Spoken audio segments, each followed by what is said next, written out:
time. Float around the ring. Would just like to see you walk a little bit slower and have that heifer's head up all the time and just present it a little bit better. And then taking nothing away from this young lady down here in third, her heifer was being a little bit stubborn for her today, but like I told her, she did a phenomenal job keeping her cool and just keep on showing. So congratulations to all you guys out here today in the junior division. Our grand champion junior showman is Nicholas Byers. So Nick, don't go too far. You're going to need to come back in. Placing second was Leland Shoemaker, and third, Faith Reiner.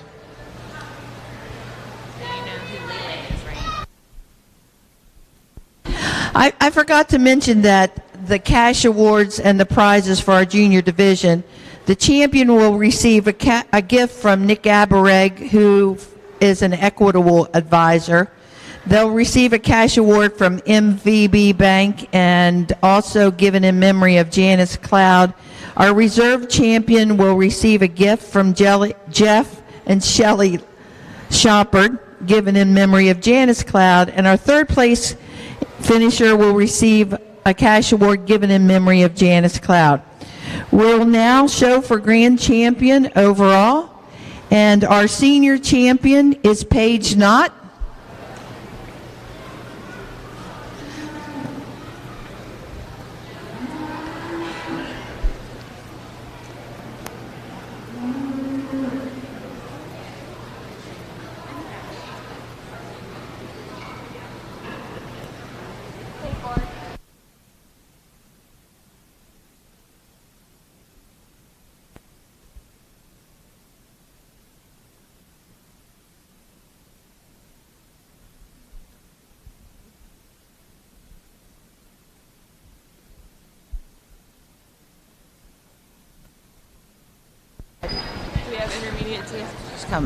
We have our intermediate is Casey Payne, and our junior is Nicholas Byers.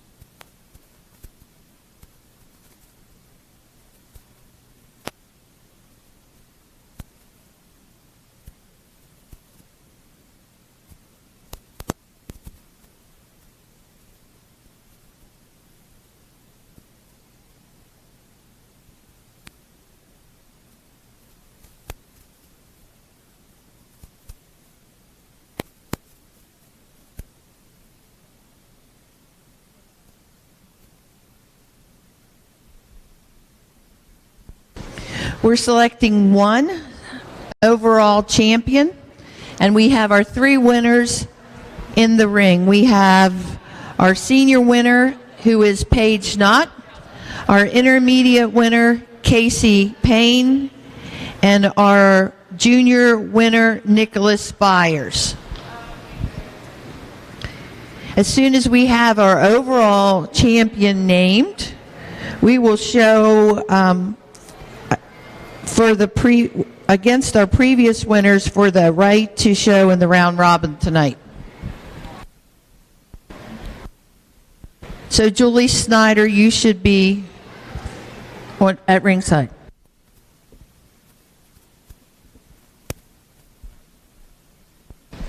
Our grand champion showman will receive from Windy Rock Farm, that's George and Brenda Miller, a rotating plaque, as well as a banner from United Bank. And of course, the title of being the grand champion showman.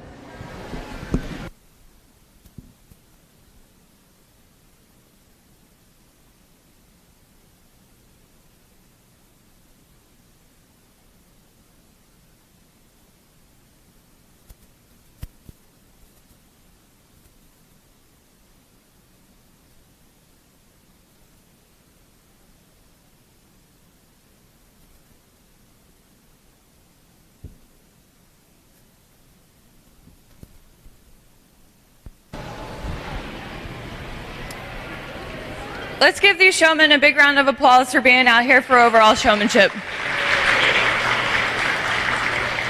I'm not going to take up too much time on this because I talked about each of these showmen respectively in their classes, but I think it's a pretty handy winner for me. It's going to be this young lady with the Holstein cow. Again, just puts it all together for me, leads around the ring phenomenally, has control over cow, and just a showman that I would be comfortable to put her on the halter of one of my animals. So congratulations, taking nothing away from you two down here, but I just love the way this young lady flows around in the ring, knows her animal, and always has that cow presented to the best of her ability. So congratulations to everybody in the showmanship competition. Congratulations, Paige Knott. And Paige, if you'll just stay in the ring, and then we'll take your picture afterwards after we've selected the overall.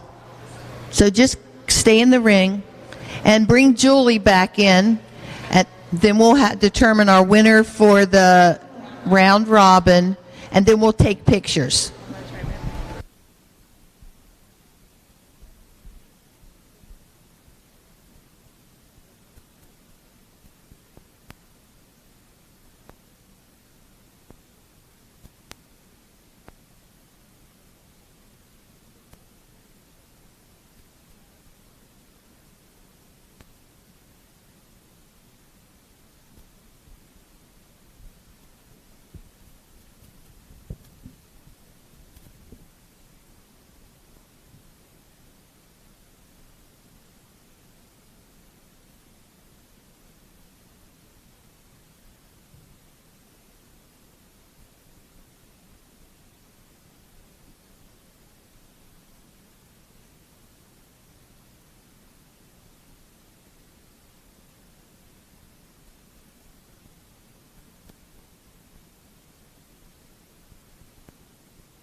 We are selecting a representative to the round robin showmanship tonight, which is all of the species showing against one another, and that will take place here in the arena this evening.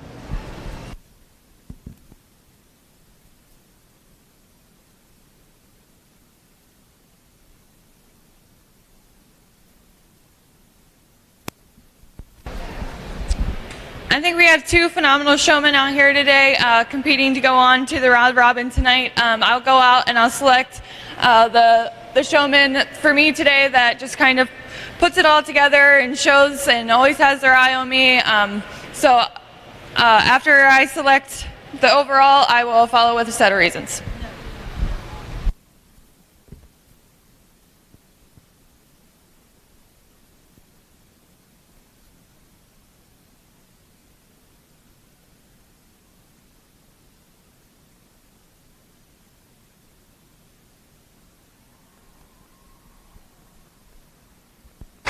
Congratulations, Paige Knott.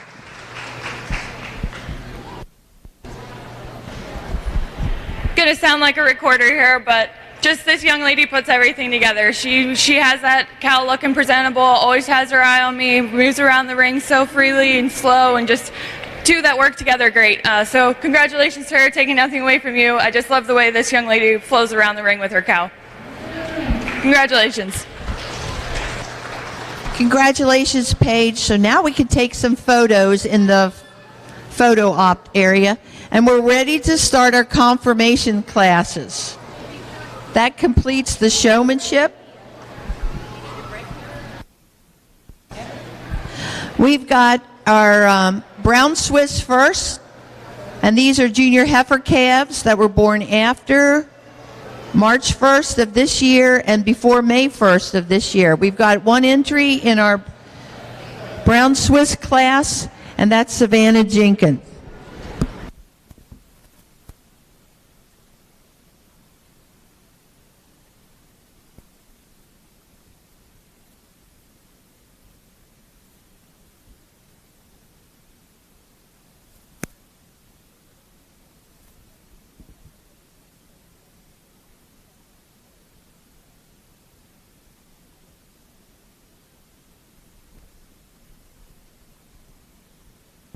previous winner so they can get a picture. Julie Snyder, if you will return to the picture area with your silver bowl, we'll get a photo up. Come on in.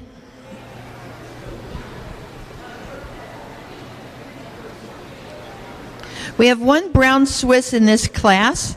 This is Savannah Jenkins from the Scramblers 4-H Club, and her heifer's name is Ivy.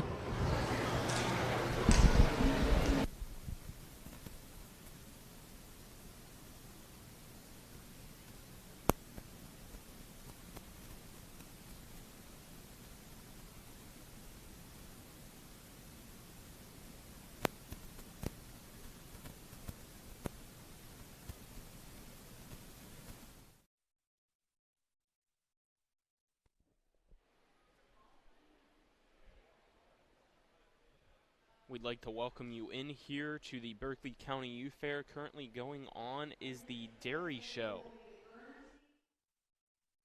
Jerseys and then the Holstein. So if you have a junior heifer calf, bringing her to ringside.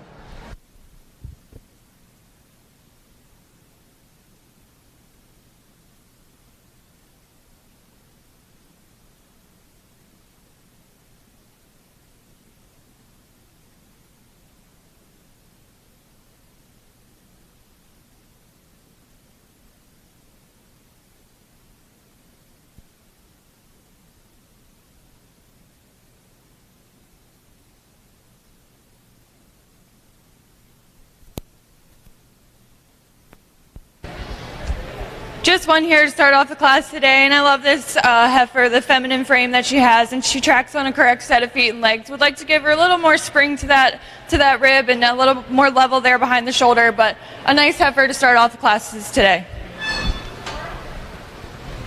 Placing first and receiving a blue ribbon is Savannah Jenkins, and you'll be back for junior champion.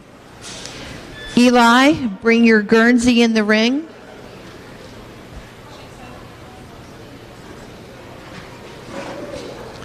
And our next class is a Jersey class.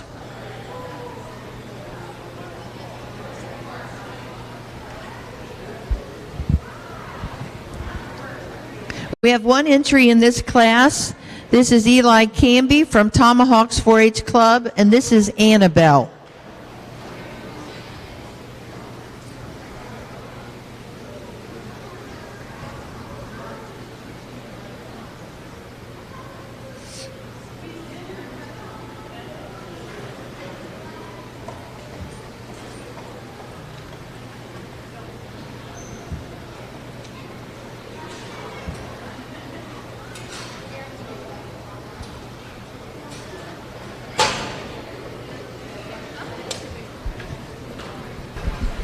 Another nice feminine heifer here for me today. I love that deep open rib. I would like to widen her up here in the front end and make her a little fuller in the heart and see her track on a more correct set of feet and legs with a little less set to the hock. Congratulations. Receiving a blue ribbon, Eli Canby, and Eli, you're going to bring her back for junior champion. We have two entries in our Jersey junior heifer calf. That's Faith Reiner and Kirsten Runner.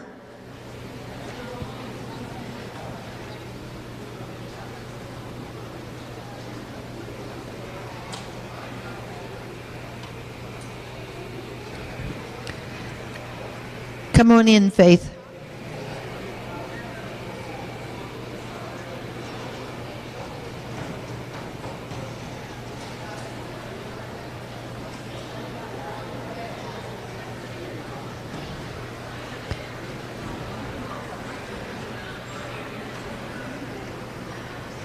This is Faith Reiner from the Southern Cross 4-H Club, and her heifer's name is Skittle.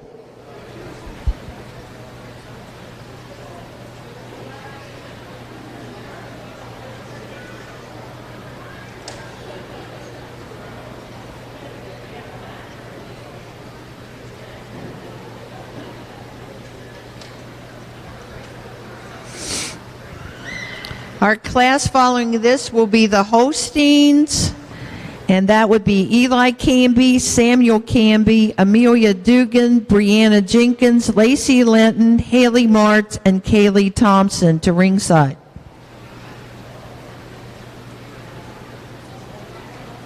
We have one more.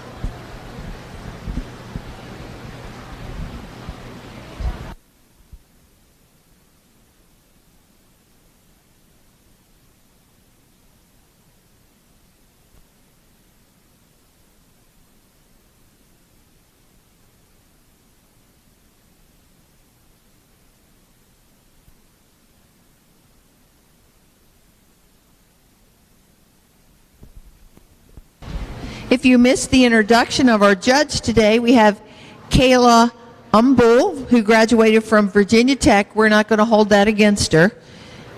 As recently as 2019, and she's currently the Senior Business Development Manager for Agriculture for Frederick County, Maryland's Office of Economic Development. She was on the 2018 judging team and helped judge the 2019 Virginia Tech team. And she has judged many county and state shows and has shown elite hostings at numerous All-American shows under the Maryland Hillbrook prefix. So, welcome, Kayla.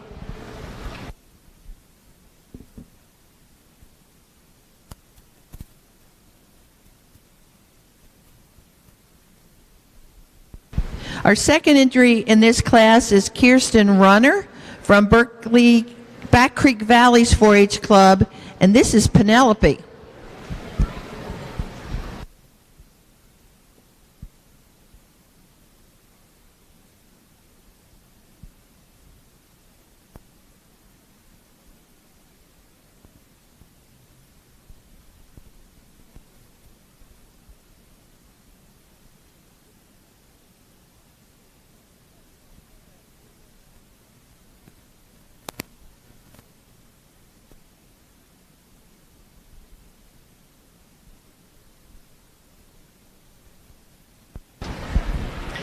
Just two jerseys out here for me today, and this young lady here in first, just a heifer that has the size and scale and length, and a little bit cleaner frame, which is what places her over this young lady here in second. Taking nothing away from this heifer here in second, would just like to clean her up a little bit, but I do love that deep open rib and the mass of her frame all throughout. Congratulations. Placing first is Kirsten Runner with a blue ribbon. And second with the blue ribbon also is Faith Reiner. Kirsten, you'll bring her back for junior champion a little later. We have our next class of junior heifer calves in the Holstein breed. We need Eli Canby.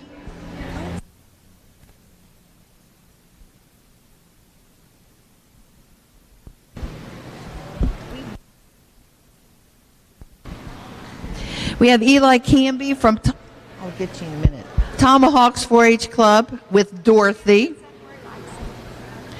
Next, we have Samuel Canby from Tomahawks 4-H Club with Harper. Next is Amelia Dugan from the Scrabble Scramblers 4-H Club with Hallie. Then we have Brianna Jenkins from the Scrabble Scramblers 4-H Club with Lily.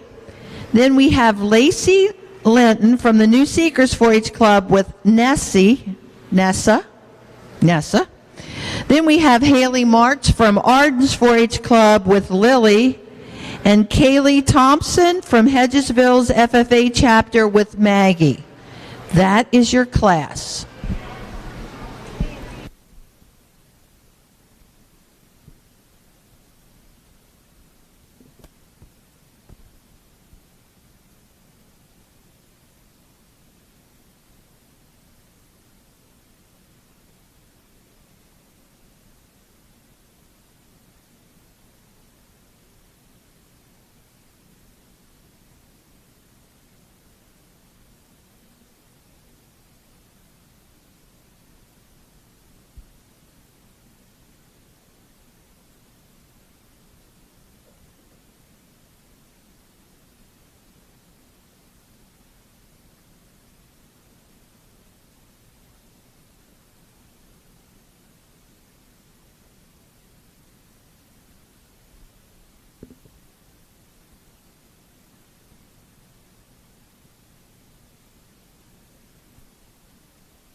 Go ahead. You can come out. For me today, this black heifer here just kind of sorted herself to the top for me. That stylish, long, clean frame and that deep open rib puts her over this young lady here in second. Taking nothing away from this big, tall heifer in second, but I would just like to clean her up a little bit today and make her a little more level in that rump structure to get her up in that first place spot.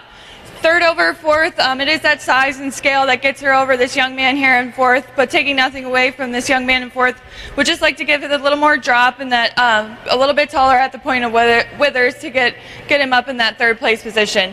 Again, for these three coming out here in fifth, sixth, and seventh, would just like to give them that size and scale and depth and openness of rib to get them to compete higher in the class today.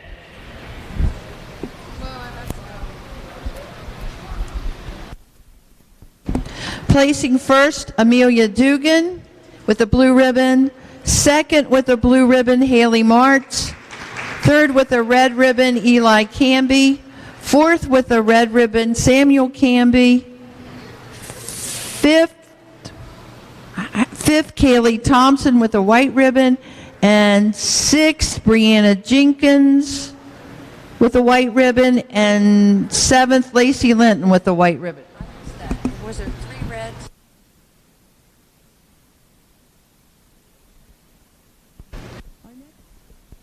Our next class in the ring is our intermediate heifer calves, and that's Paige Knott. Paige, bring her in. We've got one brown Swiss, and this is born after December 20th and before February 28th. When you say Paige's cow's name, her registered name is Banking on a Cloudy Day.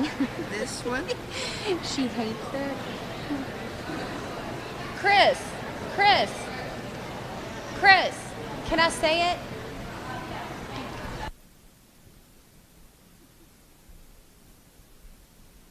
You're gonna kill me. We have one entry in this class. This is Paige Knott from the Scrabble Scramblers 4-H Club. And this is Lily, or as Paige likes to call her, Banking on a Cloudy Day.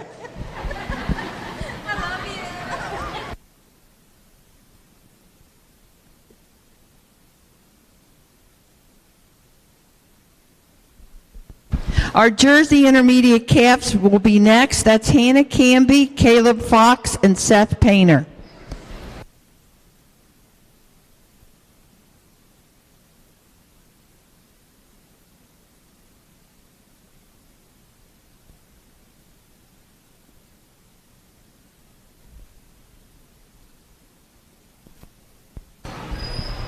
Just one calf here for me today. I love that long frame that she has. I would like to give her a little more drop to that rib and see her track on a straighter set of feet and legs, but a nice heifer here in the winter heifer calf class. Placing first and receiving a blue ribbon is Paige Knott. Paige, you'll bring Lily back for junior champion. Our next is our jerseys. Hannah.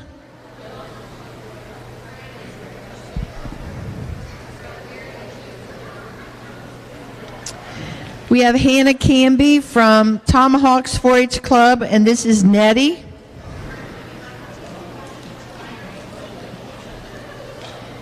Then followed by Caleb Fox from Black Creek Valleys 4-H Club with Wiggles.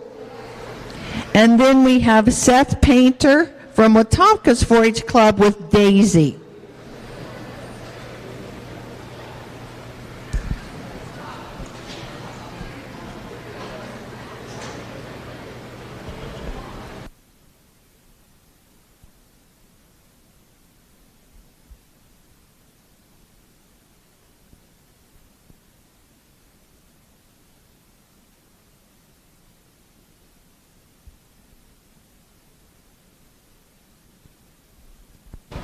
Our next class is Holstein Intermediate Calves. That's Reese Barrett, Hannah Canby, Samuel Canby, Madison Elliott, and Caitlin Linton.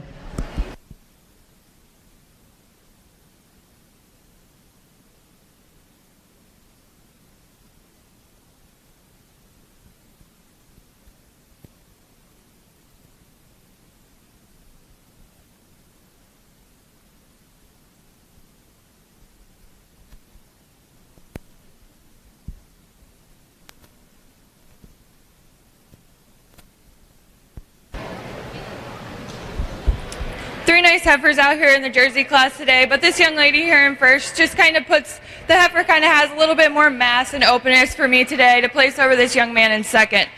Second over third, it is that length of frame and that size and scale that places her over this heifer coming out in third. Taking nothing away from the calf here in third, but I love the correctness of frame and that deep rib and that clean structure, but just doesn't quite have the mass and size and scale to get up here in the first and second place for me today. Congratulations. Placing first with the blue ribbon, Hannah Canby. Second with the red ribbon, Kayla Fox. And third with the white ribbon, Seth Painter. Hannah, you'll bring her back.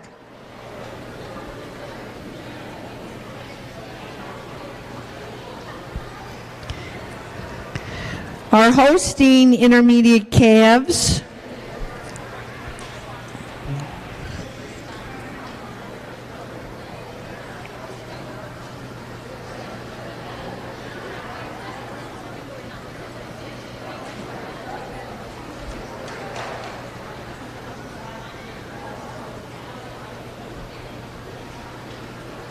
We have Hannah Canby from Tomahawks 4-H Club, and this is April. Follow that by Samuel Canby from Tomahawks 4-H Club and Rosie.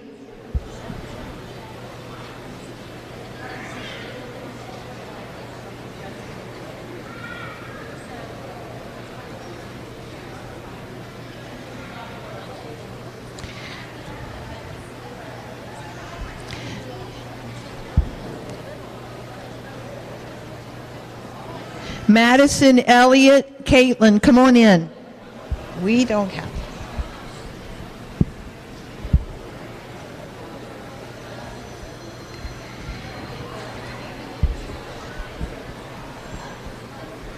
And Reese Barrett, you're in this class also. Next, we have Caitlin Linton from Musselman's FFA chapter, and that's Charlie. Behind Caitlin is Madison Elliott from the New Seekers 4-H Club, and this is Harley. Then we have Reese Barrett from Spring Mills FFA, and that's Delilah.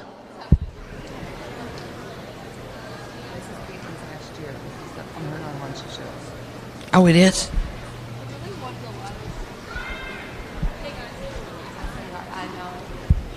I'm going to cry, but it'll be okay. And our last entry in this class is Samuel Canby from Tomahawks 4-H Club and Rosie.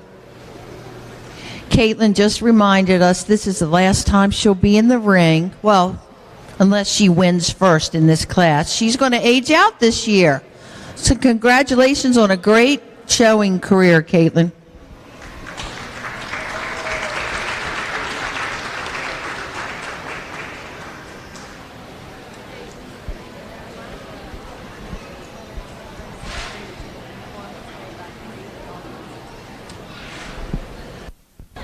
Just a reminder, the winners need to turn in your Parade of Champion forms to the front office by 3 o'clock this afternoon.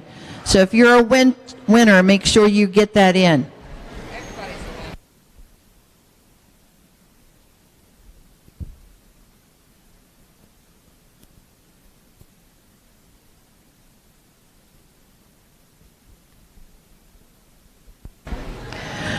Our next class is a Guernsey Senior Heifer Calf, and that would be Casey Payne.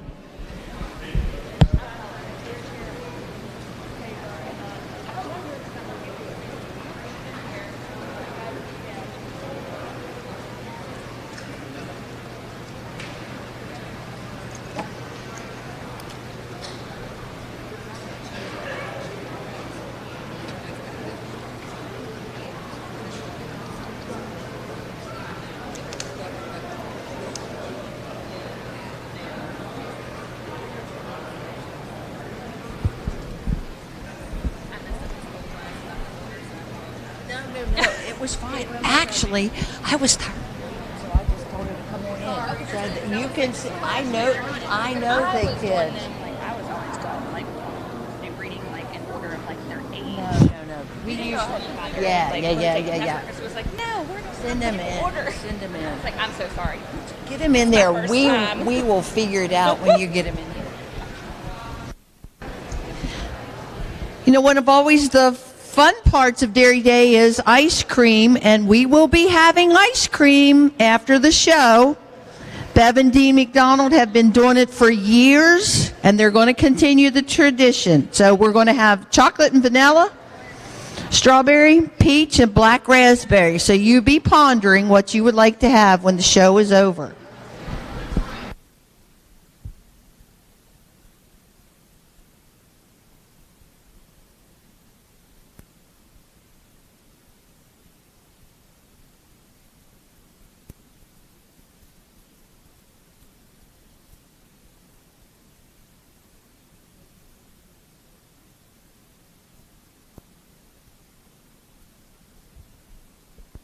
I was just informed this is their 36th year of providing ice cream for us.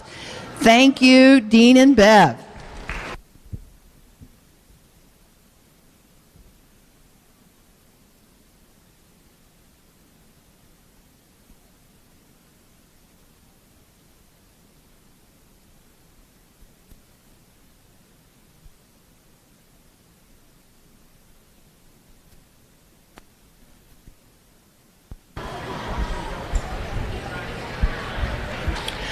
Nice group of Holstein calves we have out here today, but this young lady kind of takes first for me pretty easily with that stylish open frame and that long, clean head and neck that she has, and that depth and openness of rib. It is that cleanliness of frame and that stylish and balance that this heifer has that places her over second. Second over third, it is that mass, size, and scale, and that levelness in the rump structure to get her over this young lady here in third. Third over fourth, it is that cleanliness of frame to place her over this heifer coming out in fourth. Fourth over fifth, it's just that size, scale, and that depth and openness of rib to get her over this young man coming out in fifth. Taking nothing away from this young man in fifth, would just like to give this heifer a little more size to compete with these four that are up here in the top. Congratulations. Placing first with a blue ribbon is Madison Elliott. Second with a red ribbon, Caitlin Linton. Third with a red ribbon, Reese Barrett. Fourth with a white ribbon, Hannah Canby. And fifth with a white ribbon, Samuel Canby. Madison, you'll bring her back for junior champion. You're going to have a full red. You're going to have a full red. We have one Guernsey, and that's Casey Payne.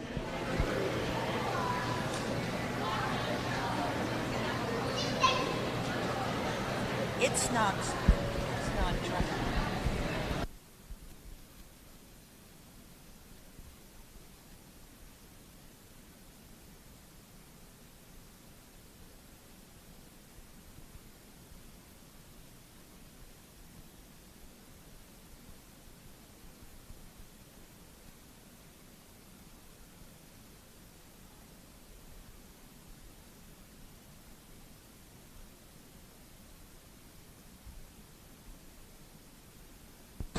We have one entry in our senior heifer calf class.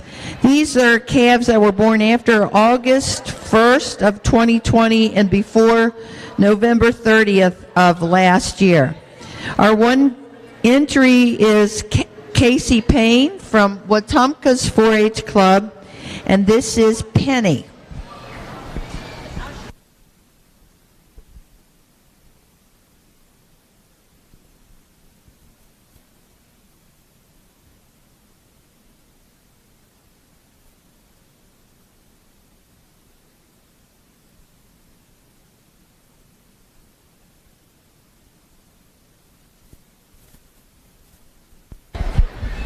Just one Guernsey out here today, and I think one that you can really appreciate. You really like that feminine and openness of frame and that deep rib. I would just like to correct her in her feet and legs and see her track or have a little less set in the hock for me today. But other than that, congratulations.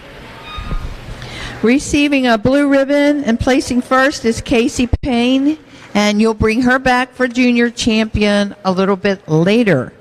We have one Jersey senior calf, and that's Kirsten Runner.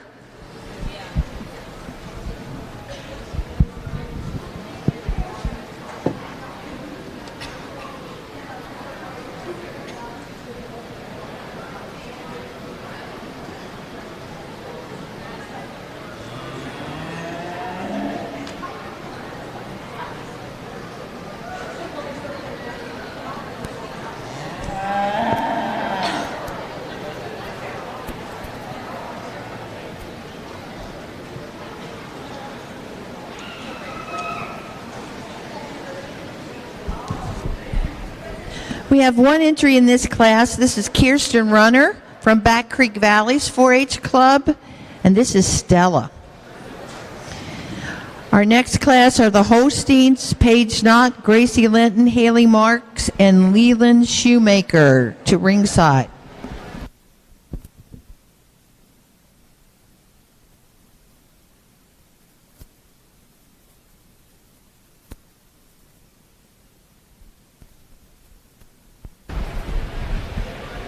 Just one jersey in this class here today, and you really love that deep open frame and that long, that length from head to tail. But I would just like to clean her up a little bit today and see her track on a more correct set of feet and legs. Congratulations.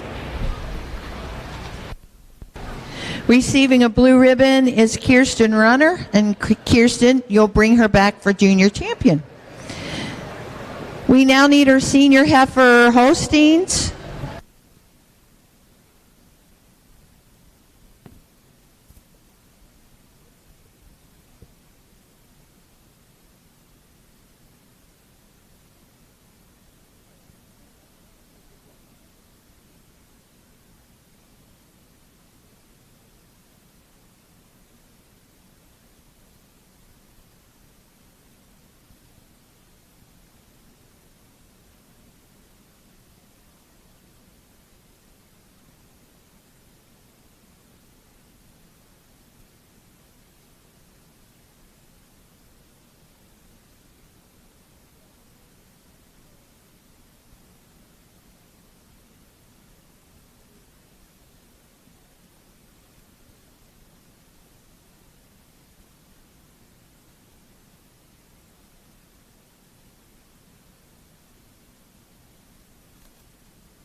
Our entries in our senior heifer calf class, we have Paige Knott from the Scrabble Scramblers 4-H Club, and this is Dolly.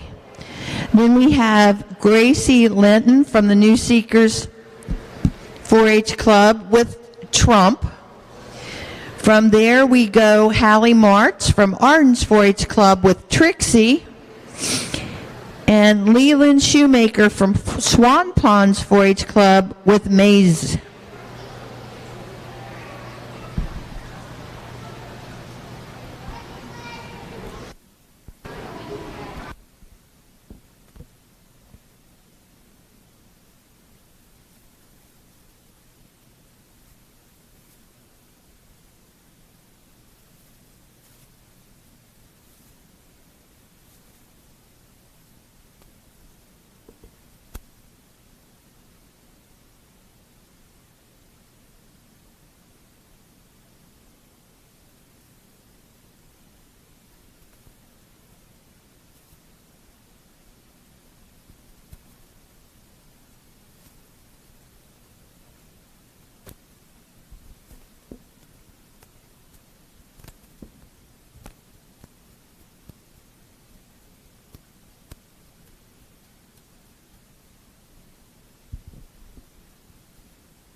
I think a really nice heifer here to start the class for me today. You love the feminine frame that she has, that refined bone and that long, clean structure, and the correctness of lines in the deep open frame. And it is those correctness of lines and that size and scale that gets her over this young lady here in second. Taking nothing away from the heifer here in second, I love that deep open and spring of rib that this heifer has, but would just like to give her a little bit more size and a little bit more feminine stylish frame to get her up here over this young lady in first.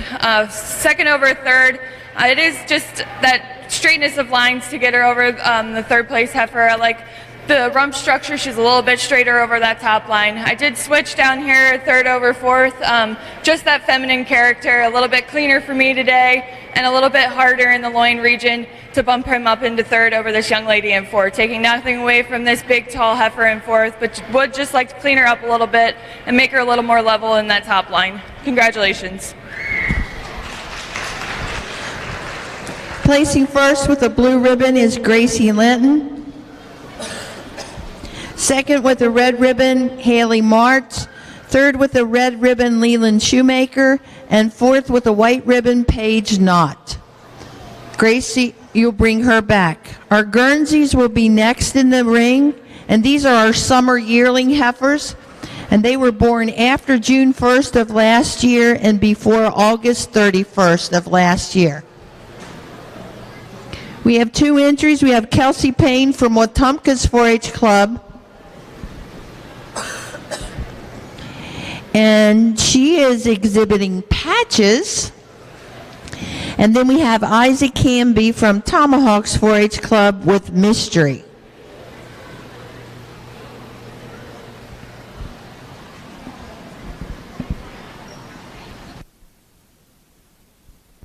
Our Jersey Summer Yearling will be next. That's Caleb Fox, and then the Milking Shorthorn.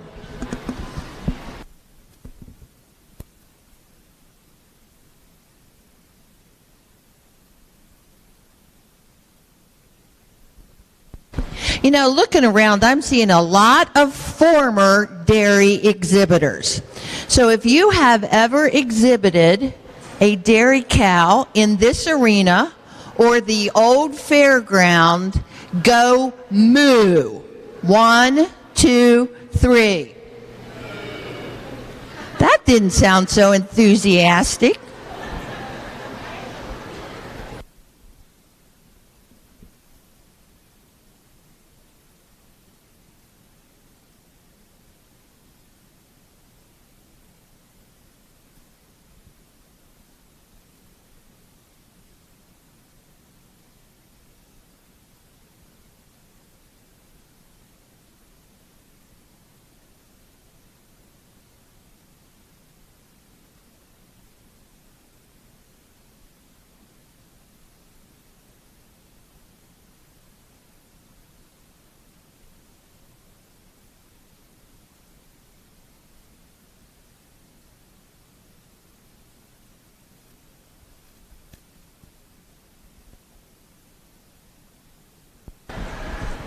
Really nice Guernsey here to win the class for me today. I love that feminine frame that she has and that long structure and that deep open rib. It is that size and scale that places her over this young man in second. Taking nothing away from this heifer coming out in second, would just like to give her a little more size and scale and clean her up a little bit to get her in this first place position. Congratulations.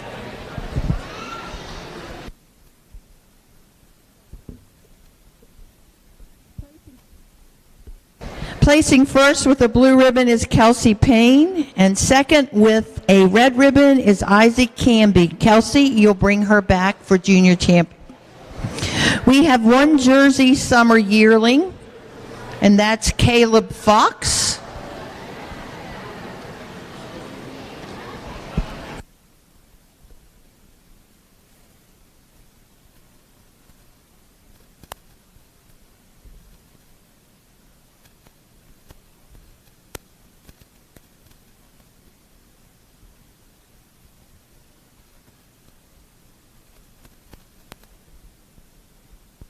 We have one entry in this class. It's Caleb Fox from Back Creek Valley's 4-H Club. And this is Milkshake, a cute little Jersey.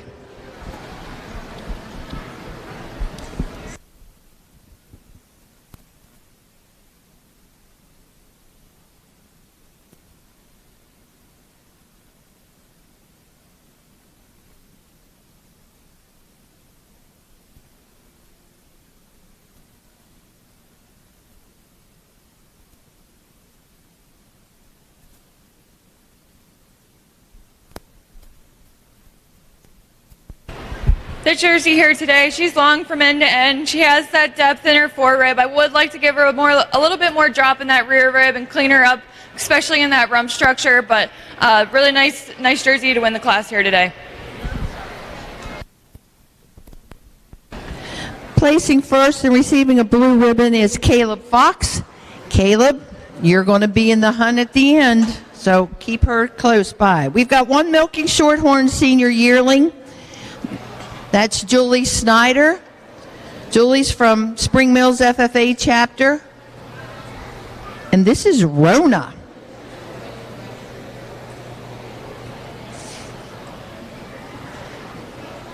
Isn't it a lot more fun to be watching him this way than last year on virtually? Not that it wasn't nice of TV 10 to broadcast, and that was awesome to be able to do it, but it's so much more fun in person. It's a lot more work, but it's so much more fun.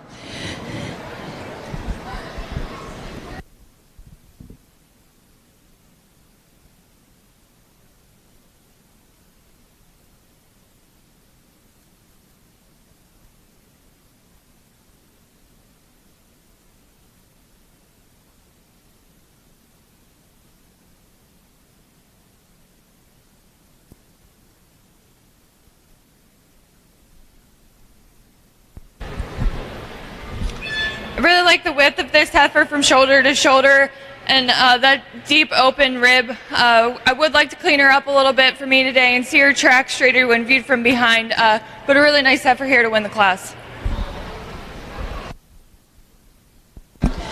Receiving a blue ribbon was Julie Snyder from Spring Mills. Julie, bring her back.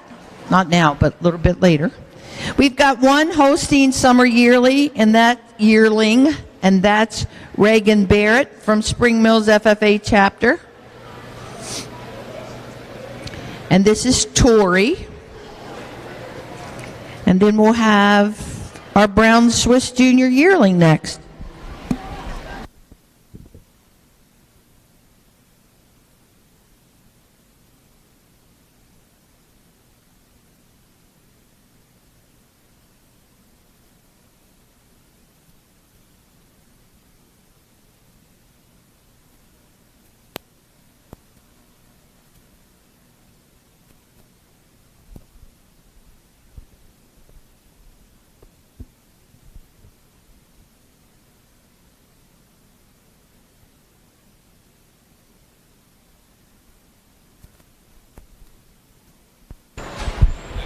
Again, just one heifer here in this class for me today, and I love that drop to her rear rib and that spring and openness that she has. I would like to clean her up a little bit, especially up over that rib structure, and track a little bit straighter on those rear feet and legs, but a really nice heifer here to win this class today. Receiving a blue ribbon is Reagan Barrett, and you'll come back with her a little bit later, Reagan. It's going to be a big class. That's lots of pressure for our judge. We have one Brown Swiss. These are junior yearlings. A junior yearling was born after March 1st of 1920. Now, how about 2020? And before May 31st of 2020. We have one entry in this class, and it's Paige Knott from the Scrabble Scramblers 4-H Club, and this is Jazzy.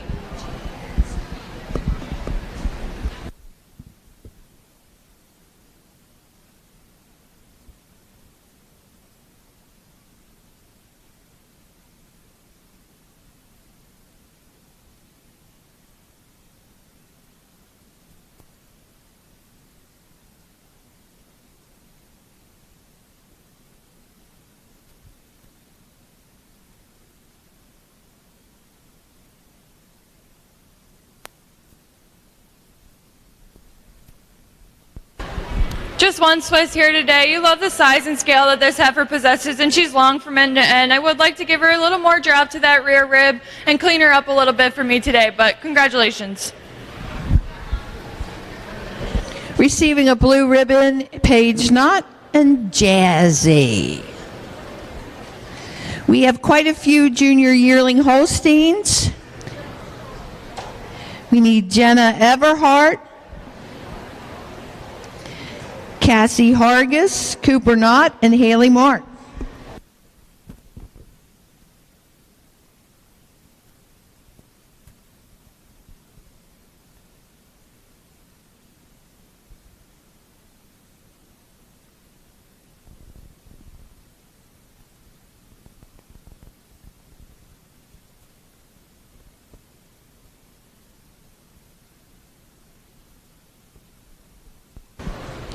Our entries in this class, we have Jenna Everhart from Mount Airy's 4-H Club with Luna, followed by Cassie Hargis, also from Mount Airy's 4-H Club with Willow.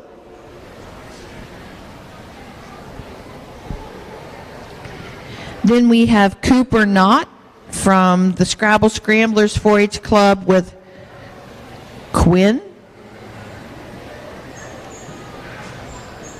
Where's Mom? And then we have Haley Martz from Arden's 4-H Club with Dee Dee. That's your class.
What are we doing?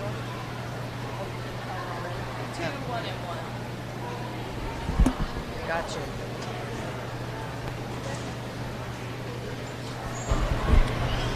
I think I have 2 heifers here that kind of sorted themselves to the top for me. 2 correct heifers, long, open, straightness of lines, and it is just that size and a little bit more mass and scale to this heifer here in first that takes the first place position for me over the second place heifer.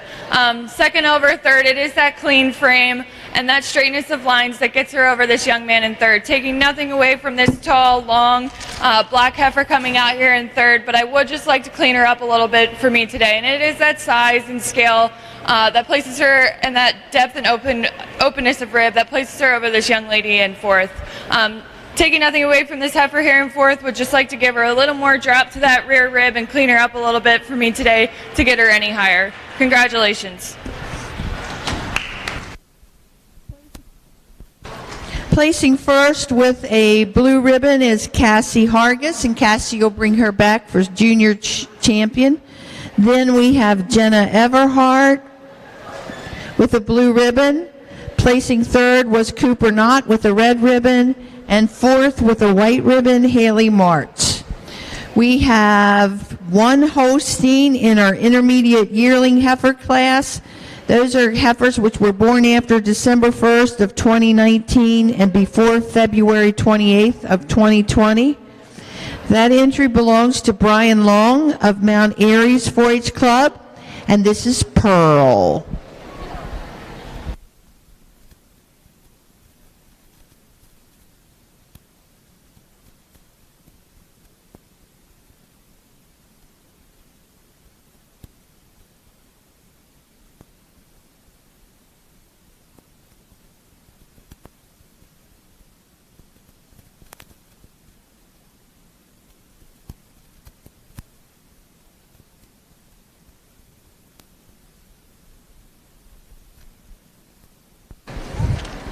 Following this, we have one milking shorthorn, and then we'll show for grand and reserve dairy heifers. So as soon as we get finished here, I'll tell you who's what. Really nice yearling here today. You really appreciate the way she tracks out here on the rear feet and legs and that deep open rib that she has. I would like to make her a little harder in that loin region, a little more level in that rump structure when she's on the move, and clean her up here a little bit for me today. Congratulations.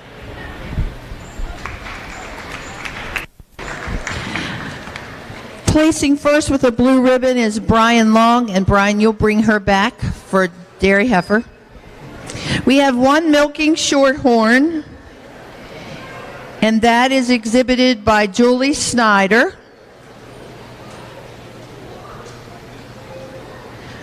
Julie is from Spring Mills FFA chapter.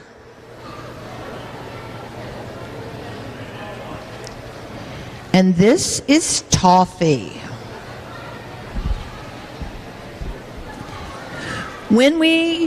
After we have this animal judged, we're going to start with the junior champion. We need the following animals brought to ringside. For our junior heifers, we need Savannah Jenkins, Brown Swiss, Eli Camby's Guernsey, Kirsten Runner's Jersey, and Amelia Dugan's Holstein. For our intermediate heifers, we need Paige Knott's Brown Swiss, Hannah Camby's Jersey, and Madison Elliott's Holstein. For our senior heifer calves, we need to have Casey Payne's Jersey, or Guernsey, Kirsten Runner's Jersey, and Gracie Linton's Holstein.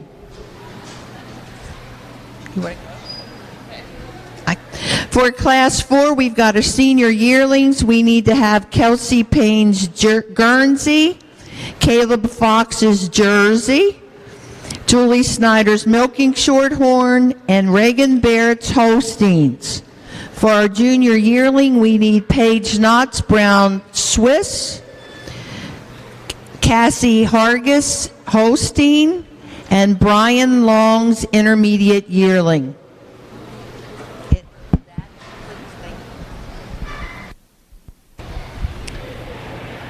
You really appreciate this heifer's long head and neck and that depth and openness and spring of rib. I would like to see her have a little less set to that hock when on the move and just clean her up a little bit for me today. Congratulations. Placing first and receiving a blue ribbon is Julie Snyder. So I'm sure we've got lots of help in the barn with extra halters for a couple exhibitors that have multiple animals coming back. So let's start with Savannah Jenkins, Junior Heifer, and Ivy.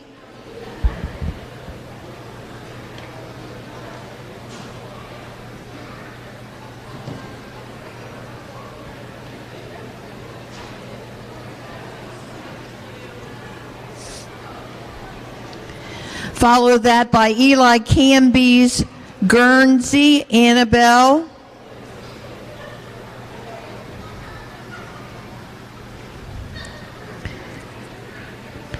Then we have Kirsten Runner's Jersey, Penelope.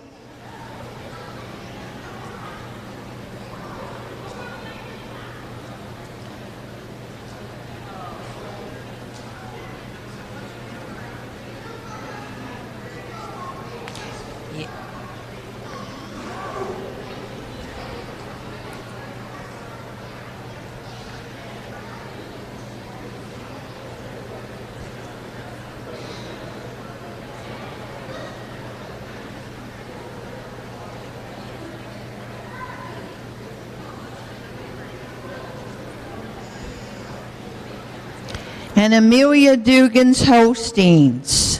That completes our junior heifers. Then we have our senior heifers. We have Paige Knott's Brown Swiss, Hannah Camby's Jersey, and Madison Elliott's Holstein. Then our senior calves, we have Casey Payne's Guernsey,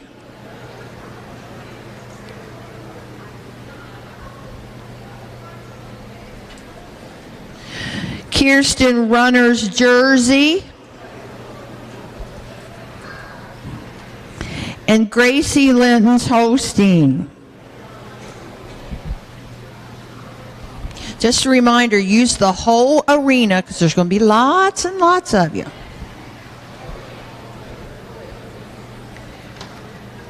Gracie. Then we start with our summer yearlings, and that's Kelsey Payne with her Guernsey.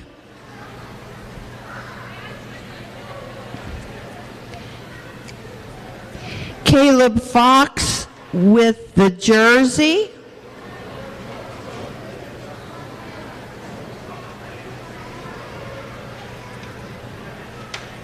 Julie Snyder with the Milking Shorthorn.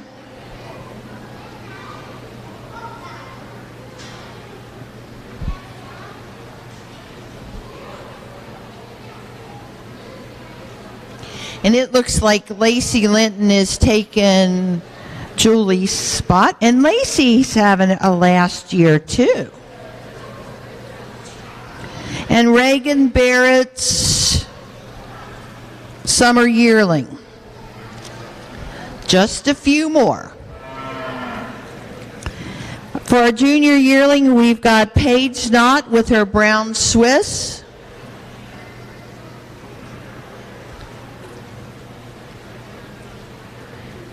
And then Cassie Hargis with her Holstein.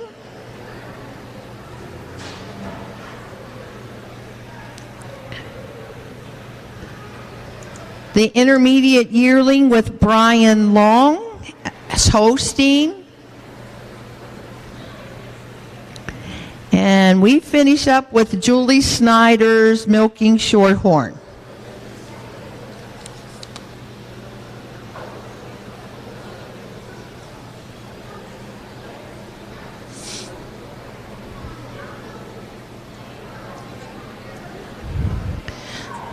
Special thanks to Bess Lang, who's assisting in the arena. We're going to hire you for next year. You'll get the same thing the rest of us get. Sometimes it's a glass of iced tea.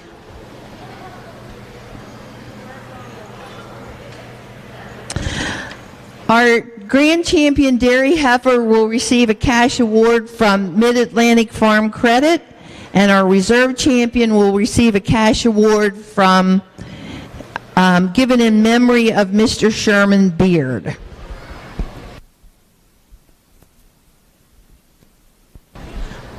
We've got all breeds, all sizes. I'd say it looks pretty good out there.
I understand it's Brian Long's last year, too. Congratulations, Brian, and congratulations, Lacey. I think there's one more in the barn we haven't recognized yet. But congratulations on a great showing career.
Let's give all these youth that are out here today a big round of applause.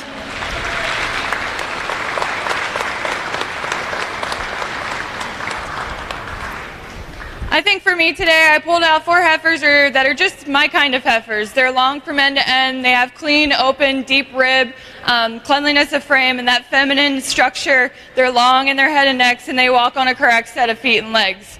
With that being said, I'll go out and I will select my grand champion of the heifer show, and then my reserve, and I'll follow with reasons in that order.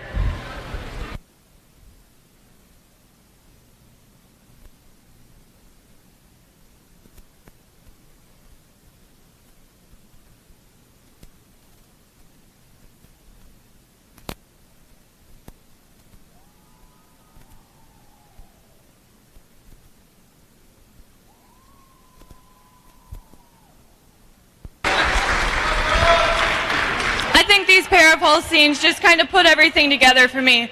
This one that I chose is my grand champion. She's got that big open frame, the deep rib. She's got that clean structure to her. She's straight over the top line and walks on the correct set of feet and legs. Then following with that same pattern here with this Holstein, that deep open, the spring of rib, the cleanliness of frame, and a good set of feet and legs. Taking nothing away from this Guernsey and Swiss, but just 2 really correct heifers. I would like to see this Guernsey have a little less set to the hock, and the Swiss to have a little bit more drop of rib to get them up in this grand and reserve placements. But phenomenal heifers out here, and congratulations to all the youth that competed in the heifer show here today. Congratulations. Congratulations to Gracie Linton, who had the grand champion dairy heifer, and to Maddie Elliott with the reserve champion. If you girls will come over for pictures, and the rest of you, starting with Mr. Canby, can just go on back to the barn, and we'll give you a minute or 2 to put your heifers away before we start the cow show. So, job well done for everyone.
Our first class of cows will be the Ayrshires, and as soon as we get some pictures taken, we'll get started with those classes. That's Julie Snyder.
Starting our cow show, we'll start with our junior unfreshened 2-year-olds. And these are individuals that were born after March 1st of 2019 and before August 31st of 2019 that are unfreshened. We have one entry in this class. That's Julie Snyder from Spring Mills FFA chapter. And this is Helena.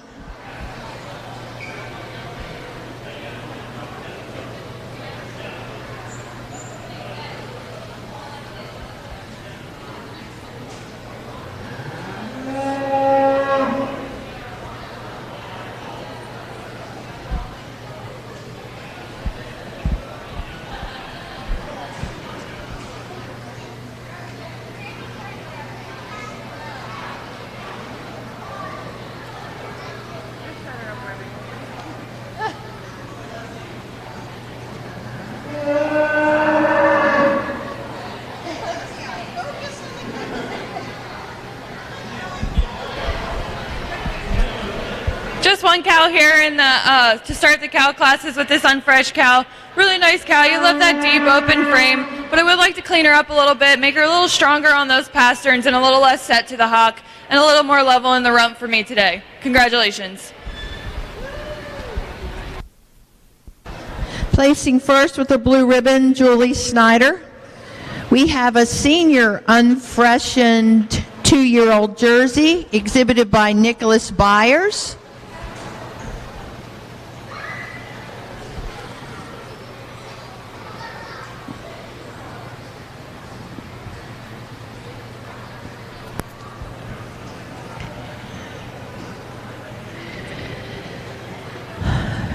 Nicholas is from the Mount Airy 4-H Club, and this is Ellie.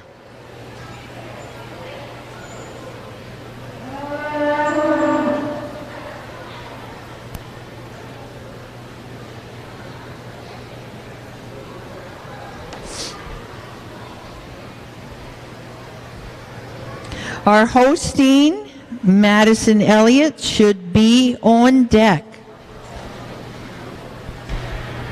Really nice Jersey cow here for me today. I love the uphill run that this cow has, and that deep rib and that spring and openness that this cow has. She has a great future, but I would like to clean her up a little bit for me today and level her out in the rump. Congratulations.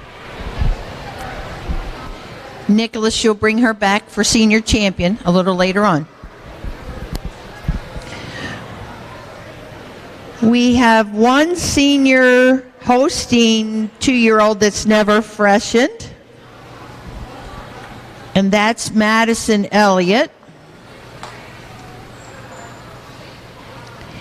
And Madison is from the New Seekers 4-H Club, and this is Hadley.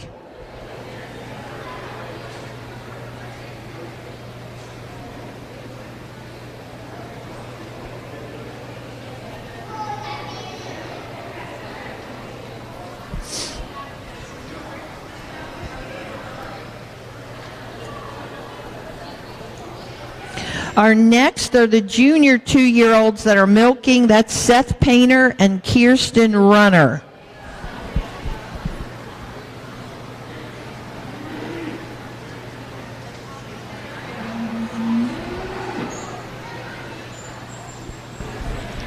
You really love the length that this cow has from end to end and that size and scale that she possesses, but I would really like to give her a little more drop to that rear rib and clean her up just a hair for me today. Congratulations. Placing first and receiving a blue ribbon is Madison Elliott.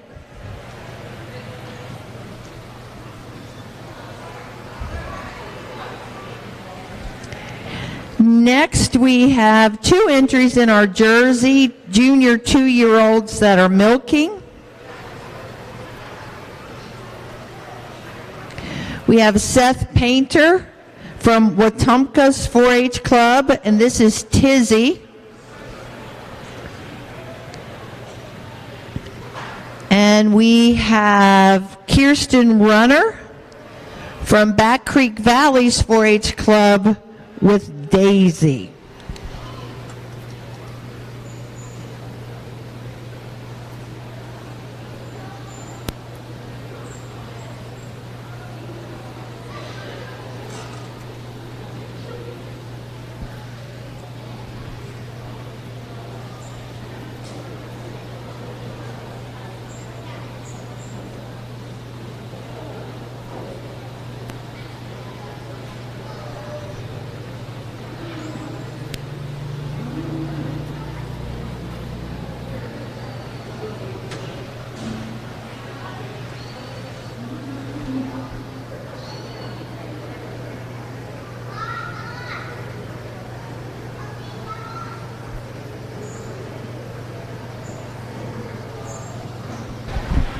Two cows here in this class for me today, and I went with this gentleman here in first, just a really feminine cow. It is that youthful character that places her over this heifer here in second, that high rear udder attachment, carrying that udder higher above the hock, and that smooth blending fore udder attachment. And it is that cleanliness of frame that places her over this big, powerful cow coming out here in second. Congratulations.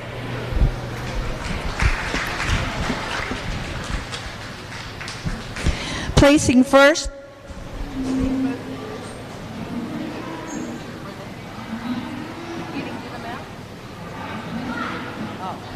Sorry, that's my fault. You can do 1 and 2.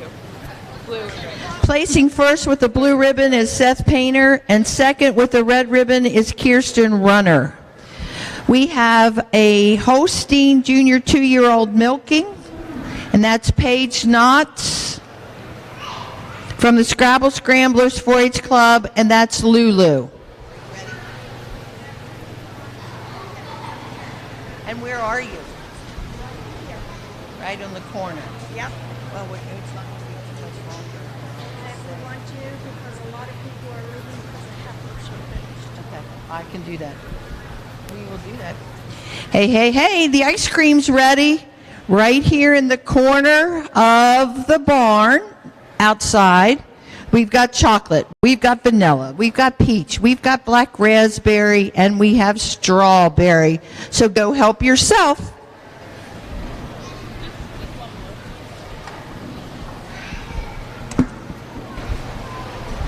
Just one Holstein cow here today, and one that you can really appreciate. She's got the correctness of lines, that deep open rib, and that spring. I would like to see a little bit more bloom and capacity to that udder, but I really like the milky texture that this heifer possesses, and that, or this cow possesses, and that smooth fore udder attachment. Congratulations.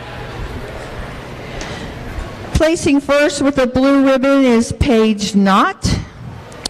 We have 3 senior 2-year-old jerseys. Sarah, if you want to come on in. We have Sarah Folk from Mount Airy's 4-H Club with Holly. We have Caleb Fox from Back Creek Valley's 4-H Club with Bella. And we have Kirsten Runners from Back Creek Valley 4-H Club with Paige. Our next class are the Jersey 4-year-olds. That's Spencer Byers, Seth Painter, and Kirsten Runner.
I think two cows that you could kind of talk either way here today, but I went with this young gentleman here in first just because of that quality of mammary system, a little bit more milkier texture, and the straightness of lines over that top.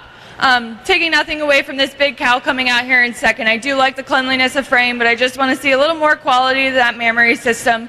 And then taking nothing away from the young lady down here in third, would just like to see that milky and blooming capacity to the udder to get up here with these cows here in first and second. Congratulations.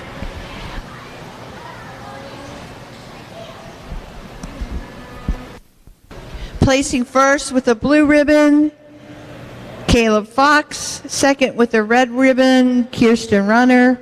And third with a white ribbon, Sarah Falk. Caleb, you'll bring her back a little bit later.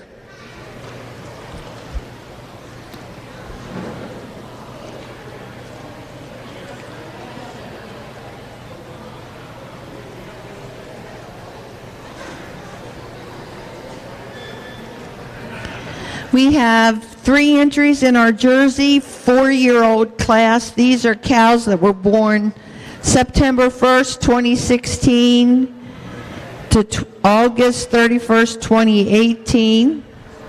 We have Spencer Byers from Mount Airy's 4-H Club with Sally. We have Seth Painter from Wetumpka's 4-H Club with Brown Sugar. And Kirsten Runner from Back Creek Valley's 4-H Club with Ella. This is your class.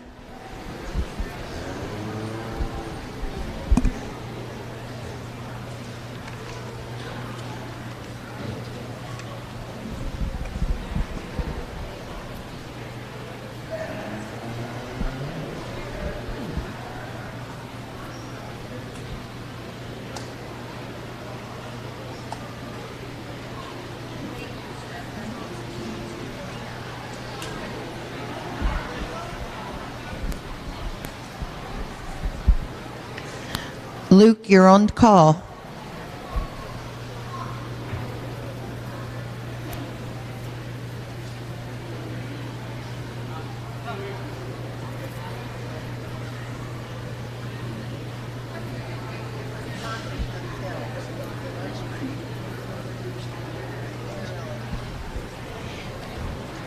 You know, Mr. Sanitary Engineer who started this morning, you're going to have your pay cut because you're eating ice cream. You can do 2 things at one time. It's not safe. You don't want to get your ice cream up missed. 3 cows out here today, but I think this one coming out here in first just kind of sorts her way to the top for me. Just kind of puts the package together, has that quality of mammary system, the clean frame, and the deep open rib. Coming down to my cows here in second and third, two cows that you can switch either way, but I went with this cow here just for the quality of mammary system and a little bit more bloom and capacity there. But I really do appreciate this cow out here in third that has that deep open and spring of rib. I would like to give a little bit more drop to this cow here in second, but very good cows out here to compete in this class. Congratulations. Placing first with a blue ribbon was Seth Painter. Seth, you're going to bring her back a little bit later. Second with a red ribbon, Kirsten Runner. And third with a white ribbon, Spencer Byers. Our hosting 4-year-old, we have 1 entry. You're almost near the end. We've got a couple aged cows and a couple dry cows, and then you're done. It hadn't been...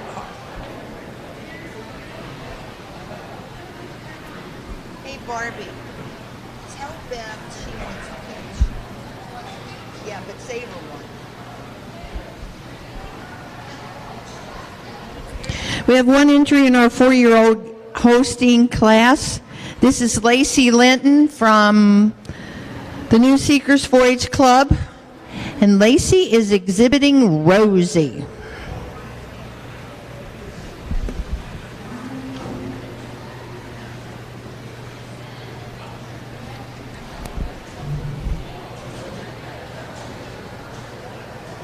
Following this, we'll start our Jersey aged cow. Thank you.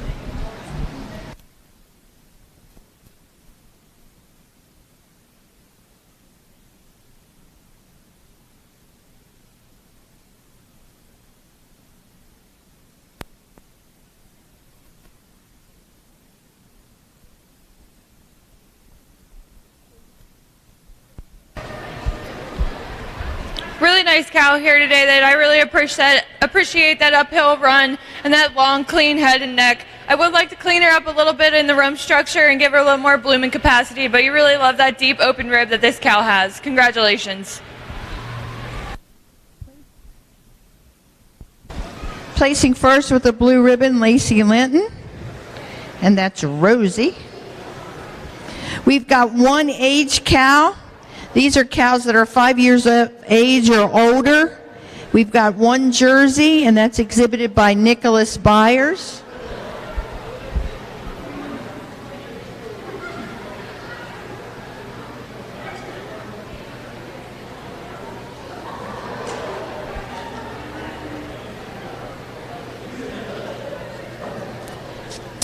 Nicholas Byers from Mount Airy's 4-H Club, and this is Uno.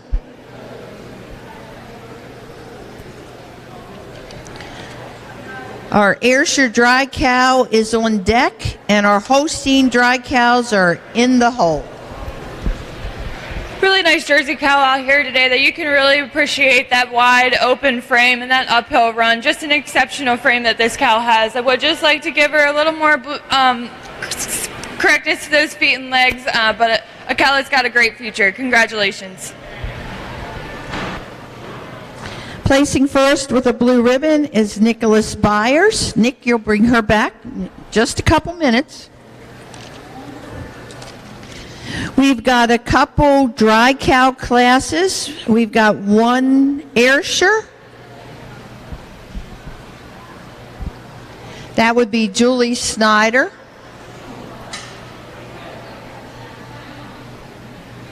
Did you get a black?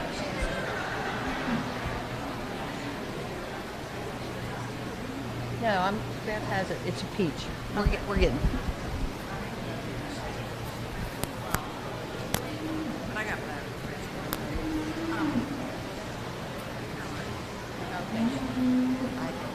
She's Been so good behind me. Oh.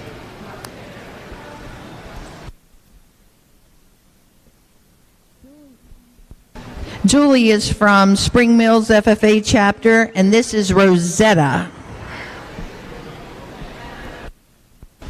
And for those whose first time here, a dry cow is a cow who has freshened and is between lactation. So she has milked for a while. She's going to take a little bit of time off, then she'll have another calf and get started again. Really nice cow out here today. You really appreciate that width and mass that she has, and that width from front shoulder to shoulder that she carries back between her pins. Would just like to clean her up a little bit. I know she is dry, but really appreciate the length and depth and openness of the rib that this cow has. Congratulations. Placing first with a blue ribbon is Julie Snyder. Julie, you'll bring her back. We've got 3 Holstein dry cows. Clayton Canby from Tomahawk's 4-H Club is with Schulte. And this is Clayton's last year. He's waiting till the very end to age out. So congratulations, Clayton, on a successful dairy career. Behind Clayton is Lacey Linton, and she too is aging out. Lacey is from the New Seekers 4-H Club, and that's Nova. And then we have Kaylee Thompson from Hedgesville's FFA chapter, and that's Mango. Once we get a winner for this class, we're going to need to have all of our cow winners, class winners brought back. So that would be our unfreshened junior 2-year-old Ayrshire from Julie Snyder, our senior 2-year-old unfreshened 2-year-old jersey, Nicholas Byers, and the Holstein by Madison Elliott. Our junior milking 2-year-old, a jersey by Seth Painter, and our Holstein by Paige Knott.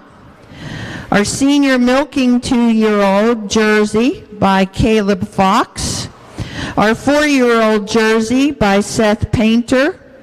Our 4-year-old Holstein by Lacey Linton. Our aged cow jersey, Nicholas Byers. Our dry cow Ayrshire, Julie Snyder. And the winner of this class will show for overall grand champion.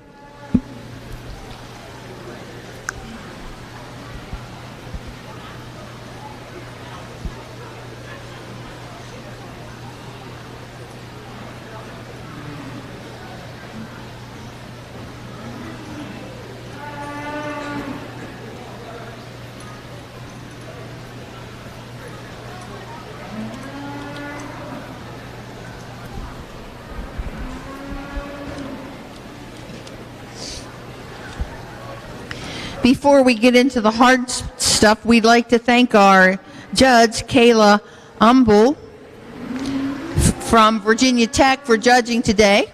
Thank you very much and welcome from the Berkeley County Youth Fair.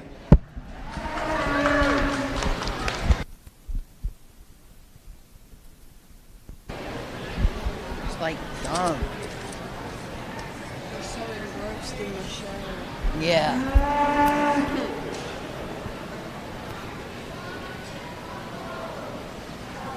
Think that cow's ever had a calf? I'd say no. Lacey's. For me today, I have two cows that kind of sort themselves to the top here. I've got this Holstein cow that's got that wide, powerful frame that you just kind of can't ignore, and that deep open rib. And then taking nothing away from this young lady here in second, really like the refinedness of bone and the openness of frame, but I just love the mass and power that this Holstein cow has for me today. And then this young lady out here in third would just like to give this cow a little bit more drop to that rear rib to get up over these two cows up here in first and second. Congratulations. Placing first with the blue ribbon was Clayton Canby. Second with a red ribbon, Kaylee Thompson. And third with a white ribbon, Lacey Linton. And Clayton, if you just want to hold her over at the ring at the end down there until we get them all in, you'll save a few steps.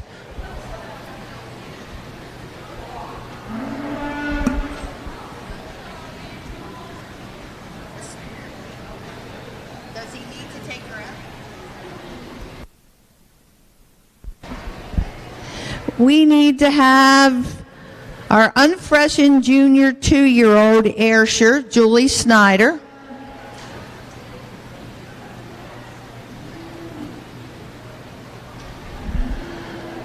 No.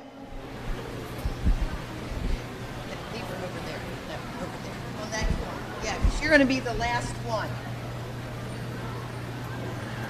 But maybe the last one will be first, who knows?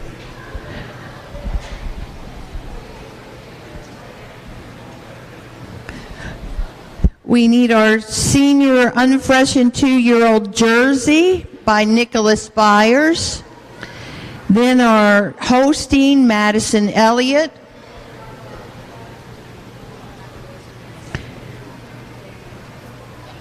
Then our junior milking 2-year-old jersey, Seth Painter.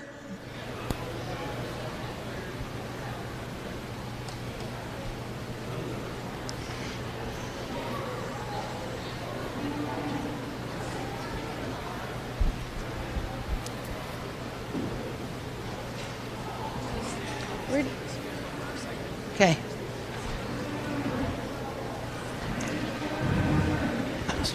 Then we need our Holstein Paige Knott. Then we have our senior milking 2-year-old jersey, Caleb Fox. Our 4-year-old jersey, Seth Painter. Our 4-year-old Holstein, Lacey Linton.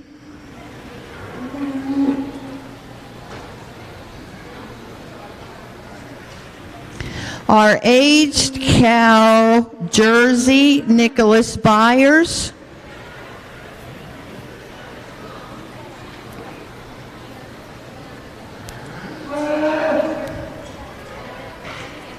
Our dry cow Ayrshire, Julie Snyder. That's out there to help him out. We're going to have to tell Mikey he needs someone in the ring for the champions.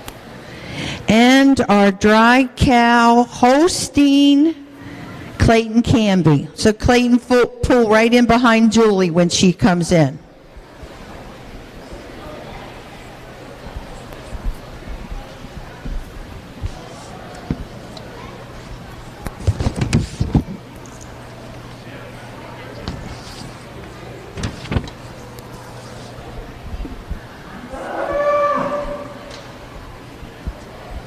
Say what?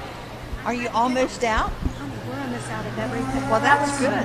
Thank you. 15 gallons of ice cream. We need to announce if we haven't got it, you better get it. Black raspberries. They're good, isn't it?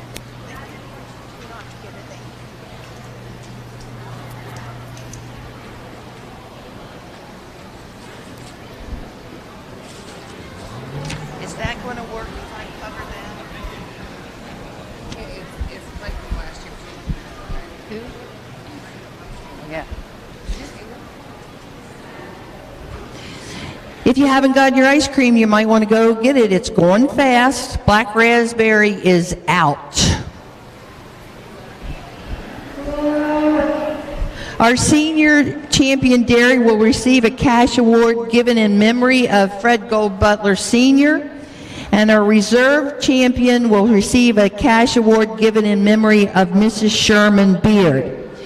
After this, we'll need to have our junior champions, Gracie Linton, and our reserve junior champion, Maddie Elliott, to ringside to show for grand champion of the show.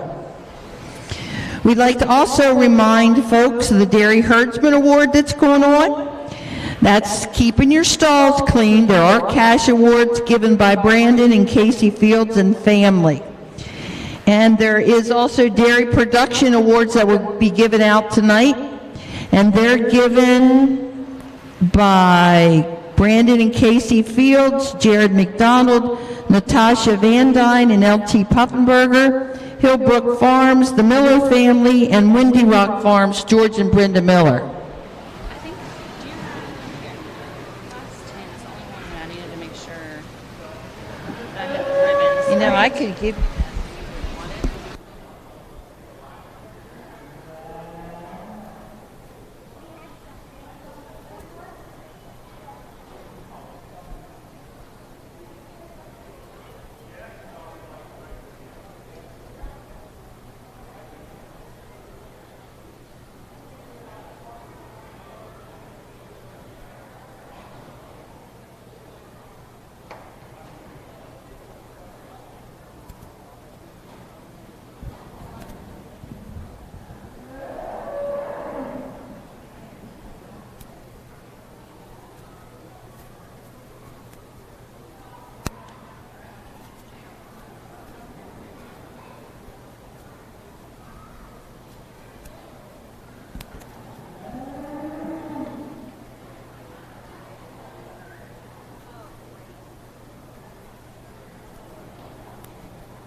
Let's give all these youth out here in the cow show a big round of applause.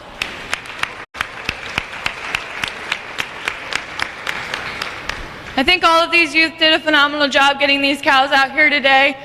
With that being said, I'm going to go out and I'll select your grand champion cow and then your reserve in that order, and then I'll follow with a set of reasons.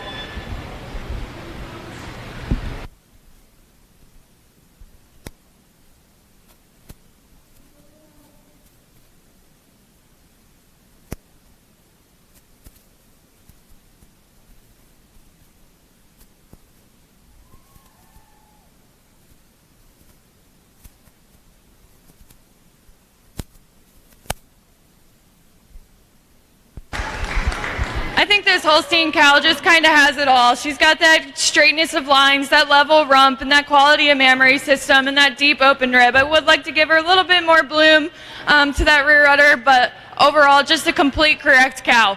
And then following with this Jersey, just a cow that kind of, again, puts it together. She's got that feminine frame. She's youthful and has those straightness of lines. And it is those feet and legs and that quality of mammary system and the feminine frame that kind of gets her over this young man here with this nice quality, deep, open-ribbed cow. Congratulations to everybody that was out here competing in the cow show today. Let's give all these kids another round of applause. Hey, Paige, congratulations to Paige Knott for our senior champion and Seth Painter for our junior champion. We need to show for overall female of the show. So if you two will stay in the ring, we'll let everybody else go, and then we will take pictures.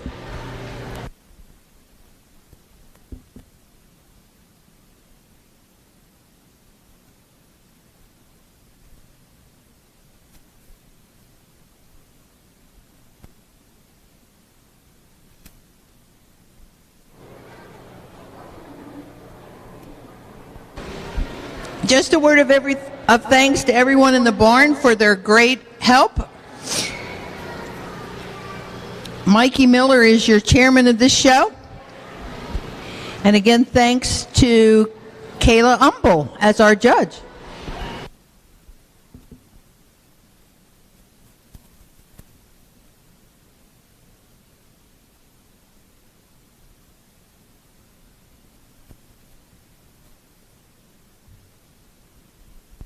Junior champions are first. We need to have Gracie's Dairy Heifer and Madison's Reserve Champion Dairy Heifer. And then we'll have Paige's Senior Champion.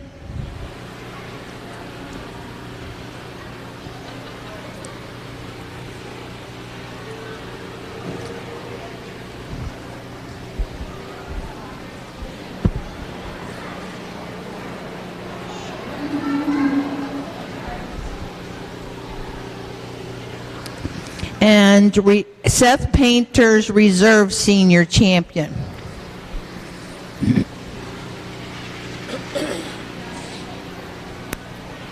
Our grand champion female of the show will receive a cash award from the Roy Davis family, a banner from Rolling Acres Farms, that's the Wayne Mung family. Our reserve champion will receive a cash award from the Roy Davis family, as well as a banner from Rolling Acres Farms, that's the Wayne Mung family.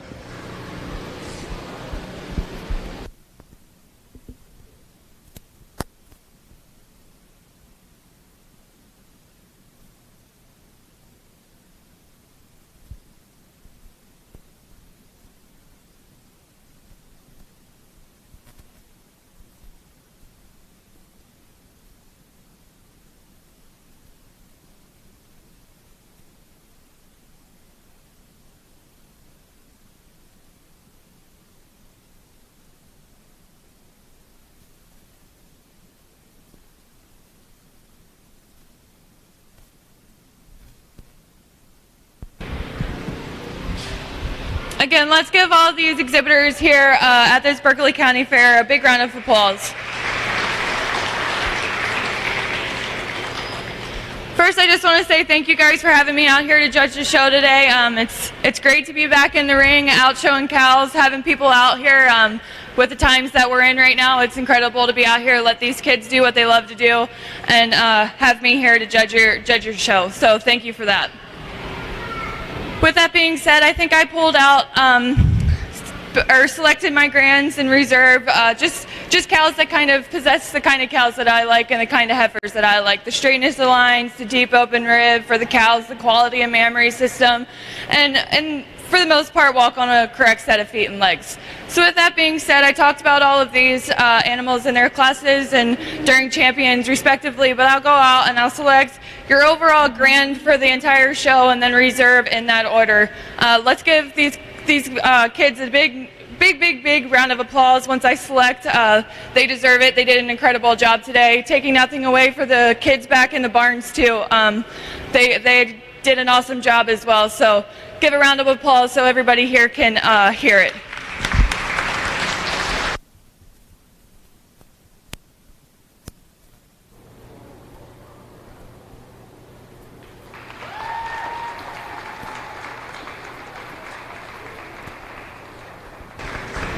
For me today, I'm just going to stick with my cows. Two cows that have a great future, youthful mammary systems, that quality of frame, and that deep open rib. Taking nothing away from these two Holstein heifers, two heifers that I think have a very bright future. So congratulations to all the kids here, and keep up the great work. You guys did a phenomenal job today getting these heifers out here and looking great. So congratulations to everybody at the show and all the youth exhibitors here today. Paige and Seth, if you'll turn around or come in for pictures. Our grand champion female of the show was exhibited by Paige Knott. Our reserve champion exhibited by Seth Painter. And a job well done by all the exhibitors at this year's fair.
If everyone that's been part of the dairy show would like to come into the arena where the pretty flowers are by Made in the Shades, they would like to have a picture of all the dairy exhibitors. So please come to the arena, all of the dairy exhibitors.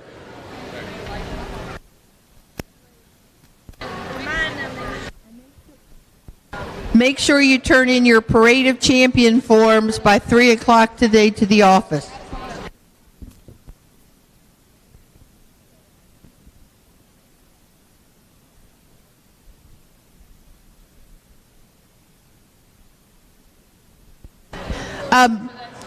Paige Knott will also receive a plaque that used to be given by the Eastern West Virginia Holstein Association. If anybody can remember when that was in use or when it was still around, that award's been picked up and is given by Sandy Davis now.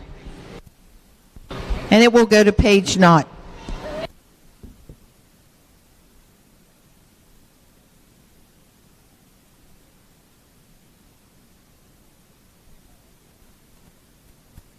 Let's talk trash, because when it comes to trash, you have options. Panhandle Dumpsters is a local family-owned garbage hauling company serving both residential and commercial customers with weekly trash pickup, dumpster service, yard waste pickup, and bulk pickups too. Panhandle Dumpsters will give you a free trash can and provide curbside service for just $23 a month. Panhandle Dumpsters features a fleet of quieter, eco-friendly garbage trucks, thereby reducing the noise usually associated with pickup. Switch now and save up to 30%. Call 833-DUMP-STR, panhandledumpsters.com. Floodwaters can spread E. coli bacteria. Here's Bill Kearns from the Berkeley County Health Department about what to do if your well is tested positive. If it's just a one-time contamination, you can superchlorinate your well, which we have instructions at the health department. They could call and talk to us. You're providing an excessive amount of bleach down the well. Then you do a runoff to get that out of the system, to get the bleach through your lines, get any contamination out there. You do a runoff of so long, and then you can have it tested again. The Berkeley County Health Department, 122 Waverly Court in Martinsburg. Call 304-263-5131. They're my closest friends. We've been through a lot together. Seeing our kids off to college, Kelly losing her mom, my 50th birthday, I trust them with so much. So when it came to my finances, I trusted Kelly's referral to her Ameriprise advisor.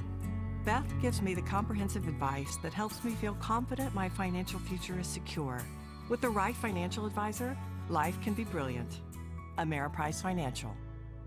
Are you looking for a full-service web design company right here in the Eastern Panhandle? Then look no further than Pro Design LLC, specializing in web design and development, web hosting, and application development. Pro Design is a locally owned company serving local clients since 1997 with a reputation of quality, creativity, and personal touch. Let Pro Design build or redesign your dream website. Find them online at professionaldesign.com or phone 304-676-9940.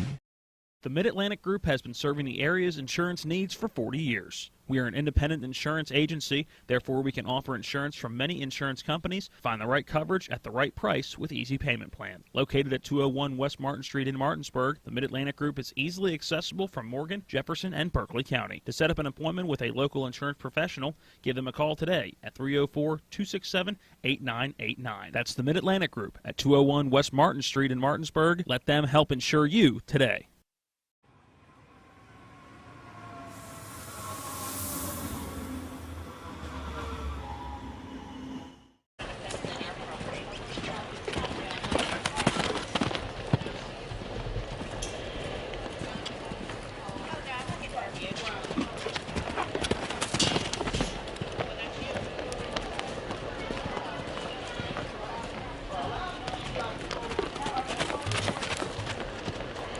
My name's Mackenzie Stout and I'm in Spring Mills FFA.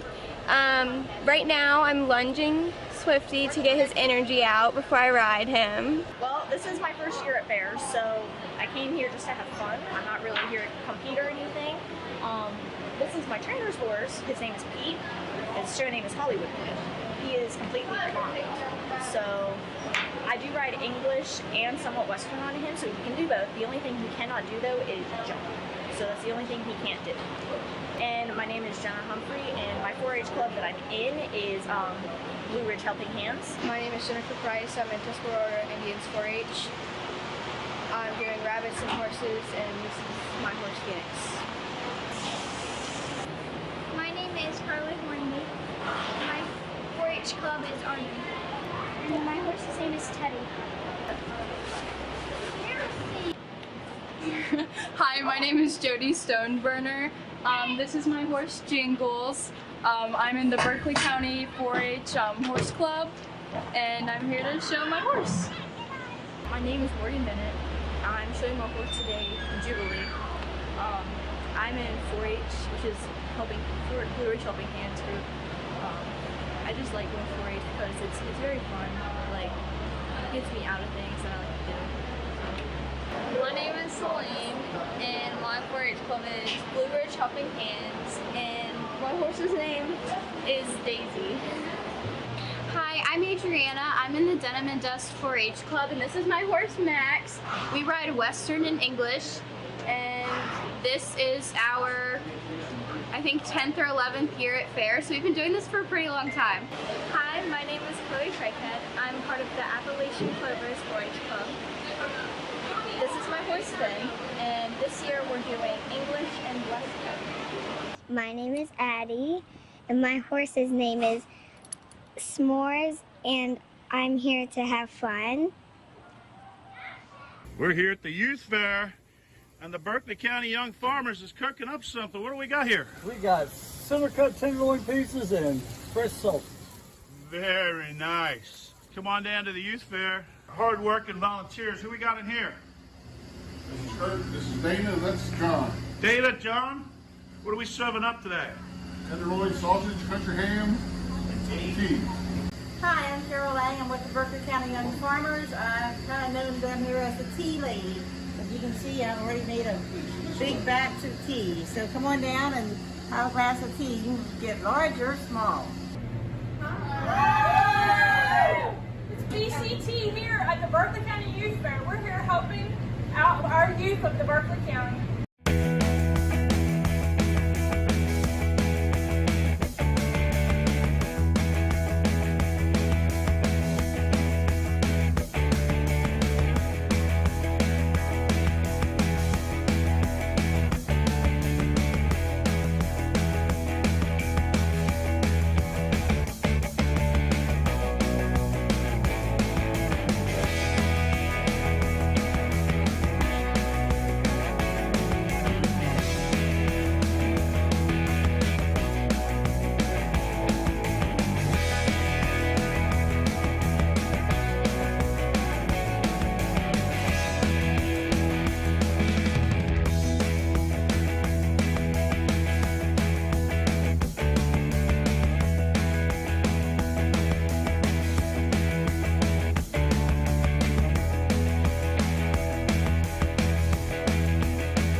going on, everybody?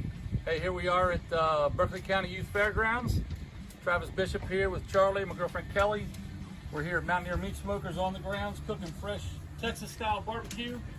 We have a pretty good menu here at the fairgrounds. Here's our brisket right now. Customer just left happy. We have a pretty good menu over here, Mike. Want to check that out? But today we're offering ribs as well, and as well as smoked fresh corn, local fresh corn from Berkeley County. We're getting ready to smoke it up here in a little bit. We're going to have melted butter along with some Old Bay hot sauce to put on it. Fresh local corn. So today, starting about what, 4 or 5 o'clock, I think, Mike? Yeah, they'll be rolling in here. We're pulling some pork right now, but we got a good menu. Come on out and see us. We're going to be here all the way through the Saturday night. As other vendors, there's some great guys. There's some good people here. Kevin up here, Keep It Smoking. He's a great guy. I love him. Good friend. But come on and have a good time. It's got great weather. It's not going to get any better than this, guys. Thanks a lot. Have a great day.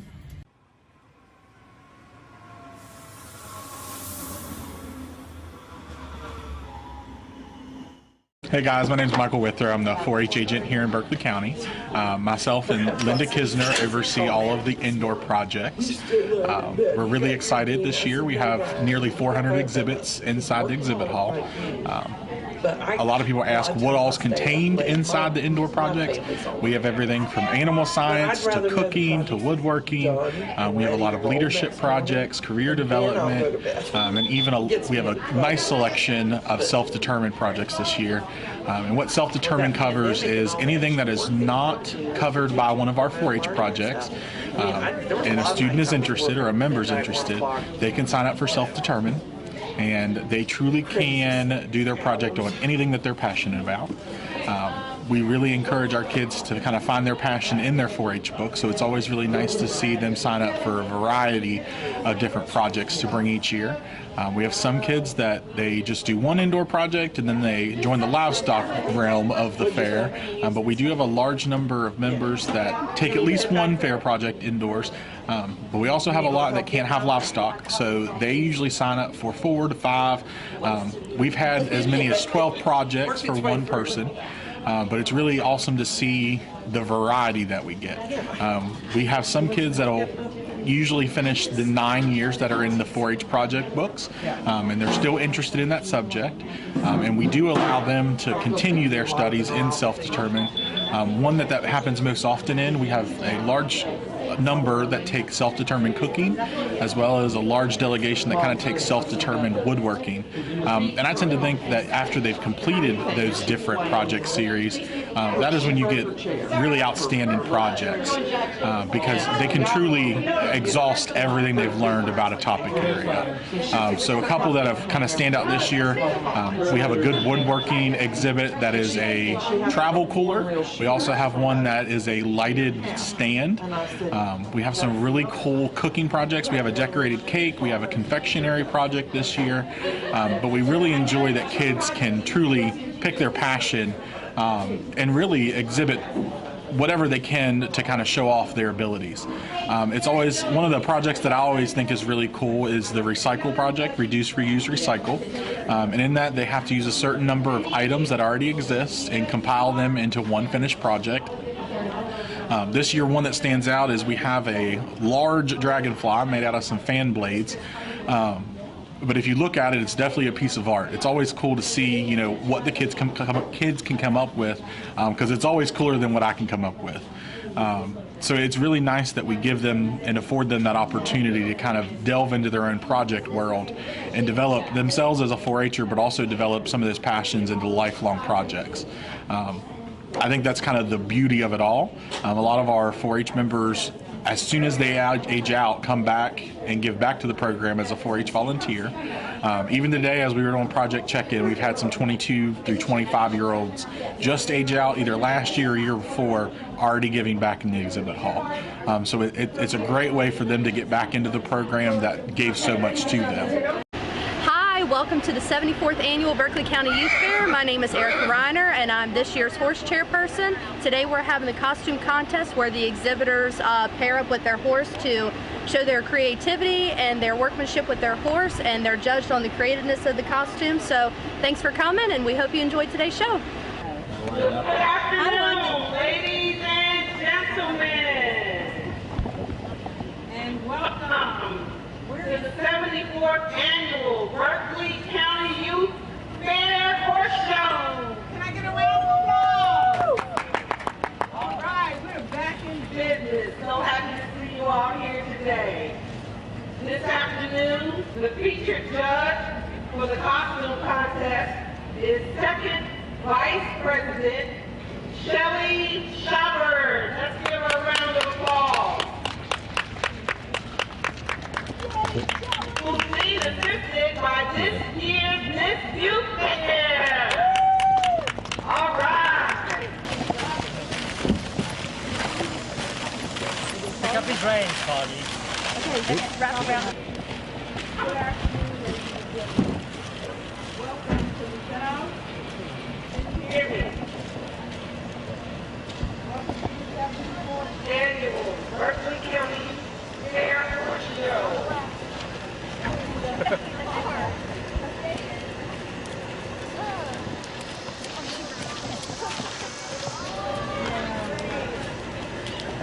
Smile pretty girly.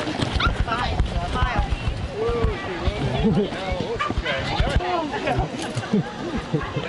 Get that on camera. Babe, are you okay? You okay? What happened?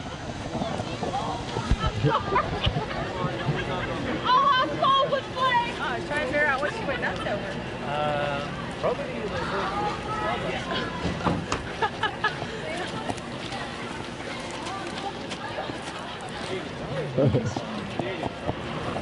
Jaden. Oh, he doesn't want to do anything.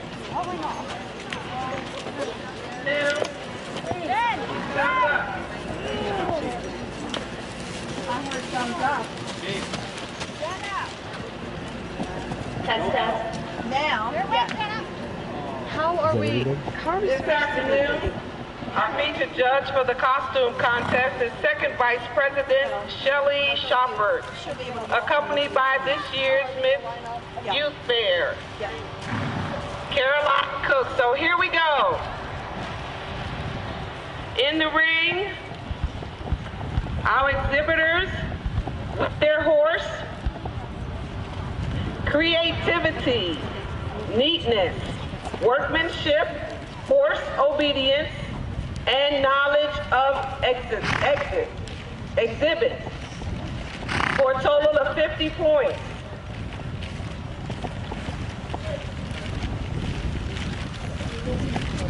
We have Carly Hornby, and her horse is Teddy Bear.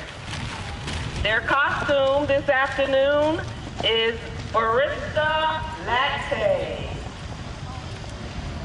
Abby Taylor is with her horse Blossom, and the costume design is a pirate. We have Celine Good. Her horse's name is Daisy, and Daisy has a beach bum costume.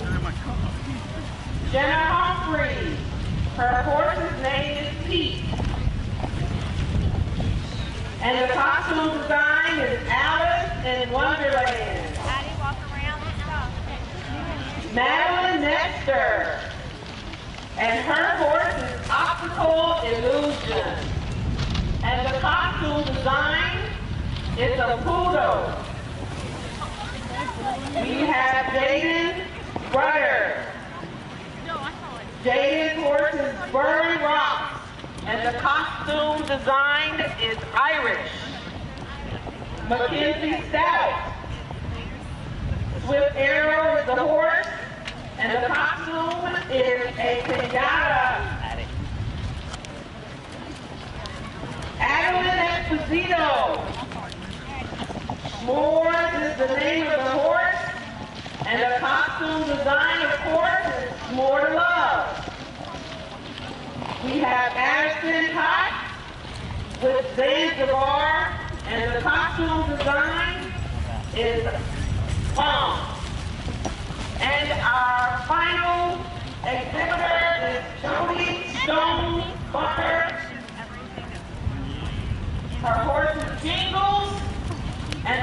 costume design is AC Horsey. A big round.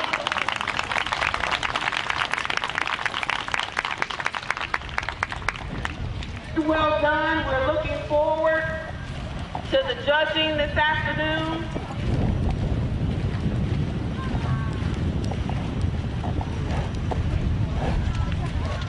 To send out a reminder that tomorrow is the horse show, 8 a.m. And then we'll be back on Thursday morning. Looking forward to see you all come out. Again, each area that is judged consists of 10 points apiece for creativity, neatness, workmanship, horse obedience, and the knowledge of the exhibit for a total of 50 points. Soon and very soon, the judging will be presented. And we will present the winners for first, second, and third place.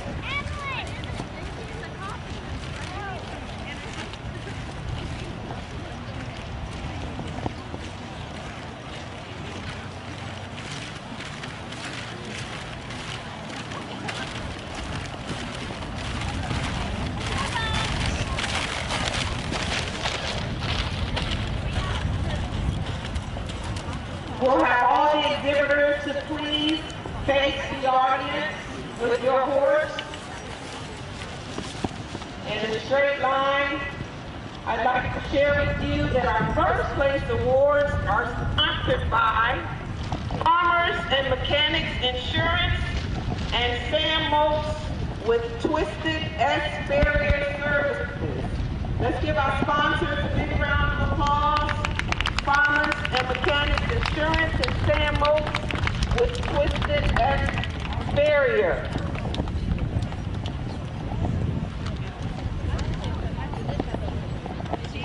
Thank you. A big thank you to all the exhibitors this afternoon.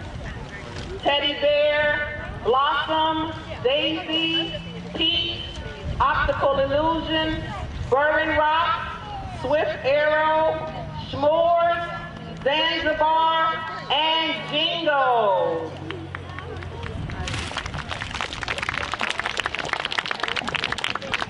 Body, great job.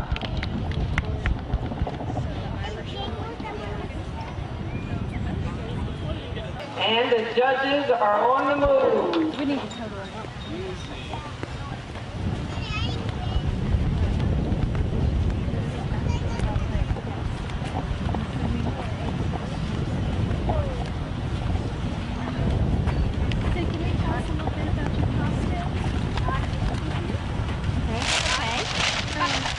Tell us?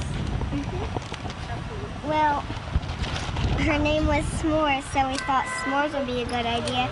And then my dad made the graham cracker arms out of some cardboard, and he used this stuff to hold it onto my arms. And then we put a white shirt and tucked it into my pants, and then put stuffing in it. And then my mom bought a bunch of like felt and stuff, and she made the Hershey's. And for the white letters, she's white felt. Okay, so what are you supposed to be? The marshmallow and the graham marshmallow crackers. and the graham crackers. Okay, all right, well, we're going to go down and talk to the other ones, okay? Thank you. How are you? So, Carly, tell us a little bit about your costume. So, I'm the barista for the drink. Uh-huh. And he's the latte. Okay. Oh. All right. It has the cocoa drizzle. Oh my goodness. It's the drizzle. Oh my goodness. Okay, well good job at that, okay? Thank you.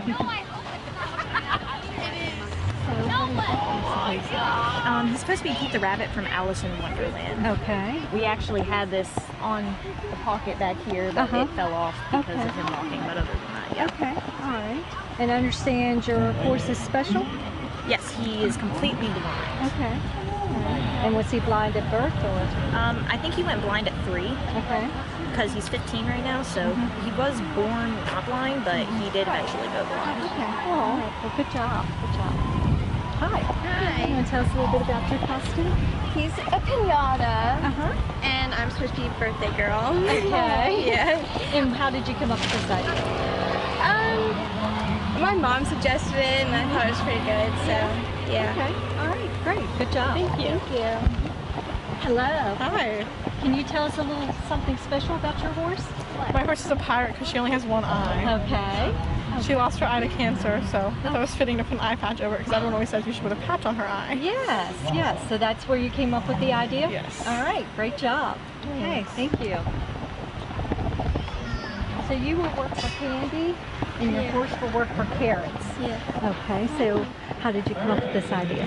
Well, he sits in a stall, and he just sits there and stands, and he puts his nose through like the wood bricks, and like he just like wants a carrot, and I'm He's like, beautiful. "Thank Absolutely you." beautiful. Yep.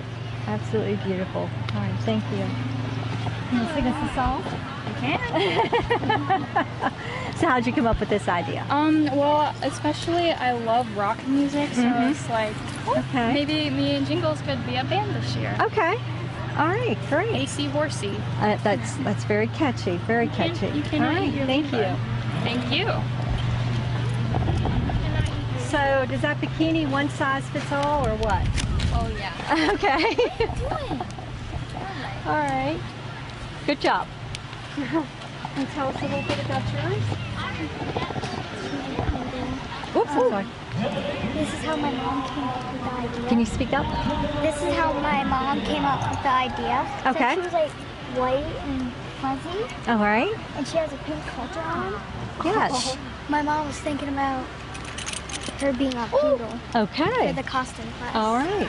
Very, very pretty. Did you help put those cotton balls together? Yeah. Answer's yes. All right. Thank you. We won't disturb you anymore. Hello. Hello. How was your Can you tell us a little bit? We did the Irish thing because he is Irish. He came from Ireland. Oh, okay. Okay. That's great. Anything else that's special?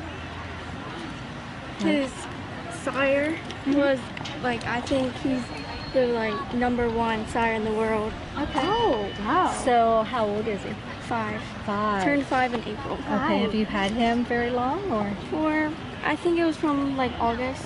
Okay. All right. Great. All right. Thank you. We're going to go over and tally up the scores. Okay. Thank you.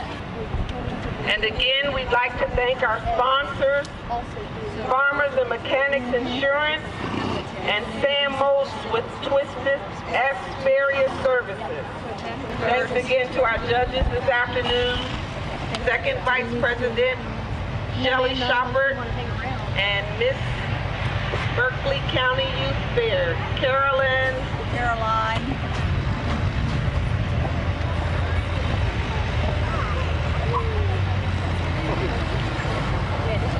All right, this year, for the 74th Annual Berkeley County Youth Fair Horse Show, for the costume contest. Let's give another big round of applause for all the exhibitors and their horses. Great job, great presentation.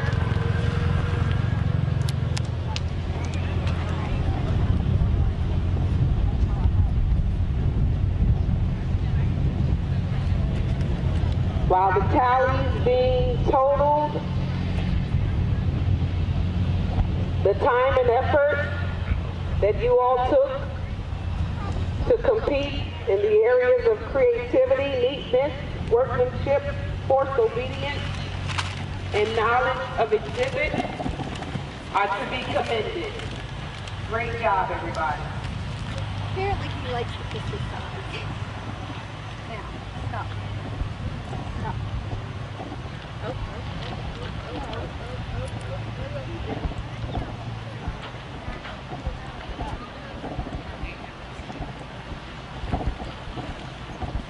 All right, let's take one final walk around. You can lead your horses around the arena.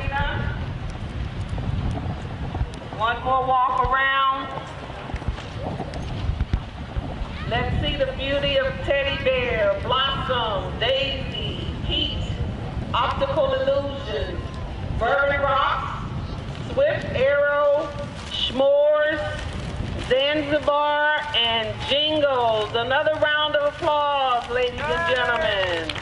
How beautiful you all look.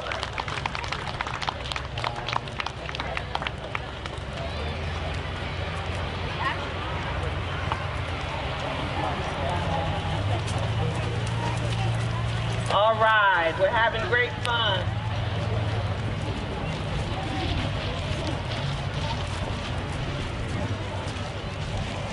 All that glamour is making me want some s'mores and coffee. Latte. Going to the beach. Irish coffee. Dreaming of Alice in Wonderland. Being a beach bum. All right, here we go. Drum rolls, please. Are you ready? All right. Thank you, everybody. We appreciate your patience, and this is going to be a blast. And in third place, we have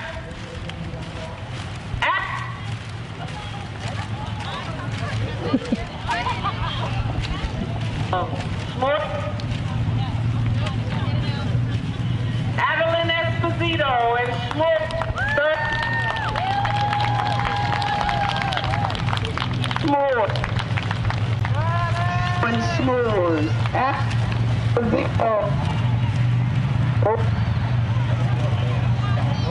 Our third winner. Thank you. Our third place winner is Adeline Esposito and S'mores. Great job, Adeline. And our second winner, Rudder, Jamie Rudder. Very rock. Second, Jaden Rudder. Come on out, Jaden Rudder, second place. Very rock. And our first place winner this afternoon goes.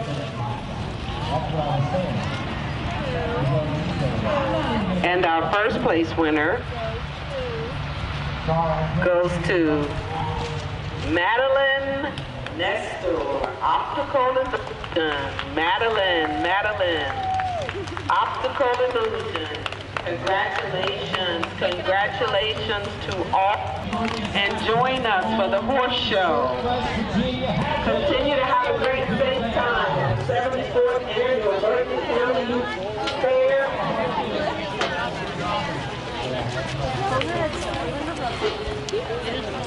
Spring Valley Farm and Orchard in beautiful Hampshire County is owned by the Cooks, Eli and Misty, and their 3 children who farm on 820 acres and grow fresh peaches, apples, corn, tomatoes, melons, squash, zucchini, beans, and more. Spring Valley Farm Market has a new location at 1793 Dry Run Road in Martinsburg and a Winchester location too. Open Monday through Saturday 9 until 5 and Sunday 9 to 4. For the freshest, highest quality fruit and produce, shop Spring Valley Farm Market. Buy fresh, buy local. Ever try to collect on an insurance claim? Perhaps a homeowner's claim, auto accident, or fire. Insurance companies collect money from you for protection should something bad happen. And when it does, they don't want to pay, or they offer too little. At Mansion Ferretti, we have an attorney who worked defending insurance companies and knows all the dirty tricks they play to deny or lowball your claim. Call us today for help in getting what you really deserve. Mansion Ferretti, when you need justice. There are so many great things to say about the redesigned Honda CR-V. So to save time, we've condensed them down into one easy acronym. OMECUV-NAAHAWATESONT. That stands for our most exhilarating compact utility vehicle, now available as a hybrid and with a turbocharged engine standard on non-hybrid trims. See? Simple. The redesigned Honda CR-V. Contact your Honda dealer or shop online. Miller Honda, south of Winchester, home of the lifetime powertrain warranty. www.mymillerhonda.com. Hi, this is Lauren from Orsini's right here in Martinsburg. Grilling is not just for the boys. We are a Platinum Traeger dealer carrying the Pro Series all the way up to the Timberline Series. We have every flavor of wood pellets along with accessories, rubs, sauces, Not just Traeger, we carry Utz, Meat Church, Lanes, and Dizzy Pig. We also carry a full line of Yeti products. Orsini's has everything to complete your backyard. Visit us at 360 Hack Wilson Way or at Orsinis.com.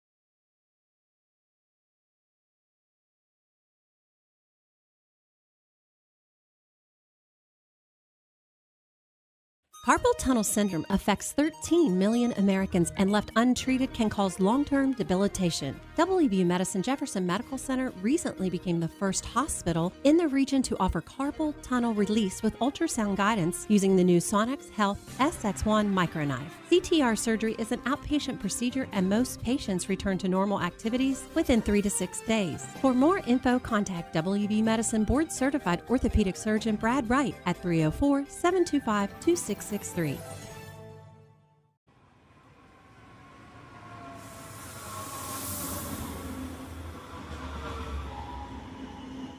WVU Medicine introduces a new minimally invasive hysterectomy surgery to our area. V-Notes is an advanced gynecologic technique that provides many benefits to patients, such as shorter hospital stays, less post-operative pain, faster recoveries, and no visible scars. Dr. Aaron Miller and Dr. Lori Tucker with WVU Medicine OBGYN in Martinsburg are the only OBGYNs in the Baltimore, Washington metropolitan area currently offering this cutting-edge procedure. WVU Medicine, the future of surgery is here.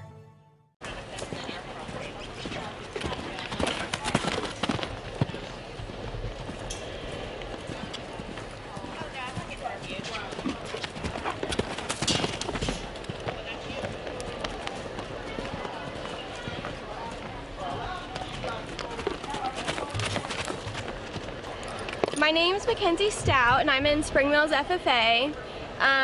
Right now I'm lunging Swifty to get his energy out before I ride him. Well, this is my first year at fairs, so I came here just to have fun. I'm not really here to compete or anything. This is my trainer's horse. His name is Pete. His show name is Hollywood. He is completely blind. So I do ride English and somewhat Western on him, so he can do both. The only thing he cannot do though is jump. So that's the only thing he can't do. And my name is Jenna Humphrey, and my 4-H club that I'm in is Blue Ridge Helping Hands. My name is Jennifer Price. I'm in Tuscarora Indians 4-H. I'm doing rabbits and horses, and this is my horse Phoenix. My name is Carly Hornby. My 4-H club is Army. And my horse's name is Teddy. Hi, my name is Jody Stoneburner. This is my horse Jingles. I'm in the Berkeley County 4-H Horse Club, and I'm here to show my horse. My name is Morgan Bennett. I'm showing my horse today, Jubilee. I'm in 4-H, which is Blue Ridge Helping Hands group. I just like going 4-H because it's very fun. Like, it gets me out of things that I like to do. My name is Celine, and my 4-H club is Blue Ridge Helping Hands, and my horse's name is Daisy. Hi, I'm Adriana. I'm in the Denim and Dust 4-H club, and this is my horse Max. We ride Western and English, and this is our, I think, 10th or 11th year at fair, so we've been doing this for a pretty long time. Hi, my name is Chloe Craighead. I'm part of the Appalachian Clovers 4-H club. This is my horse Ben, and this year we're doing English and Western.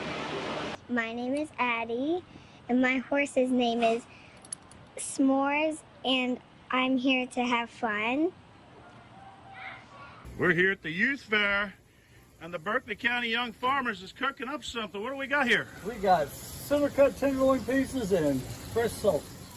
Very nice. Come on down to the youth fair. Hard-working volunteers. Who we got in here?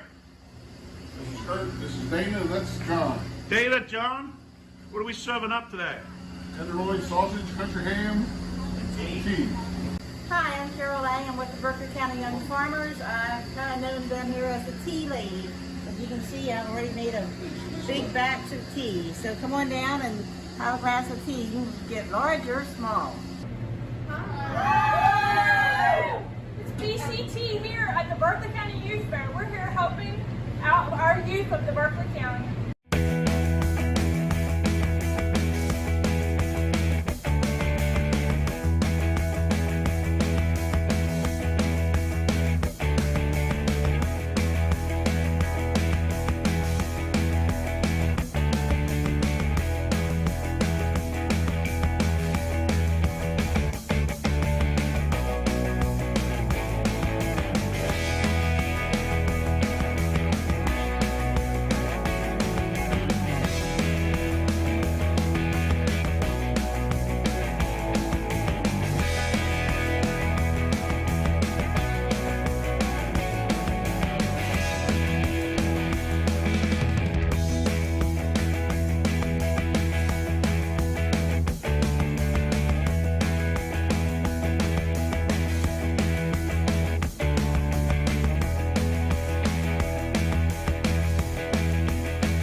going on, everybody? Hey, here we are at Berkeley County Youth Fairgrounds. Travis Bishop here with Charlie, my girlfriend Kelly. We're here at Mountaineer Meat Smokers on the grounds cooking fresh Texas-style barbecue. We have a pretty good menu here at the fairgrounds. Here's our brisket right now. Customer just left happy. We have a pretty good menu over here, Mike. Want to check that out? But today we're offering ribs as well as smoked fresh corn, local fresh corn from Berkeley County. We're getting ready to smoke it up here in a little bit. We're going to have melted butter along with some Old Bay hot sauce to put on it. Fresh local corn. So today, starting about what, 4 or 5 o'clock, I think, Mike? Yeah, they'll be rolling in here. We're pulling some pork right now, but we got a good menu. Come on out and see us. We're going to be here all the way through the Saturday night. As other vendors, there's some great guys. There's some good people here. Kevin up here, Keep It Smoking. He's a great guy. I love him. Good friend. But come on and have a good time. It's got great weather. It's not going to get any better than this, guys. Thanks a lot. Have a great day.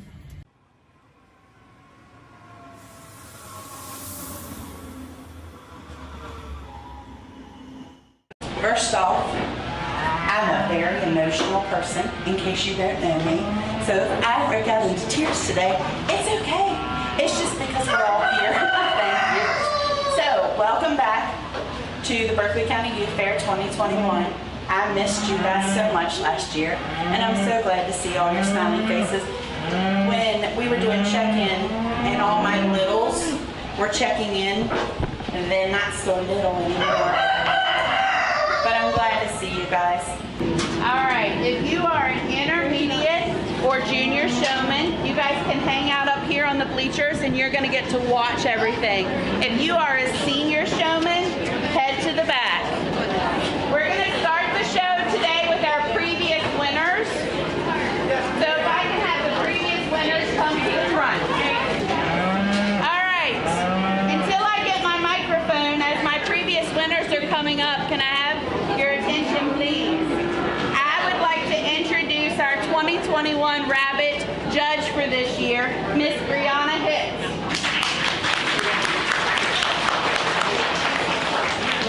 Brianna is a member of the Blue Ridge Rabbit and Cabby Club. She's been raising rabbits since 1999, and she's had multiple national rabbit to multiple national rabbit conventions in several states. She's competed in youth judging and showmanship competitions from 2000 to 2005. She also teaches rabbit showmanship to anyone that is wanting to learn, and she currently raises Himalayans and Californians. So thank you very much for coming to us today. All right, so we are starting our show today with the previous winners class. I have coming up to the table exhibitor number 65. This is Ashton Lazarick. This is Rick Stone.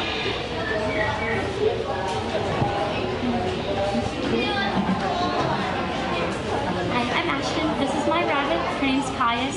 She was born in 2017, and she was my first ever breeding, actually. She's one of my first babies.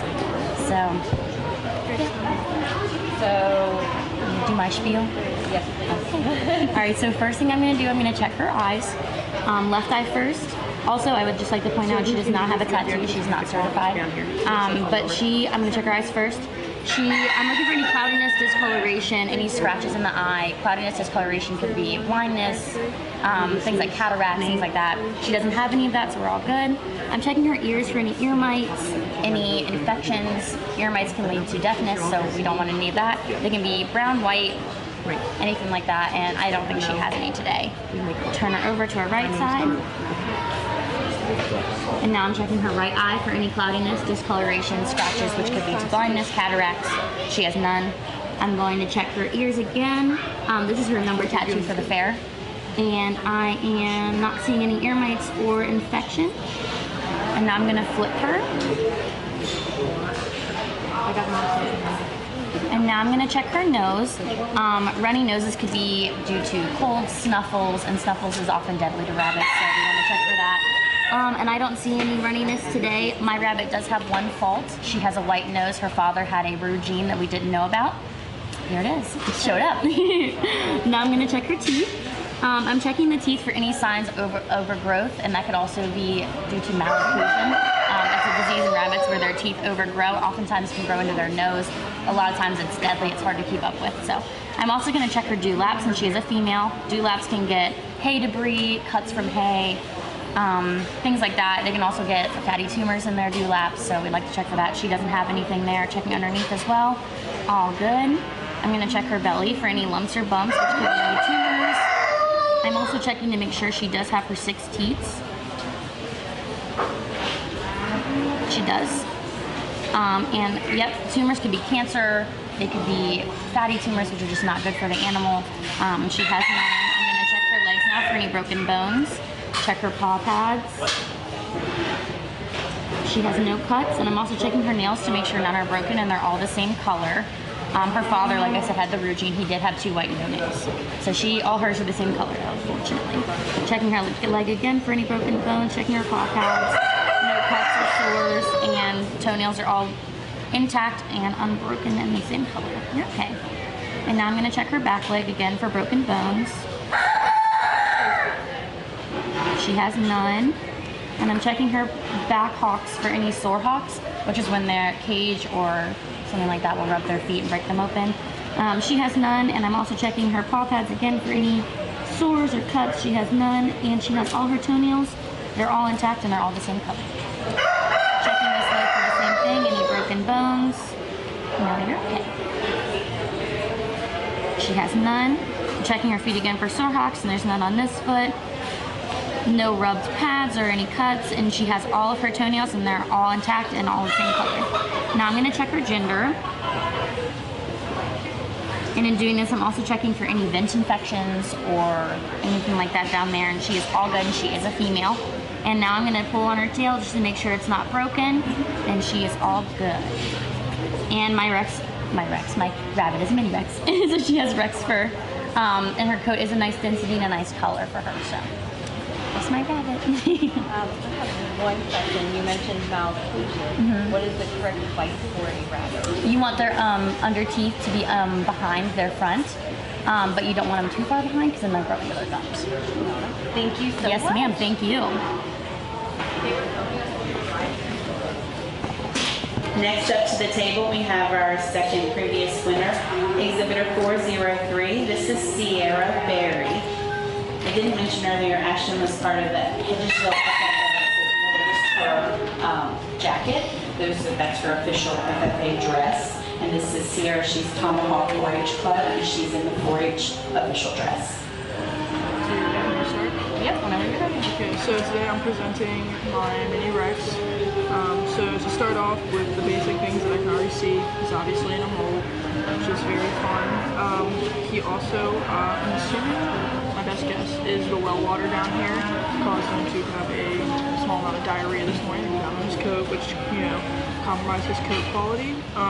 To look at his eyes, now out of the left eye, there is slight discharge. It's not goopy, it's just a little bit of watering. That is because he has allergies, and he had his eye drops, so it helps with that, but it's just genetic sometimes, and he's an indoor rabbit that I brought outside, so it causes that to occur. His right eye looks healthy and fine, completely dry.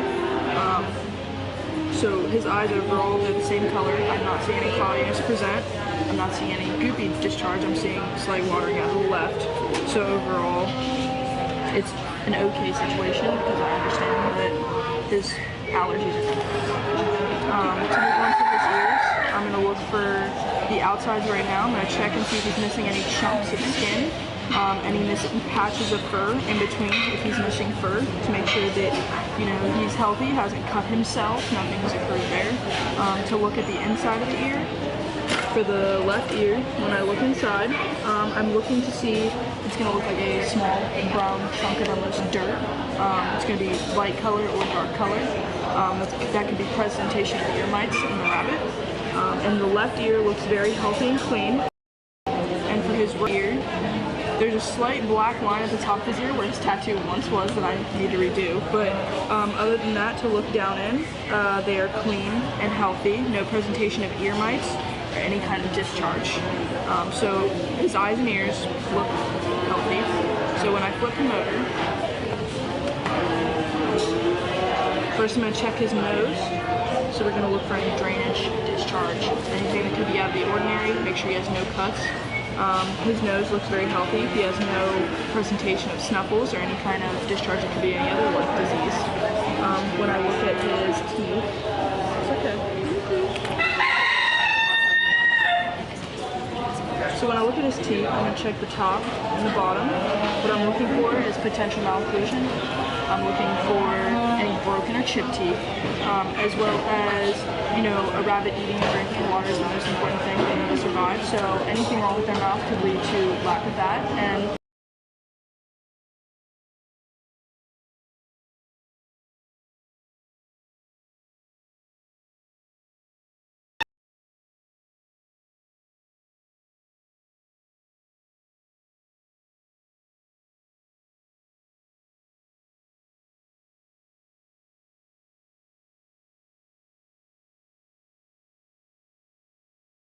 who need justice.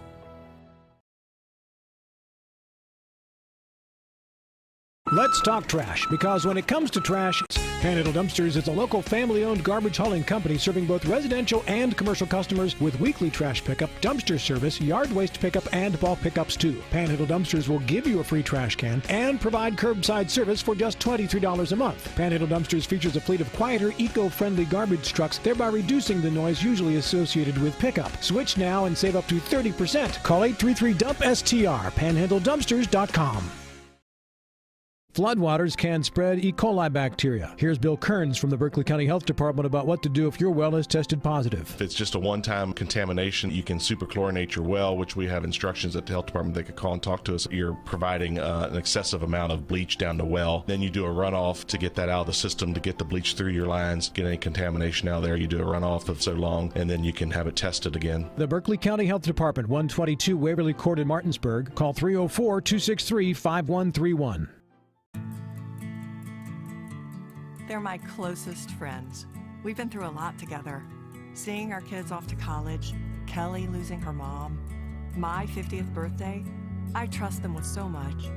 So when it came to my finances, I trusted Kelly's referral to her Ameriprise advisor.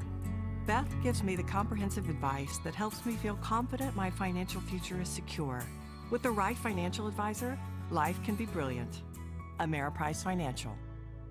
Are you looking for a full-service web design company right here in the Eastern Panhandle? Then look no further than Pro Design LLC, specializing in web design and development, web hosting, and application development. Pro Design is a locally owned company serving local clients since 1997 with a reputation of quality, creativity, and personal touch. Let Pro Design build or redesign your dream website. Find them online at professionaldesign.com or phone 304-676-9940.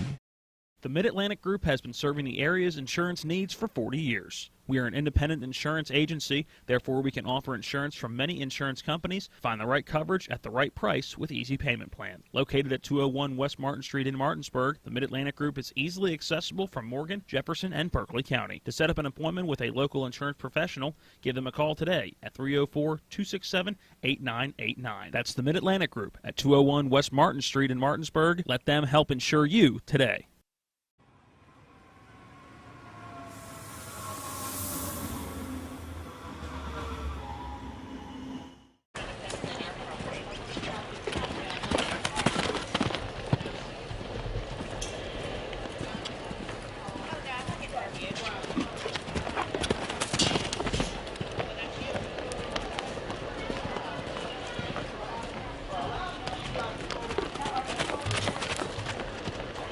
My name's Mackenzie Stout and I'm in Spring Mills FFA.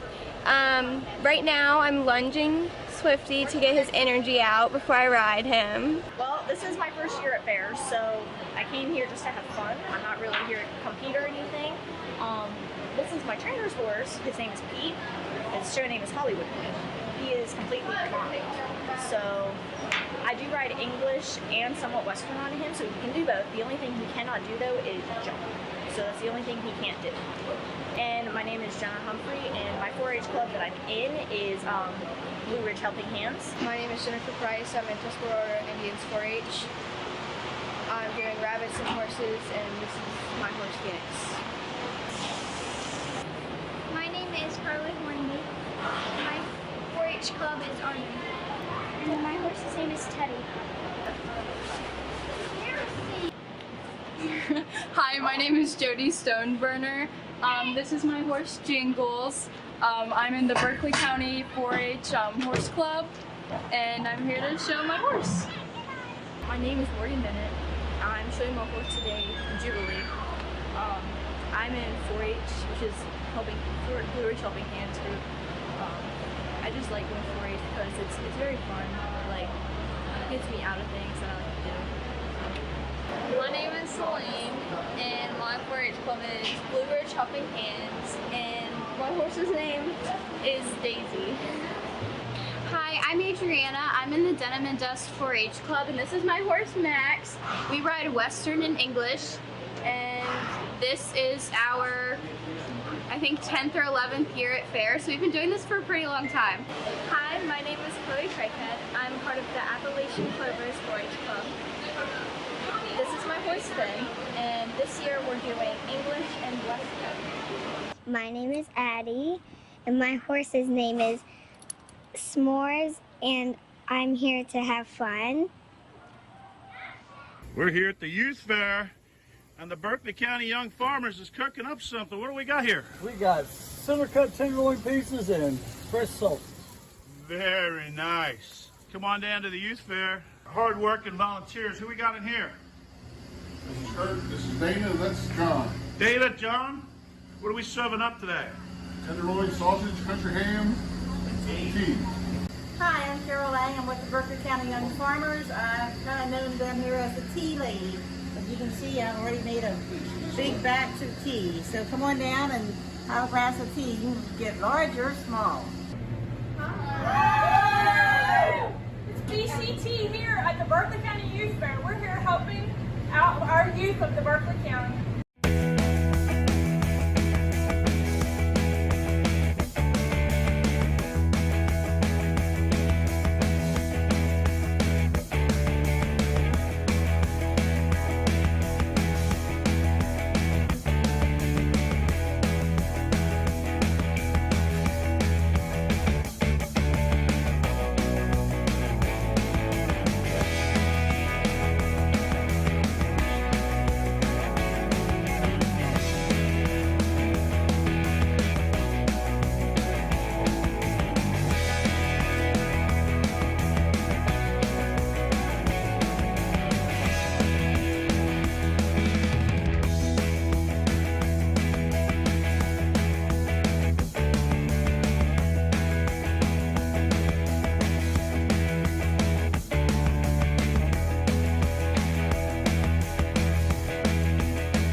going on, everybody? Hey, here we are at Berkeley County Youth Fairgrounds. Travis Bishop here with Charlie, my girlfriend Kelly. We're here at Mountaineer Meat Smokers on the grounds, cooking fresh Texas-style barbecue. We have a pretty good menu here at the fairgrounds. Here's our brisket right now. Customer just left happy. We have a pretty good menu over here, Mike. Want to check that out? But today we're offering ribs as well as smoked fresh corn, local fresh corn from Berkeley County. We're getting ready to smoke it up here in a little bit. We're going to have melted butter along with some Old Bay hot sauce to put on it. Fresh local corn. So today, starting about what, 4 or 5 o'clock, I think, Mike? Yeah, they'll be rolling in here. We're pulling some pork right now, but we got a good menu. Come on out and see us. We're going to be here all the way through the Saturday night. As other vendors, there's some great guys. There's some good people here. Kevin up here, Keep It Smoking. He's a great guy. I love him. Good friend. But come on and have a good time. It's got great weather. It's not going to get any better than this, guys. Thanks a lot. Have a great day.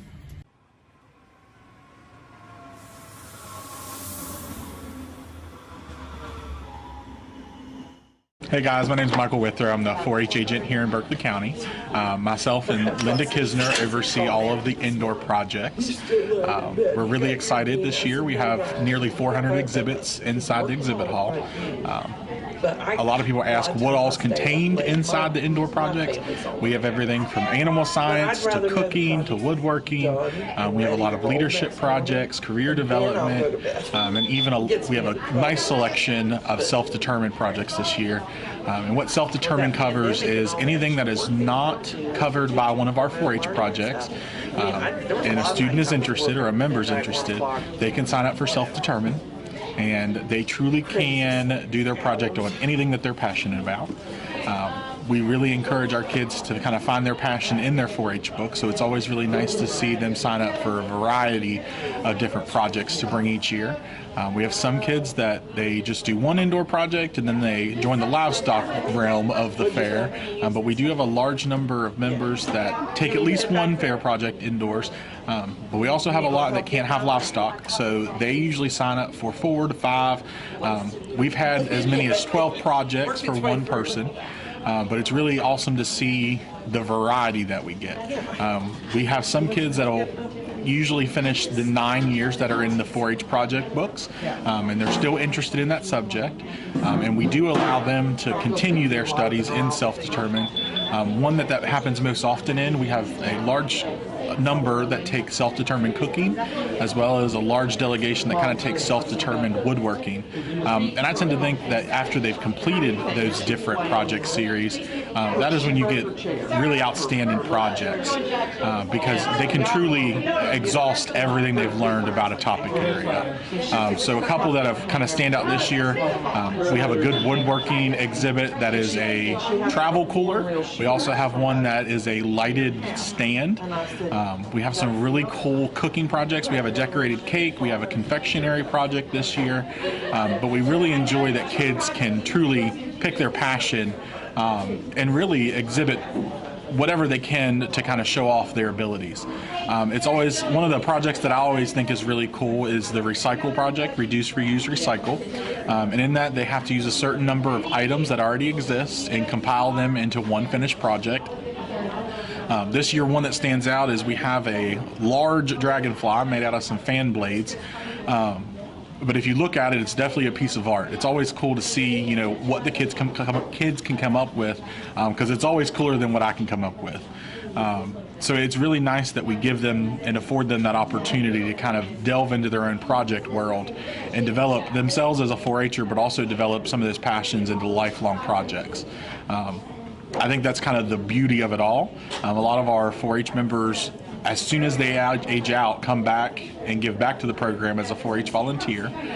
Even today, as we were doing Project Check-In, we've had some 22 through 25-year-olds just age out either last year or year before, already giving back in the exhibit hall. So it's a great way for them to get back into the program that gave so much to them. Welcome to the 74th Annual Berkeley County Youth Fair. My name is Erica Reiner and I'm this year's horse chairperson. Today we're having the costume contest where the exhibitors pair up with their horse to show their creativity and their workmanship with their horse, and they're judged on the creativeness of the costume. So thanks for coming and we hope you enjoyed today's show. Good afternoon, ladies and gentlemen, and welcome to the 74th Annual Berkeley County Youth Fair Horse Show. Can I get a round of applause? All right, we're back in business. So happy to see you all here today. This afternoon, the featured judge for the costume contest is Second Vice President Shelly Shopper. Let's give her a round of applause. Who's being assisted by this year's Miss Youth Fair. All right. Pick up your brains, Foggy. Okay, wrap around. Good afternoon, ladies and gentlemen. Welcome to the show. Hear me. Welcome to the 74th Annual Berkeley County Fair Horse Show.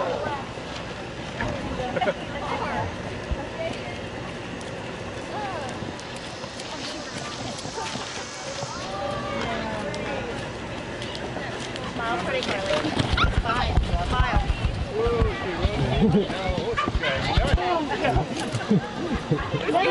Get down, camera. Babe, are you okay? You okay? What happened? Oh, I'm cold with flag. Oh, I was trying to figure out what she went nuts over. Probably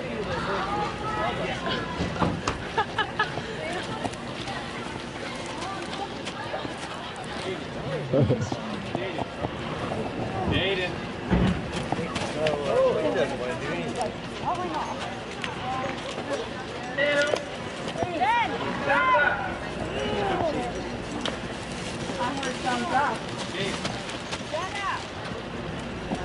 Test.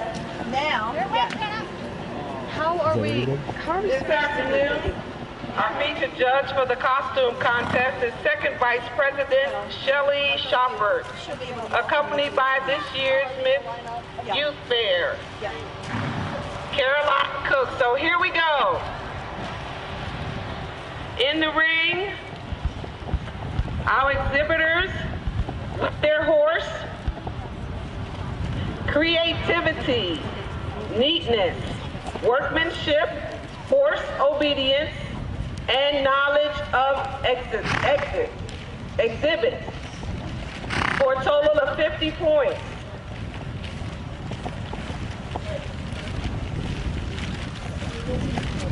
We have Carly Hornby, and her horse is Teddy Bear. Their costume this afternoon is Barista Latte. Abby Taylor is with her horse Blossom. And the costume design is a pirate. We have Celine Good. Her horse's name is Daisy. And Daisy has a beach bum costume. Jenna Humphrey, her horse's name is Pete. And the costume design is Alice in Wonderland. Madeline Nestor. And her horse is Optical Illusion. And the costume design is a poodle. We have Jaden's brother. Jaden's horse is Burry Rocks. And the costume design is Irish. Mackenzie Stout. Swift Arrow is the horse, and the costume is a pinata. Adeline Esposito. S'mores is the name of the horse, and the costume design, of course, is More to Love. We have Addison Hot with Zanzibar, and the costume design is And our final exhibitor is Jody Stone Bunker.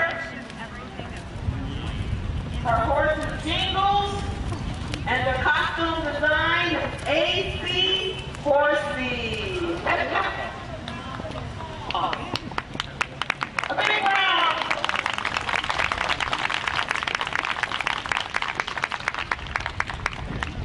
Well done. We're looking forward to the judging this afternoon.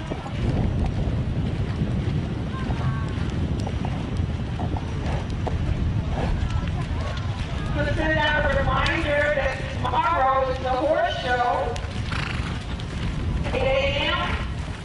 And then we'll be back on Thursday morning. Looking forward to see you all come out.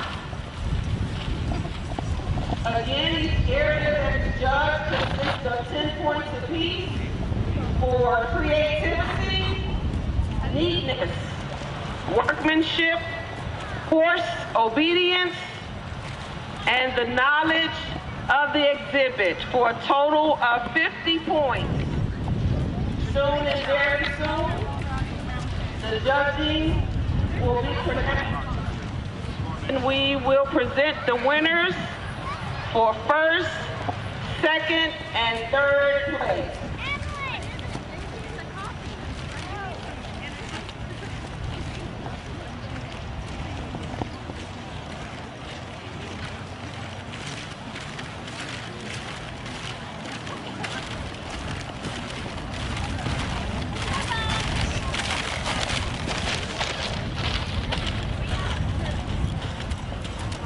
We'll have all the exhibitors to please face the audience with your horse in a straight line. I'd like to share with you that our first place awards are sponsored by Farmers and Mechanics Insurance and Sam Moats with Twisted S Barrier Services. Let's give our sponsors a big round of applause. Farmers and Mechanics Insurance and Sam Moats with Twisted S Barrier.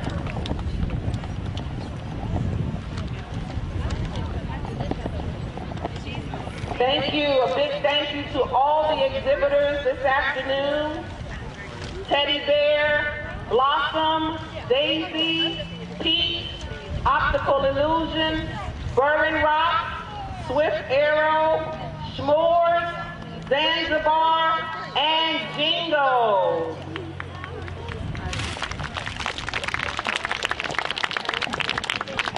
Body, great job.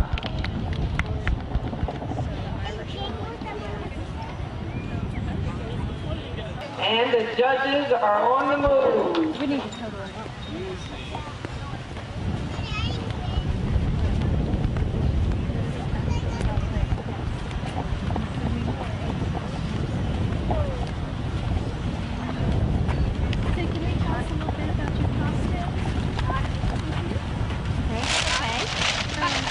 Tell us?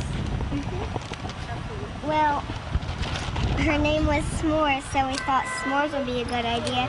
And then my dad made the graham cracker arms out of some cardboard, and he used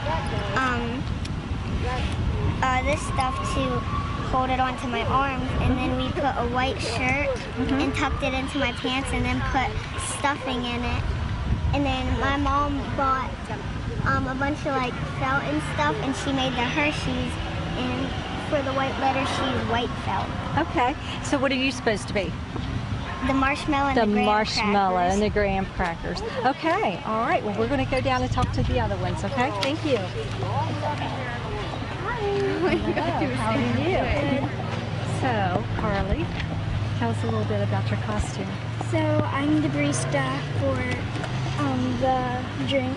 Uh-huh. And he's the latte. Okay. Oh. All right. It has the cocoa drizzle. Oh my goodness. It's the drizzle. Oh my goodness. Okay, well good job at that, okay? Thank you.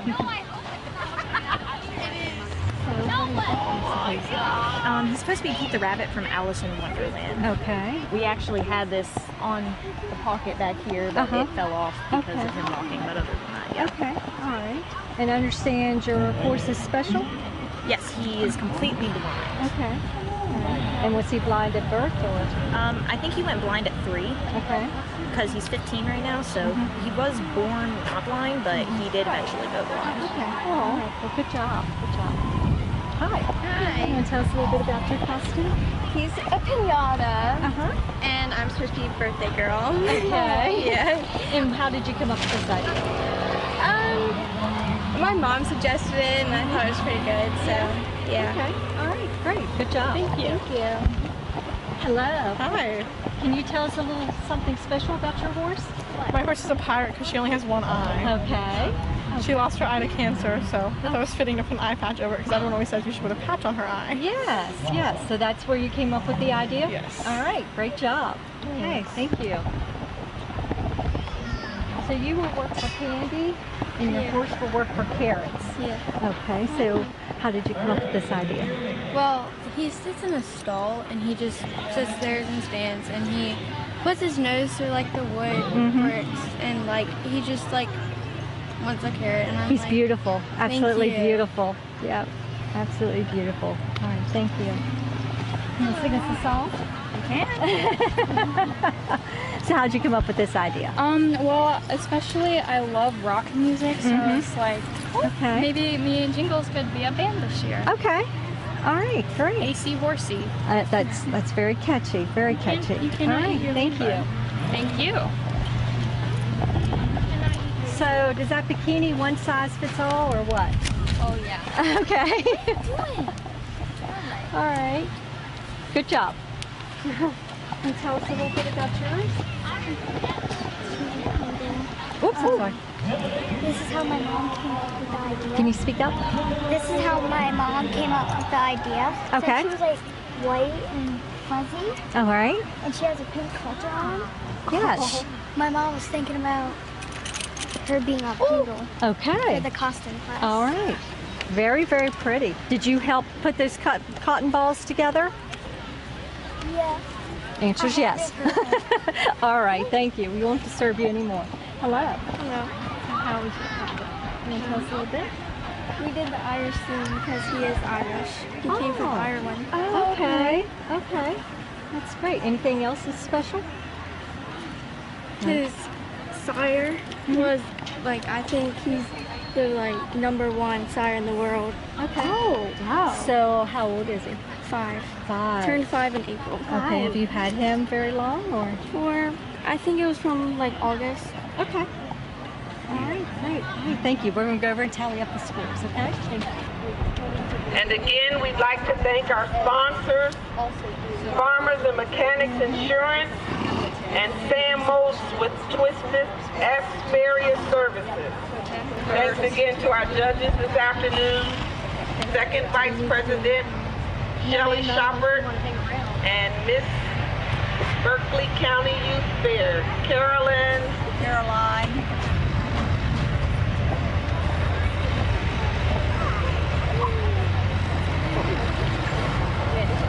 All right, this year, for the 74th Annual Berkeley County Youth Fair Horse Show, for the costume contest. Let's give another big round of applause for all the exhibitors and their horses. Great job, great presentation.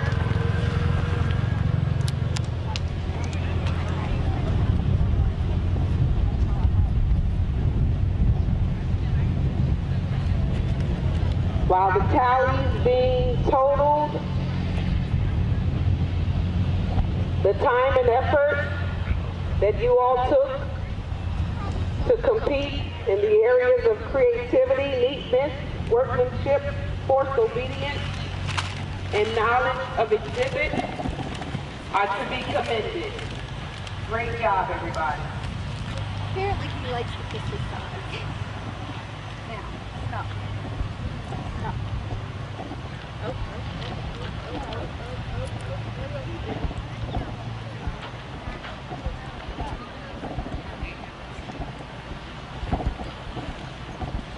All right, let's take one final walk around.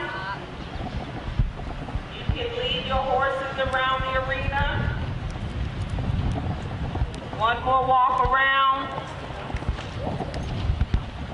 Let's see the beauty of Teddy Bear, Blossom, Daisy, Pete, Optical Illusions, Burry Rocks, Swift Arrow, S'mores, Zanzibar, and Jingles. Another round of applause, ladies and gentlemen. How beautiful you all look.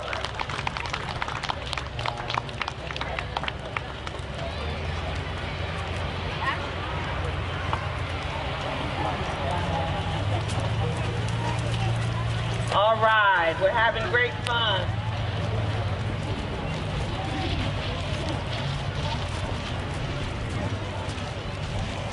All that glamour is making me want some s'mores and coffee. Latte. Going to the beach. Irish coffee.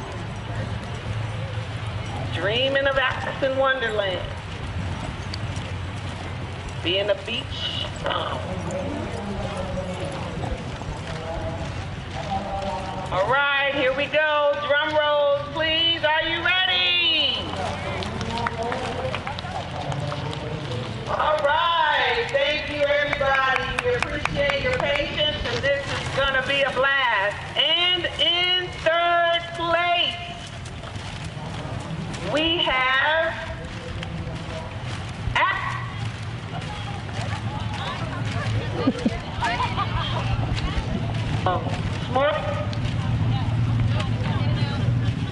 Adeline Esposito and S'mores.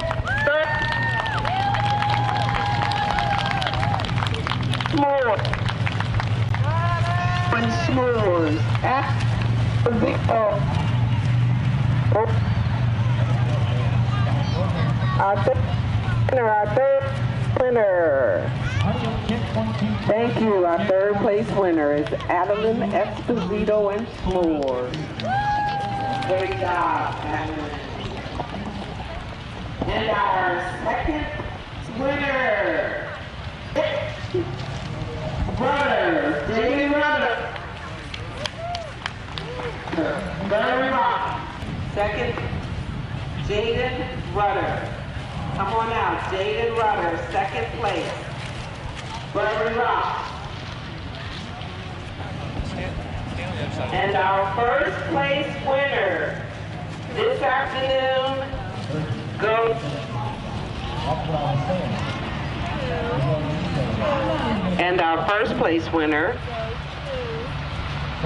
goes to Madeline Nestor, Optical Illusion.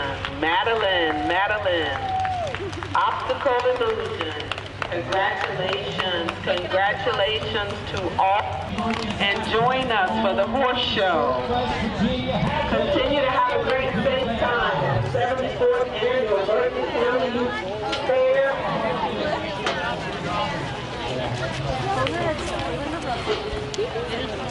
Spring Valley Farm and Orchard in beautiful Hampshire County is owned by the Cooks, Eli and Misty, and their 3 children who farm on 820 acres and grow fresh peaches, apples, corn, tomatoes, melons, squash, zucchini, beans, and more. Spring Valley Farm Market has a new location at 1793 Dry Run Road in Martinsburg and a Winchester location too. Open Monday through Saturday 9 until 5 and Sunday 9 to 4. For the freshest, highest quality fruit and produce, shop Spring Valley Farm Market. Buy fresh, buy local. Ever try to collect on an insurance claim? Perhaps a homeowner's claim, auto accident, or fire. Insurance companies collect money from you for protection should something bad happen.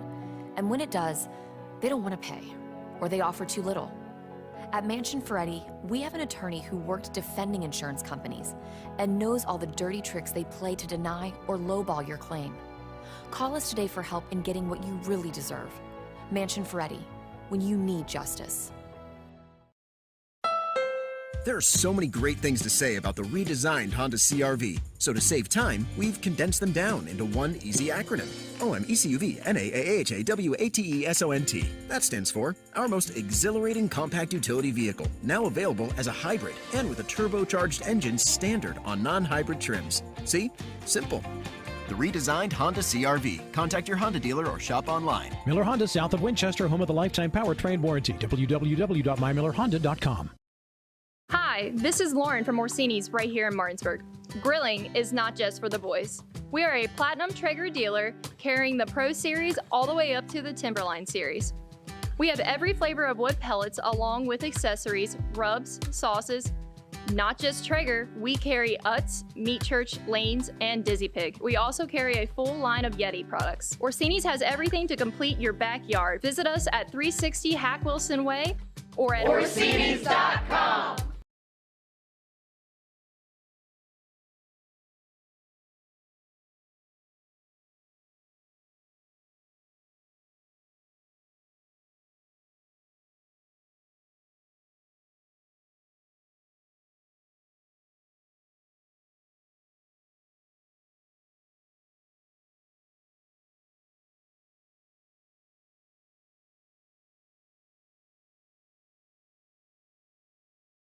Carpal tunnel syndrome affects 13 million Americans and left untreated can cause long-term debilitation. WVU Medicine Jefferson Medical Center recently became the first hospital in the region to offer carpal tunnel release with ultrasound guidance using the new Sonex Health SX1 microknife. CTR surgery is an outpatient procedure and most patients return to normal activities within 3 to 6 days. For more info, contact WVU Medicine board certified orthopedic surgeon Brad Wright at 304-725-2663.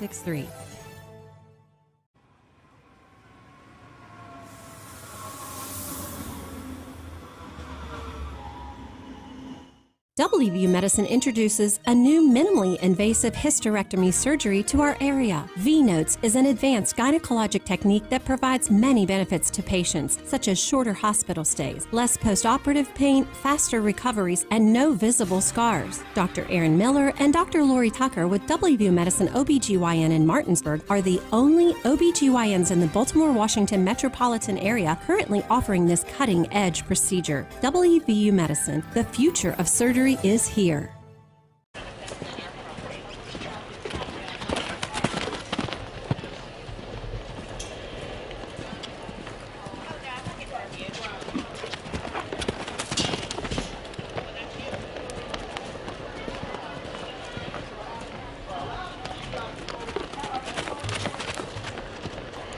My name is Mackenzie Stout and I'm in Spring Mills FFA. Right now I'm lunging Swifty to get his energy out before I ride him. Well, this is my first year at fairs, so I came here just to have fun. I'm not really here to compete or anything. This is my trainer's horse. His name is Pete. His show name is Hollywood. He is completely blind. So I do ride English and somewhat Western on him, so he can do both. The only thing he cannot do though is jump. So that's the only thing he can't do. And my name is Jenna Humphrey, and my 4-H club that I'm in is Blue Ridge Helping Hands. My name is Jennifer Price. I'm in Tuscarora Indians 4-H. I'm doing rabbits and horses, and this is my horse Phoenix. My name is Carly Hornby. My 4-H club is Army. And my horse's name is Teddy. Hi, my name is Jody Stoneburner. This is my horse Jingles. I'm in the Berkeley County 4-H horse club, and I'm here to show my horse. My name is Morgan Bennett. I'm showing my horse today, Jubilee. I'm in 4-H, which is Blue Ridge Helping Hands group. I just like going 4-H because it's very fun. Like, it gets me out of things that I like to do. My name is Celine, and my 4-H club is Blue Ridge Helping Hands, and my horse's name is Daisy. Hi, I'm Adriana. I'm in the Denim and Dust 4-H club, and this is my horse Max. We ride Western and English, and this is our, I think, 10th or 11th year at fair, so we've been doing this for a pretty long time. Hi, my name is Chloe Craighead. I'm part of the Appalachian Clovers 4-H club. This is my horse Finn, and this year we're doing English and Western. My name is Addie, and my horse's name is S'mores, and I'm here to have fun. We're here at the youth fair, and the Berkeley County Young Farmers is cooking up something. What do we got here? We got center cut tenderloin pieces and fresh salt. Very nice. Come on down to the youth fair. Hard-working volunteers. Who we got in here? This is Kurt, this is Dana, and that's John. Dana, John, what are we serving up today? Tenderloin sausage, country ham, and tea. Hi, I'm Carol Lang. I'm with the Berkeley County Young Farmers. I'm kind of known down here as the tea lady. As you can see, I've already made a big batch of tea. So come on down and have a glass of tea. You can get large or small. Hi. It's BCT here at the Berkeley County Youth Fair. We're here helping out our youth of the Berkeley County.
against somebody, okay?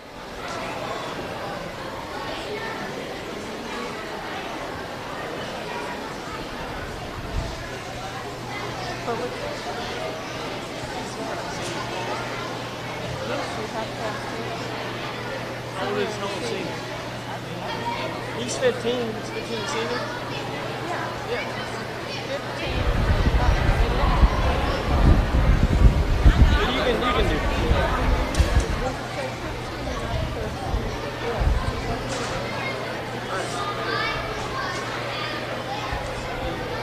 But you can't do it with a little one. You can't do it with a guy that's like 15, that's like 12. Well, seniors can do it with seniors.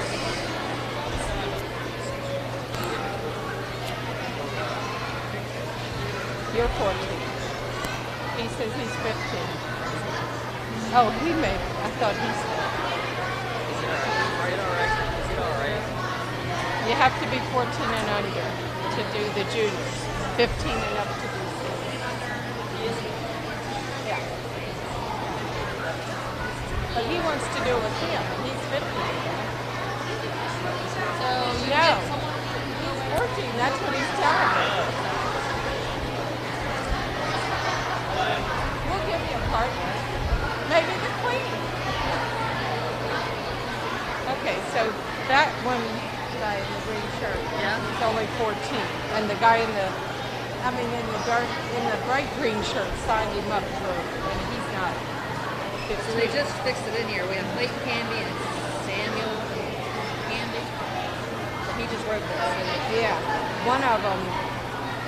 The green one is old enough, but the other one's not. He has to go over here. Oh, okay. Write their name down.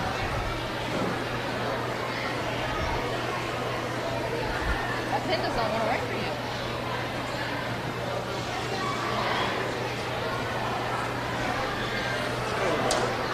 What is it? Cody what? Let's see. Wilbur Senior. Okay, first up is Isaac and Taylor Horn. Isaac Canby.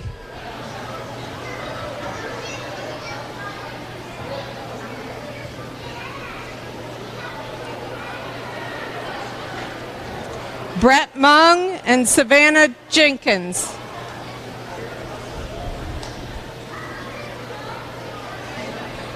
Now you have to race down to the end and change partners. Go around the circle, but change partners, okay?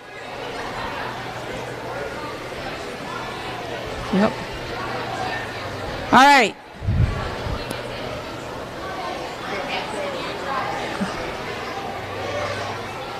On your mark, get set, go.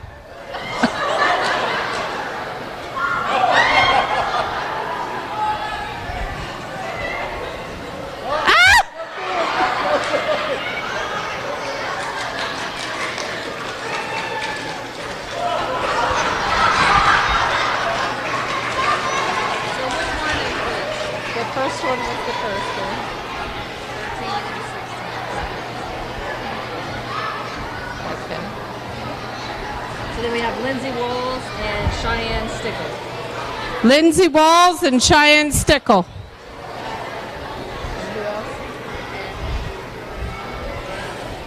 Doda Greenfield and Ben Hoffman. Doda Greenfield and Ben Hoffman.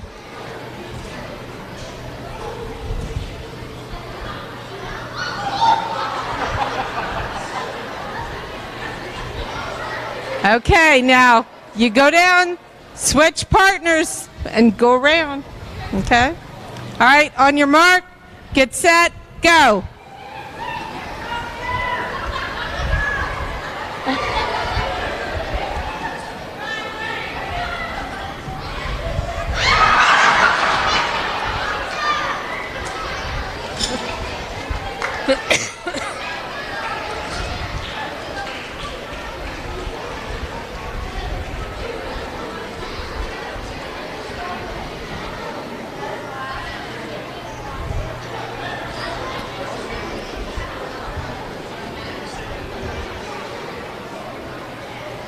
Okay, we have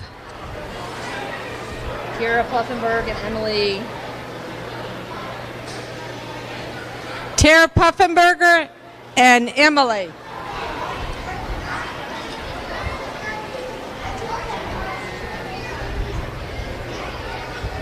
Tara Puffenberger and Emily.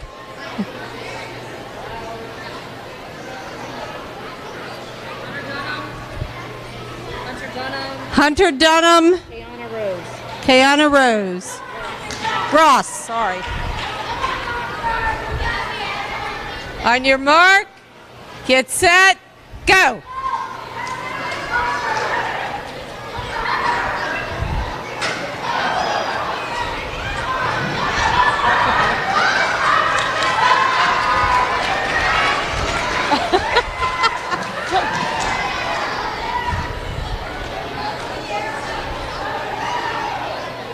Yay!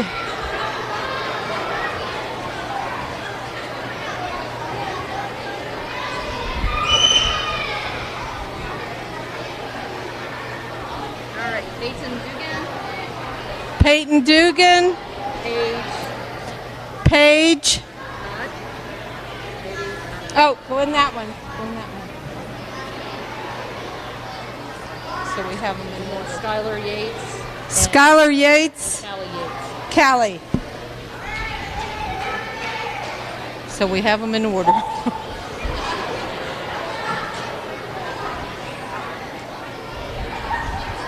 Okay, we got to back up a little. There we go. There we go.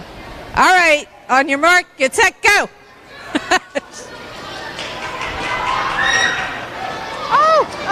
Oh.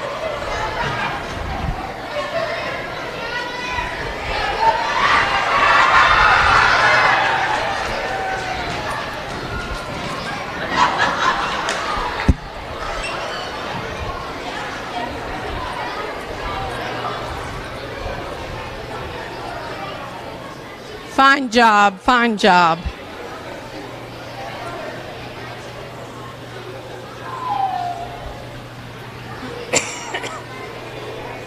All right, Mackenzie Yates. Mackenzie Yates. And Lucas Dunham. Lucas Dunham. Oh, we got to have you on the other one. Come in first. Blake Mason. Blake Mason. Blake Mason. And Brian Moss. Brian Moss. There they are. Okay, are you all ready? Because you were a little slow coming in. We want to be faster going out. All right, on your mark, get set, go. Woo! Crash.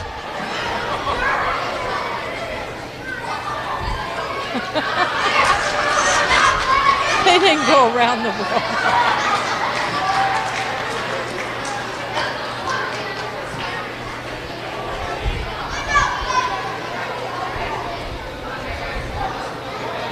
Travis Weller. Travis Weller. Faith Getrich. Faith. Getrich, maybe. Clayton Canby. Cody Mung. Clayton Canby and Cody Mung.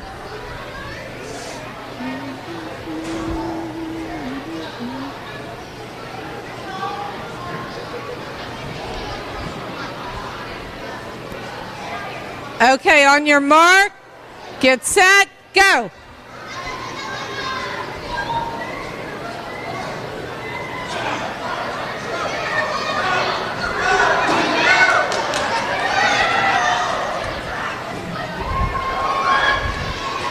All right. Oh, thank you.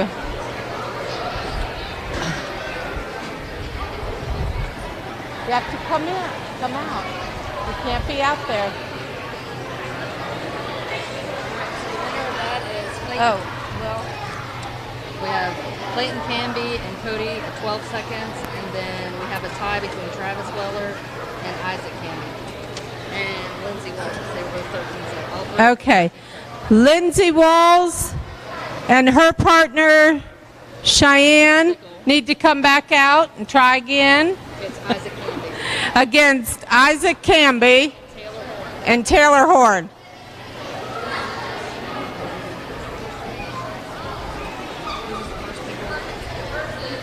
Oh, we got it. Okay. They were actually in a tie, and there's one more.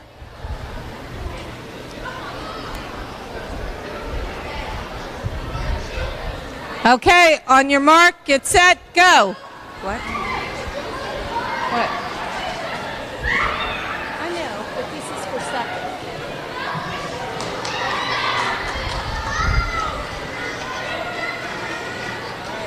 Okay.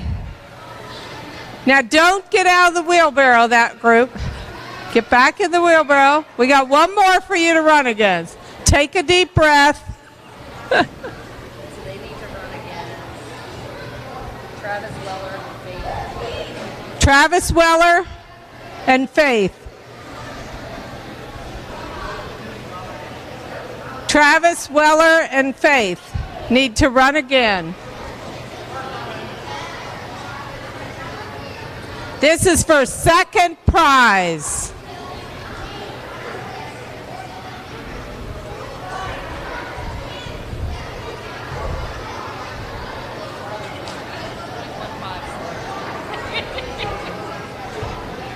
Okay, on your mark, get set, go.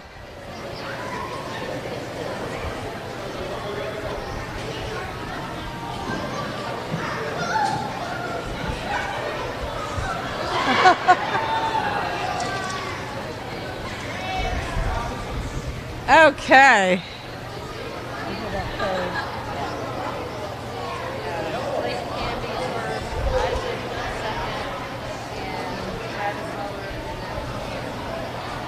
Okay. So first place is Clayton Canby Cody. and Cody. There are first place winners. So you can come up here to the Queen and she'll give you something.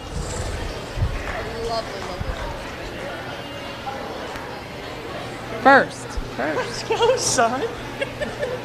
Isaac Canby. Isaac Canby and Taylor Horn are second.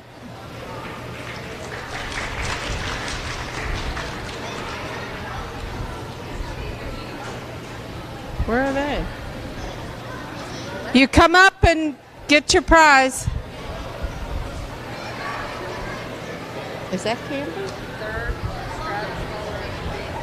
Travis Weller and Faith. Third. Our third.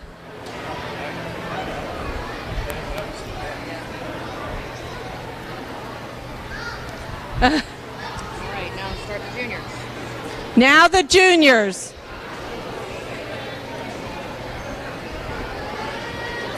So we need the seniors to step back some. So there's a lot of juniors. Why don't we have the little kids stay seated and we'll call them? Think about that, because there's going to be a whole... What? Said something about third. Oh, right there. The Queen will give you.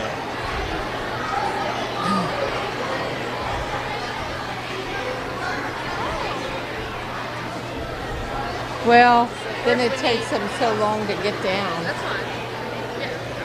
Okay. Samuel Canby will be first in this one. Samuel Canby.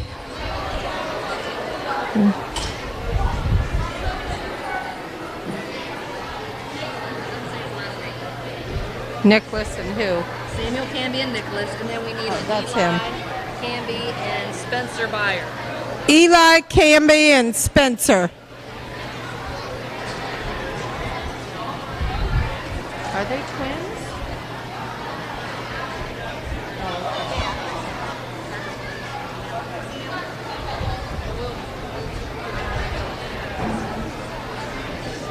That's okay. We'll see. Is he a clover bud? So at the very end, we're going to do clover buds, right? So Yep, we might do them, yeah. Okay. Okay. You need to move up a little bit to the line. We don't want your brother to get ahead of you. Okay. On your mark, get set, go.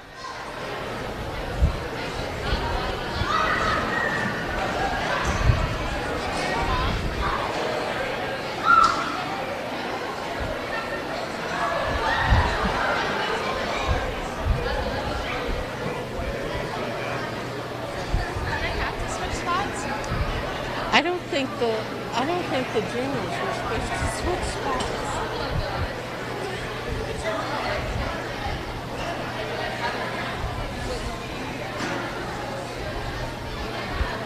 I'm not going to let the little ones switch, but yeah.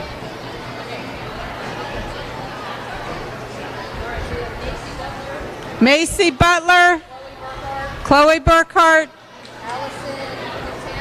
Allison Quintana, Wyatt.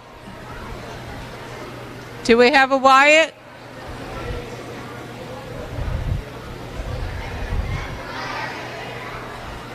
What was the first name? Wyatt Serball. Okay. Wyatt Serball. There you go. Now for this group, you don't have to switch, okay?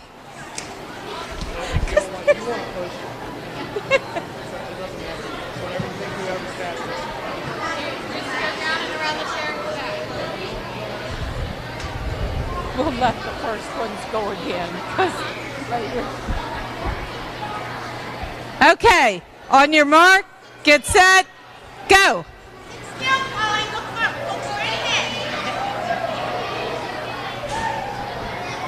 Go, go, go, go, go, go, go! Straight ahead!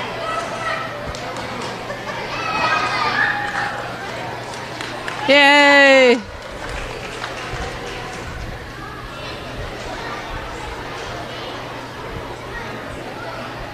And then we've got Owen Bowers.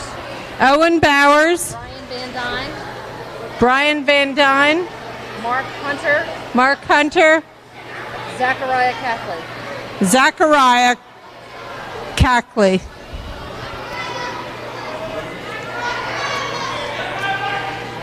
Zachariah Cackley.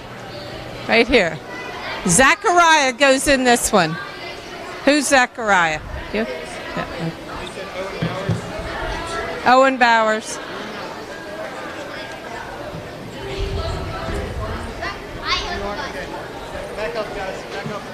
You all wanted to practice, so I let you do them practice. We count that as senior because this is new.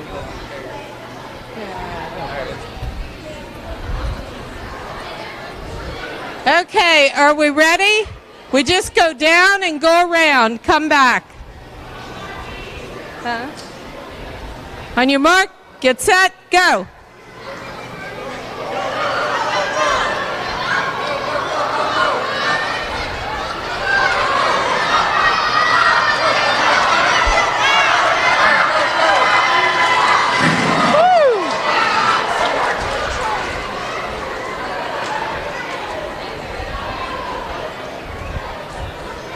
Getting a little wild there at the end.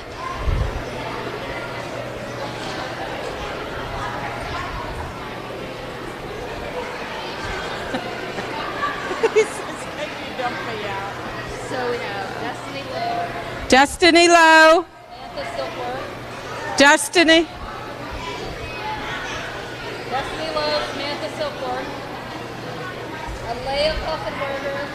Alea Puffenberger. Michaela.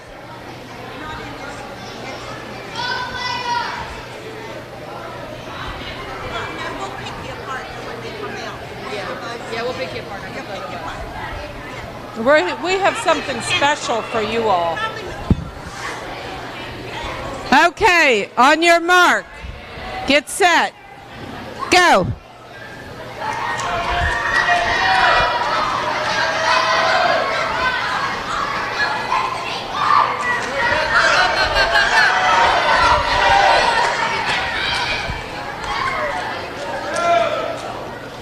Great job.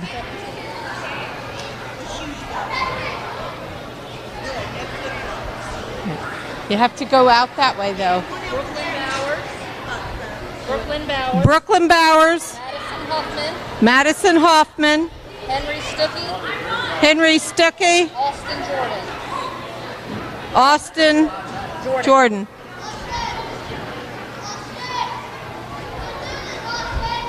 On your mark, get set, go.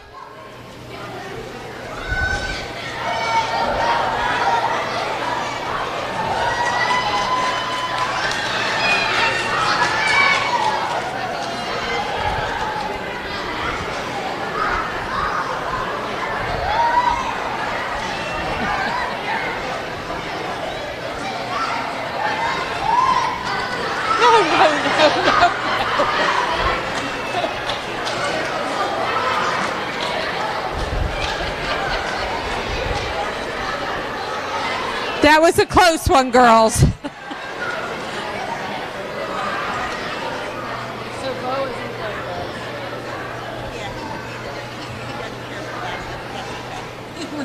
Chelsea Lewis and Brianna Butler. Brianna Butler.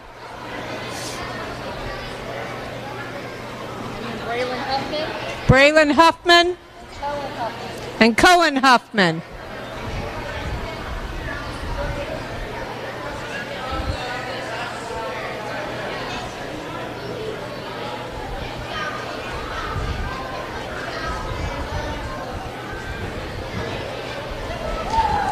On your mark, get set, go.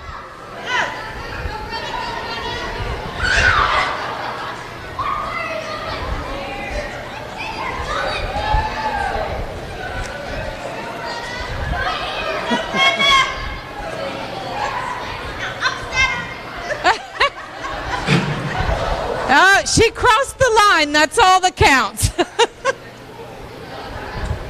Backwards, forwards, either one.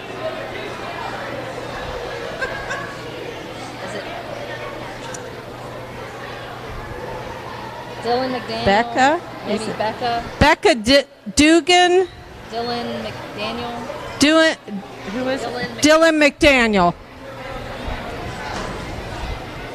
Then we have a Leland. They didn't put their last name. Leland.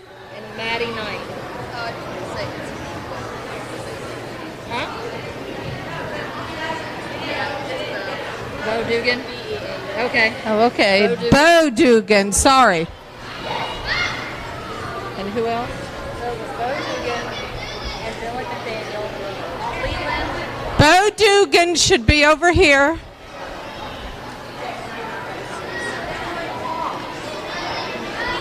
Leland. And a Maddie Knight. And a Maddie.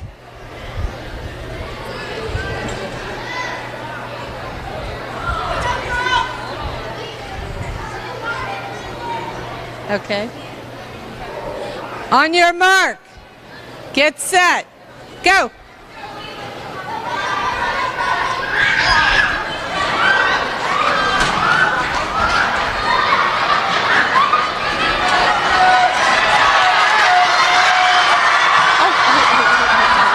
Hurry up, get up, get up.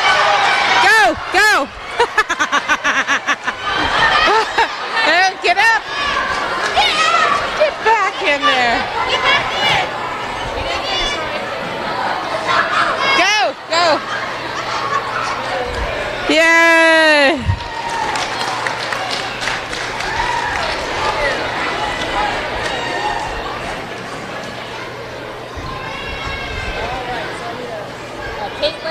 Caitlin. Chloe Sloanaker. Faith. And Maggie Reiner. Maggie Reiner. So who's the first one? The first one is Caitlin and Chloe. Caitlin and Chloe.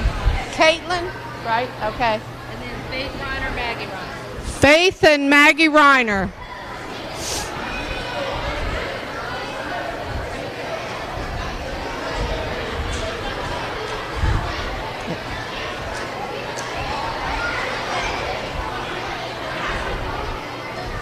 Are you ready?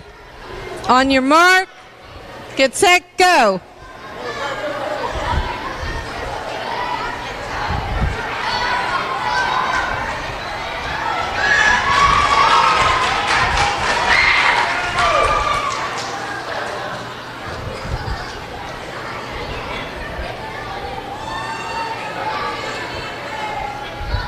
All right. Liam Custer. Parker Custer in the first one. Nicholas Byers.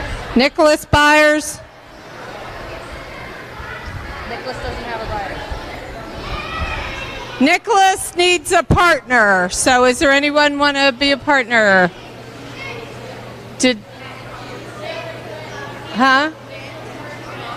Oh, Nicholas already went. He's one of them that has to go again. Is it Nicholas Byers? Nicholas Byers? So, yeah. Okay, you're on there twice for some reason. Yeah, just wait, because you've already went, so we'll wait and do yours again. Well, we could do him with his partner again. You know, they were the ones that had to go again. Yeah.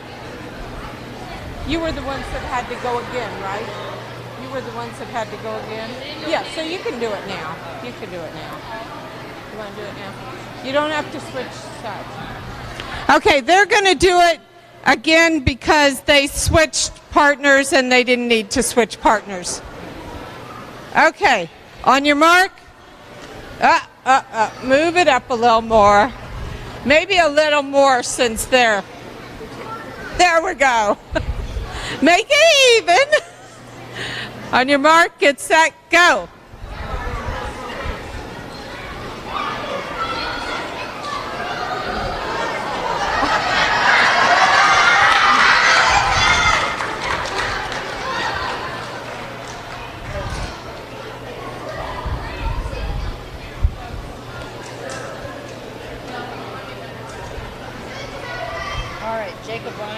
Jacob Reiner. Brady Collis.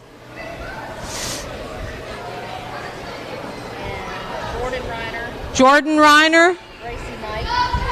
And Gracie.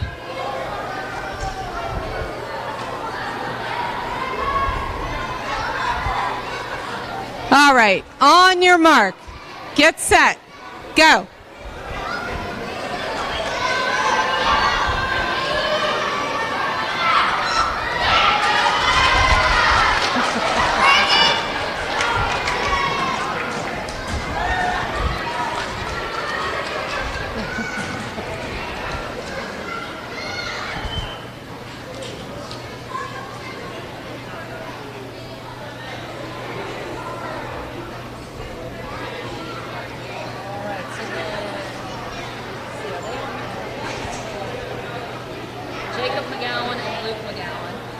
Luke and Jacob McGowan.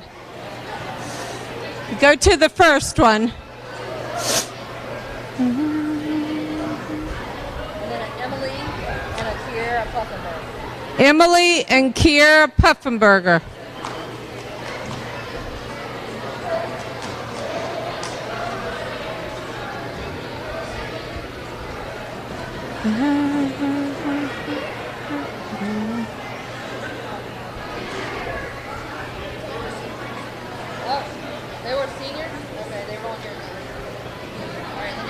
Okay, you already went in the seniors? Okay, you were on the juniors too. Blake Puffenberg. Blake Puffenberg.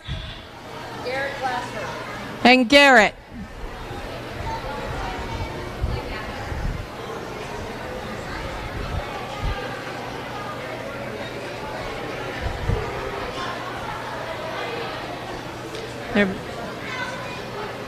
They're missing their partner.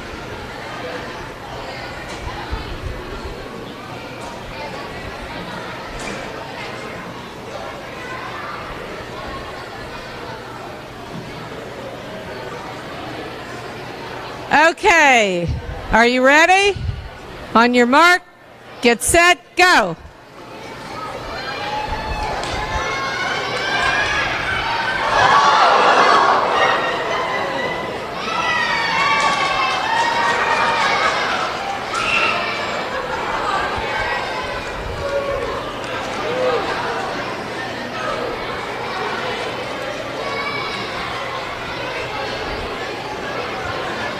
Did he hit his head?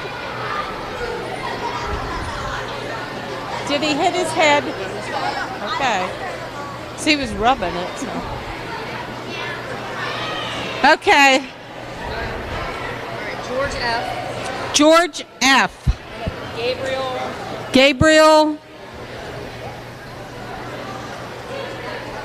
George F. and Gabriel. And then a Peyton Henry and a Parker. Peyton and Parker Henry. Is that all? Yep. Does anyone have to run again?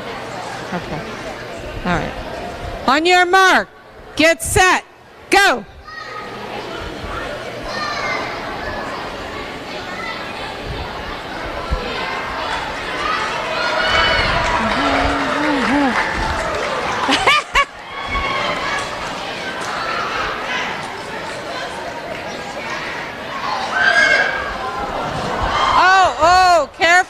Careful.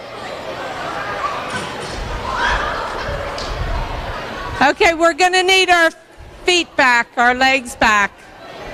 Going to have our legs up. I thought we'd be okay, but we're not.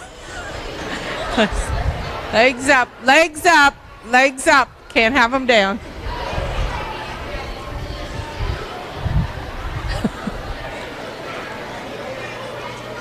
you want to announce the first place or not yet? Well, you have to do a runoff for third place. Third. Okay, we need a runoff for third place. So we need Eli Canby and Spencer Byers. Eli Canby and Spencer Byers. Spencer Byers. And Owen Bowers. Owen Bowers. And Brian Van Dyne. And Brian.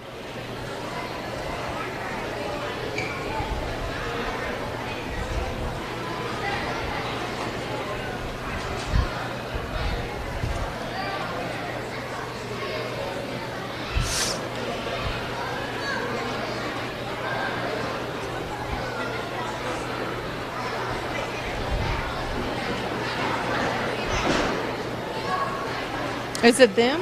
It's not them. It's Samuel Canby. Oh, okay.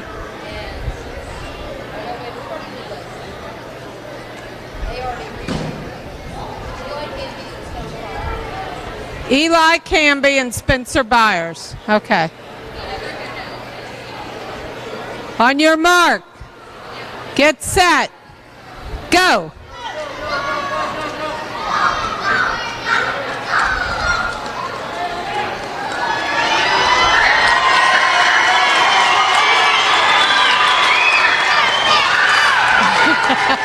Woo!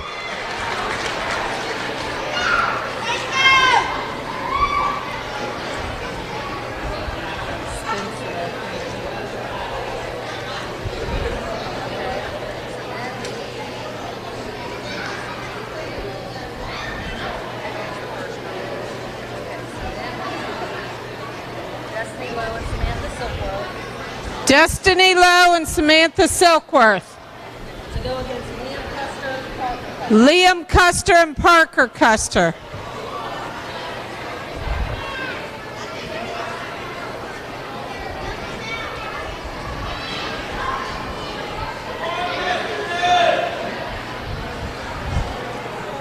You have to keep your feet up. Have to keep your feet up, okay? All right, boys, got to keep your feet up. Keep your feet up. All right, on your mark. Get set, go.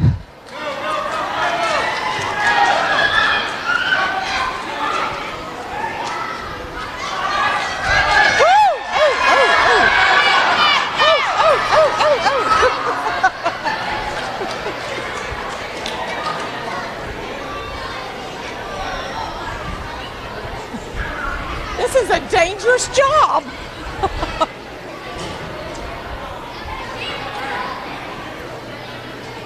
first place is... First place goes to Jacob McGowan and Luke McGowan.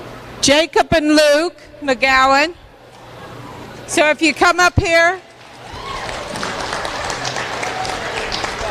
Second goes to... Second place. Jacob Reiner. Jacob Reiner. Brady Collis. Brady Collis. Woo!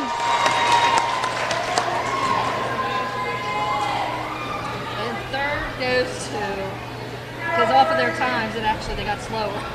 Caitlin, and then a Chloe Sloanaker. Caitlin and Chloe Sloanaker. Third place.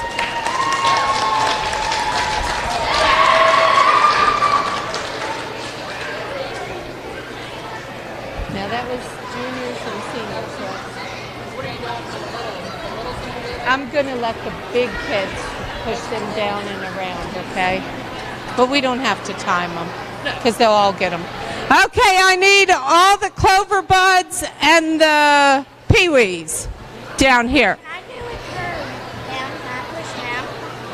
We're going to let the seniors push them, okay? So line up here. Line up here and one line here.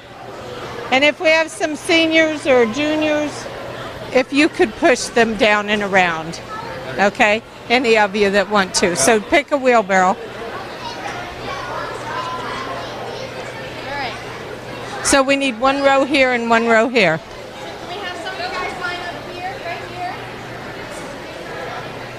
We're going to let the seniors push them down. I think they need a little exercise.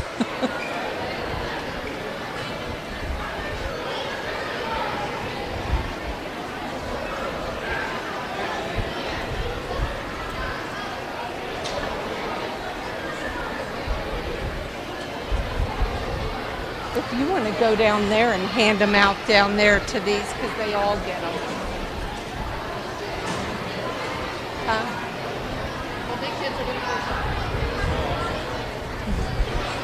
Just put one in.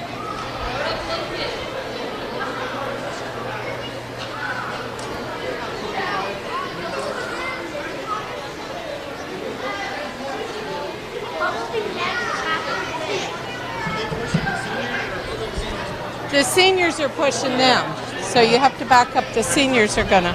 Just don't upset them, guys. just go slow. In fact, if you want to walk them, okay? Okay, we're gonna do something a little different. We're gonna let the seniors walk them over, okay? Because we don't want anybody hurt. And the best thing about this is all of these get a ribbon. How about that? Okay, on your mark, get set, go. Just walk, walk. Just walk, walk. Woo! There you go.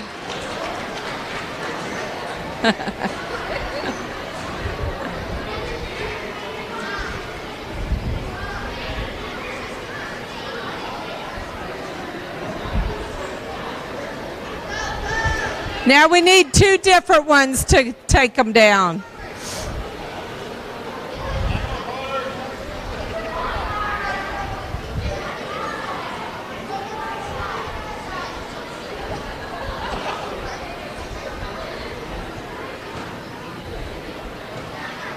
On your mark.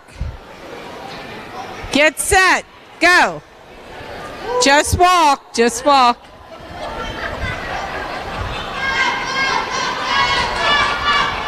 Just walk, walk.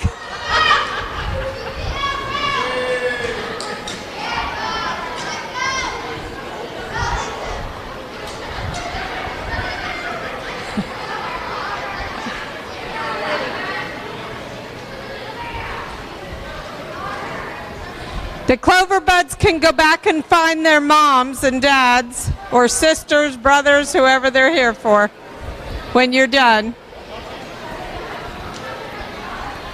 Legs up, legs up. We can't do it until legs are up.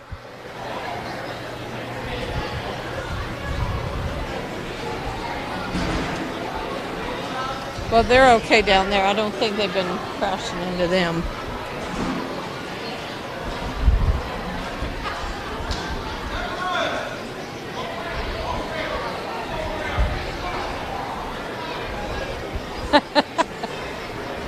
Okay, on your marks, get set, go.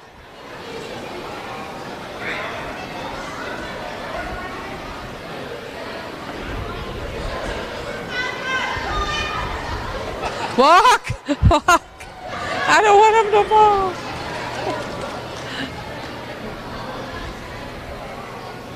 Okay, who else is left?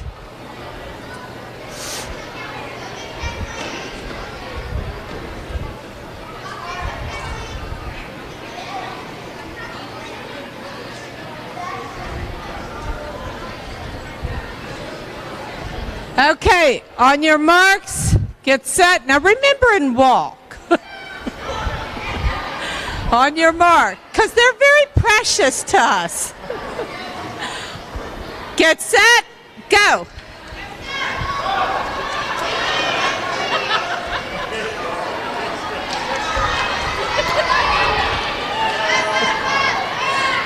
we'd have had the picture of his face. He was like holding on for dear life.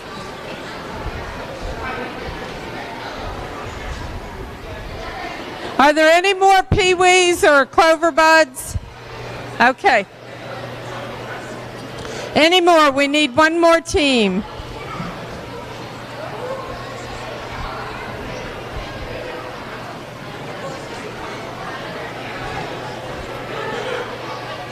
Anyone else? There, we found one.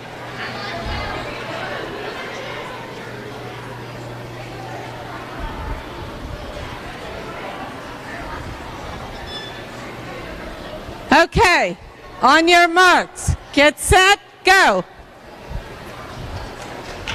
Walk, walk, walk. There's a little hop in there. Walk.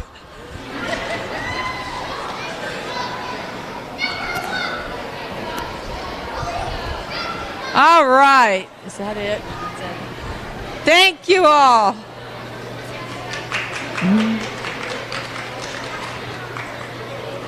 Now, Brittany.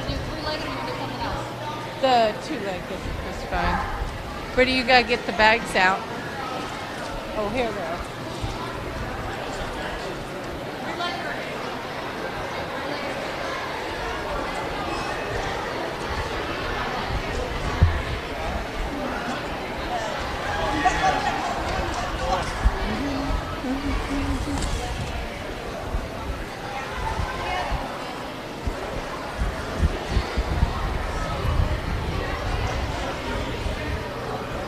What? Can we toss the hay this way? So he can see it? So I got better get the kids closer on camera. I guess we could. Yeah, We've never done it that way. Yeah. But Yeah, no big deal. Yeah. they usually line up here. Line up here? They line up here when they, in front of where they toss, and then because then we just keep 3 at a time. So as one tosses it harder, then he takes that into You want to place. be able to see the kids doing it. Yeah. This is the worst. It's too far. It's so far for me. All right, three-legged race. We're starting with the seniors.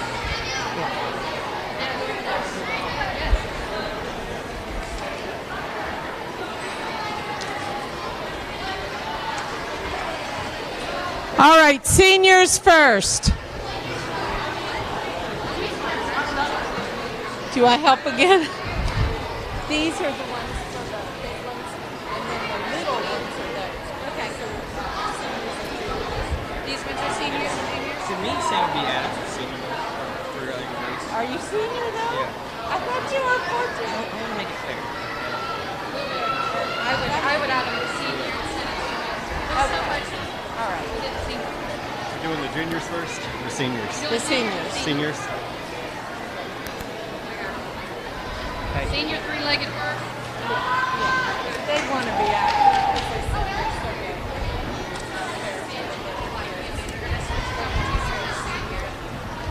They have to have a partner, obviously, do three-legged race, right?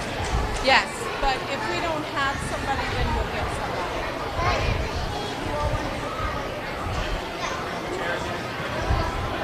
Sacks. Yeah. And then we can take the chairs away.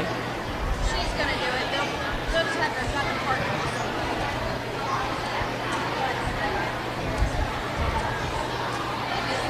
Yeah, hold on. She's right now. This is for seniors. Juniors. She's got both of them. Let's talk trash, because when it comes to trash, you have options. Panhandle Dumpsters is a local family-owned garbage hauling company serving both residential and commercial customers with weekly trash pickup, dumpster service, yard waste pickup, and bulk pickups too. Panhandle Dumpsters will give you a free trash can and provide curbside service for just $23 a month. Panhandle Dumpsters features a fleet of quieter, eco-friendly garbage trucks, thereby reducing the noise usually associated with pickup. Switch now and save up to 30%. Call 833-DUMP-STR, panhandledumpsters.com.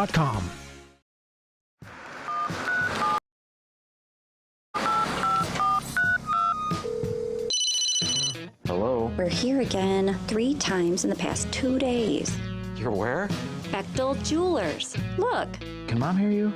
No, she's in a diamond coma.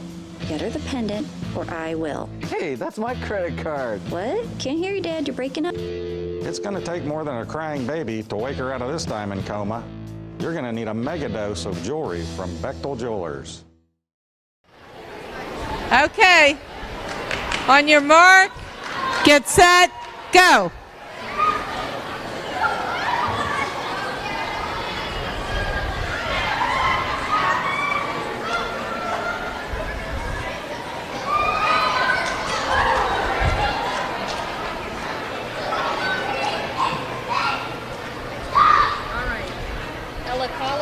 Ella Collis.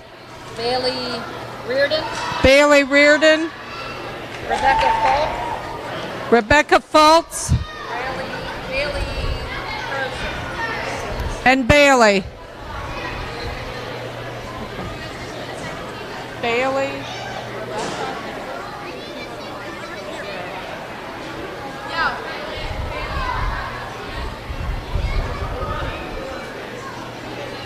Bailey and Rebecca are on this side.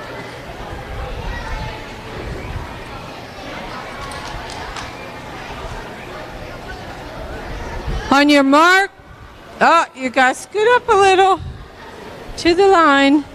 Okay, on your mark, get set, go.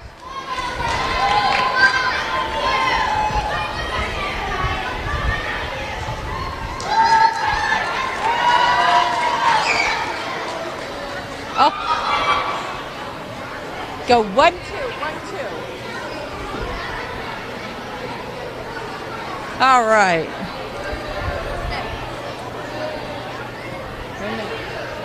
Then we need a Brett Mung and a Sandra J. Brett Young, Mung, and Sandra J. Hunter Dunham.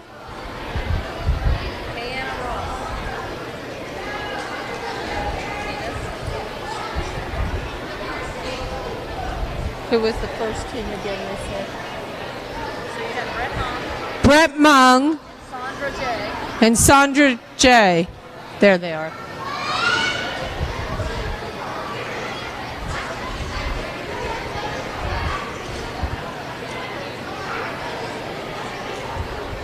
All right, move up to the line.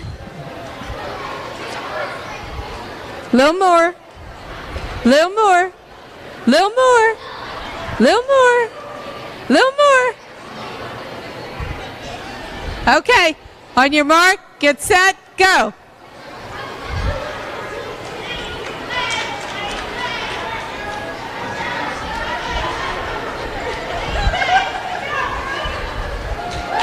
Woo!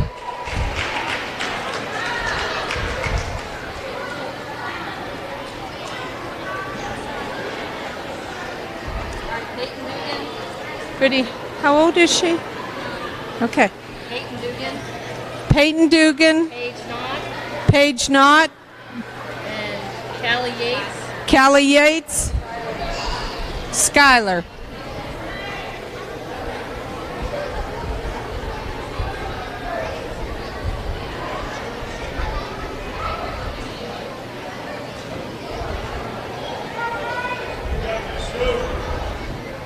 Move up to the line. On your mark, get set, go.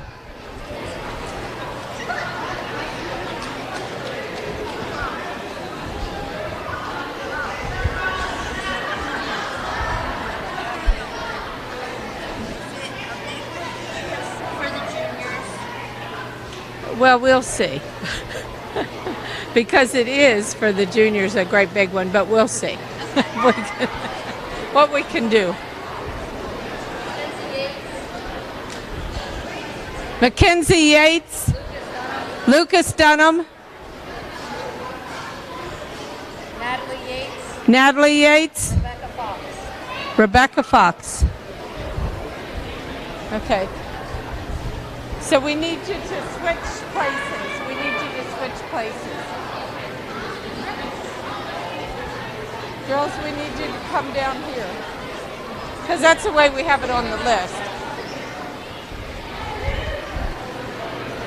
All right, on your marks, get set, go.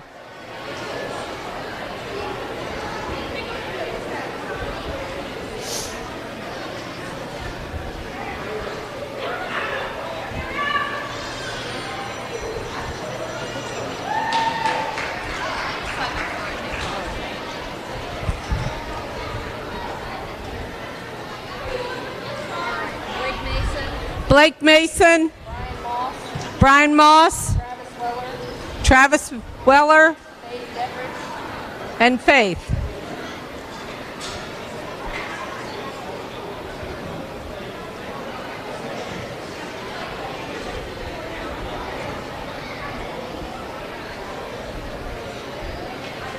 Scoot up to the line, little more, little more. All right, on your marks, get set, go.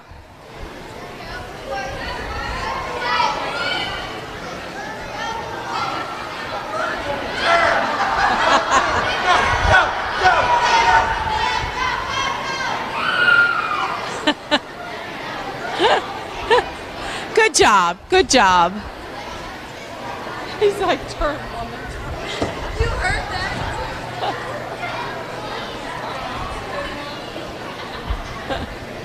Cody Bung, Clayton Canby, Samuel Canby, and Eli.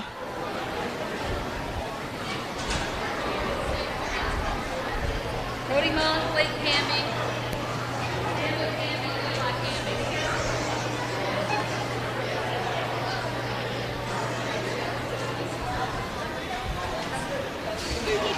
I think we should give them the time.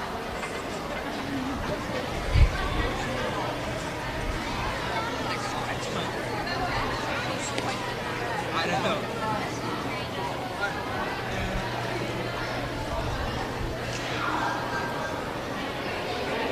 On your mark, get set, go.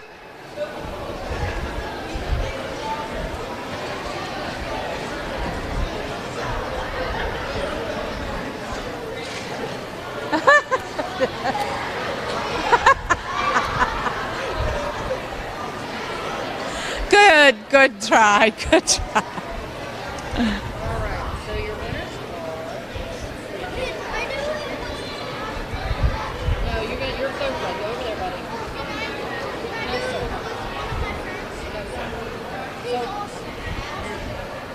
So the winner is Kiera Puffenberg, Emily. The winners are Kiera Puffenberger and Emily. Second place is Cody Mung, Clayton Canby. Second place is Cody Mung and Clayton. And then third would be Lindsay Walls, Cheyenne Stickle. Third place is Lindsay Walls and Cheyenne Stickle. So if you'll see the queen, she has something for you. Right over here.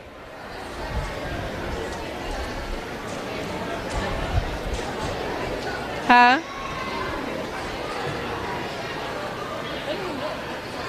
And now we have juniors. Oh gosh, look at all. Do you want a chair to sit down on? There's one behind you there. Might save your back. We're going to be in for a while. Okay. Brianna Butler. Yeah, we're going to do juniors now. And I need a partner for Brianna.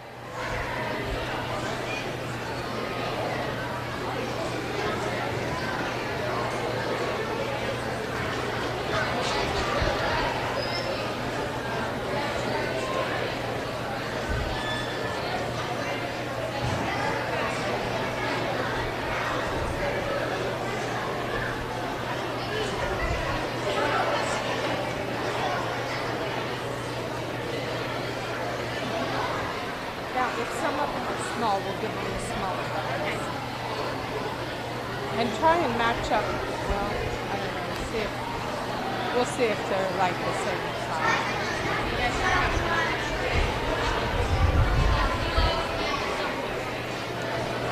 Amanda Silkworth. Samantha Silkworth. And Destiny Lowe. I ought to give you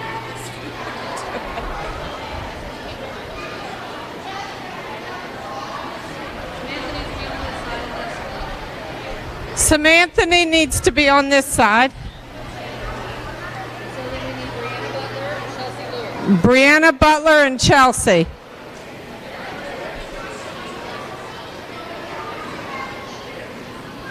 Where did the queen go? Oh, there she is. I was going to say, where'd you go? Okay, when we pick first, second, and third, you need to come over and get a ribbon.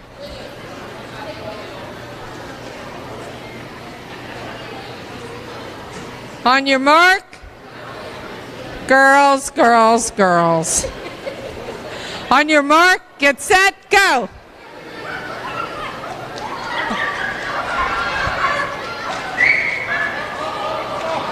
Careful.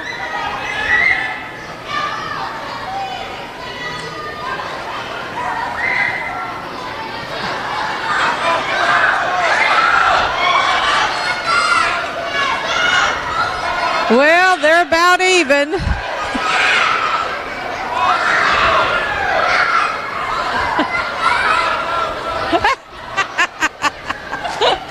I'm sure that looked good on TV. Oh.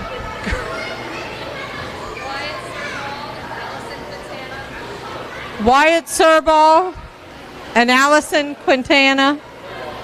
And Mark Hunter. Mark Hunter and Zachariah.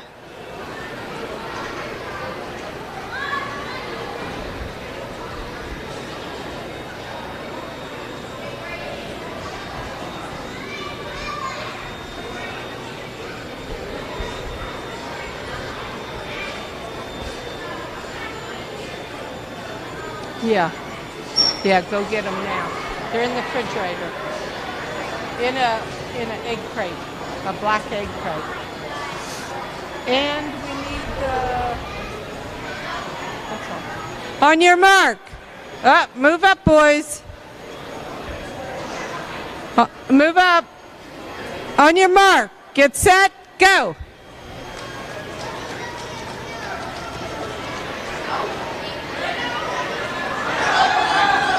Help him up, help him up. There you go. Don't leave your partner behind.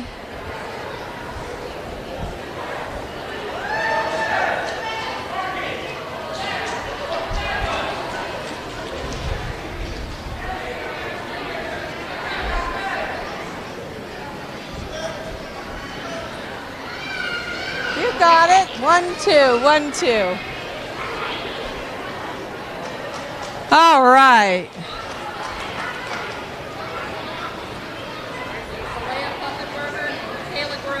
Alea Puffenberger, Michaela Grove, Brooklyn Bowers, Madison Hoffman.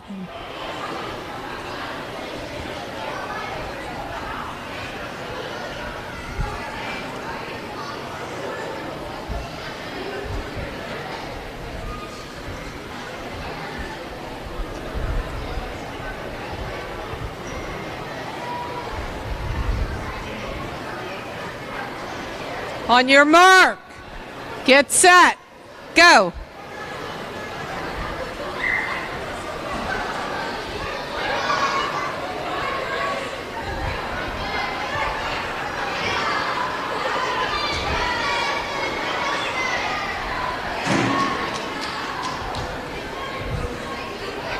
Are you okay?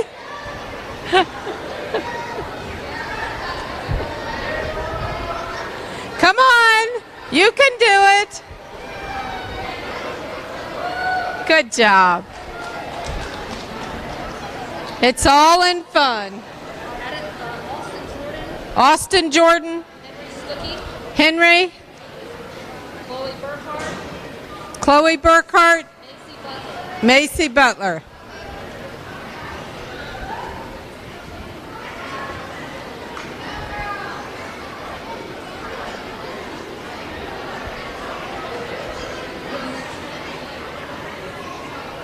On your mark, get set, go. Hopefully I don't run over me. Woo. Wait on her. Yay.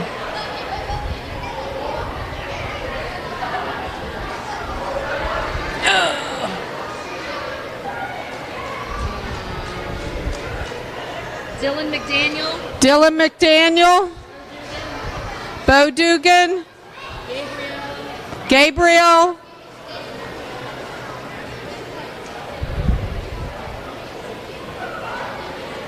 And who's his partner? So we have Dylan McDaniel and Bo Dugan. Dylan McDaniel and Bo Dugan. Okay, that's your... George F.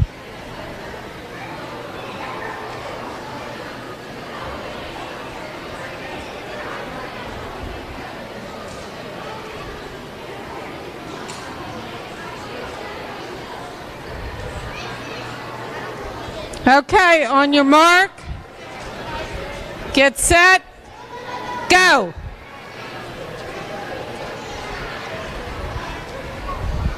Hold the bag. Might help.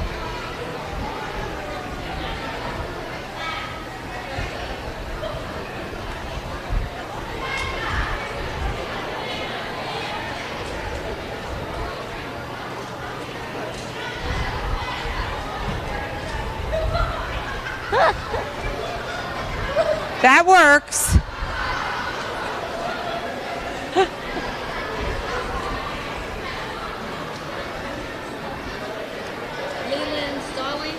Leland Stallings. Maddie Knipe. Faith Reiner. Maggie Reiner. Faith and Maggie.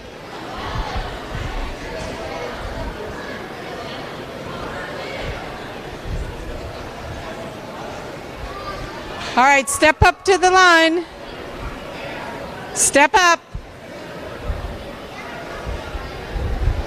On your mark, get set, go.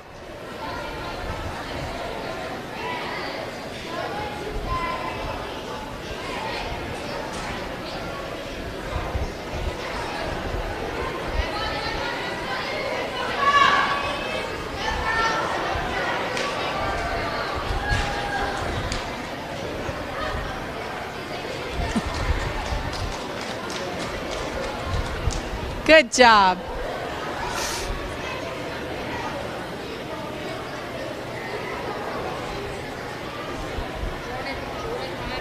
Jordan Reiner.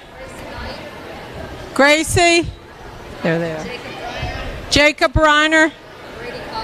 Brady Collis.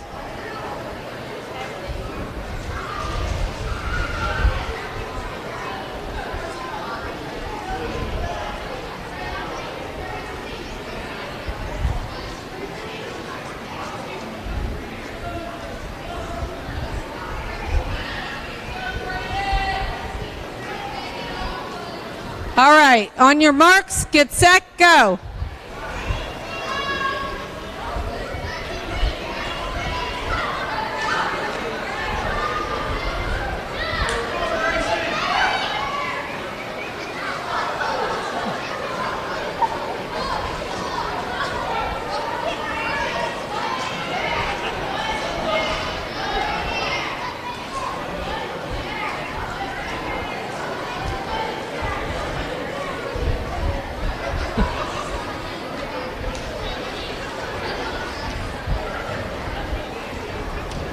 There, you got it.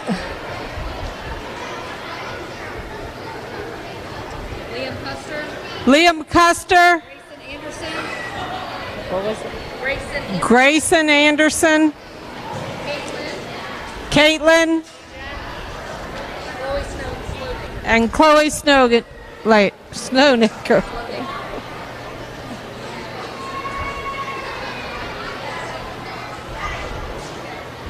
On your mark, get set, go.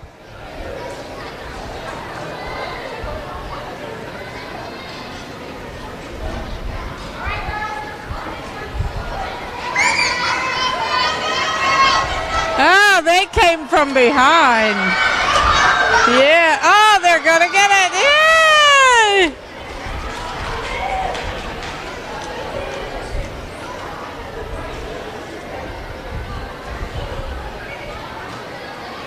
All right. Jacob McGowan and Luke McGowan. Jacob McGowan, Luke McGowan. Madison James and Kennedy Madison James and Kennedy James. James.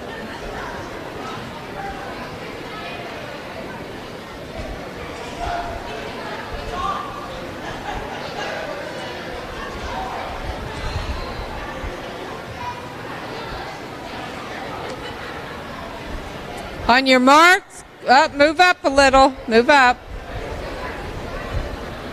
Get set, go.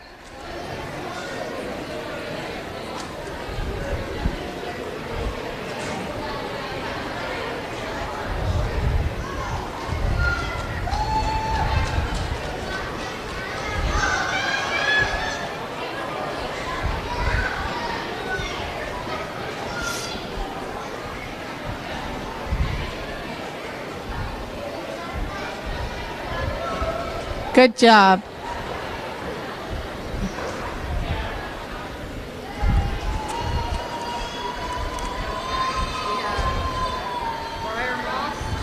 Briar Moss. Blake Mason. Blake Puffenberger. And Garrett.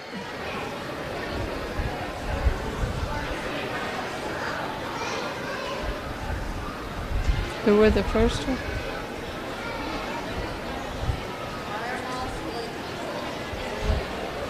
Briar Moss, Blake Mason,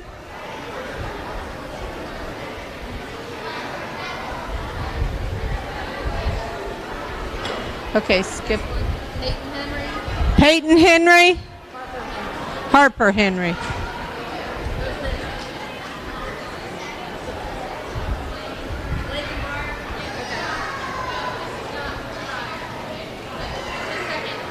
Is that them right there? Blake and Briar are seniors. Oh. Blake Briar. This is Peyton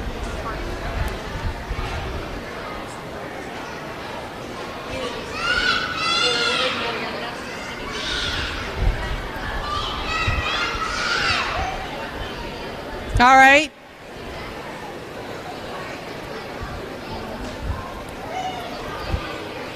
On your mark, get set, go.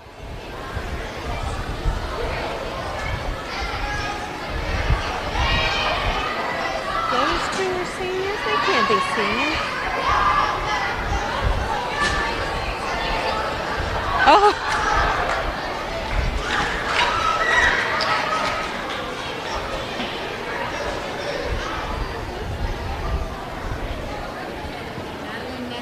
Madeline Nestor and Timmy. They were there.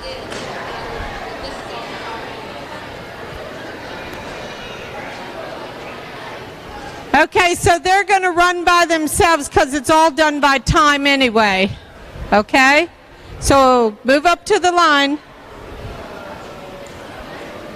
Move up. Step up one more.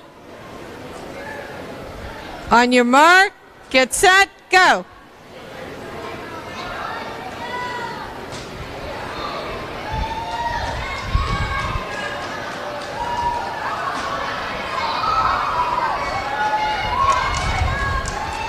There you go.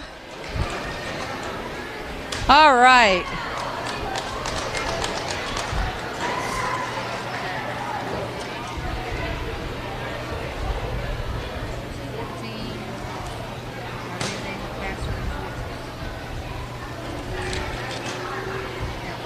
So Peyton Henry and Parker Henry are first. Peyton Henry and Parker Henry are first, so you can come up here and get a ribbon. Brooklyn Bowers and Madison Huffman are second.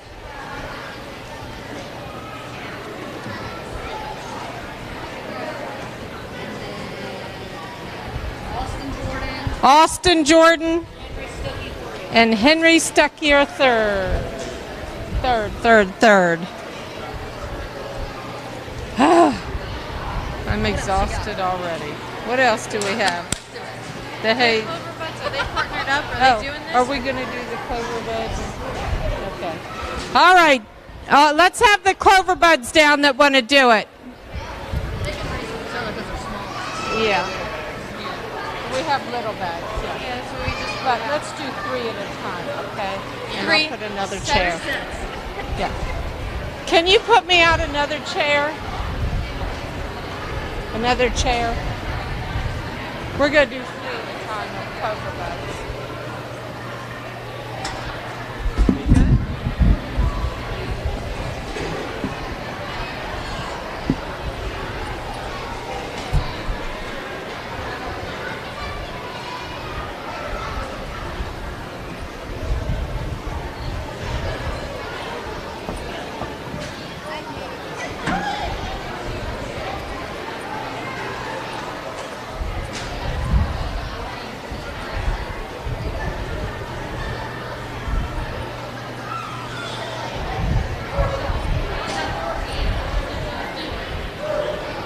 Okay.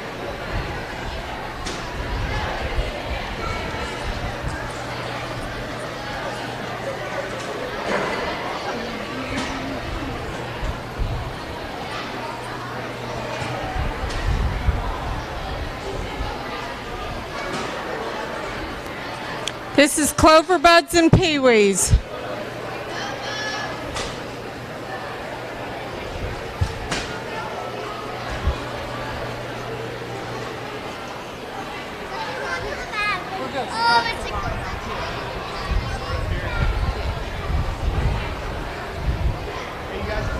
You can make the line right here if you want. We're going to move you up here.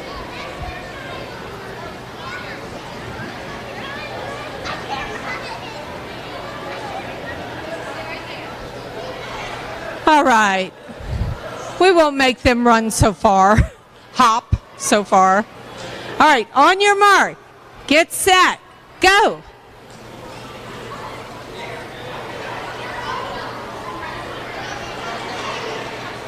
And we got the little bags out for them.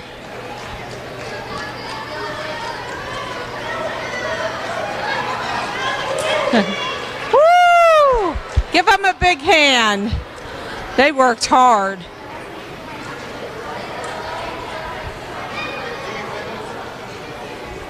Yes, you can come over here and get a participation ribbon.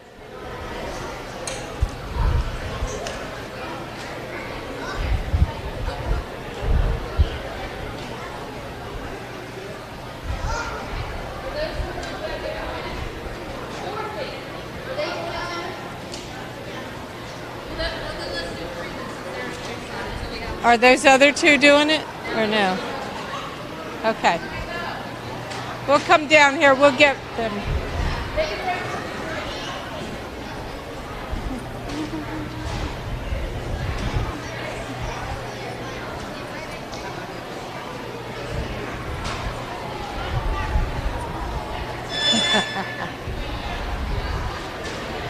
He means business putting that hat on backwards.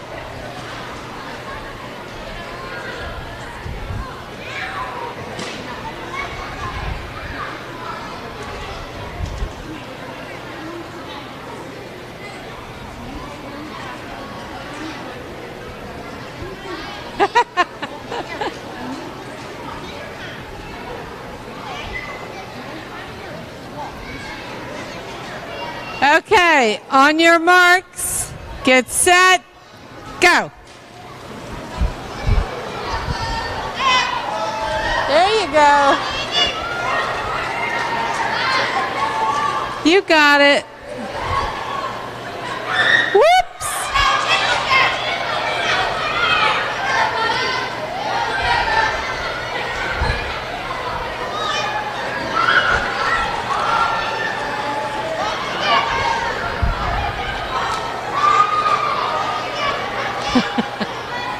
there a little bit.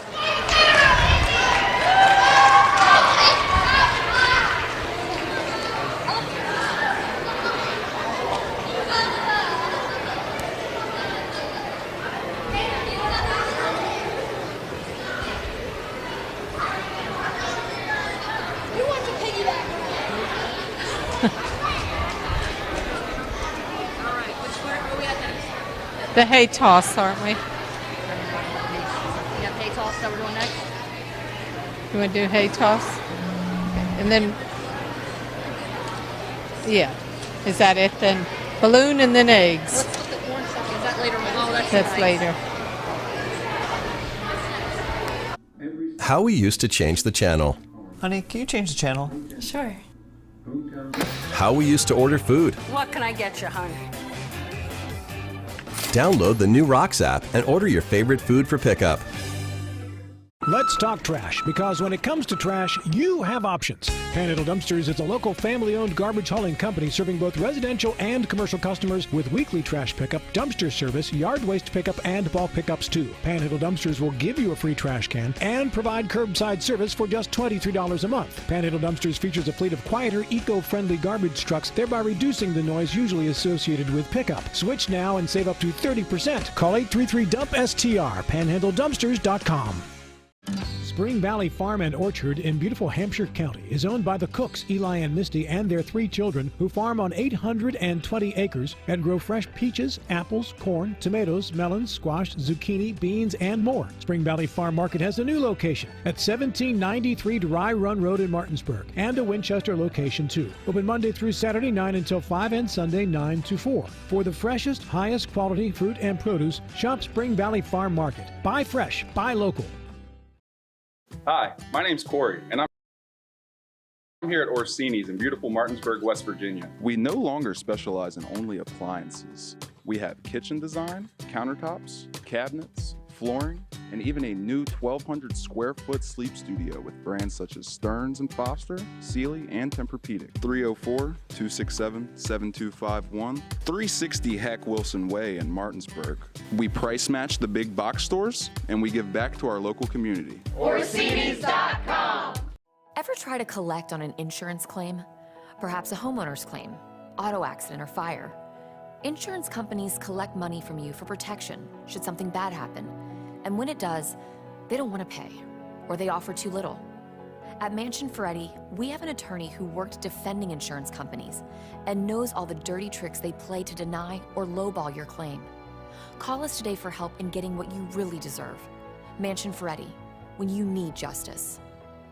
He drives, he shoots, he missed, he missed! Oh man, got the chips. We'll be right back. Download the new Rocks app and order your favorite food for pickup.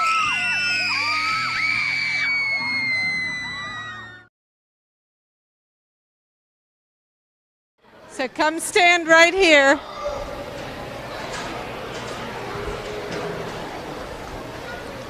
Right against him. Do we have to travel the whole hayfield for us? Who was it? Dakota Greenfield.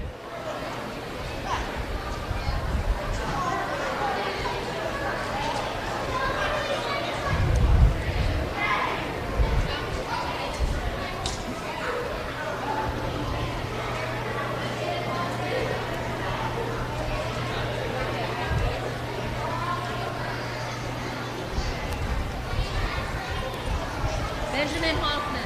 Benjamin Hoffman. Oh, I don't care.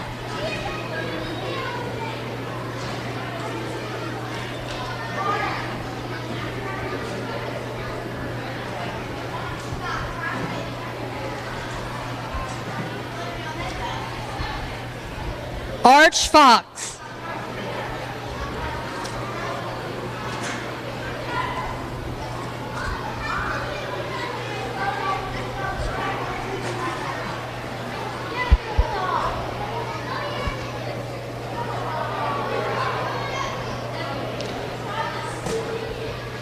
All right, Isaac Canby.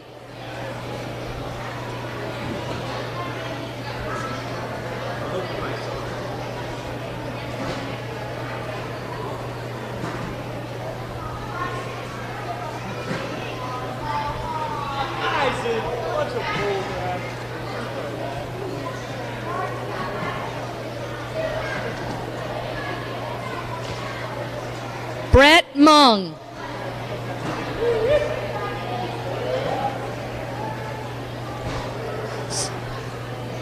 So we're only going to keep first, second, and third. So these two boys can go sit down. Yeah, these three. Yeah, they're good. All right, Brett Mung. Okay. Yeah. Yeah, but we're just keeping the first, second, and third. Savannah Jenkins.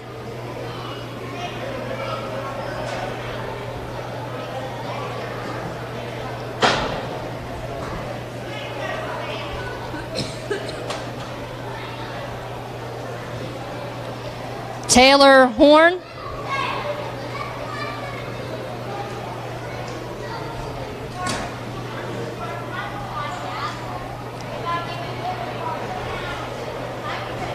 Callie Yates.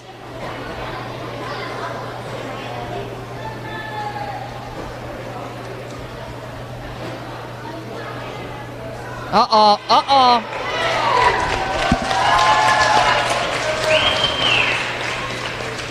Yep.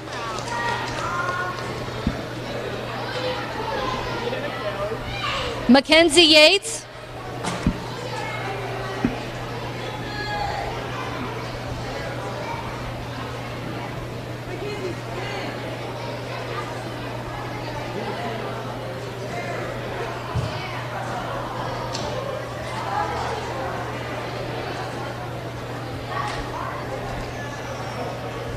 Skylar Yates.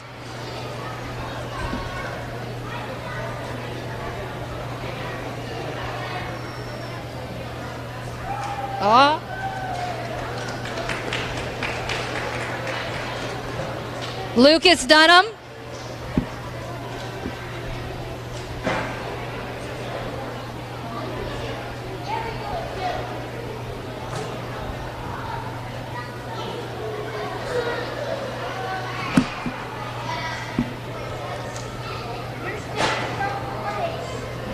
Say it's almost a tie, isn't it?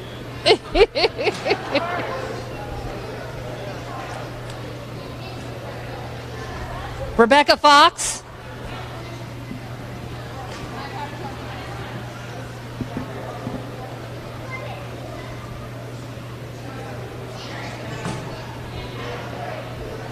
And Carolina Cook.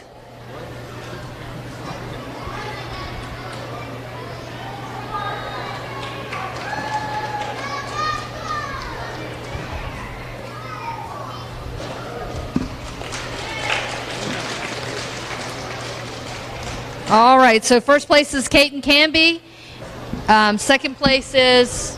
They have to go. Yes, we need to do a toss-off for third. And your name, I'm sorry. Callie Yates. Callie Yates is second, and we're going to do a toss-off for third.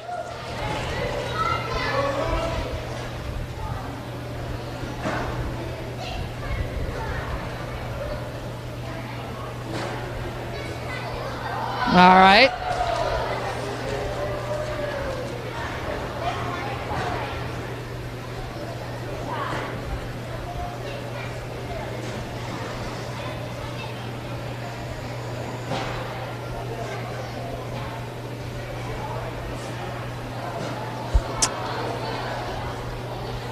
All right, so we have a third.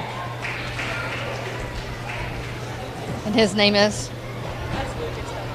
Lucas Dunham in third.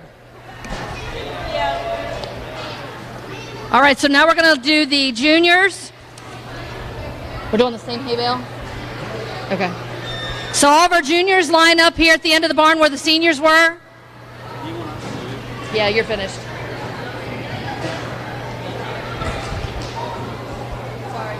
So we have a huge class for hay bale. Look at your class.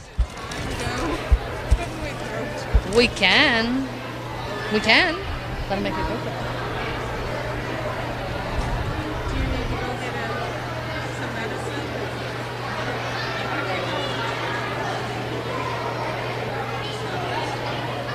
Oh, Eli switched to the seniors, he said, and nobody called.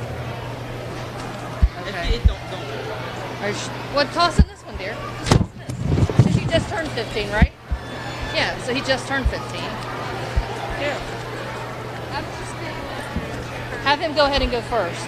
We'll have him go first.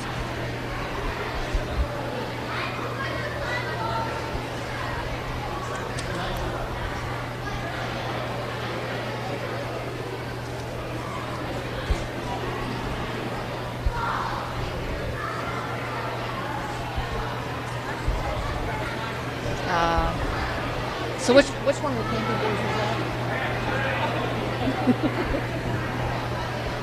All right, so with the juniors, because we have such a large class, we're going to do 2 at a time. We have 2 bales.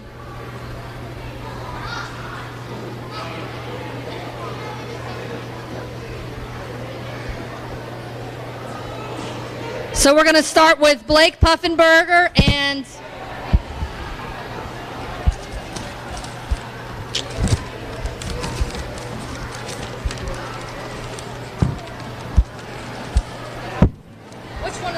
boys is that standing right there with the fish shirt on?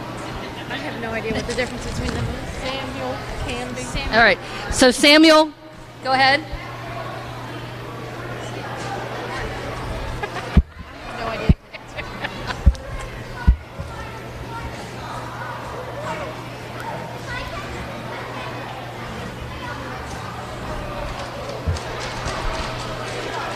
All right, come stand here alongside the fence.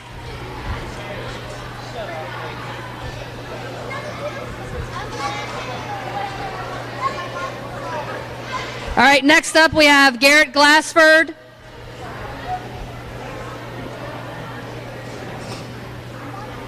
And Balin Huffman. Yeah, I think I might have signed Bo up on here. Well, if I get to him, I'll skip over him. Yeah, and I think there's a little... Can I still sign up for the corn shucking? Yeah, the page for corn shucking, they have it laying right there, I think. Was it Braylon Huffman? Braylon Huffman. I'll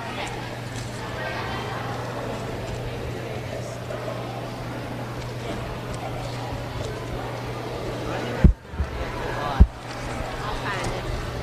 You just hold on, I'll find it somewhere.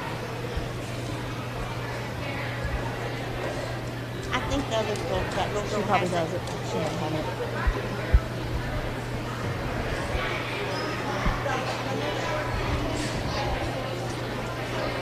All right, so Nicholas Byers and Gracie Knight.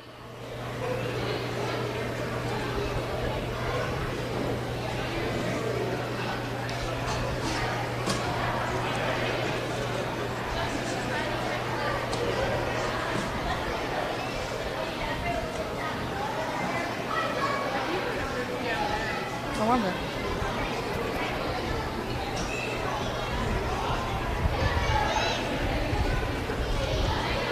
All right. So next up, I need a Spencer Myers and Jordan Reiner.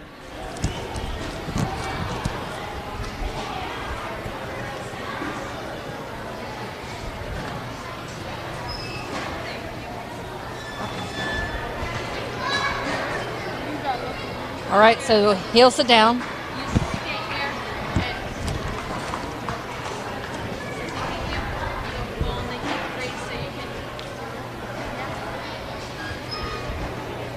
Brianna Butler and Brady Collis.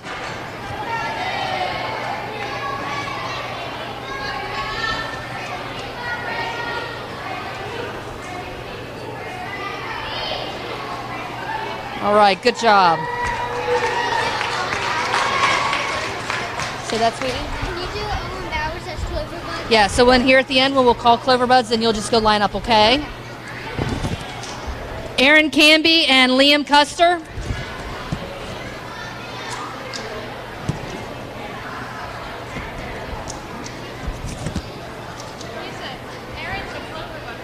Is Aaron a Cloverbud?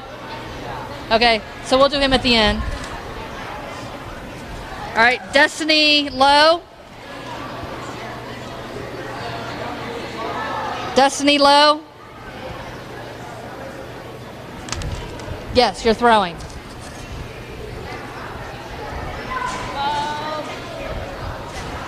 Oh, yep. It's farther. Come down here. Grayson Anderson, Wyatt Serball.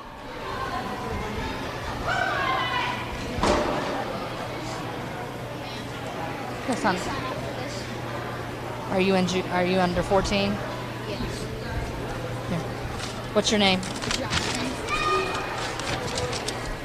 Jonathan and Gunnar.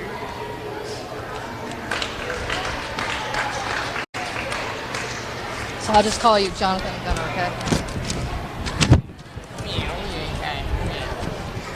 Jorge, which one do I want? All right.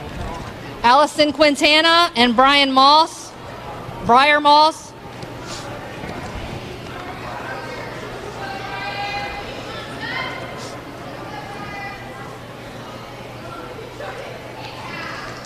All right, good job.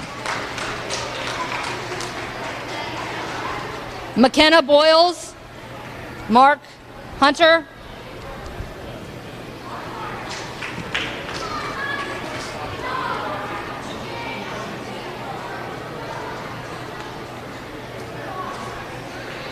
Oh, it's close, it's close.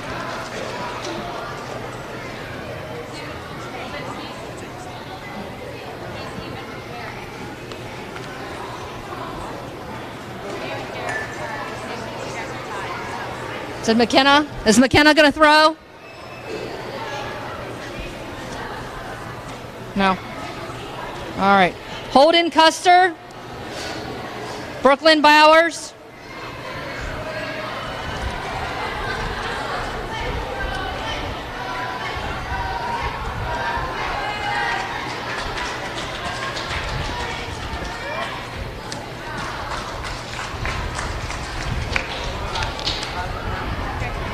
Down there. Oh, are you still going down through there? Yeah, I'm just going across, so I'm just going back and forth and calling them. Okay, because one of them went, but the other one didn't. Who didn't go? Jacob. Jacob didn't go. Okay, thank you. All right. Jacob Reiner. Madison Huffman.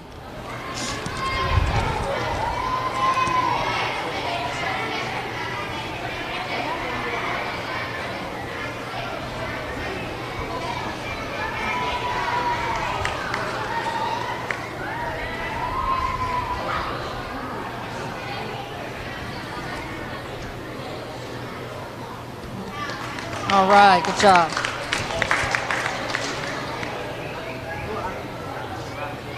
Do you remember, did I call Holden Custer? Okay, so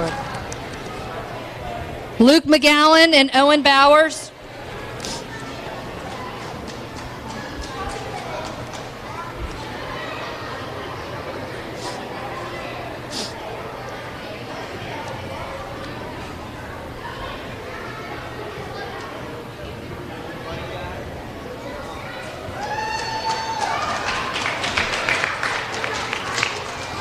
Owen Bowers.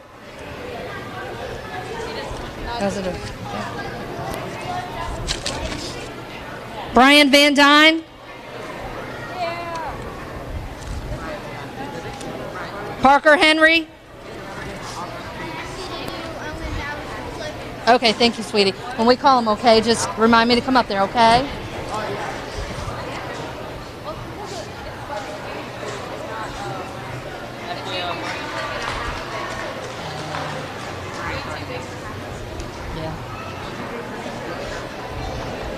All right, Peyton Henry and Addison James.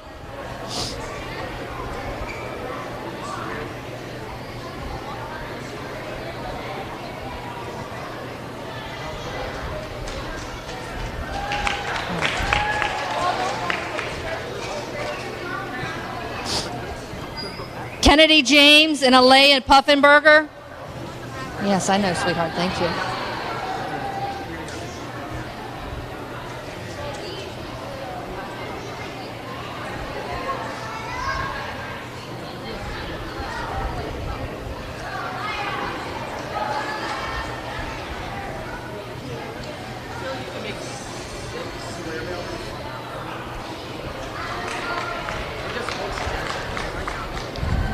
Michaela Grove, Adeline Esposito. I could have just said it completely wrong.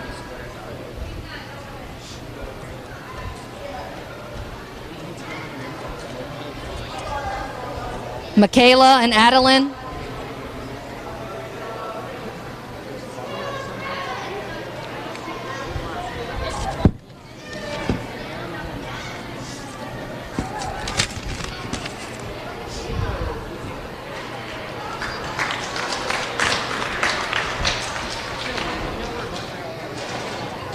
Madeline Nestor. Henry Stuckey.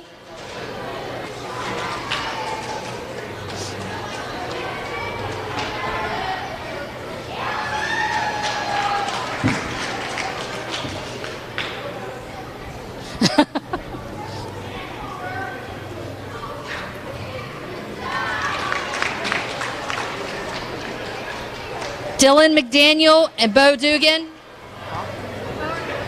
Okay, I guess you're on here too. Who is this one? That's Bo. Bo, okay. He did. Someone signed him up twice. All right. Macy Butler. There. Macy Butler.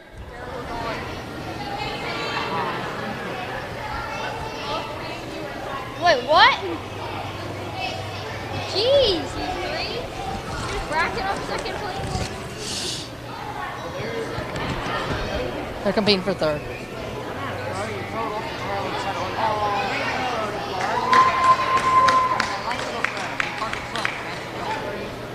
Maddie Knight and Leland Stallings.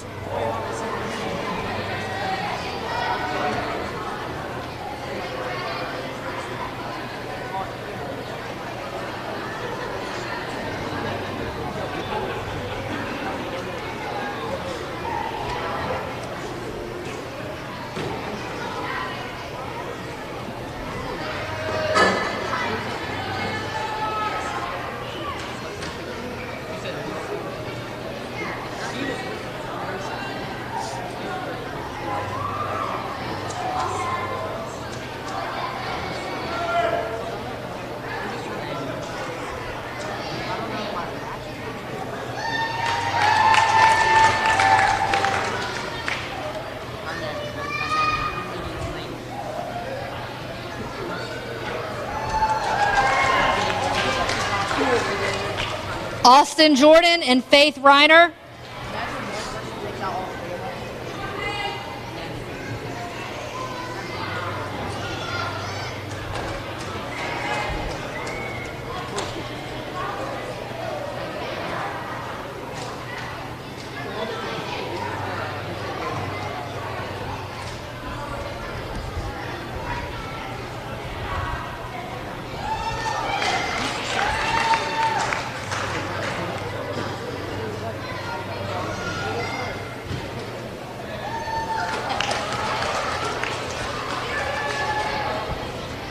Maggie Reiner and Chelsea Lewis.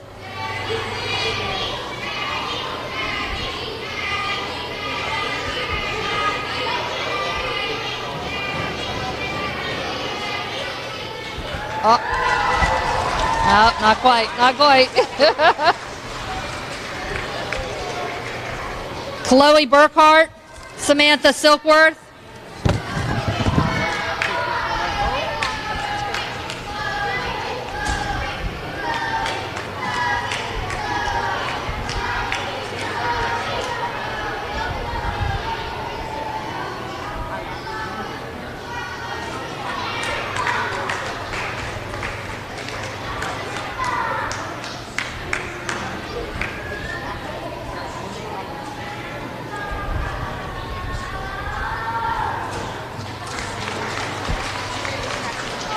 And then I have a Jonathan and Gunner.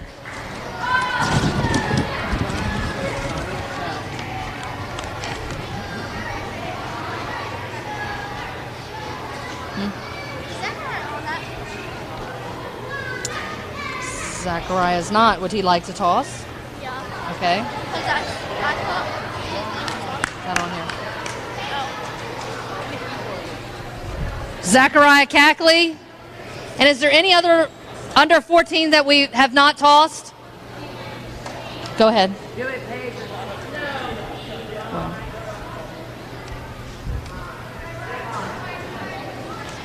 That was my error. He signed. I didn't call him in senior.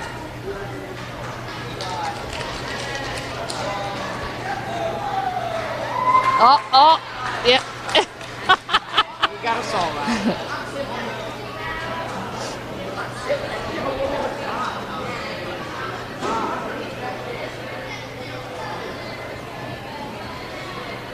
So what are we calling?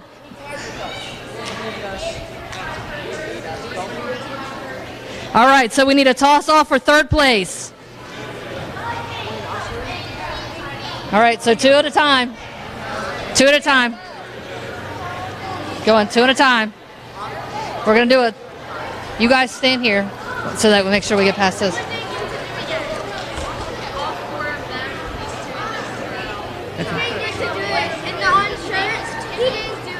Okay. Hold on 1 second, fellas. The young man in the orange shirt. Come on up. Take your toss.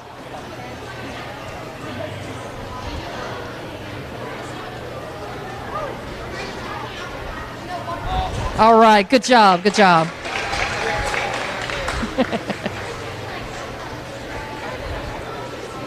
All right. So we're going to do a toss off for third place.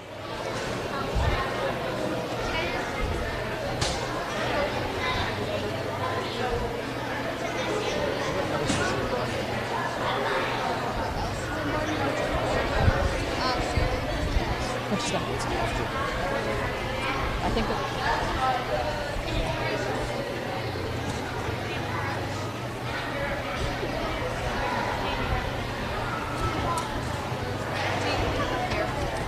say that.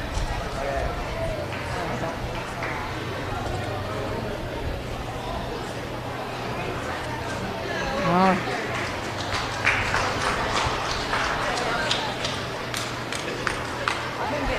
So then they're doing a toss off and that's it. Yes, they're tossing for third. So Bo is right here for now.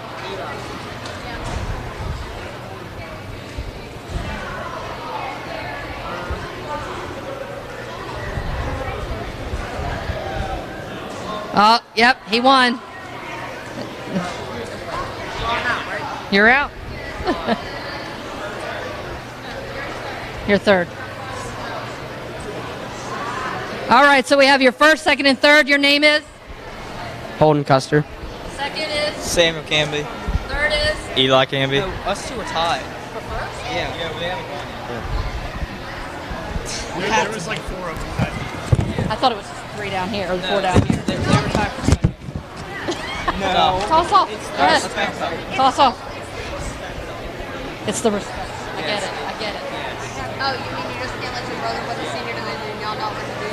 I have to do it. Do I have permission to talk?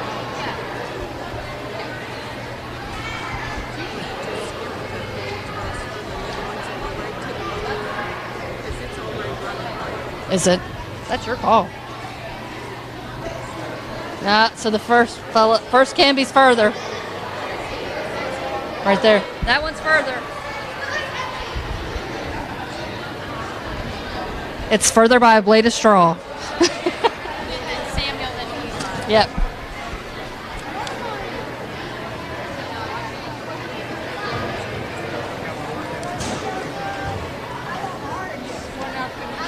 All right, so we're going to go right into egg tossing.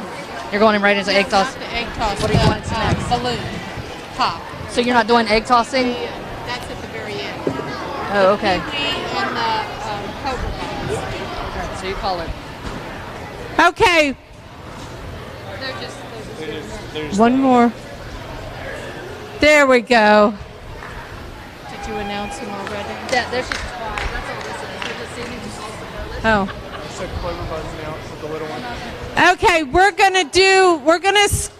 I hate to say this, but we're going to skip the hay toss right now because we want to have enough time and we're running out of time for the peewees and the clover buds to do the balloon toss. I mean the balloon pop, okay?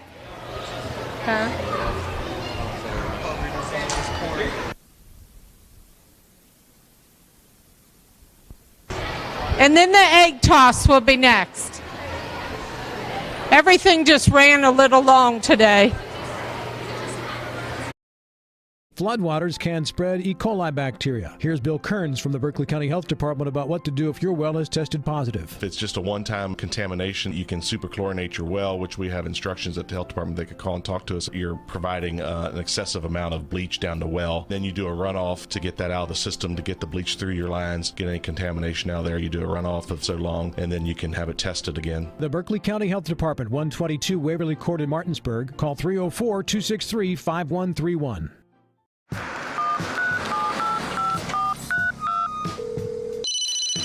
Hello? We're here again 3 times in the past 2 days. You're where? Bechtel Jewelers. Look. Can Mom hear you? No, she's in a diamond coma. Get her the pendant, or I will. Hey, that's my credit card. What? Can't hear you, Dad. You're breaking up. It's going to take more than a crying baby to wake her out of this diamond coma. You're going to need a mega dose of jewelry from Bechtel Jewelers. Let's talk trash, because when it comes to trash, you have options. Panhandle Dumpsters is a local family-owned garbage hauling company serving both residential and commercial customers with weekly trash pickup, dumpster service, yard waste pickup, and bulk pickups too. Panhandle Dumpsters will give you a free trash can and provide curbside service for just $23 a month. Panhandle Dumpsters features a fleet of quieter, eco-friendly garbage trucks, thereby reducing the noise usually associated with pickup. Switch now and save up to 30%. Call 833-DUMP-STR, panhandledumpsters.com. Hi, this is Lauren from Orsini's right here in Martinsburg. Grilling is not just for the boys. We are a Platinum Traeger dealer carrying the Pro Series all the way up to the Timberline Series. We have every flavor of wood pellets along with accessories, rubs, sauces. Not just Traeger, we carry Utz, Meat Church, Lanes, and Dizzy Pig. We also carry a full line of Yeti products. Orsini's has everything to complete your backyard. Visit us at 360 Hack Wilson Way or at Orsinis.com. Get in a line. No, 1 line and 2 line. Yeah. Go back over there, behind there. I need you to get in line. We need 1 more. Anyone else? Okay. Oh. Well, you know what? They did. Okay, they did 2. So here. I mean 3. You need 3 lines? Yeah. Here. 2 of you over here. Okay, come over or here. 1 more over here. 1 more. Okay, right there. You go behind here. Right there. And I need you to come over here, behind here. We got 1 more coming. Oh, okay. What?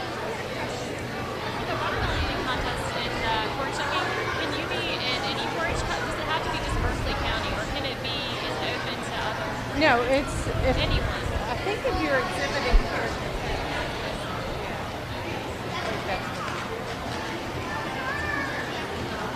Because you have to have a wristband.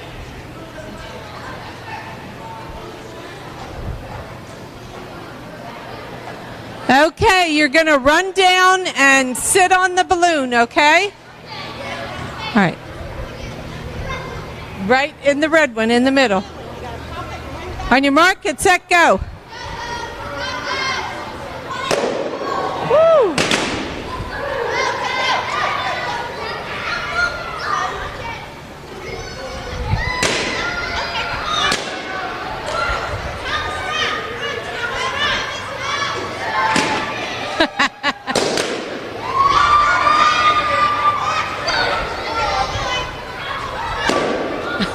Lost our shoe.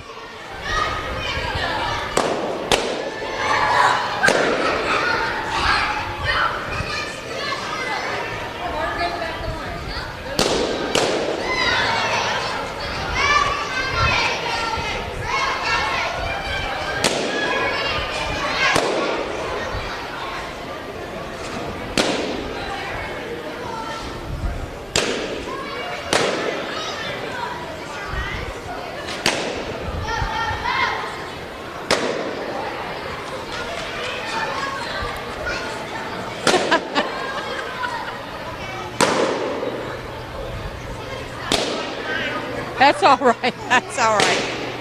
Just go. Go.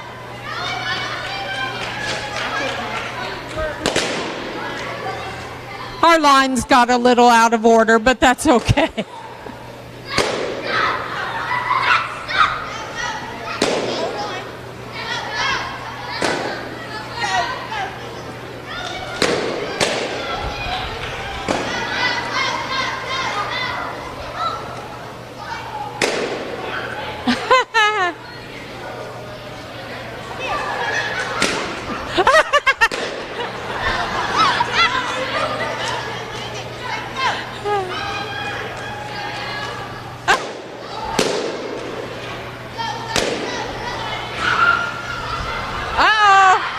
One got away.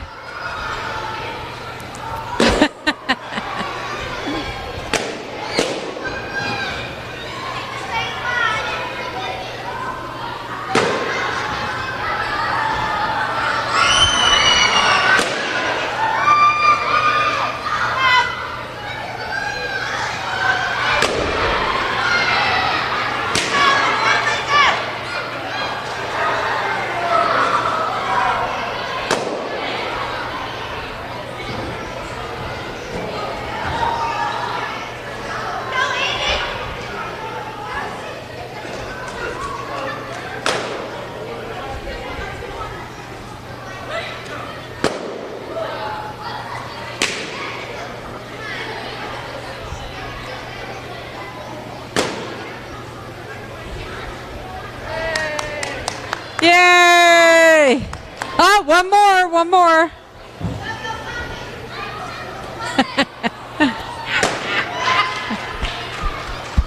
Yay! Well, how about we do one toss, okay? Real quick. Where did the hay toss go?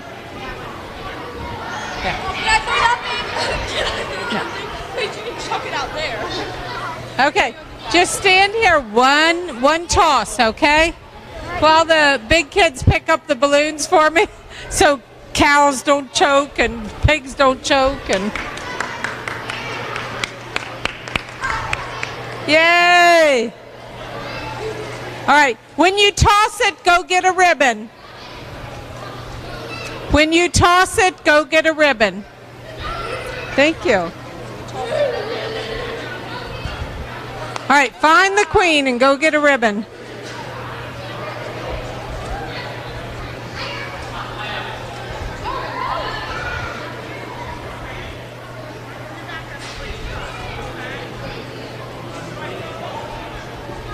There you go. Here's one.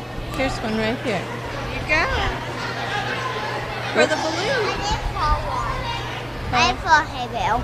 That's okay. You want to throw it? Here you go. Did you throw Okay, here. This is for the balloon pop. Well, here, let me For the balloon pop. No, he doesn't want it. There's your ribbon. Now that's for the other one. Yeah. That's for There's- the balloon.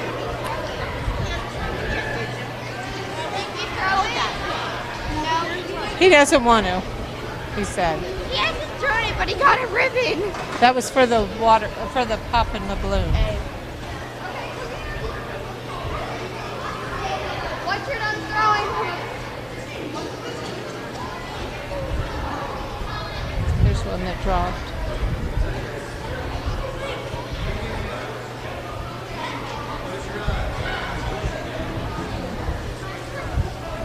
Okay, come get a ribbon. Woo! Oh, that little one's breaking apart. Well, that's it. Okay, now we're going to do the egg toss and then we're finished. And the clover buds and the peewees, we can't have you do it. No, okay. Well, you get 2 ribbons from here. Yeah. There's your ribbon. This is for juniors and seniors to do the egg toss, okay? Mm-hmm. You didn't sign up for that. You don't sign up for it. You don't sign up for it. Okay, I need 2 rows, juniors and seniors, no clover buds. They got to do the balloon pop. All right. You stand with your back this way. And right beside him. Now you have to come back this way. Take a giant step back. This is the juniors and the seniors together if we have enough room. Okay. Now, we need another row right behind them. We need another row right behind them with your back. You right here. Right here. It doesn't matter.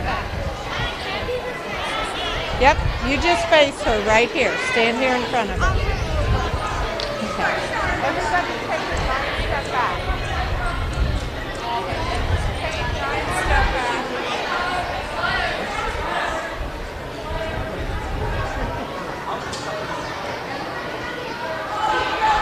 Giant step back. Giant step back.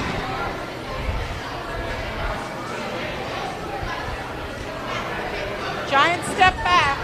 Come right here. Your back should be to them. Do you want me to hand these out? Yeah, go ahead. You have to back feet to them. Your back has to be to them. Right there, and I want. Back up. All right, find a partner and get in line on that side over there. I need you to be in that line over there. All these kids go partners. Okay. Who's your partner? Okay, you need to go in that other row. We need some over there. Go ahead. You go over there. Okay. Scoot in a little bit.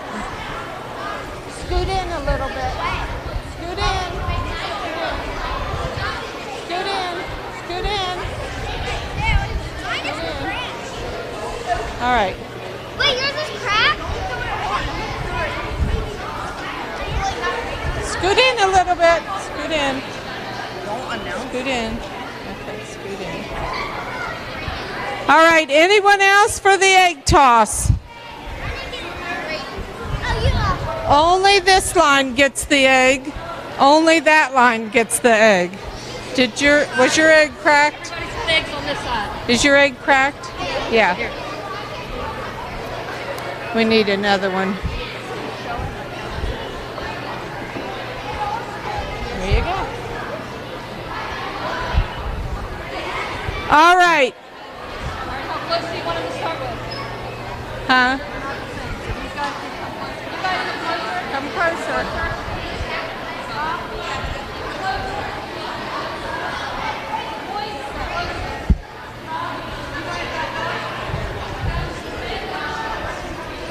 Okay. Okay. Now, each time that you toss it, the outside rows move back one. The center rows stay still, okay? All right. I'm getting out of the way. All right. Are you ready? Toss.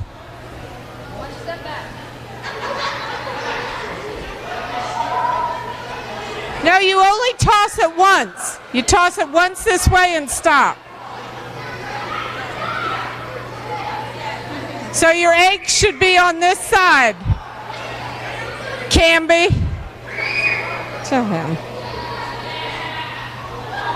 Okay. Oh, no, egg should stop right here. Egg should stop and be on this side right now. Hand him the egg. Tell her to hand him the egg. Yeah, there you go. All right, toss.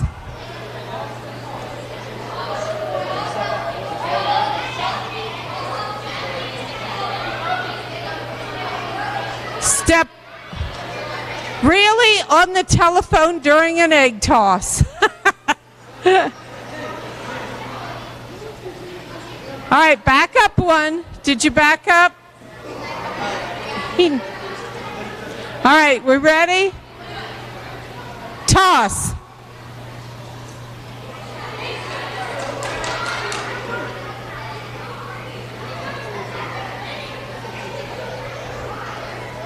All right, we ready? Okay, take one step back. If your egg breaks, you need to leave the room, the ring. Okay, toss.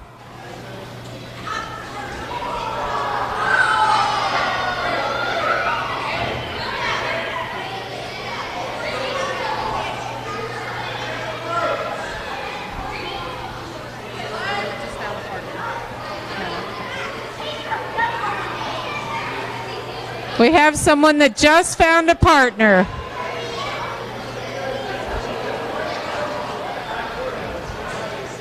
He's got to back up. There he goes. Okay. Did you take a step back yet? All right. Toss.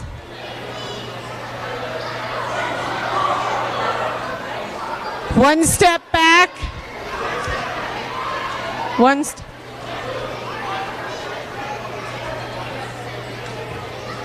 If your egg broke. All right, toss.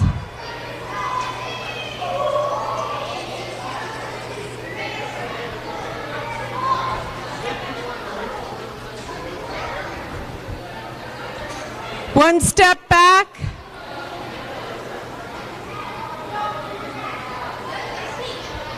Toss.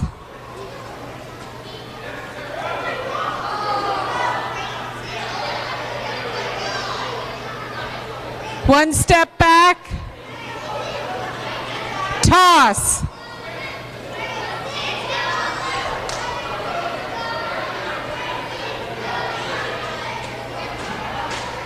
One step back. Toss.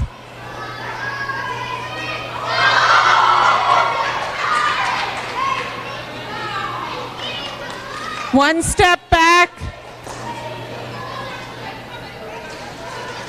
Toss.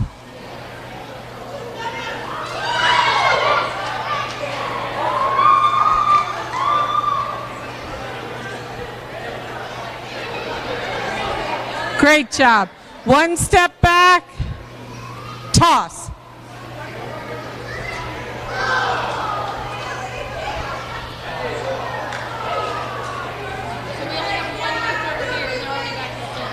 Okay, they can get their ribbon.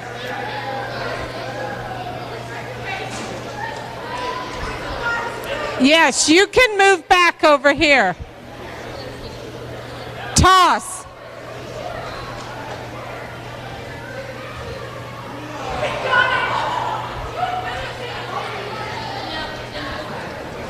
All right. Well, you're the last one. Do you want to keep going?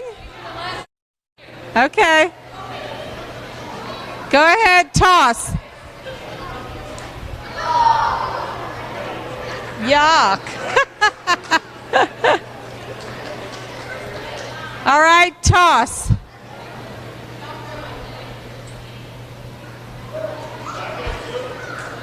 Okay, toss.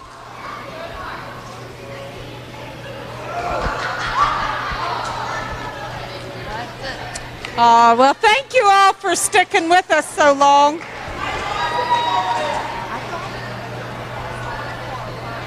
it's fine. Thank you. Oh, yeah, of course.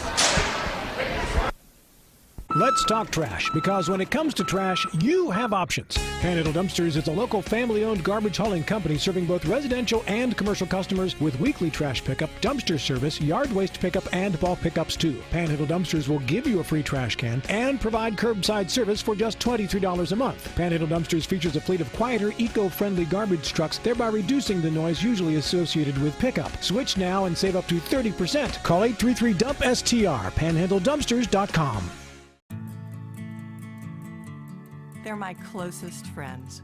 We've been through a lot together. Seeing our kids off to college, Kelly losing her mom, my 50th birthday, I trust them with so much.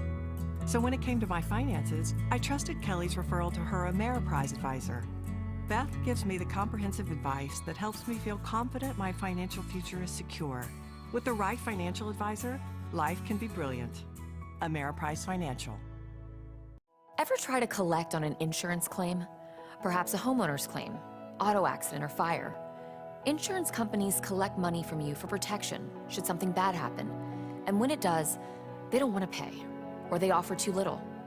At Mansion Ferretti, we have an attorney who worked defending insurance companies and knows all the dirty tricks they play to deny or lowball your claim. Call us today for help in getting what you really deserve. Mansion Ferretti, when you need justice. This is Eric at Hagerstown Ford. Over the last decade, the way we buy things have evolved. Now, you get on your phone, click Want It, and it shows up at your front door. At Hagerstown Ford, it is that convenient. We've changed the car buying experience on the I-81 corridor forever. And with a return policy better than Walmart, there's absolutely no reason to buy a new or used car, truck, or SUV anywhere else. Just like Amazon, Hagerstown Ford will deliver the vehicle to you, where you are, and on your time. And if you don't want it, return it. No questions asked. Why waste your time at a car dealership playing the dumb back-and-forth games? Besides, we hate it more than you do. I assure you, no dealership from Winchester, Virginia to Washington, D.C. will beat our price. No dealership from Chambersburg, Pennsylvania to Baltimore, Maryland will beat our price. And no other dealership will allow you to return it if you don't want it. Hagerstown Ford absolutely provides the best experience at the best price. Visit HagerstownFord.com to schedule your VIP experience. Click on the vehicle you want and get your new ride delivered to you at no risk. See dealer for details.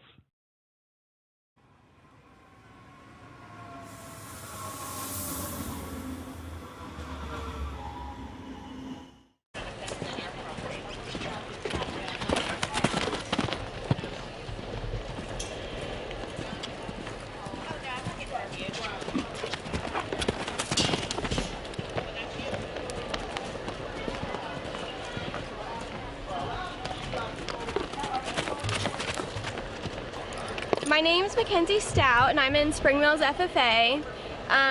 Right now I'm lunging Swifty to get his energy out before I ride him. Well, this is my first year at fairs, so I came here just to have fun. I'm not really here to compete or anything. This is my trainer's horse. His name is Pete. His show name is Hollywood. He is completely blind. So I do ride English and somewhat Western on him, so he can do both. The only thing he cannot do though is jump. So that's the only thing he can't do. And my name is Jenna Humphrey, and my 4-H club that I'm in is Blue Ridge Helping Hands. My name is Jennifer Price. I'm in Tuscarora Indians 4-H. I'm doing rabbits and horses, and this is my horse Phoenix. My name is Carly Hornby. My 4-H club is Army. And my horse's name is Teddy. Hi, my name is Jody Stoneburner. This is my horse Jingles. I'm in the Berkeley County 4-H Horse Club, and I'm here to show my horse. My name is Morgan Bennett. I'm showing my horse today, Jubilee. I'm in 4-H, which is Blue Ridge Helping Hands group. I just like doing 4-H because it's very fun. Like, it gets me out of things that I like to do. My name is Celine, and my 4-H club is Blue Ridge Helping Hands, and my horse's name is Daisy. Hi, I'm Adriana. I'm in the Denim and Dust 4-H club, and this is my horse Max. We ride Western and English, and this is our, I think, 10th or 11th year at fair, so we've been doing this for a pretty long time. Hi, my name is Chloe Tricat. I'm part of the Appalachian Clovers 4-H club. This is my horse Finn, and this year we're doing English and Western. My name is Addie, and my horse's name is S'mores, and I'm here to have fun. We're here at the youth fair, and the Berkeley County Young Farmers is cooking up something. What do we got here? We got center cut tenderloin pieces and fresh salt. Very nice. Come on down to the youth fair. Hard-working volunteers. Who we got in here? This is Kurt, this is Dana, and that's John. Dana, John, what are we serving up today? Tenderloin sausage, country ham, and tea. Hi, I'm Carol Lang. I'm with the Berkeley County Young Farmers. I've kind of known them here as the tea lady. As you can see, I've already made a big batch of tea. So come on down and have a glass of tea. You can get large or small. Hi! It's BCT here at the Berkeley County Youth Fair. We're here helping out our youth of the Berkeley County.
What's going on, everybody?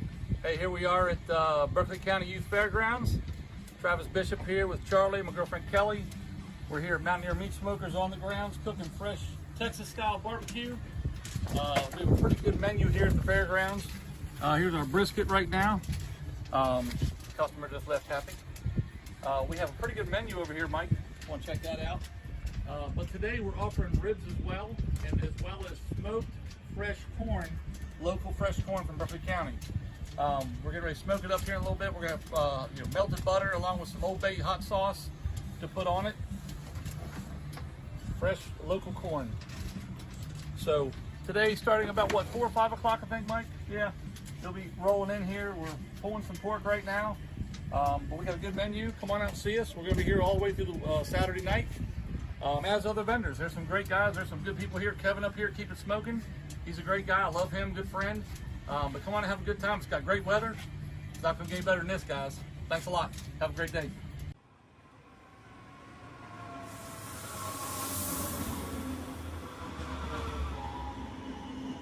Hey guys, my name is Michael Wither. I'm the 4-H agent here in Berkeley County. Myself and Linda Kisner oversee all of the indoor projects. We're really excited this year. We have nearly 400 exhibits inside the exhibit hall. A lot of people ask what all's contained inside the indoor projects. We have everything from animal science to cooking to woodworking. We have a lot of leadership projects, career development, and even we have a nice selection of self-determined projects this year. And what self-determined covers is anything that is not covered by one of our 4-H projects. And a student is interested or a member is interested, they can sign up for self-determined.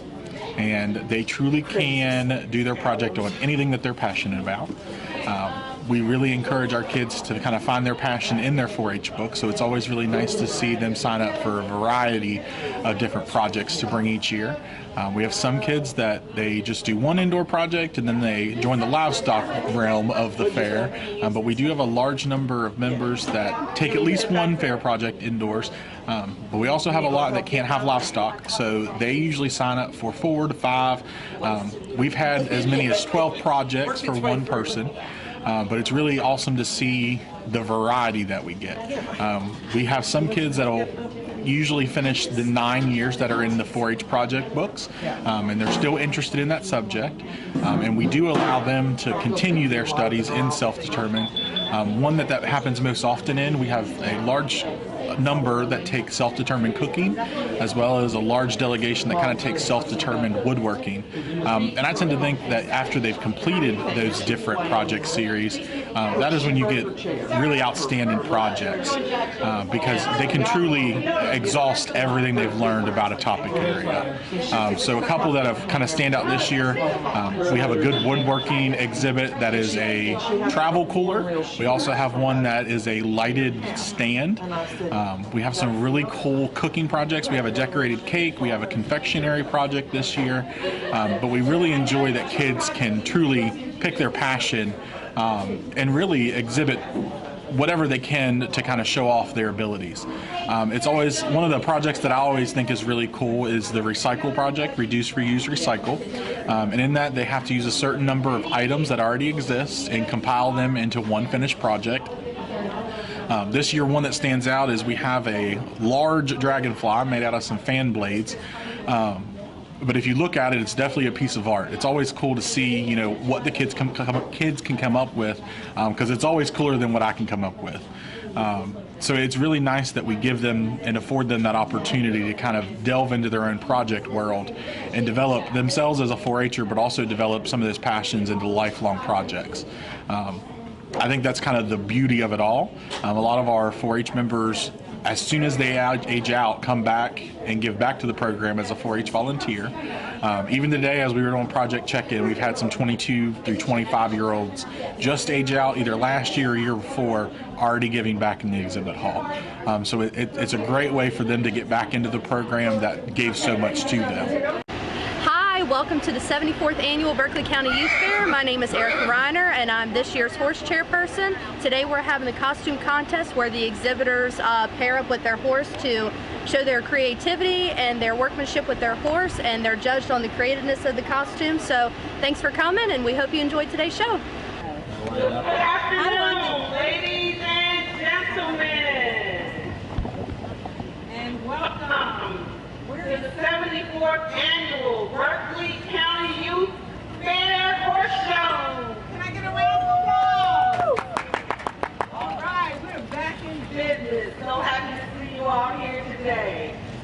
This afternoon, the featured judge for the costume contest is Second Vice President Shelly Shoppers. Let's give her a round of applause. Who's being assisted by this year's Miss Youth Fair.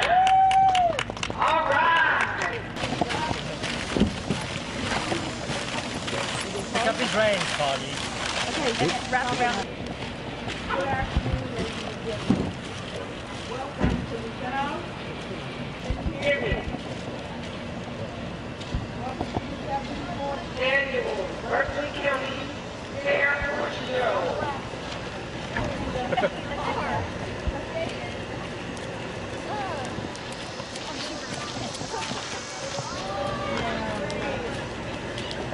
Smile pretty girly.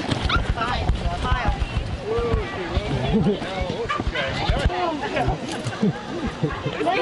Get down on camera.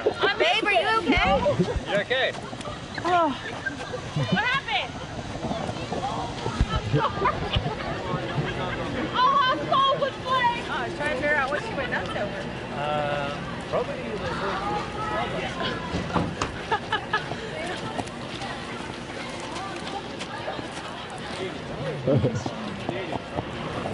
Jaden. Oh, he doesn't want to do anything.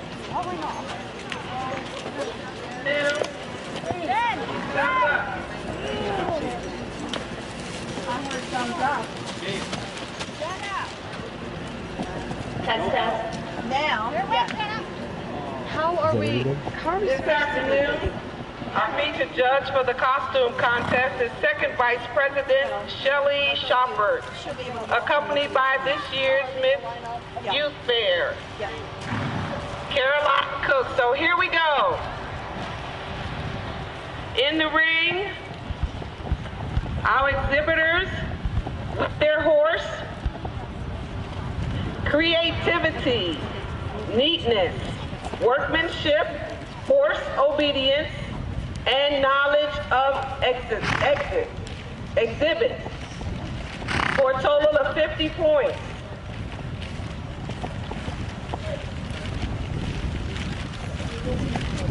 We have Carly Hornby, and her horse is Teddy Bear. Their costume this afternoon is Barista Latte. Abby Taylor is with her horse Blossom, and the costume design is a pirate. We have Celine Good. Her horse's name is Daisy, and Daisy has a beach bomb costume. Jenna Humphrey, her horse's name is Pete.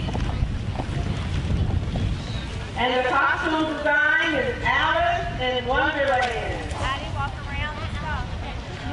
Madeline Nestor. And her horse is Optical Illusion. And the costume design is a poodle. We have Jaden's brother. Jaden's horse is Burn Rocks. And the costume design is Irish. Mackenzie Stout. Swift Arrow is the horse, and the costume is a pinata. Adeline Esposito.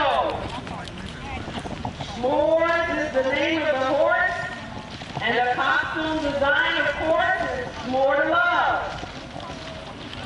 We have Addison Hot with Zanzibar, and the costume design is Bomb. And our final exhibitor is Jody Stone Butter.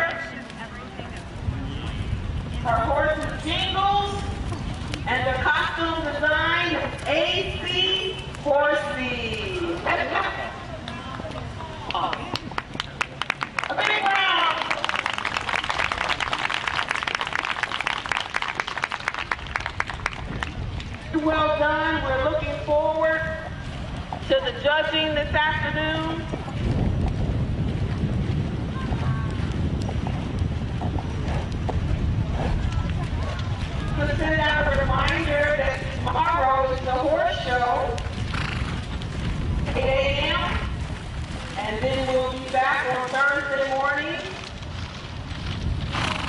Before the city all come out. Again, each area that is judged consists of 10 points apiece for creativity, neatness, workmanship, force, obedience, and the knowledge of the exhibit for a total of 50 points. Soon and very soon, the judging will be presented. And we will present the winners for first, second, and third place.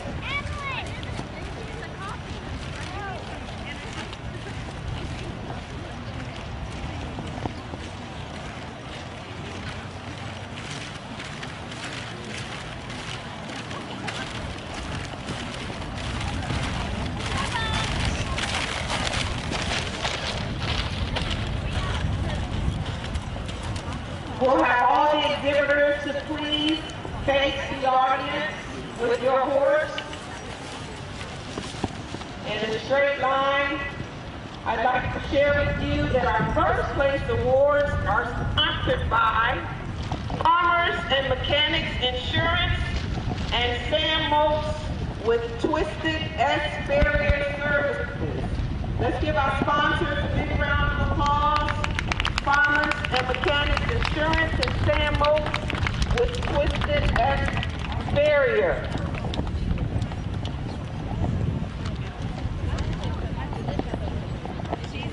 Thank you, a big thank you to all the exhibitors this afternoon. Teddy Bear, Blossom, Daisy, Pete, Optical Illusion, Burning Rock, Swift Arrow, S'mores, Zanzibar, and Jingo.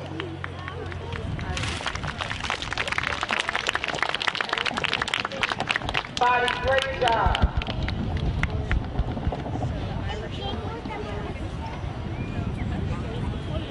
And the judges are on the move. We need to cover it up.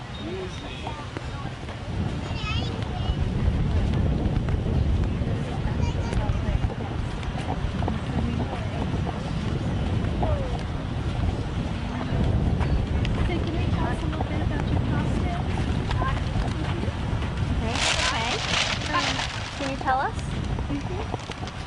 Well, her name was S'mores, so we thought s'mores would be a good idea. And then my dad made the graham cracker arms out of some cardboard, and he used this stuff to hold it onto my arms. And then we put a white shirt and tucked it into my pants, and then put stuffing in it. And then my mom bought a bunch of like felt and stuff, and she made the Hershey's. And for the white letters, she's white felt. Okay. So what are you supposed to be? The marshmallow and the graham marshmallow crackers. and the graham crackers. Okay. All right. Well, we're going to go down and talk to the other ones. Okay. Thank you. Hello. How are you? So, Carly, tell us a little bit about your costume. So I'm the barista for the drink. And he's the latte. Okay. Oh. All right. It has the cocoa drizzle. Oh my goodness. It's the drizzle. Oh my goodness. Okay, well good job at that, okay? Thank you.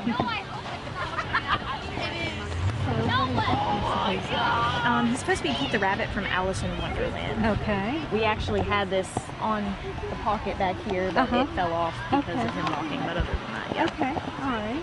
And I understand your horse is special? Yes, he is completely blind. Okay. And was he blind at birth, or? I think he went blind at 3. Okay. Because he's 15 right now, so he was born not blind, but he did eventually go blind. Okay. Oh, all right. Well, good job. Good job. Hi. Hi. You want to tell us a little bit about your costume? He's a pinata. And I'm supposed to be birthday girl. Okay. Yeah. And how did you come up with this idea? My mom suggested it, and I thought it was pretty good, so yeah. Okay. All right. Great. Good job. Thank you. Thank you. Hello. Hi. Can you tell us a little something special about your horse? My horse is a pirate because she only has one eye. Okay. She lost her eye to cancer, so I thought it was fitting to put an eye patch over it because everyone always says you should put a patch on her eye. Yes, yes. So that's where you came up with the idea? Yes. All right, great job. Okay, thank you. So you will work for candy and your horse will work for carrots? Yeah. Okay, so how did you come up with this idea? Well, he sits in a stall and he just sits there and stands and he puts his nose through like the wood bricks and like he just like wants a carrot and I'm He's like, beautiful, absolutely "Thank you." beautiful. Yep, absolutely beautiful. All right, thank you. Can you sing us a song? So how'd you come up with this idea? Well, especially I love rock music, so it's like, Okay. maybe me and Jingles could be a band this year. Okay. All right, great. AC Horsey. That's very catchy, very catchy. You can All right, thank you. Thank you. So does that bikini one size fits all or what? Oh yeah. Okay. All right. Good job. And tell us a little bit about yours. Oops, I'm sorry. This is how my mom came up with the idea. Can you speak up? This is how my mom came up with the idea. Okay. So she was like white and fuzzy. All right. And she has a pink filter on. Yes. My mom was thinking about her being a poodle. Okay. For the costume class. All right.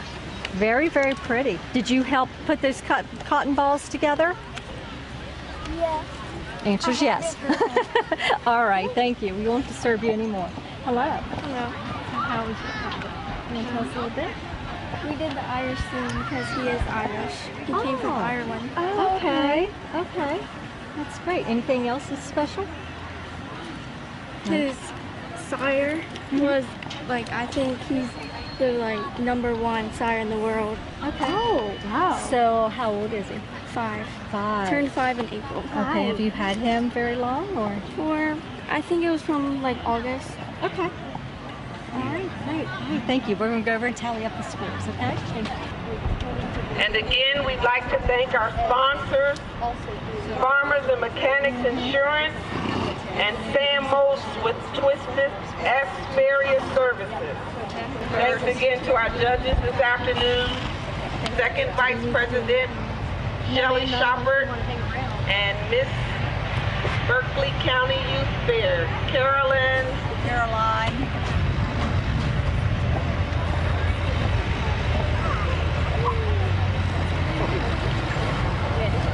All right, this year, for the 74th Annual Berkeley County Youth Fair Horse Show, for the costume contest. Let's give another big round of applause for all the exhibitors and their horses. Great job, great presentation.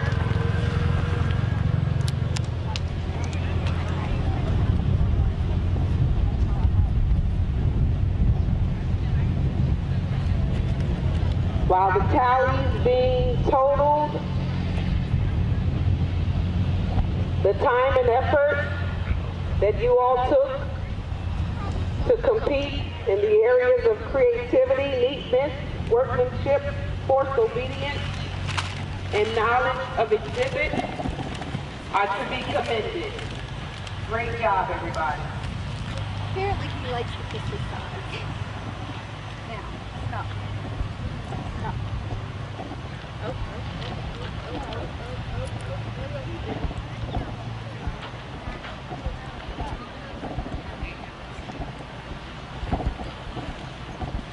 All right, let's take one final walk around. You can lead your horses around the arena. One more walk around. Let's see the beauty of Teddy Bear, Blossom, Daisy, Pete, Optical Illusions, Bird Rocks, Swift Arrow, S'mores, Zanzibar, and Jingles. Another round of applause, ladies and gentlemen. How beautiful you all look.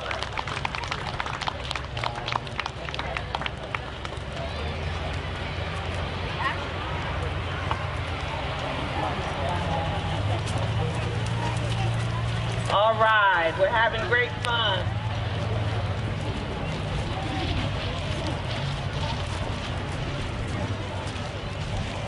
All that glamour is making me want some s'mores and coffee. Latte. Going to the beach. Irish coffee. Dreaming of Alice in Wonderland. Being a beach.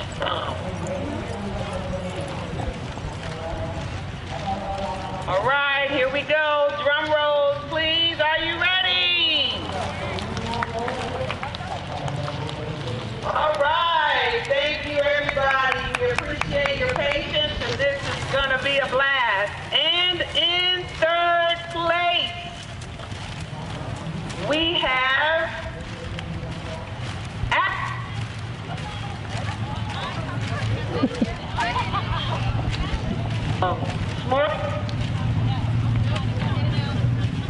Adeline Esposito and S'mores.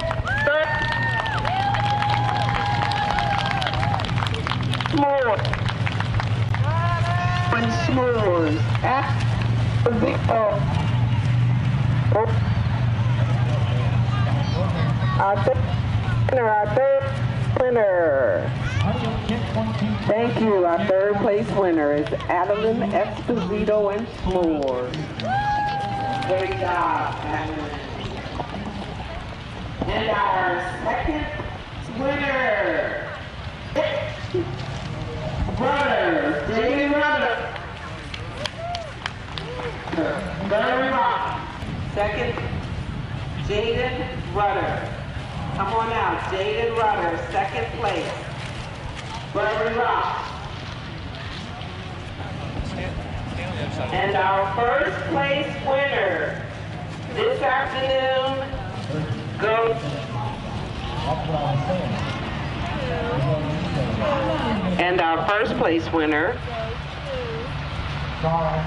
to Madeline Nestor, Optical Illusion. Madeline, Optical Illusion. Congratulations to all, and join us for the horse show. Continue to have a great safe time at the 74th Annual Berkeley County Youth Fair.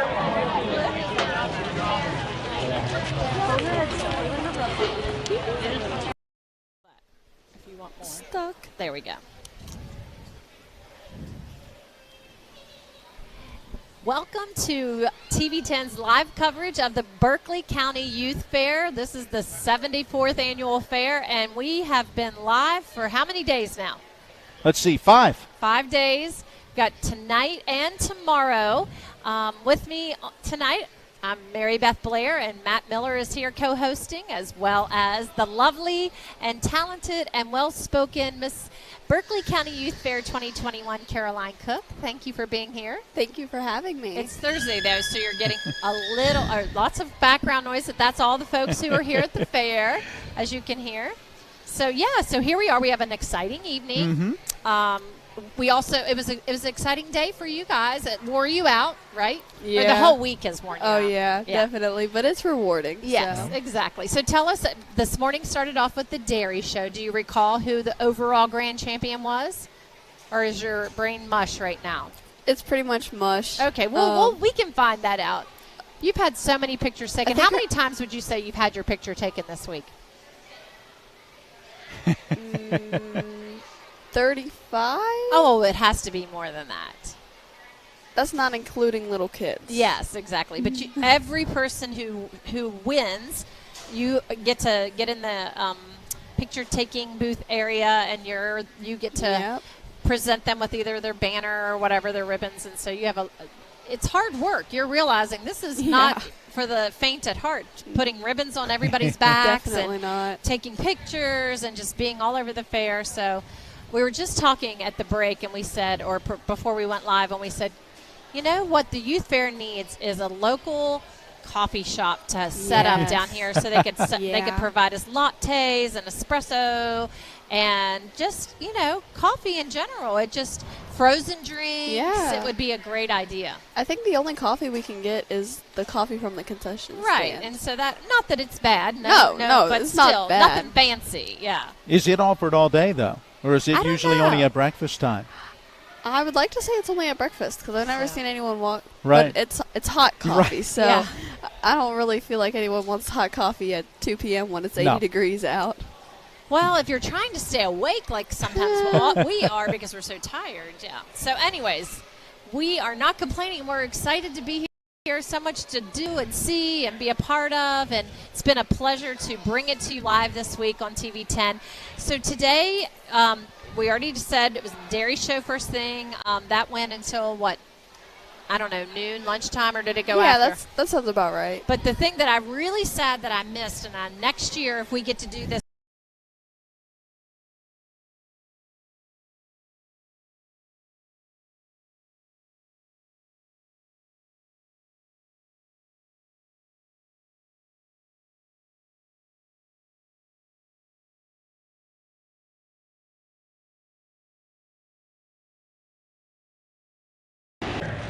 This afternoon, go.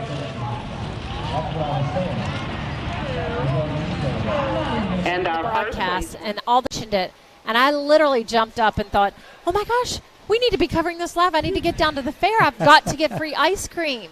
Not that it's free. That I would have paid for it. Like that, all those flavors. I would have liked to have it's tasted so them. good. What did you have? I had black raspberry. That's one of my favorites. I would have either gone with that or peach. It would have been a It was a toss-up. toss-up. Yeah. So you don't normally get peach ice cream like, homemade.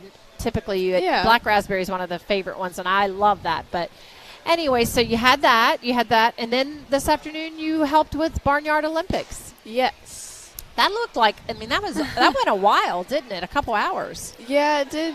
It There took were a a lot of longer than I kids. actually expected. Yeah. It was a lot of clover buds and what's junior is what we call, which is under 14. Okay. A lot of them wanted to do Yes. it, so it made it to where there was a lot of people. So when I got here, it was still going on, and you guys were doing all kinds of fun stuff. But those activities can wear you out, so definitely. So those things happened today, and I know there were several other things on the schedule, but those were the main things. The horse show was this morning. I'm not Mr. Hornby would probably know what all went down there. We'll have to check in with him. They did speed events is what they call them. So it's like pole bending, barrel racing, 50-yard dash, a lot of rodeo type things. Now, did you have to be down there for pictures there as well? I was there because the horse show started at 8, dairy show started at 9. So I was able to be there for around 30 to 40 minutes of it. And just in that little bit of time, we had already gone through barrel racing, 50-yard dash, and we were working on pole bending. So I think they got done pretty much at 9 or right before 9. Oh, that's good. So lots going on. This evening we have the first thing we're going to cover live here in the live arena is what? What do we have, Matt? Watermelon eating. Ooh, now I did hear from whomever last night, Mikey. I think it was Mikey last he night. He said they are seedless, so we won't have hopefully any choking issues, but he said we might see some interesting tactics by some of the people on how you can get it down. Oh, yeah. Lots of people, since it is a watermelon, they can take it and they will squeeze it to where all the water comes out. So technically they're still eating the watermelon. Right. Just not all the water that comes with it. Wow. So they'll just take it with their hands and just squish. And then eat the remains. Yes. Is it still on the rind, or is that cut off so that you actually eat the entire piece as opposed to ending up leaving rind at the end, and then you go, well, did you go deep enough, or did you leave too much, or? I don't know.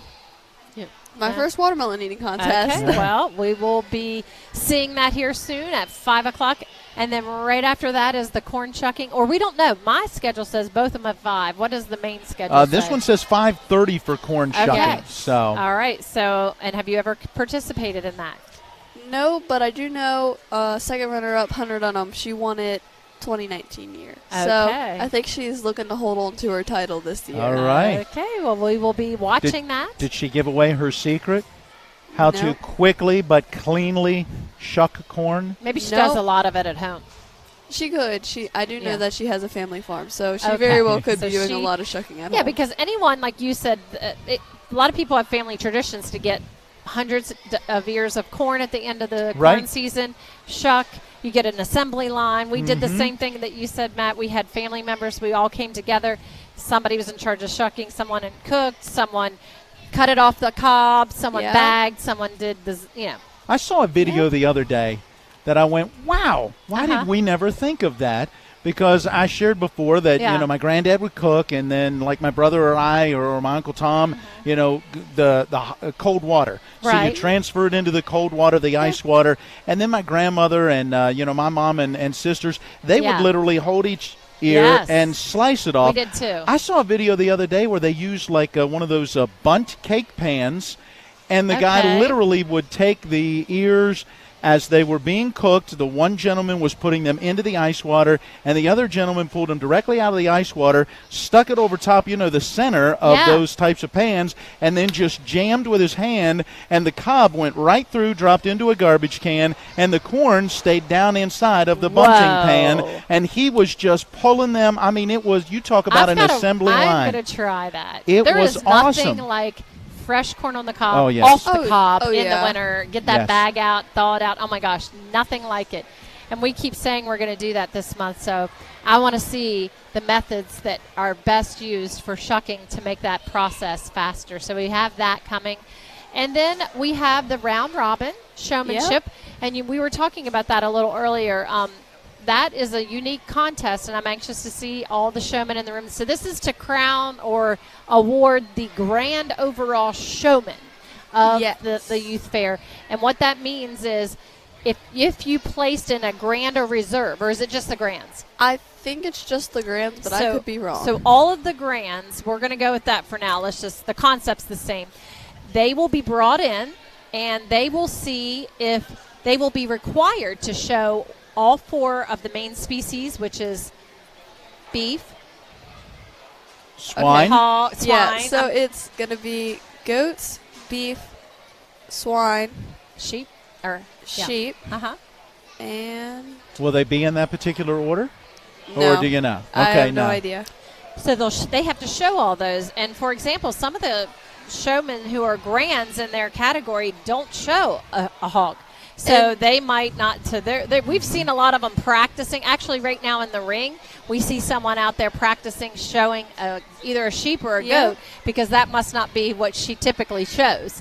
So she's getting in some practice, because in order to be the grand overall round robin showman, they will have to show each one, and then whatever the judge. I don't know who judges it. Do you know who judges it? Nope. So there'll be a judge for that, and that will help us determine that overall grand showman of the fair. So that's pretty big deal. What makes it so special is they don't know what animal they're showing. So if you show a sheep, you're not going to be showing your sheep. Right. You're going to be showing someone completely random to see how good of a showman you can. So even if you are a grand champion in sheep, you don't get to work with your own sheep? Nope. Ah, okay. I would get it, obviously, if you're not used to. You don't get to work with your own pig. You don't get to work with your own anything. It is to see if you can handle any animal that is thrown at you. Wow. So that goes to confidence in a person who shows that they are confident with animals, that they have a way with them. So this will be neat. I'm looking forward to that. And then following that is the Parade of Champions, right? Yes. That is it at 8 p.m. Oh, my goodness. So that'll be nice to see as well. The other things going on at the fair tonight include a mini tractor pull down in the track arena. And then at 8:30 is the new event, UTV SXS Flat Drags. I was looking that up earlier. For folks that were watching on TV10 going, man, Matt is paying no attention on his phone. I was going, okay, I got to figure out what this is. UTV stands for Utility Task Vehicle, which is basically like your all-terrain vehicles, except think of maybe more of your Gator style or that sort of thing, even ones that almost look like the dune buggies, the 4 wheels.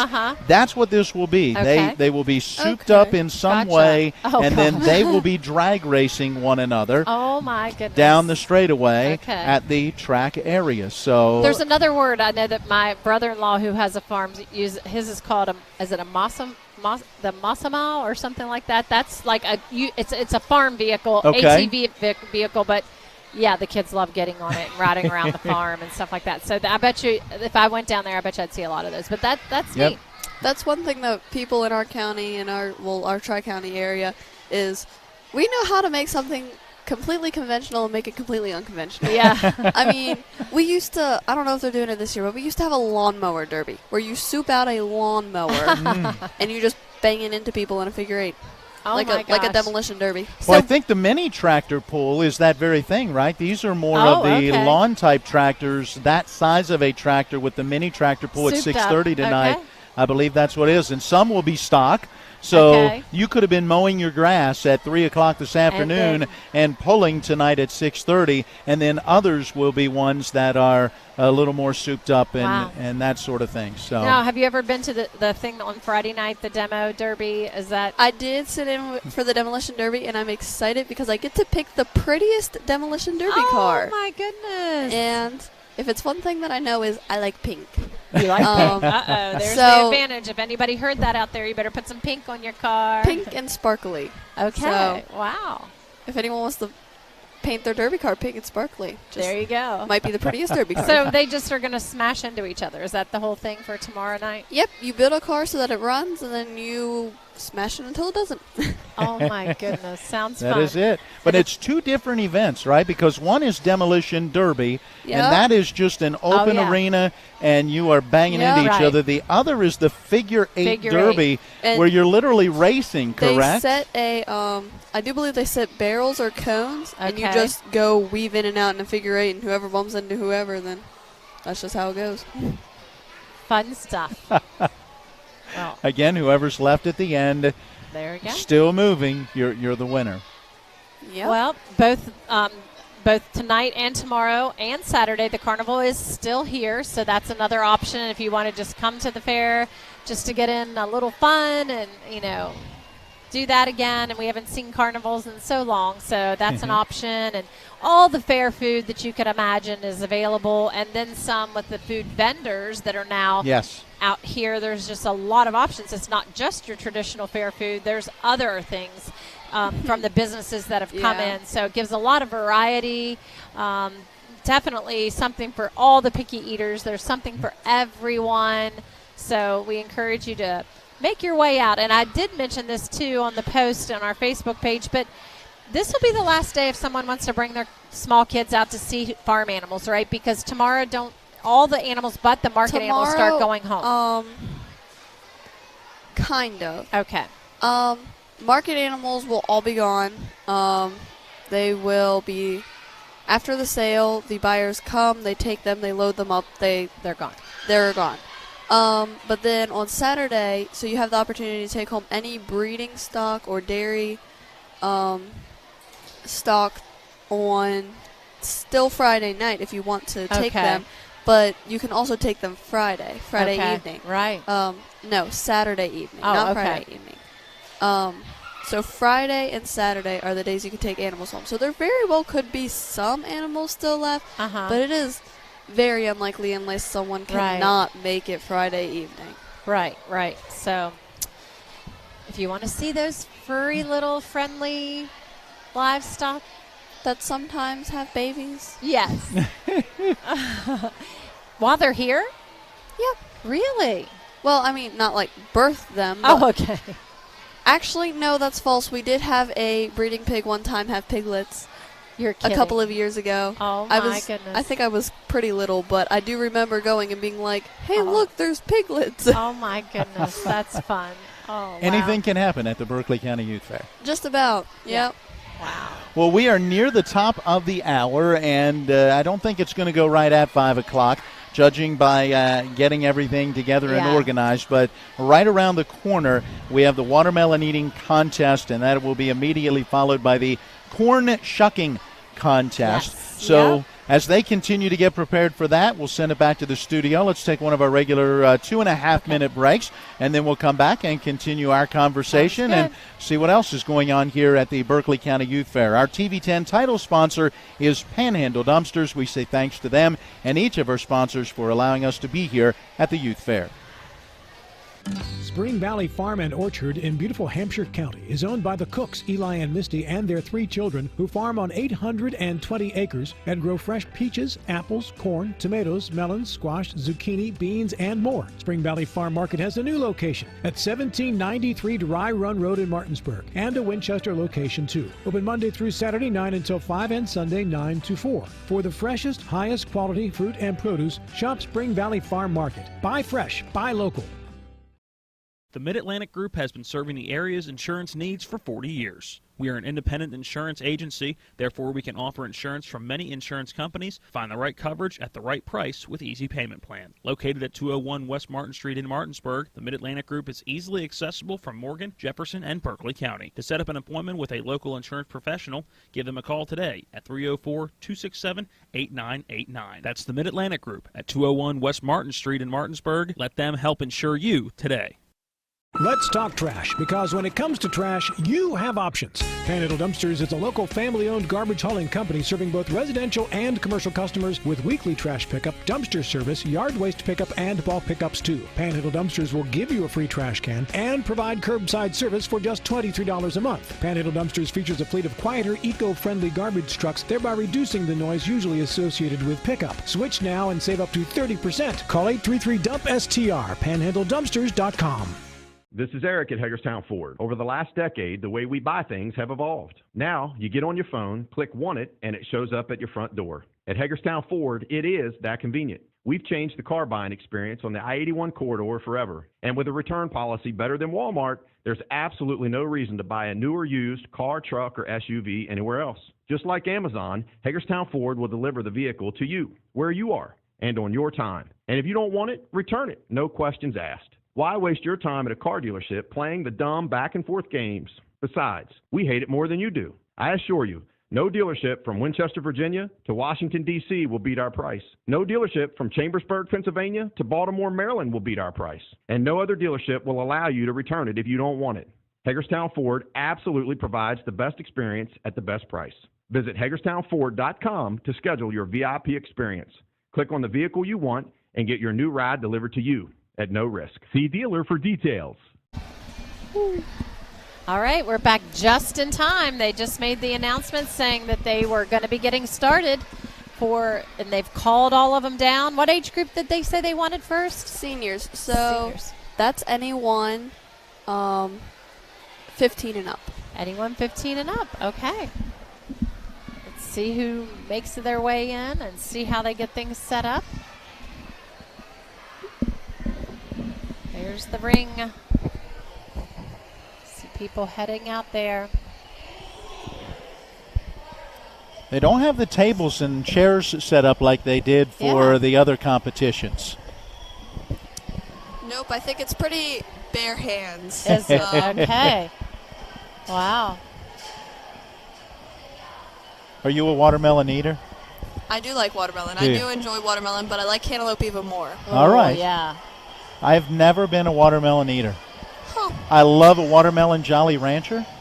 There is a certain flavor to those that is good, but to me, watermelon is kind of bland. And then I guess it's the texture in my mouth that I just have never really been a fan. I guess I'm the exact opposite because I can't stand watermelon flavoring. Okay. Or strawberry artificial flavoring. Yeah. But you like strawberries and watermelon. Yes, I do eat both.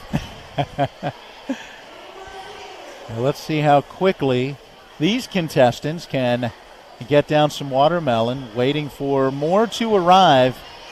This is for the senior class. All right. 15 and above. They need to do it like an announcement in the barns and say, attention, attention. That would probably help out a lot. I know, because I imagine that's where most of them are hanging out right now. Yeah. Well, they have an audience of people waiting to watch. We just need to get them all. They just need people to do it. Exactly.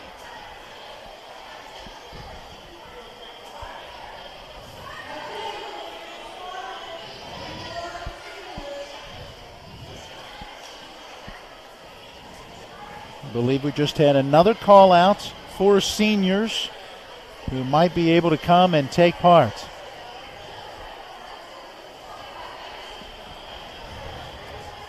Yep, tickets for any exhibitor 15 and up for the senior category, and then juniors is 14 and under. 14 and under, okay. So they'll do just 2. In the other contest, there were 3. They had an even smaller category. So they had like a senior, a junior, and what do you call them? Like Pee-wees, maybe? Oh, Clover Buds. They're the people that aren't quite old enough to be in 4-H yet or FFA, but they're right on that like 3-year mark. Okay. So then they're able to participate in some of the stuff and kind of get to know what 4-H is about and what we do here. All right. And I see the corn waiting on the table. Some packaged to still, others just sitting in a black garbage bag, ready and waiting to be shucked. The corn shucking contest is kind of interesting because sometimes they have it to where you have to shuck it with one hand. You put one hand behind your back and then you have to shuck it with one hand. Whoa. So it's not just normal shucking. Or sometimes it's with oven mitts on. Oh, so they add a little bit of a challenge to it. That's interesting. Yeah, it's definitely not straight up like just shucking corn. Wow. Oven mitts. That would have to make it very challenging. Yeah. One hand would be challenging too, because how do you hold it? Lots of people Hold it they'll between take your it knees and or they'll put something. it in between their knees, or they'll like just use so much pressure and like just shove it into their lap and just. Wow. Okay. All right, here we go. Some watermelon eating. Can we see that with the camera? I guess we can. I think we can. We're getting a real tight-up view on one of our other cameras. Of course, we're going to have first, second, and third prize. Okay. On your mark, and when you get done, just raise your hand, okay? On your mark, get set, go.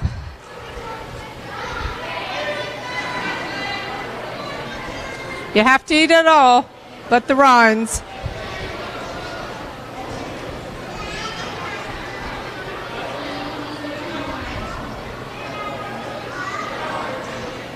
Come back and like try to sweep, do a sweep of all the contests, you know? Well, he said that. Go, Hunter, go! Let's see the Lake House proud of you. I'm trying to give the other ones a fair shot. I can't yell on that one. Can't be found you for running that mouth all the time. Look it up in the muscle.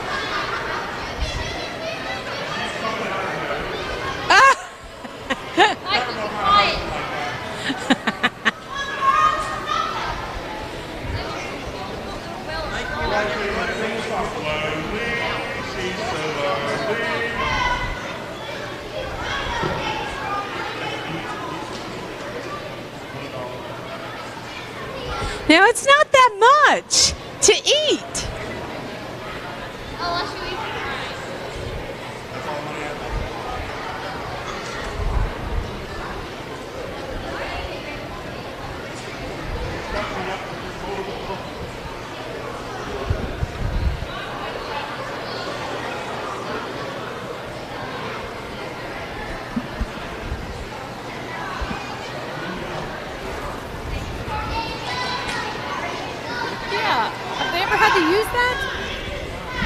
I don't think so. I think they just want to make it look legit. Well, and I guess they said that they're really there for like choking hazards. Like people who They get 3 pieces each. We have a winner. Now we need a second.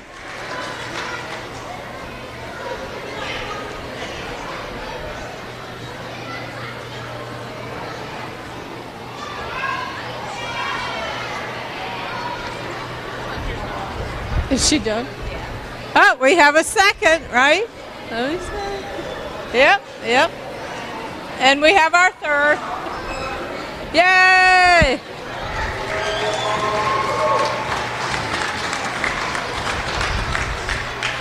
If you come yeah. They like anything that has to deal with free food involved. I mean, so do high schoolers, so. Yeah, that's true. I feel like just about anyone.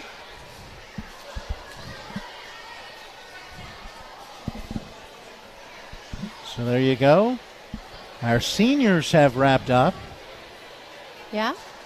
Now we'll wait for our next group. And you said this junior group is the 14 and under. 14 and under. Okay. Boy, Wow, they're running I down. was gonna They are say. excited. They running out of the stands. Oh yeah. Oh my goodness. They may have to do 2 heats. I hope they have enough watermelon. Oh, Now, will they get 2 instead of 3? Is that usually how it works? Yes, that is usually how it works. I mean, that's how it worked with the donuts. They got 2, seniors got 3, and Cloverbuds got 1. By the way, thanks for sharing your donuts. Oh, you're welcome. I couldn't eat them. I put mine on top of my ice cream as they brought us ice cream over as well. Yeah, the ice and cream it was good. I'm definitely going to have to visit Tad's. I mean, it's been every day I've gotten to have ice cream. Not every Yep. day. We've gotten ice cream twice here at the fair. I've had tenderloin sandwiches. I've had sausage sandwiches. I've had sweet tea. I've had peach tea. I had fries with meat. That's all I've had. Oh, and a little taste of the chicken yesterday. Chicken barbecue yesterday, yeah. And toasted. I had their Yes. grilled cheese. So I'm trying to make my way around, taste a little bit of everything. I feel like that's something that's so special about this fair is we don't just have like the normal, like concession stand fair foods, which their chicken sandwich and fries is like my go-to meal. Is it? That yeah. So is it what type of chicken sandwich is it? It's just like a. Is it like a chicken? It's not like a chicken nugget patty. If that makes sense. Right. It's like an actual piece of chicken, like breaded and fried. On a bun. And I just really like that. That might be what I'm going to have to try at the main concession stand. Yeah. Okay. Did they put a slice of cheese on it? No. Darn. I bet I could ask them. They have cheese over there for cheeseburgers. Oh yeah, I'm sure you could. All right. Are they getting started now? It looks like they're getting lined up. Okay. Let's look at those. Oh, they're passing out watermelon. Okay. Yeah, this is a large group. Oh, it always is. I mean. Well, like you said, this age group probably, when they come to the fair, they probably don't stray. Well, they're old enough to maybe stray away from their parents, but this is their way to be with their friends. Whereas your older group, you can kind of hang out by yourself with your animals in the stalls and Because, you got to think this is still like a very open public place. Yes. I would like to say that it is a lot safer than Walmart. But there is still a lot of people around. It's easy to get caught up, mixed up. Sure. Not necessarily anything bad happened to you, but it's just really easy to get turned around and not know where you are, especially with all the different types of barns. Yeah. Oh, at night is awful. Where am I? Yeah. I'm not even allowed to walk down to the grandstands at night. I'm allowed to. I just don't feel comfortable with it because I feel like I'm very easy to be picked out in a crowd, and I'm like, I really don't want to get turned around or anything like that. So I usually take either my dad or I have a couple of friends from FFA that's good. I have I guess escort me. There you go. That's smart. Very smart. I just see it as it's just all for my safety. Right, absolutely. They just keep coming. Look at that. I'm watching as they're handing it out. And the line doesn't seem to be getting a whole lot shorter. No, it might actually be getting longer. I know. They just keep coming and coming.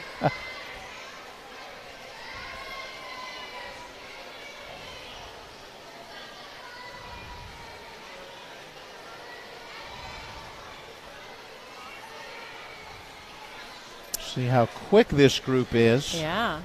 Breaking into. Seemed to take the seniors a little while to get through 3 pieces. That was thick cut as well. It wasn't like it was a thin piece of watermelon. Like a slab. Yes. No, it's like a chunk. So 3 chunks of watermelon, maybe better even than 3 slices. Yep. And they're still handing it out.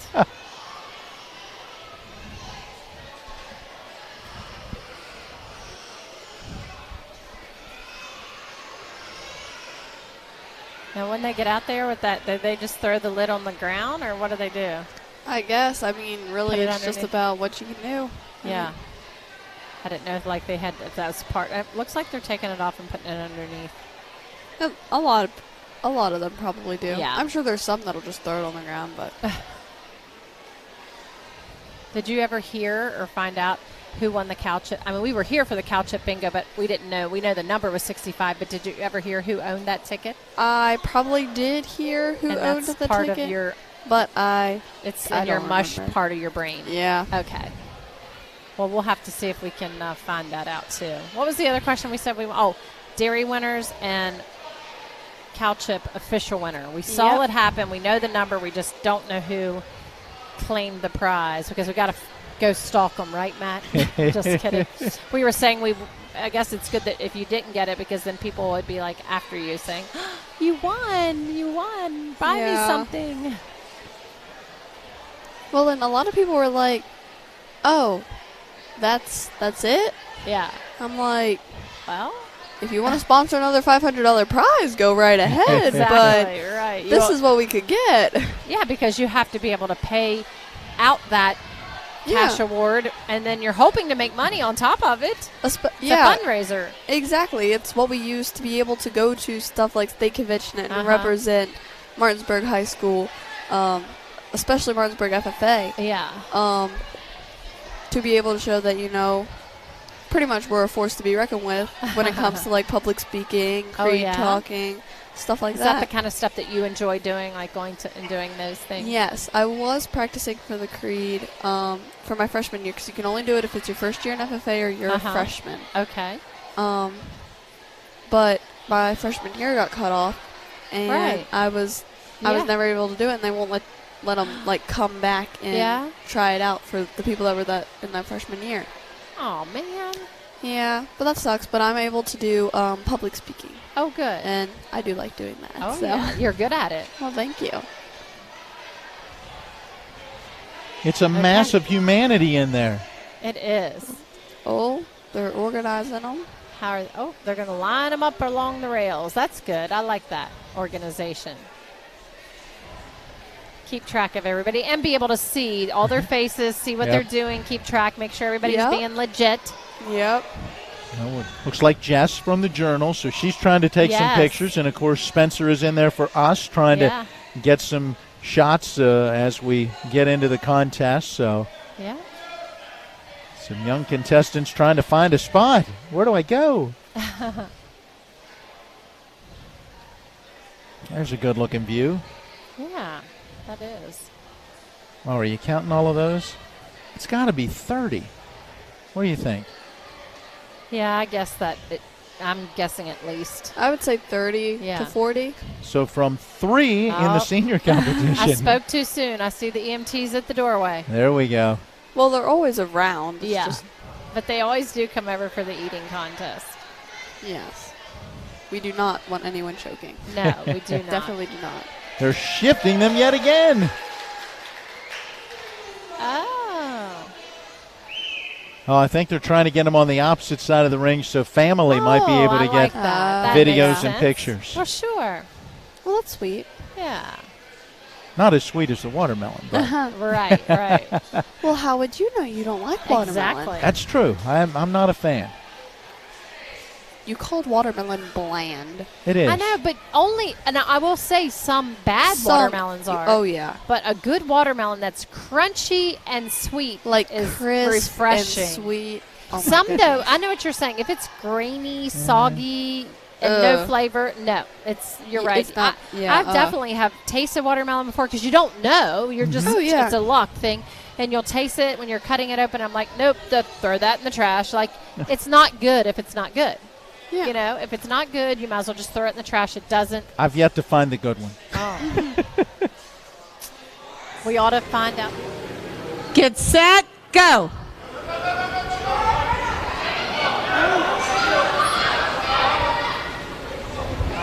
are inhaling watermelon. I've yet to see anybody try to squeeze it like you were talking about earlier, like Caroline. I haven't seen that yet. It looks like everybody's kind of going right at it. Yeah, if you get more, they are chunks of watermelon. Yes. Like almost like a pyramid shape. You have to get all the red.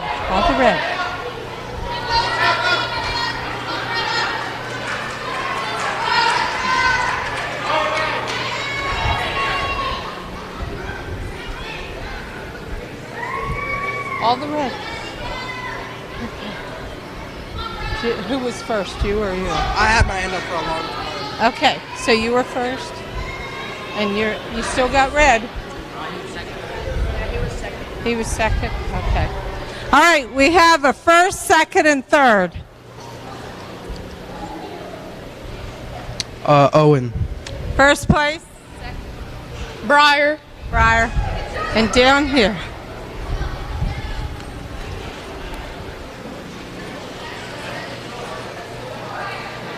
Holden Custer. Okay. There we go. First, second, and third.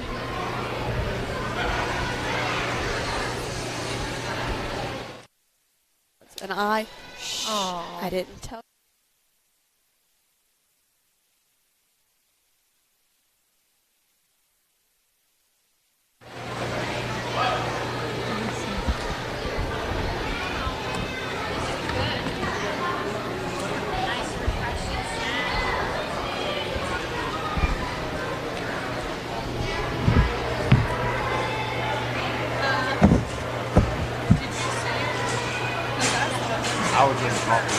Contest, is that Marsha?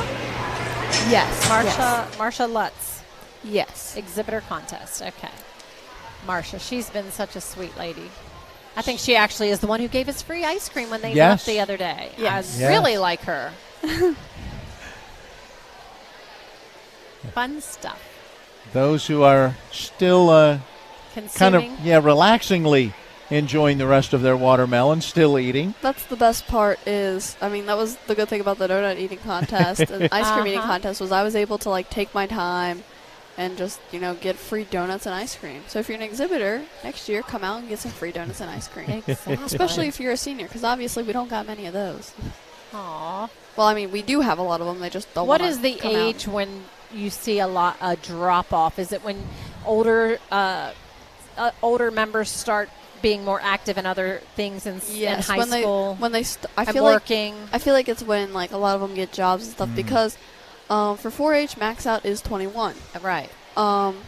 So within that you have a lot of people going to college but will come home for the meetings and stuff like that, so they can still be in 4-H and a lot of that type of stuff. But then a lot of the time it's like me, I got really bad anxiety about eating around people. So for me, it was like never a go. And then I was like, well, guess I'm queen this year. Guess we're doing it. And I had so much fun. So, like, if anyone out there is, like, worried about, you know, they're going to see how I eat or something like that, because that was me. I mean, I still kind of struggle with that. But it's not as bad because I have examined the problem and I know what it is now. But, I mean, no one really cares at this point. I mean, I'm walking around like the cuffs of my jeans are dirtier than I don't even want to know what. Probably dirtier than a Walmart floor. And so, I mean, really just no one cares. No one's really, like, studying you. As everyone, I mean, at least I always thought that, like, oh my gosh, they're going to, like, study me and laugh at me and ridicule me. But, I mean, no, we really don't. I mean, we're really all just here to have a good time and have smiles. That's awesome. That's great. And they're all walking out like champions. Yes, they are. Did you see on one of the close-ups as Spencer's in the ring there, the chunk of watermelon that one young man had? As you said earlier, that is a lot of watermelon to get down. It is a lot of watermelon, yep.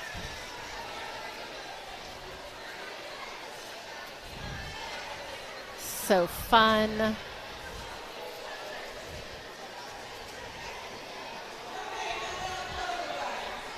All right, here's the little one. They just called the clover buds. So these are what I like to call the teeny weenies. The teeny weenies. Aw.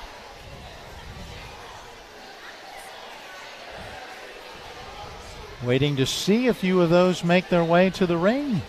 Not as many, though. I was going to say, right now, it looks like there's a few out there. There's a couple. There's usually a lot of them. Wow. They haven't gotten the memo yet. Here they come.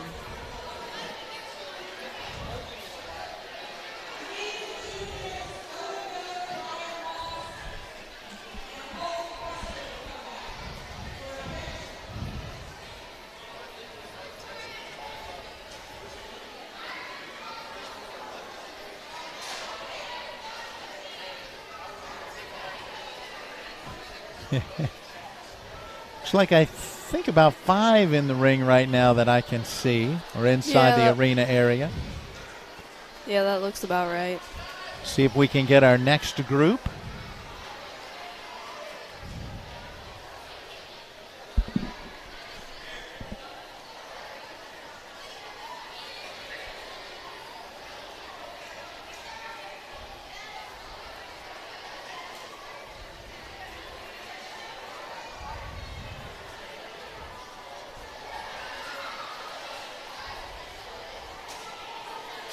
Looks like they're lining up and getting ready.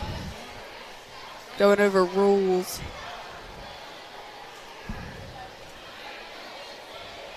That's a smaller group. Hopefully we can get a tighter shot of them. Oh, here comes one. Yeah.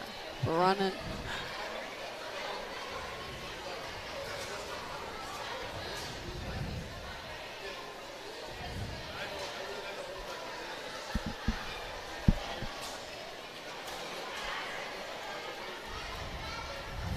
Looks like they have been handed the plates of watermelon. Okay. I'm glad your eyes can see that. And this group is probably just one chunk. Yeah, I imagine. That's how it goes. It's 3, 2, 1. Go. Yep. Not quite. They're just about ready.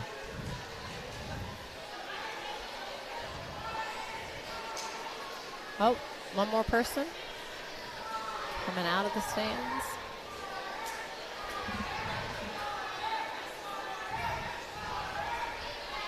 Oh, someone has a cheering section. I know. I love how the little kids always cheer on each other.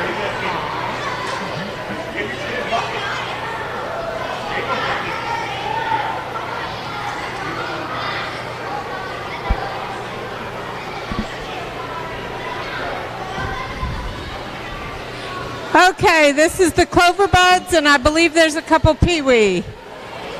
All right, you can open your containers. Everybody open your containers. On your mark, get set, go.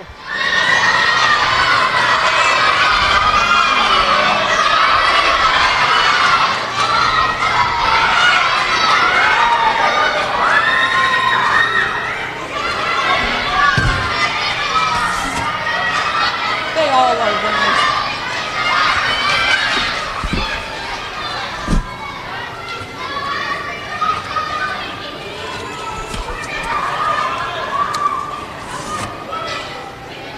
I don't need that many.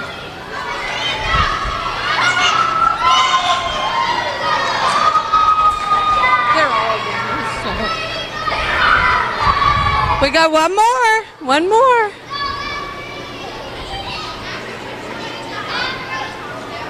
Wow, good job. Good job. Round of applause.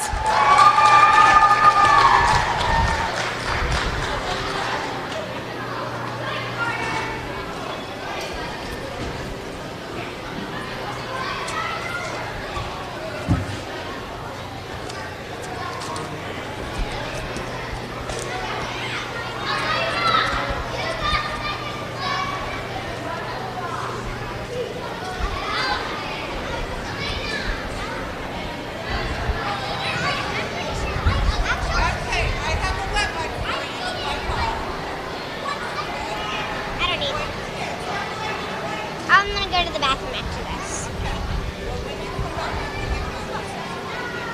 Want it now? Can I go back now? Well, she wants to get a picture. Did you get a picture? Do I get a picture? So I don't see why they wouldn't. They may need a whole bunch of ears of corn based on that middle group from the watermelon eating contest. Yes, sir. We'll see that how was many. A big group. Yeah, see how many come back for the corn shucking. Yep. As they finish up in the arena, let's go ahead and send it back to the studio. We say thanks to our title sponsor, Panhandle Dumpsters, for helping us to bring you live coverage of the Berkeley County Youth Fair here on TV 10. Let's talk trash, because when it comes to trash, you have options. Panhandle Dumpsters is a local family-owned garbage hauling company serving both residential and commercial customers with weekly trash pickup, dumpster service, yard waste pickup, and bulk pickups too. Panhandle Dumpsters will give you a free trash can and provide curbside service for just $23 a month. Panhandle Dumpsters features a fleet of quieter, eco-friendly garbage trucks, thereby reducing the noise usually associated with pickup. Switch now and save up to 30%. Call 833-DUMP-STR, panhandledumpsters.com.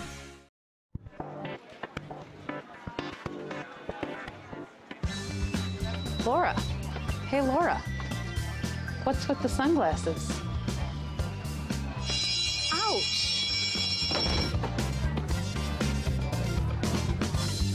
The word is spreading. Bechtel Jewelers is home to some dangerously brilliant diamonds. See the difference at Bechtel Jewelers in Inwood. Sunglasses not included.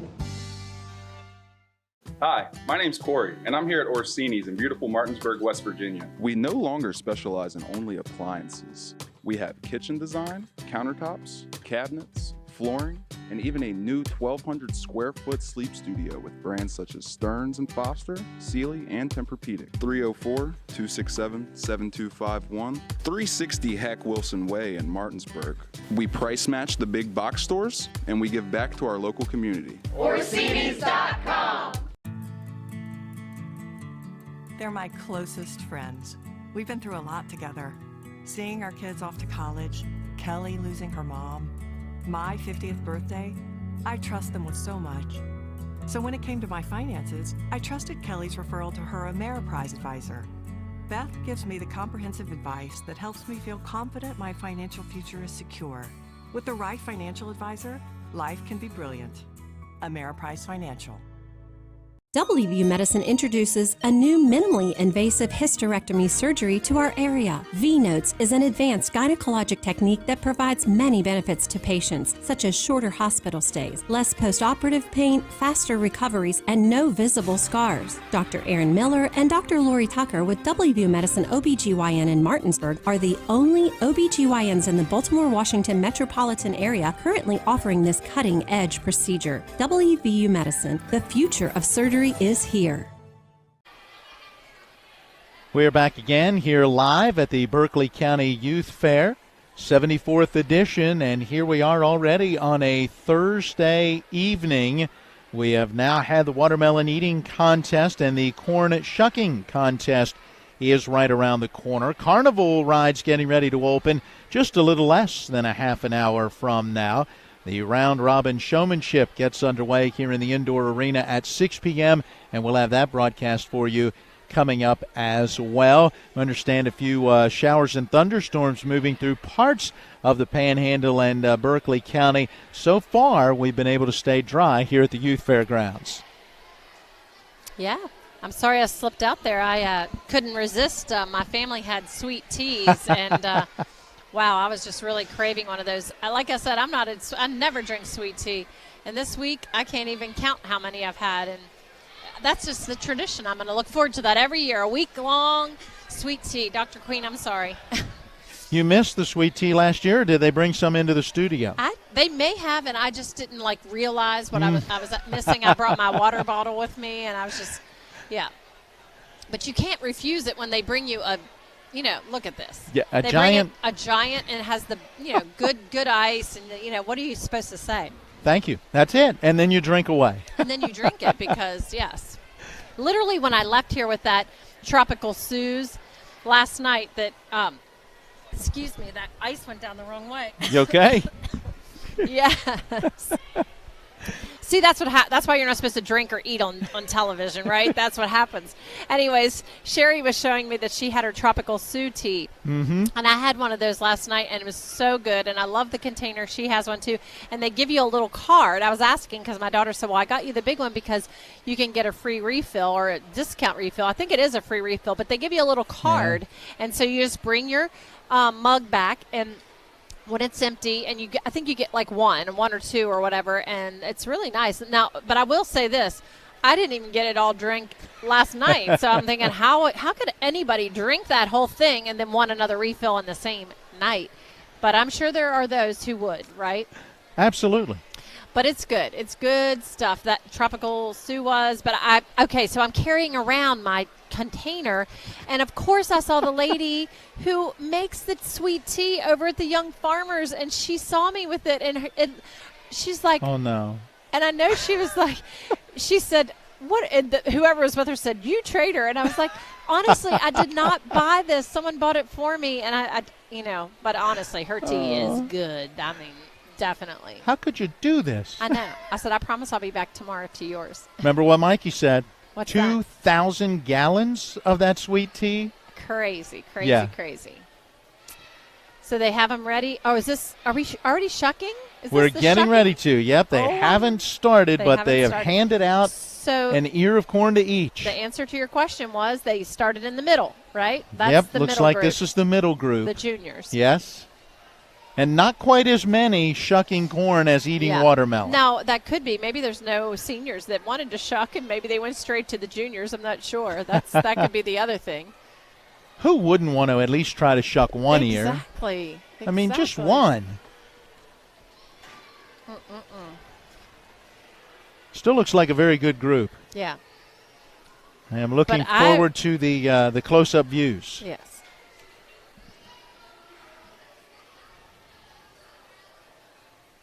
So Mikey just joined us at the table. Welcome back.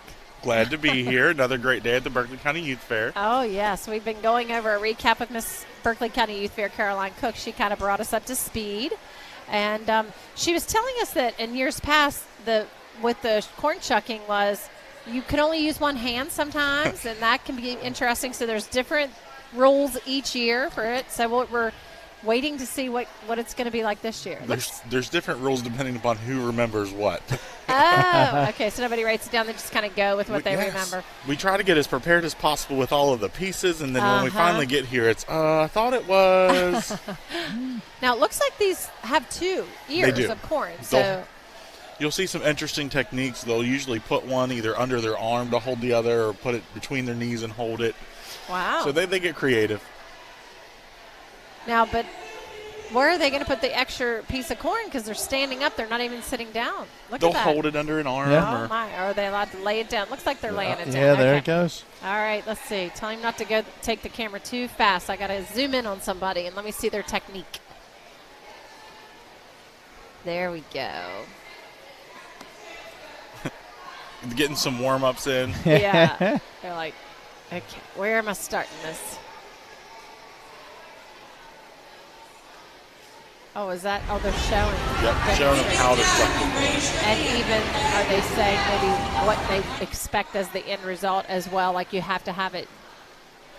I think for this age group, they just have to get the green off. Just the green. Okay. Yeah.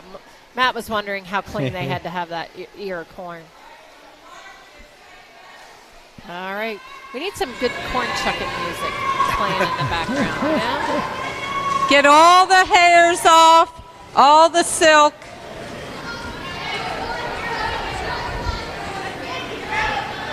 First, second,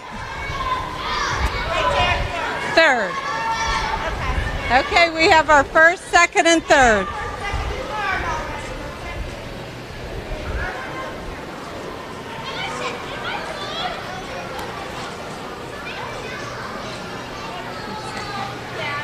Oh, you still got hair on it. You still got hair. She still had. Which one was first? You got first, right?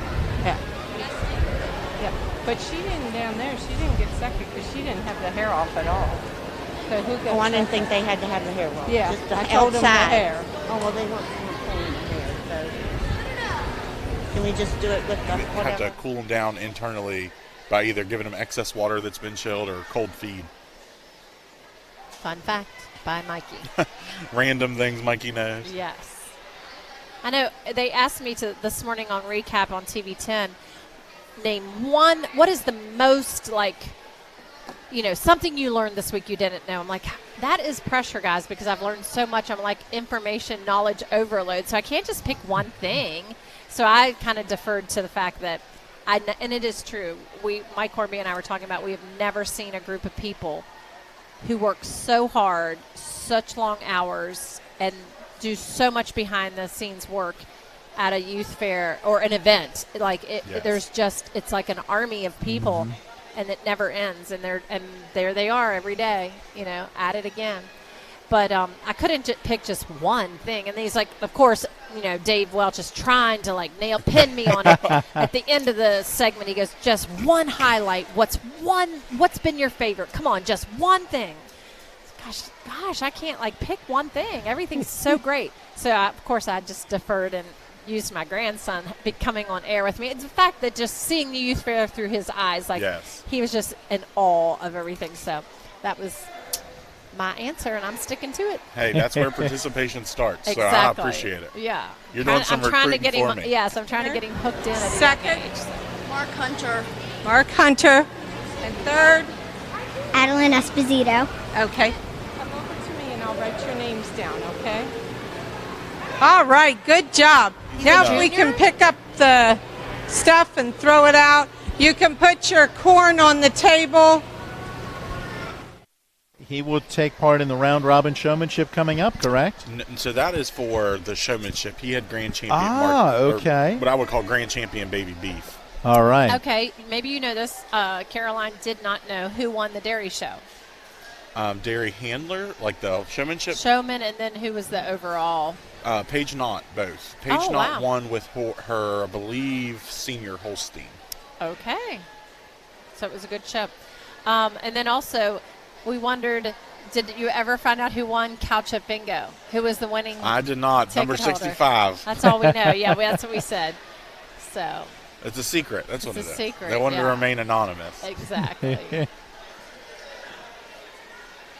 All right, so the junior shuckers are out of the ring. I wonder if they'll have any peewees.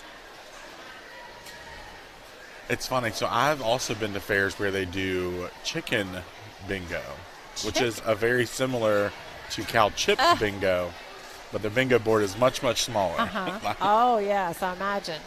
And it probably doesn't take long. No, it does not. Chicken bingo, cow chip bingo. Okay. So you could just play these on a weekend, just have people over. Right. Oh, yes. Nothing like little backyard farming. That's right. So I'm intrigued. Are we bringing in the little ones now? Yes. I believe so, yes. Oh, my gosh, look. Oh, look at her little cow. Oh, I want one of those. Can you get me one of those little cow faces? Yeah. Can you find one for me? Hey, Annette. In that, yeah. Hey, Annette Jordan. Oh, I can ask. I want to take one of those home to Will. Can you do me a favor and grab Hotel Marshawn with the cow mask? Thank you, sir.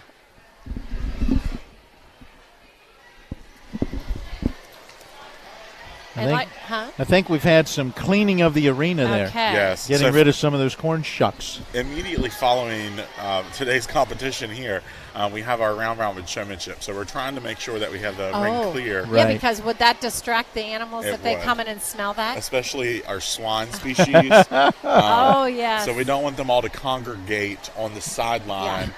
Yeah. Especially for these amateur showmen who have not previously had swine experience. Yes, oh my goodness. And it's so funny. So they don't know what animal they're getting until they get to ring and actually draw a number. Oh, so they don't show all four? No, they show all five. Dairy. So they will show. But they don't know which one, whose animal is what you mean. Correct. That's what I wanted. See? How cute is we have this? to pop the eyes out. Oh my gosh, this is awesome. See, I'm telling you, ask and you shall receive here at the Berkeley County Youth Fair. Move over. This is so fun, and it has a fact on the back, so I'll be able to say I learned something new. Very nice. So these masks actually came through a partnership with Ohio West Virginia Dairy Association. They supply them to extension agents and classroom teachers who are doing dairy promotion. That's great. Within West Virginia as well as Ohio. That's awesome. So we get a fun assortment of stuff every year. That is so nice. Do you know a lot of our dairy, our milk product, does it come from the Pennsylvania area? Once it goes through plant and so forth, I could understand even local dairy farmers. Are there processing plants in our Eastern Panhandle? There are not any large-scale distributors in the Eastern Panhandle. Usually a lot of the consumables that we are getting do get pumped in from Pennsylvania. Okay. As well as our milk going to and from. Right. Mikey, pull that up just a little bit tighter. There you go, right there. He's got to get it all the way through I know. that beard. I got to get it all the way in. It sounded a little scratchy earlier. I didn't know what to do. A lot of the milk that we do send out that is to a distributor usually has to go by tanker. People see those big trucks going down the interstate. A lot of them, the chilled ones usually are for milk. And the reason for that is, dairy, as we keep dwindling, is starting to get picked up a lot more by large businesses. So a lot of people don't realize Walmart has their own distribution center now for milk. Oh. So it's been an interesting past couple of 10 years as we've seen kind of the monopoly come over those dairy products because they can offer it at a different rate than what the farmer can actually sell it for. So when you see the different milks in the, the milk section of the grocery store, is it possible that the brands, that you could see 3 brands and it all be from the same person? Not usually, because much like poultry, you're contracted for a specific company. Or a specific, distributor or different supplier. Right. So there's actually, and a little fun fact, you can actually search. Every state has a different number as it codes to origination of milk. So you can actually see, I think West Virginia's is 45 or 43. But if you see that at the end of that barcode, it actually tells you what state that milk originated from. Oh, wow. That's interesting. Very interesting. Do you have like a favorite? When you go to the grocery store, is there a milk that you choose? Or do you get it all from like I attempt to buy as local as I can. So I either go to Orr's and get milk or Spring Valley to pick up milk. And, a lot of people say, well, how do you save small dairies? How do you save small farms? That's just the easiest. Well, I know that, here we go. We've got our group in, our young group. They are going at it. They're going quick. Yeah, just one ear of corn. Goodness. Wow. Shucking away.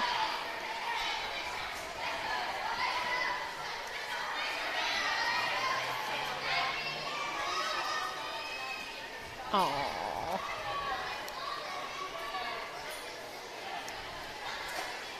I'll say these ones are just excited to be able to participate. I know, right? They've seen their older siblings participate all week.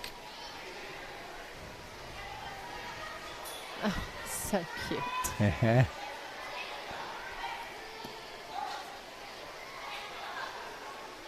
That looks like another one of those gift certificates.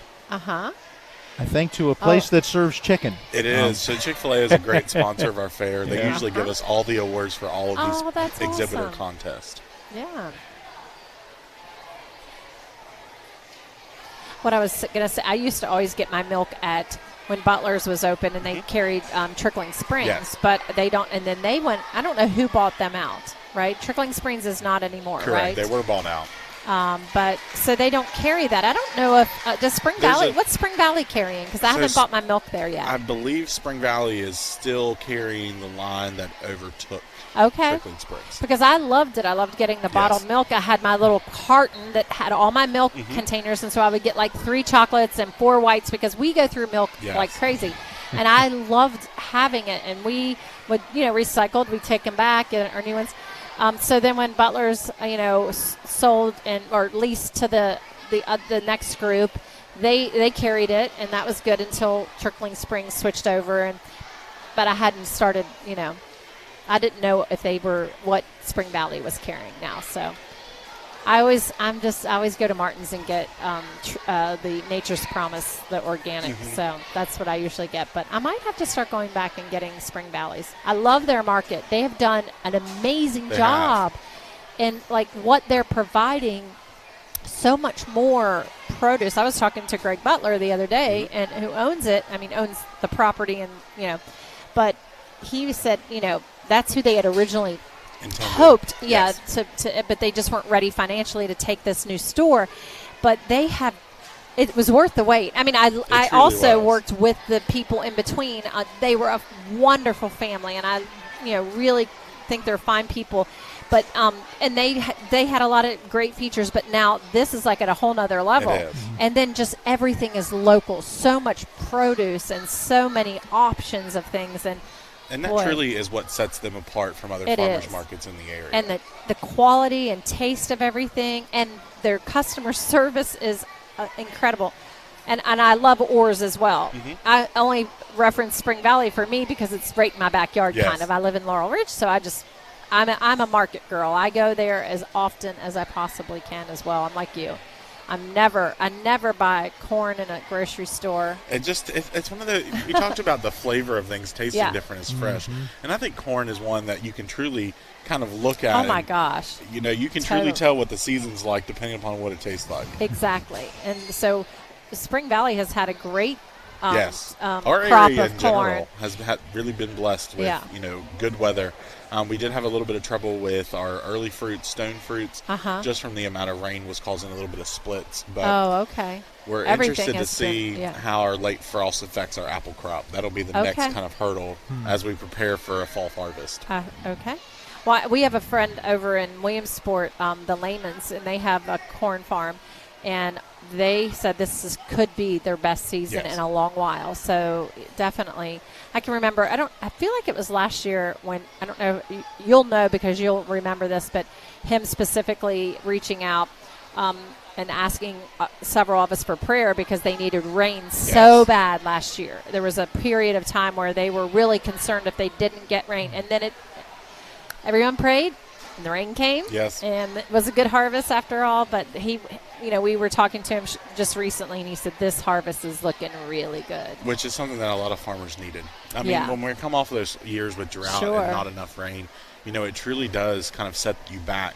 And that's one of those things that, I commend every farmer for anything that they do because, when you put seeds in the ground, you're not guaranteed a paycheck at the end. Right. And just think about several years ago? How many years ago was it when we had rain every day forever? 2018. Yeah, it was a 2018. very my wet gosh. summer. Yes. And it rained more than anything. It was awful. Yeah, I'll say it. And did it rain? Do you remember if it rained at the fair that year too? I think it always rains at the fair. Knock on wood. We've been very lucky. Yes, it's been beautiful weather. There has been more than one year where we have ended up towing cars out of the parking lot for rain. But we are well equipped to do it, so don't let it be the one that hinders you. Oh, no, not at all. So what are we getting ready for next? Is it the round robin? Yes. We are. I believe we did not have any senior competitors for shucking. So we only saw 2 shucking groups. is in the books for it this is in year. the books. There you go. Do we need a break before the next big event, or what are we looking at? Yeah, I'm looking at our time, and it probably would be good to go ahead and take a break and see how quickly they get the round robin competition underway. Yeah, he can find out how close we are to getting started if we want to, what direction we want to head with the show. All right, so let's take a break, and then we'll come back for more of the Berkeley County Youth Fair. Spring Valley Farm and Orchard in beautiful Hampshire County is owned by the Cooks, Eli and Misty, and their 3 children who farm on 820 acres and grow fresh peaches, apples, corn, tomatoes, melons, squash, zucchini, beans, and more. Spring Valley Farm Market has a new location at 1793 Dry Run Road in Martinsburg and a Winchester location too. Open Monday through Saturday 9 until 5 and Sunday 9 to 4. For the freshest, highest quality fruit and produce, shop Spring Valley Farm Market. Buy fresh, buy local.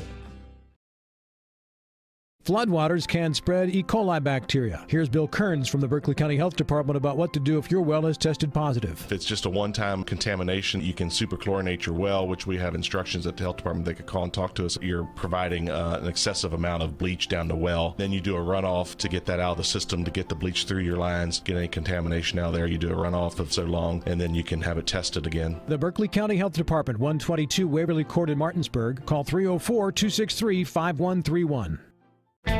3 cheers for free delivery from South Berkeley Pharmacy to your front door. South Berkeley Pharmacy, home healthcare specialists, is more than just a pharmacy. We have the best gift shop in town, and nobody beats our service. South Berkeley Pharmacy, home healthcare specialists. southberkeleypharmacy.com. There are so many great things to say about the redesigned Honda CR-V. So to save time, we've condensed them down into one easy acronym. OMECUV NAAHAWATESONT. That stands for our most exhilarating compact utility vehicle, now available as a hybrid and with a turbocharged engine standard on non-hybrid trims. See? Simple. The redesigned Honda CR-V. Contact your Honda dealer or shop online. Miller Honda, south of Winchester, home of the lifetime powertrain warranty. www.mymillerhonda.com. A reputation for caring, a legacy of service. At Brown Funeral Homes and Cremations, it's been our story since 1880. A family-owned business, we support the needs and wishes of families. We offer traditional services, as well as many options for cremation, customized remembrances, and pre-planning. Brown Funeral Homes and Cremations retains its family atmosphere and stays true to its roots. Contact us for advanced planning, or at your time of loss. We're here when you need us. You see the arena as we work our way ever closer to the beginning of the round-robin showmanship as we welcome you back to the indoor arena here at the Berkeley County Youth Fair. And we're having so much fun today. See, this is evidence. It's not all work. You have to have a little bit of fun, right? Absolutely, especially when you're at the fair. Yeah. Right. I made a comment on Facebook today that this has to be, in all of my 30 years of doing business, the funnest client that I've ever had the opportunity of working for. I mean, this definitely doesn't feel like work. It's definitely just a enjoyable experience, and the people are so kind and helpful, and everyone here just seems so grateful. It's just been an incredible week. It looks like you can see some showmen out there. You can see those, black pants and white shirts and their attire, their bibs, their official attire. I have a glimpse of Garrett. Yes. And he is a big overall winner. I think he won at least 2 overalls. I believe so. I see Taylor Barrett out there. She was an overall. And she won 2 areas. So I guess, are we going to go audio to them? We will once they get started. Okay. So I think they were just calling out a couple of minutes. So I think it was 3 minutes, I believe I just heard. And I think that was actually Mikey down on the mic letting everybody know. So they're working our way minute by minute into this next event. All right. I wonder how many. I guess if we'd have to go through. If she says it's the overall, then it would have to, my guess would be, like if you have sheep, goat, well, if it's overall though, so there's like is it overall of the main shows? I should have asked Mikey that. Have to ask him what we, maybe I could run down there and I would figure, and this is just a guess on my part, if you're talking the overall, then you would have, 5 competitors because there are 5 different breeds that would be out here. Yeah. A meat as well as a dairy beef, and then your goat, sheep, and swine would be your remaining 3. So I'm imagining 5 grand. Although, what if, again, someone won grand champion in both, then perhaps next in line.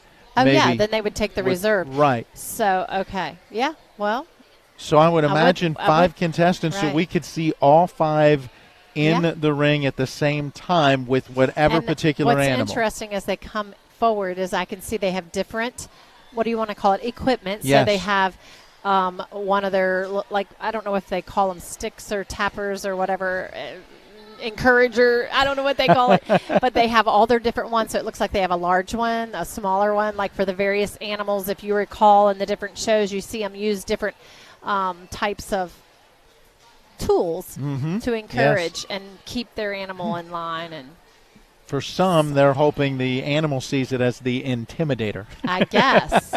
So it looks She's like got the stick. I will listen. Right. I see 4 right now so far. Okay. So maybe dairy isn't one because all right. I don't know. Or like you said, maybe they only take the grands. They don't take a reserve if a grand is multiple, if you have multiple grands, because I do think Taylor Barrett definitely was showmanship in the sheep, and she was showmanship in dairy today. Or no, she was showmanship in beef. So if that's the case, oh, well, here comes somebody else. Who knows? We're just going to have to wait. We're going to have to be patient and wait till it all comes together. And it is coming very shortly. And again, as we were told earlier, none of the animals that they will work with in this particular situation have they worked with before. Right. Not the individual animal. Now, obviously, some have shown sheep, and so having a sheep will be a little more natural to them, while as some have shown beef, that will be a little more natural to them, while to another contestant, well, I've never shown beef. Right. But as far as the animal itself, it's a brand new animal that they have never worked with. Right. That's right. That's the big challenge, I guess, how quickly they can show something they haven't worked with. All right. On the edge of my seat. Ready for this.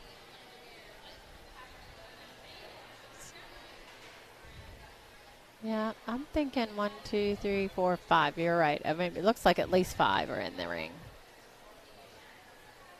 Looks like Taylor Barrett, Reagan Barrett. Is that her on the end? No, that's not Reagan. I don't know who that is. I can't tell from this angle. I can see Taylor. I can see the Garrett.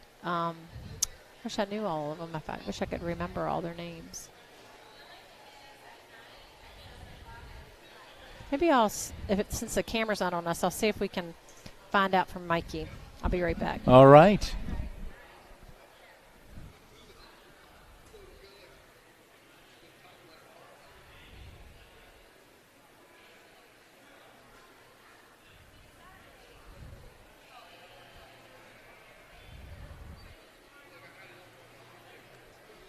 We are getting ready for the round-robin showmanship here at 6.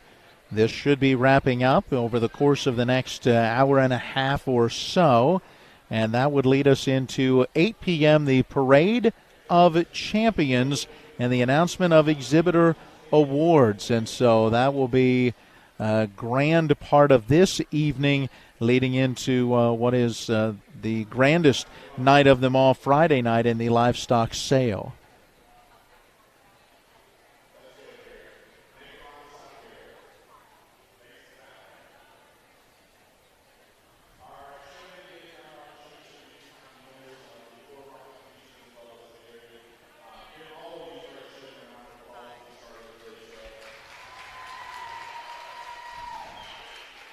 One by one, we're going to invite them to the announcer's table to pick a number, and that number will correlate with which animal they get to show today. So these showmen do not know which animal they are showing until we announce it.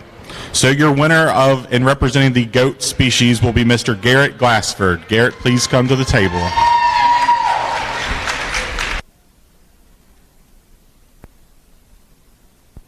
He can show a goat, but he can't listen. Just kidding.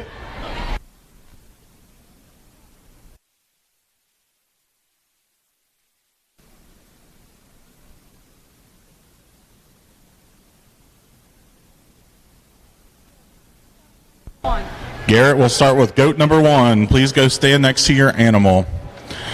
Next, representing the sheep species, we have Taylor Barrett.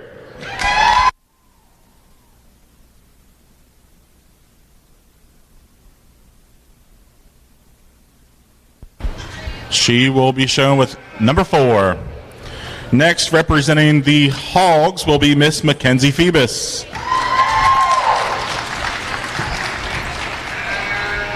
Judy took the bucket.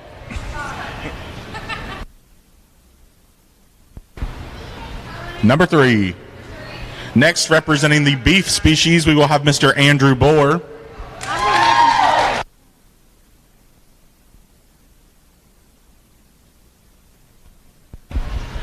Number 5. And last but not least, we have Miss Paige Knott representing the dairy.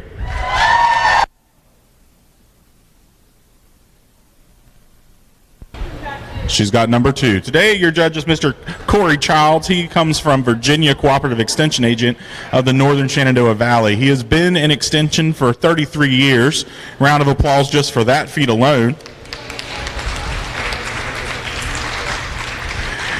Corey currently is the owner of Cornerstone Farm, where he is raising show lambs, goats, and market steers. Today's round robin showmanship is sponsored with a championship buckle, sponsored by Clearbrook Feed and Supply. as well as a hanging show box brought with anonymous donors. Showmen, are you ready?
how today's show works. All of the young exhibitors in the ring currently represent a different species in which they won the overall showmanship title or were selected from the list to participate in Round Robin Showmanship. What will happen is every person will be placed in the ring, and we will rate them, or the judge will place them 1 through 5. We will take the overall winners of those. The lowest score will win tonight's event.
Okay, guys.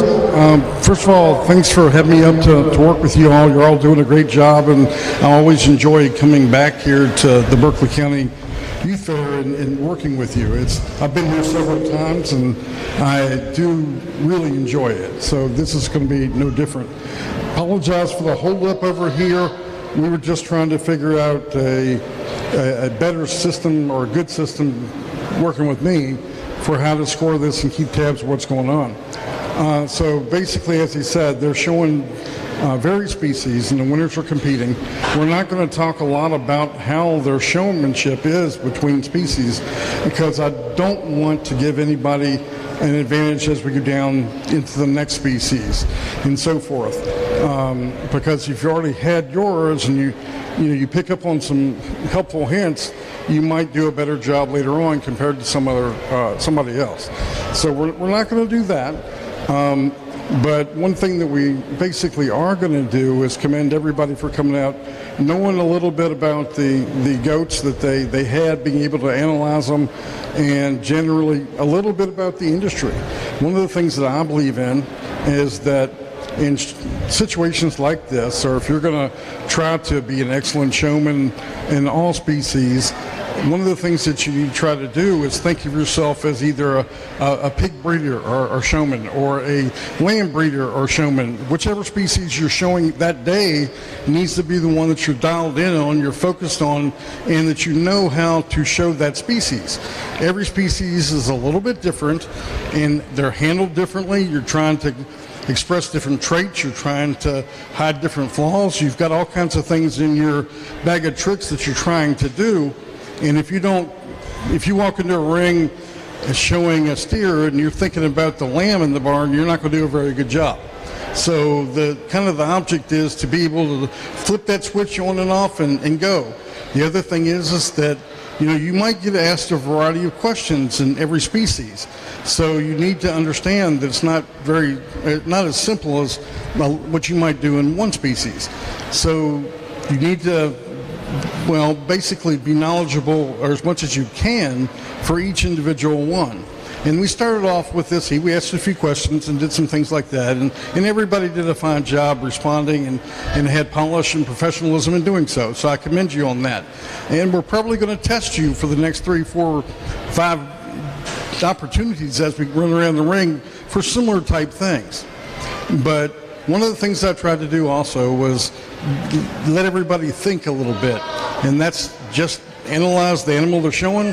If you don't understand what that animal looks like, if you can't identify those flaws, you're probably not going to be able to help hide them or show them out of them, or accentuate the very positives that they might have. So one of the things that I did was to just go wherever you want.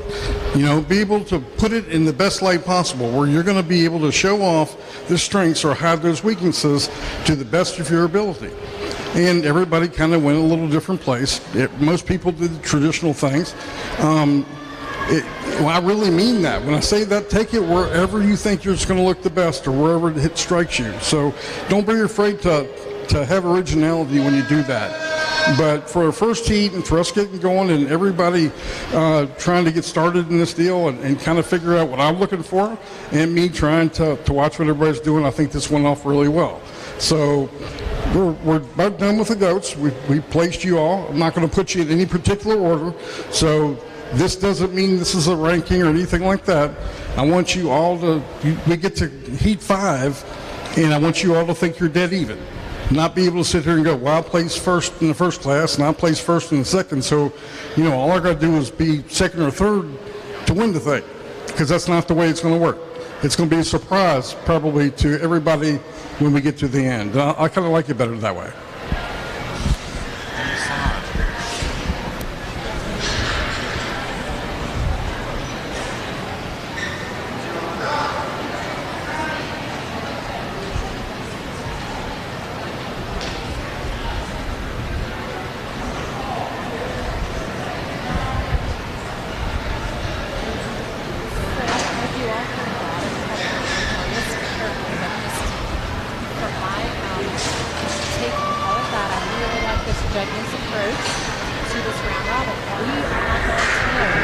highest and where anyone places in each animal. He's keeping it a mystery because he wants them to feel like they're in a dead heat for every single animal they show, and so that the audience is surprised, as well as the young people keep working as hard at every single one as if they were winning or losing, whichever is their incentive. I don't know. Some people slack up when they're doing great. Some people, get defeated if they're in last. So he doesn't want that to happen. I like that about this judge, and he wants them all to just be at the same advantage level playing field. I don't know if you heard it as well, Matt, earlier. The plan is once they show all their animals, the lowest score will drop from them, each person.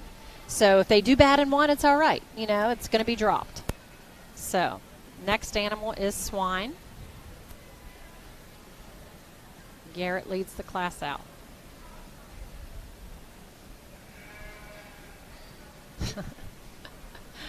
Oh, those stubborn swine. Smart but stubborn, right?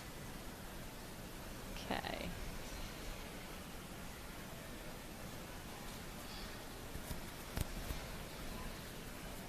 The hard part to me is the fact that you're always trying to stay on the back side of your animal so that the judge sees the animal and then sees you.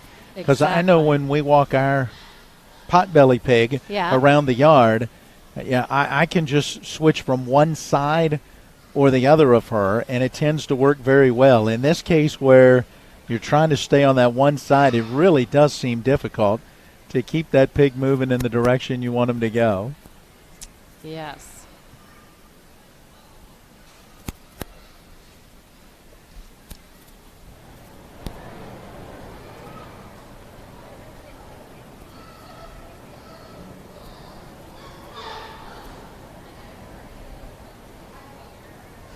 Let's bring out another one, I believe.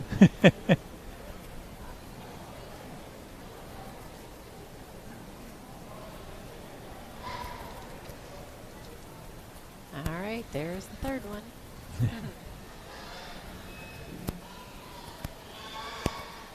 Actually, now 4.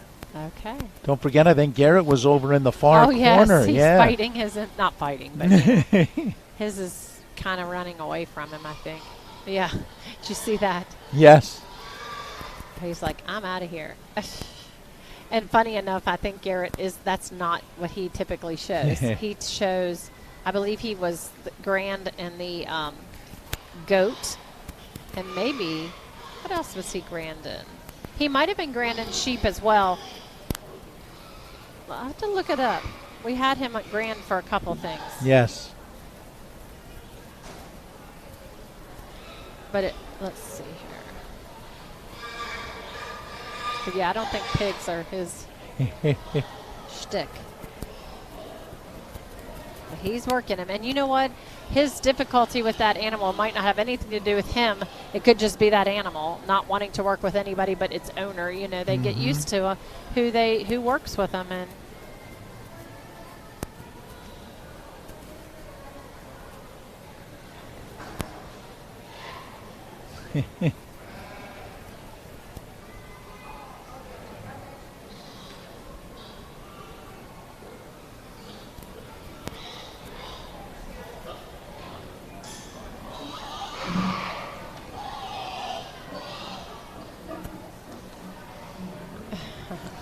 getting a lot of sound effects with this group.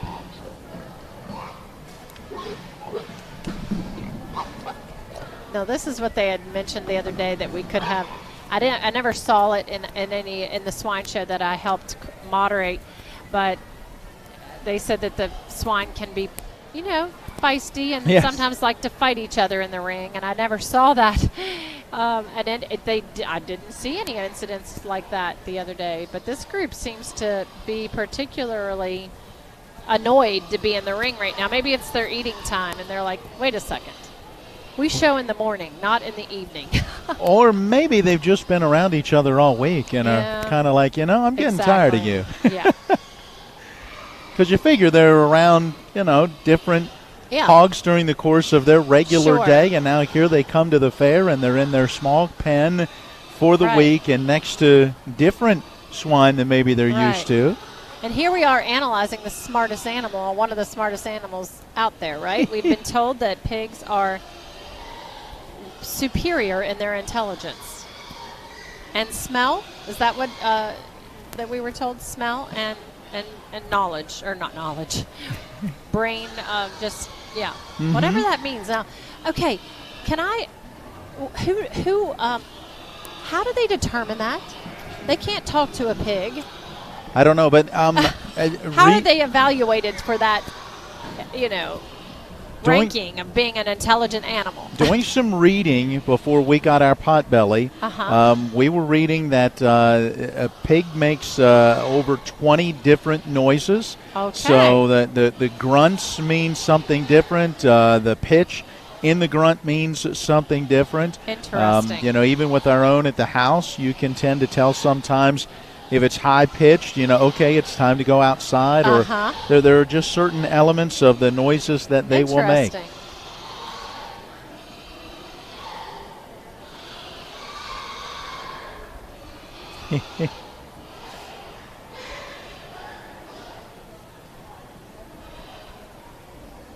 You got to see a lot of this, just how different this is from some of the other judging, because it's hard to stop and have your pig stand perfectly still. Right.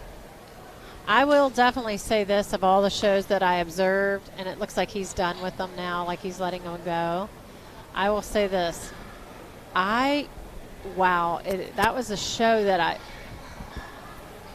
it was hard to understand. Now, obviously, the market ones, you can, you understand they're looking for definition and different things with their cut and their various things, but showmanship of a pig, when all they do is they just you open the pen and they run, and then they're like, obviously it takes a lot of patience to be able to work with one. Yes. But the amount of exhibitors that exhibit hogs it was very impressive. It's like one of the largest shows. So it's interesting. I'll have to ask Mikey why that is. Why are your bigger shows that, particularly a pig or a beef, for example? I would say the meat. Yeah. Right? True. When you think they're on the market, right? Yep, exactly. The two biggest animals on that market, exactly. Right? Everybody loves bacon. Yeah. What other food do you add to other foods to make them better? Bacon is right at the top of that list, right? Yeah, that's true. A salad is a salad. You don't really make a bacon dinner. You don't sit down and eat bacon with sides. Bacon is added to everything. Everything. It makes everything taste better. Even sweet things people who have invented the chocolate wrapped or whatever. It's bacon wrapped in chocolate. I don't know. I know there's that's like a delicacy to some people. Or the bacon on donuts nowadays. I've had that once, and it was not for me. It wasn't. No, I've tasted it. It was fine, but it wasn't my favorite. No. But yeah, bacon is that topping that is definitely good with everything. And there is good bacon is, there's a difference between in bacons. Yes. You can really. I will say that was one of the noticeable things for me in buying that one that we got last year, the Market Hog. The bacon was absolutely incredible. And it's funny because Ryan Barrett, who we bought his hog, his mom said that's the marshmallows we feed him. That made him a little sweeter than a sweet pig. So we've had that. Of course, one of the first things my son wanted to cook was, he did the pork butt. One of the first things, because he loves to charcoal and slow cook things, and that was one of the first things for our WV tailgate that we did, and that was really good. The ham is really, really good. I can throw. They prepare it. The slaughterhouse prepared it in thick slices, so you can throw 4 or 5 pieces of them in a crock pot with just a little bit of brown sugar and honey, and let it just slow cook for a couple hours. And if you want to add vegetables, you can or whatever. But it's just so tender and just falls apart. It's really, really good.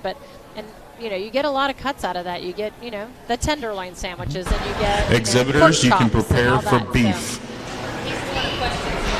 So there you go. The swine, I guess done. the technical term, out of the ring, and now a little more instruction can be given. Yes. It's funny because I wanted to always be respectful of the species when we're here and not sound like, people who don't know what they're talking about, which is true. We don't. And so I would start off by calling swine, it's swine, and then you'd have Mikey or one of the exhibitors sit down and call them. Who are around them, and they'll be, one of them will call them pigs, some of them will call them a hog, some of them will call them swine. So it's like, okay, everything's acceptable here. So I felt better that it wouldn't matter what I said, that it would still be okay. Hey, we still called them cows and found out last night, no, that was the heifer. I know, right. Not yet at the cow stage. Right. And, of course, they put me on the spot on TV, or on this morning. Dave and Rob said, I told him about the cow chip bingo, how funny it was, how you called it. But actually it wasn't a cow. It was a heifer. Mm-hmm. And they were like, so what's a heifer? Like, and in my brain, it's like 8 o'clock in the morning. I'm like, guys, okay, hold on, let me think. Okay. And I said, I can't remember the words, the technical words, but it's just a cow that hasn't met, or a baby cow. They haven't gone through maturation. They are, I guess it's like prior to puberty. Is that what it would be? But did Mikey mention about having a calf? Oh, did it? And through that whole process. Okay. So right. Are heifers only females? If there was only a way that we could look this up. Because then a heifer could only be a girl, right? Let's see. If that's the case, look it up, because I just can see it right now.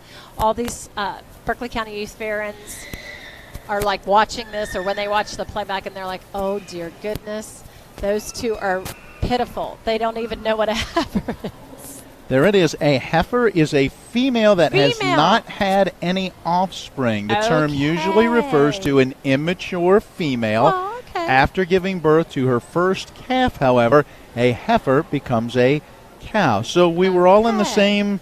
Sort of. I said it was a young cow. I didn't say it was and that female, was it. It says immature. Right. So an immature female, not quite. Close enough. And then once it has the offspring, then it becomes a cow.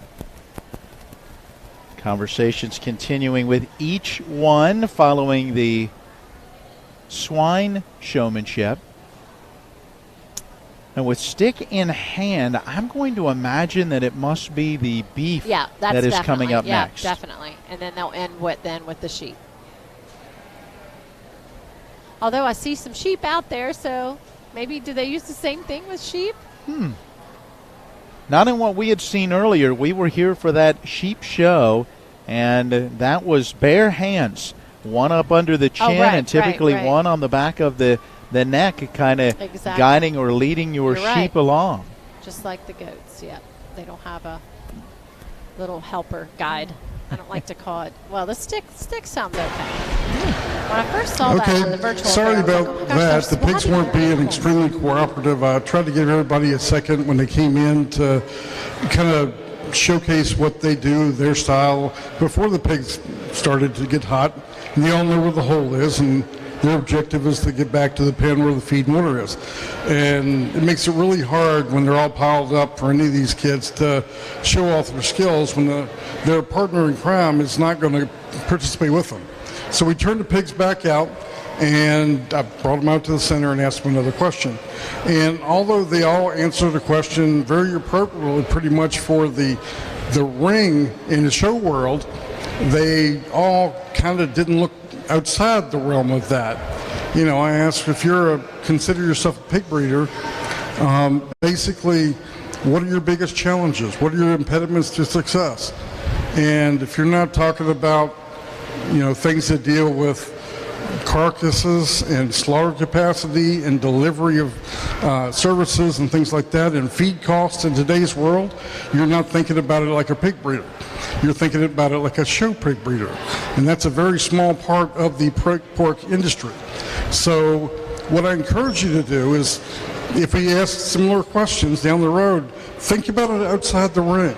Think about, the larger impacts of what pork production is, or what dairy production might be, or how they might impact the consumer and things like that. I appreciate what you answered, because some of you were spot on when it came to things about showing a show pig or showing pigs in this ring. But not necessarily quite as broad as I'd like to see you think about it. So I just encourage you to think about it like that. Now let's bring in the cattle.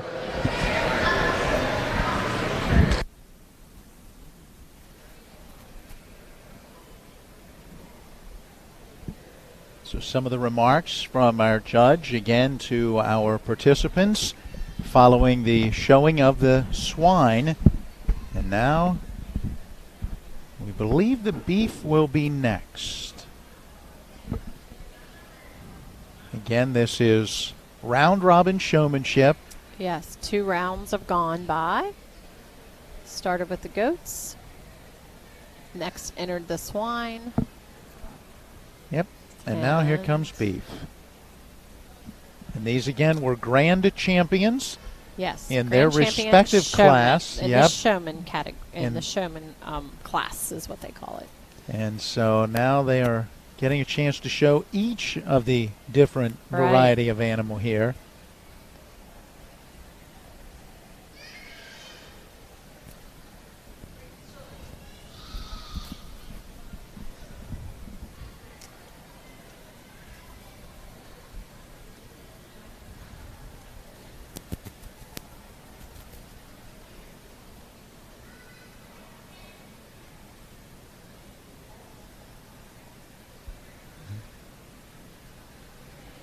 I have one here that's been a little bit more stubborn. I see that.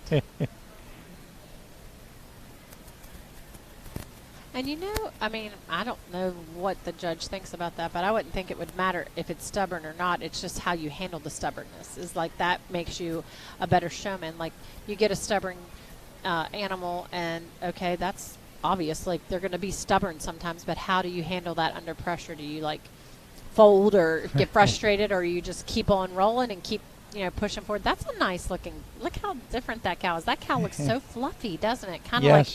And then the marble, like the marble color, that is very unique.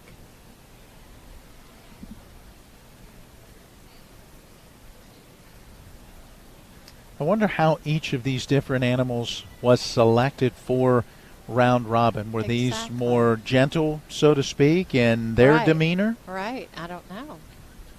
Mikey seemed to imply that it's just like they go in and they take the ones that take 5 out, and I guess, yeah, I don't know. I bet you there's more to it. He's funny. He likes to throw us off. So didn't he say 5 rounds, right? I thought he said 5. So that would mean, that would mean there would be dairy, right? I was wondering. That's probably right.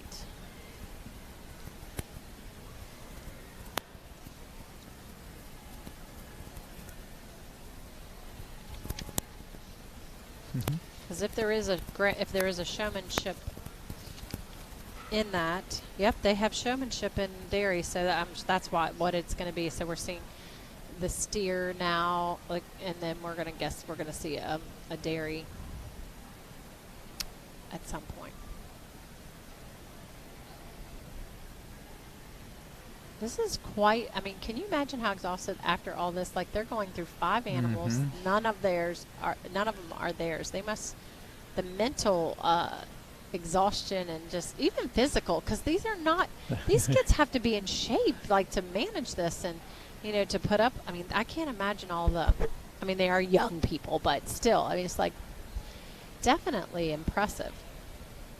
Depending on your age and your own weight, right? You know, think of trying to pull around or get to stand still or in the right position an animal that weighs 1,000 pounds. I can't even. Because we did hear that the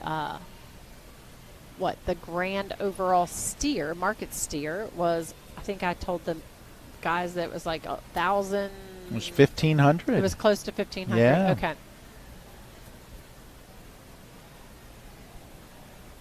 Even down to your sheep and goats, you're in the 100+ pound range. So any animal that twists you a certain way or steps on your toes or anything, that is not going to feel good. No, not at all. I'm sure they might have a few bruises here and there.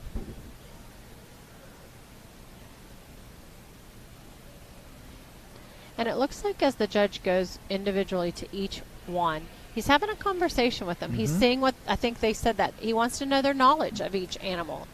And, yeah, so. I was just thinking, and I don't know why I couldn't read lips in any way, but I'm with you. It seemed to me like he might be asking her some questions. Talk to me about this animal and about what you are doing in controlling this animal. Exactly. As you said, finding out their knowledge. It's interesting. Like I said, I've really been trying to study everything just so we could commentate about every aspect of the fair, because we can't cover every show live, although we have done recorded segments. I was watching on TV 10 today when I had it on in the background as I'm working at the house, and it was the rabbit show, the famous rabbit show. But the first person who started it was the previous winner category, where they allow the person who won last year to come back and show against the seniors in this year's class. And it was just very interesting because it was more, we didn't see all of this in the video. The videos last year were short, like 1 minute, I think was their limit or something like that. So this video, or this show, so when I saw the first person who showed, the previous winner, she went through and she talked about like every aspect, like from the ears, like you can see that there's no disease in here, and this is what we look for. And the eyes, I don't see any, you can see there's no evidence of cataracts. And like she was like going the whole anatomy of the rabbit and the knowledge of them. It's not just, oh, here's my cute bunny, it's fluffy, it's well behaved. No, part of the process in that showing of that animal is showing that knowledge and going through and saying how they do that inspection. I was really impressed. So I wish I had all those winners. Like I know I posted to Facebook, reposted all of Barbie's winning photo pictures so people could see who those were, but that's something we didn't get interviews with this week, was maybe someone from the other, like we did a horse, not a horse itself, but we did horse exhibitors and horse parent, horse mom. But we didn't get anybody from the poultry rabbit barn, like to talk on air. I should have tried to do that. Maybe I'll try to get that for tomorrow. I know the ladies over there. Our judge talking again with each of our participants, asking questions. And then looking outside the barn to the left, it looks like we have a good crowd, comfortable crowd, just kind of out there mingling. It's dinner time. People are in line to get food and just standing around chatting. And it looks like they're probably heading down to that new event down there at the live arena. Or, live area where grandstand. Everybody calls things different, don't they? If they're headed down there now, they are putting a blanket or something to reserve their seat. 8:30 is when the UTV SXS, that is hard to say. It's a mouthful. The flat drags get going. But right now the mini tractor pull is going on, right? It is. Could be. That's at 6:30. So, yep, it is underway. Gotcha. And again, if I'm correct, I believe I have seen that in the past. Those are your typical lawn tractors. So a mini tractor, meaning it's a lawnmower type of tractor. Right.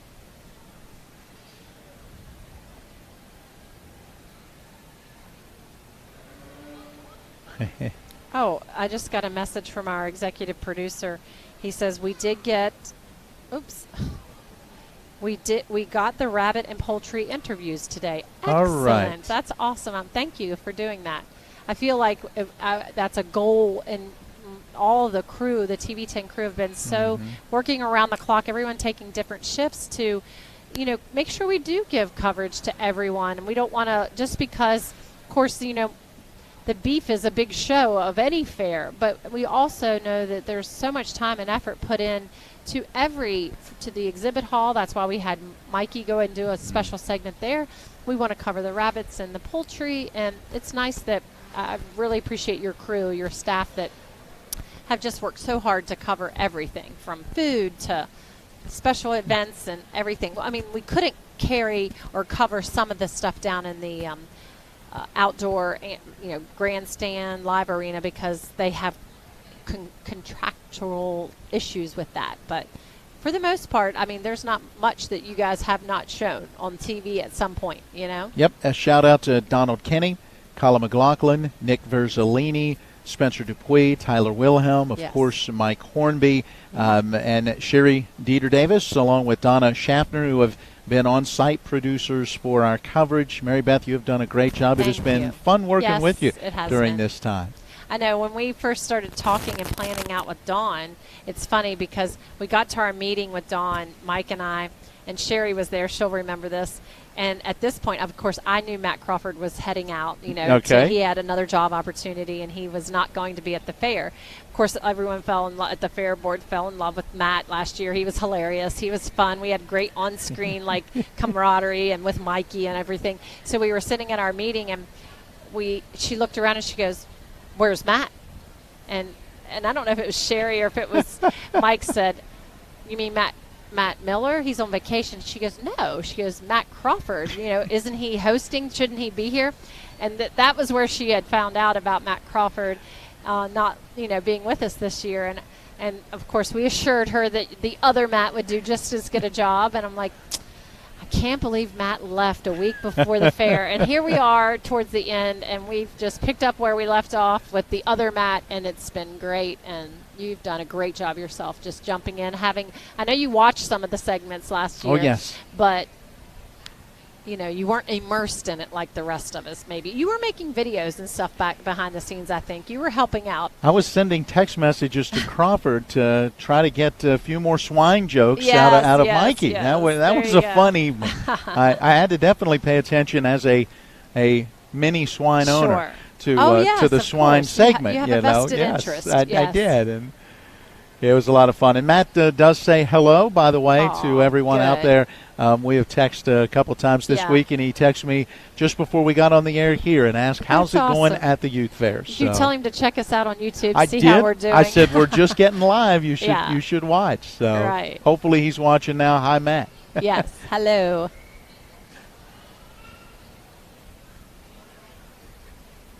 I think this has been one of the longer so far of the three different species. Yes, it's very intense. I mean, this judge is really putting them through the ringer. I don't know if this is our first round robin drive that we've ever seen, so this isn't something that we can accurately comment on, but this showmanship contest is it is, whoever wins this is well deserved. They've worked hard for it. I'm looking at the time now. We're nearing 7 o'clock. And the next event in here is at 8 o'clock, the Parade of Champions.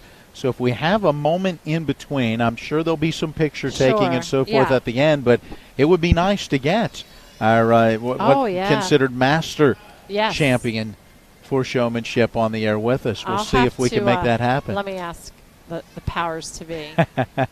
Let's send a text over to the table and ask. I would definitely enjoy that conversation to hear what it's like to work with number one, an animal that you've never worked with before. Right, exactly. But then number two, a species that maybe you have never worked with before. What was the challenge? Yeah, what was the animal that gave you the most difficulty? And even as you mentioned earlier, all right, how tired are you? You know, with all that you have just gone through. At this point in the week, too, yeah. What has this last hour and a half been like?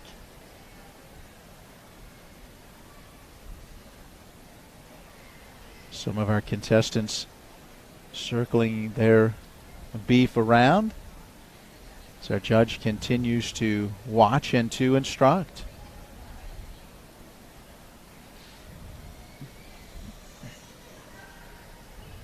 Mikey says sure can, so we asked and we shall receive.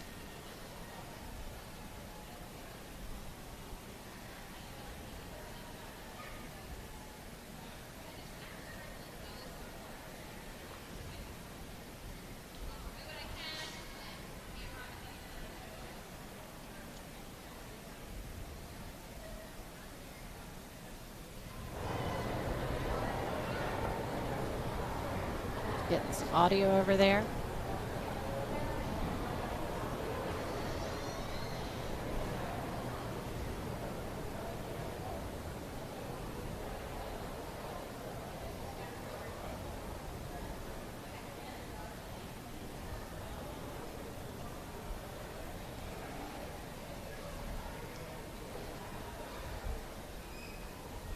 making his way through. He's still looking and still looking. talking to each one.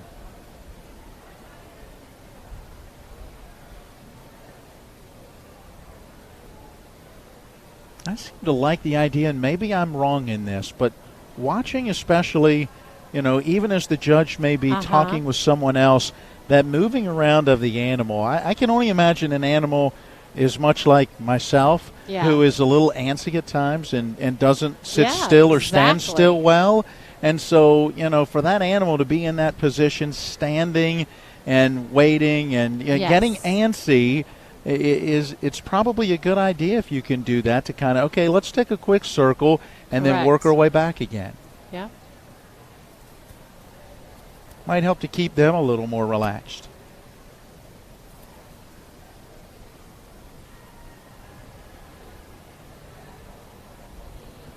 I think you're right. I think that is what they're doing, just keeping it going. And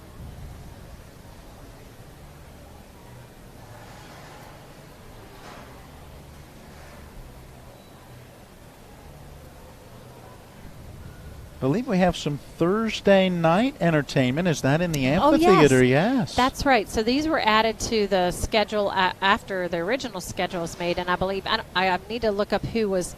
There's an opening act, and then after that it's Blue Ridge Rain. So yes, I can hear that music. Yes, that has just begun in the amphitheater as we're right at 7 o'clock. Again, our judge continuing a long look at the beef here in our round-robin showmanship.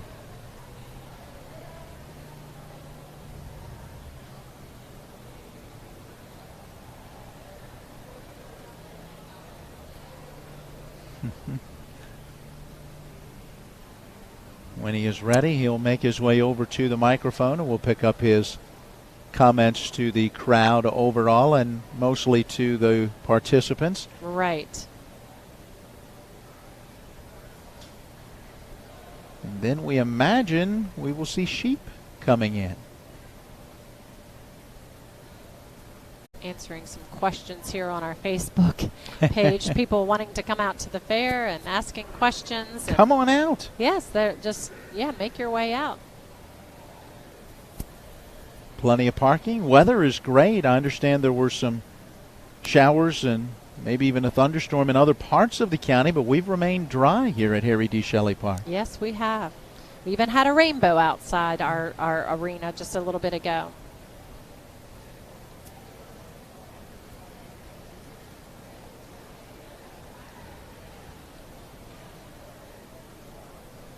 Our judge working his way back over towards the table side. Still looking, though. Yeah, he's really spending a lot of time with this group, isn't he? Just thinking for a moment he might be making his way over for comment, but on the microphone. Still continuing to walk around and look.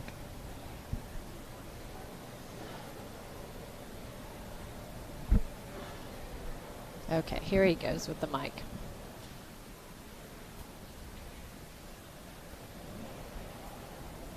First the conversation with those at the table, including Mikey Withrow, and as I'm sure he goes through the sequence of order so that they know at the table.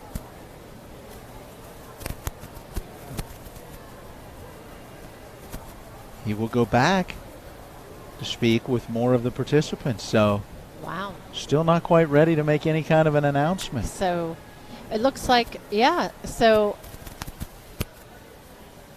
because I would have thought if he went over to Mikey, he was giving him the order. And maybe he did give him, a few. Now, it looks like they're going out now. All right. Yep, he must have given his order.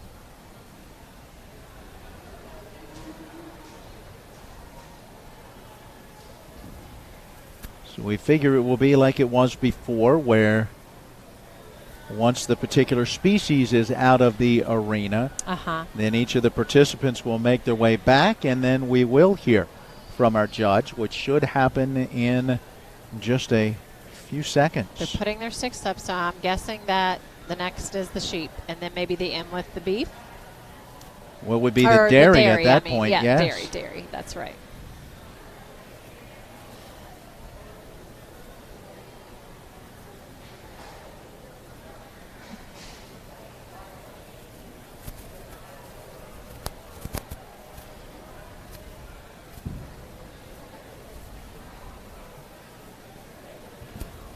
Our judge has stepped back into the arena. We do see some sheep making their way in the door. So will he even speak? I don't know. Or has he already said all that he needed to say to each participant in the situation that they were in more privately?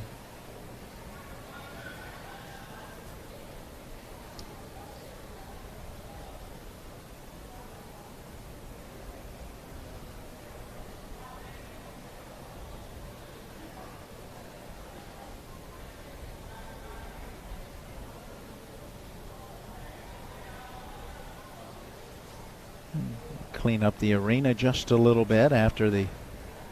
Yeah, they were in there quite a bit of time. No wonder there was things to clean up.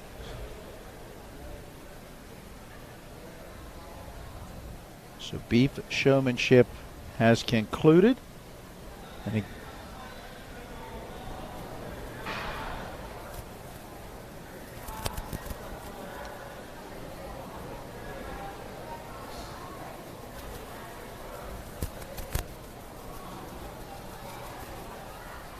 not hearing anything from the table. No, not at all. So our judge not addressing the participants over mic or the crowd over mic at this moment. Yeah, our participants heading out now to get with their particular sheep. So we're going to roll right into the sheep showmanship. Yes, okay. There they go.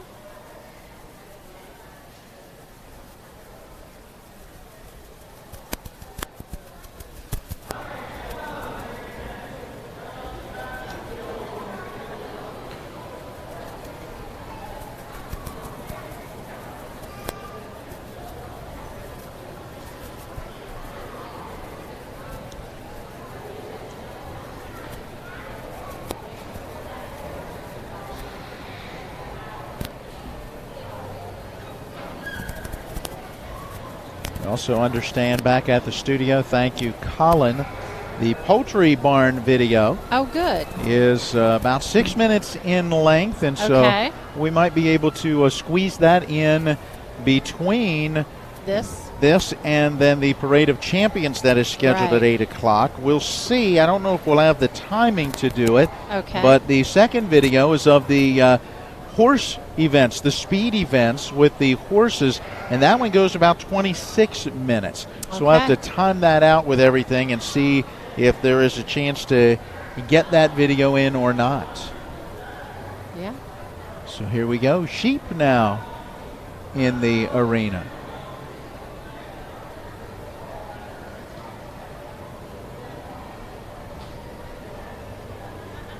They are working them over, aren't they? Certainly. The way they pull their heads. And makes my neck hurt. I just know, watch it. Exactly. Oof.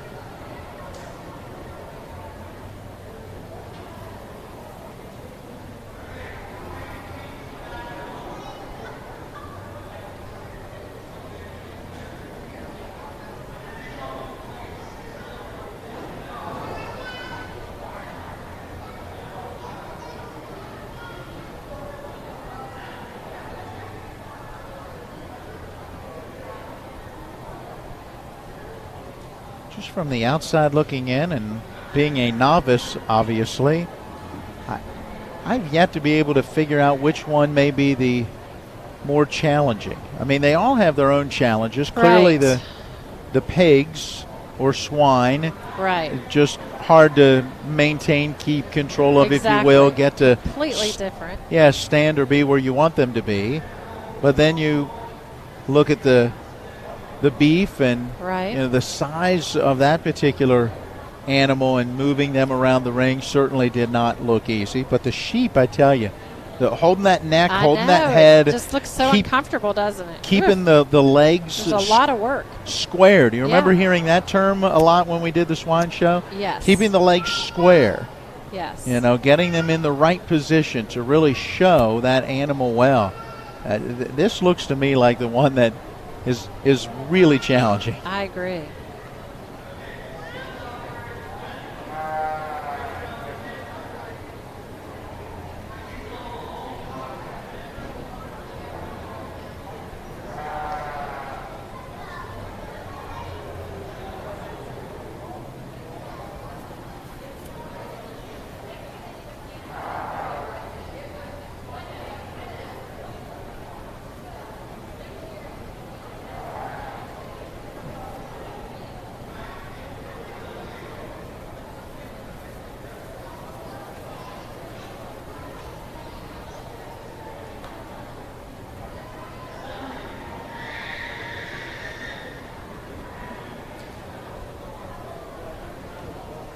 All right, they're making a circle, aren't they?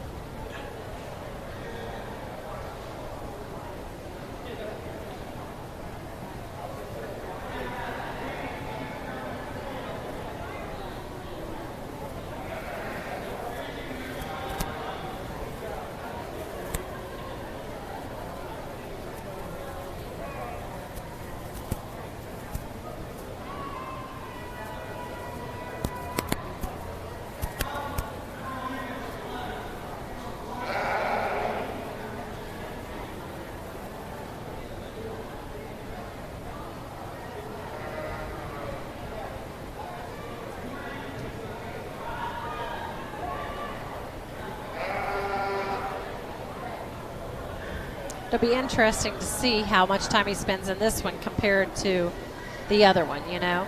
Right. Yeah, the beef showmanship so far has taken the most time.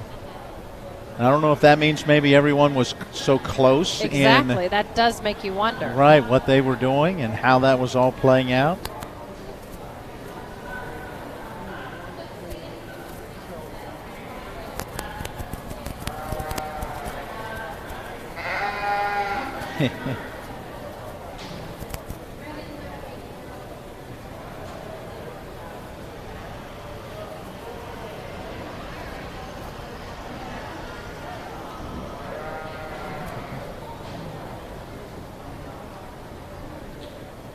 Trying to get all these exhibitor photos shared to Facebook on the Berkeley County Youth Fair page is quite a task. There's a lot of events that have happened this week, and I want to make sure everybody gets their pictures shared. You know, when everything starts at 8 a.m. and rolls until 11 p.m., it's a long day with a lot of activities. Exactly.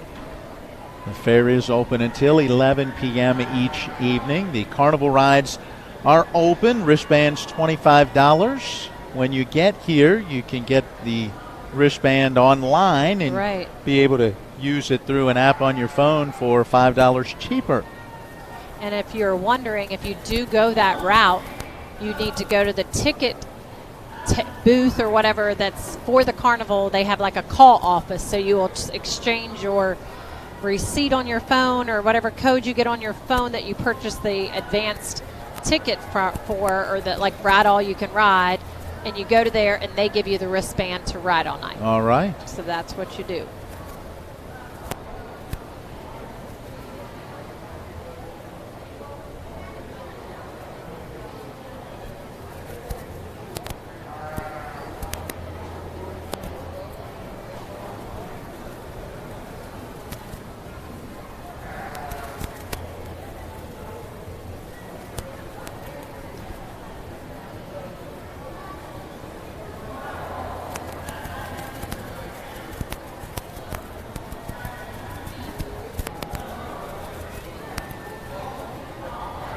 This is the fourth animal that we have seen. And we think one more, right? We believe. We believe one more. That it would be the dairy cow that would be next.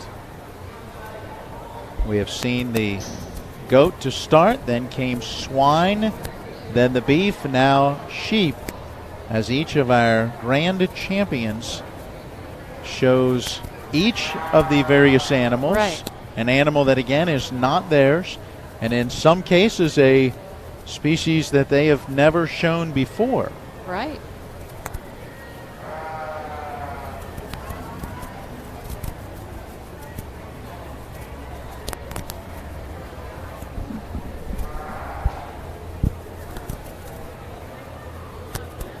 All in the pursuit of being the Master Grand Champion.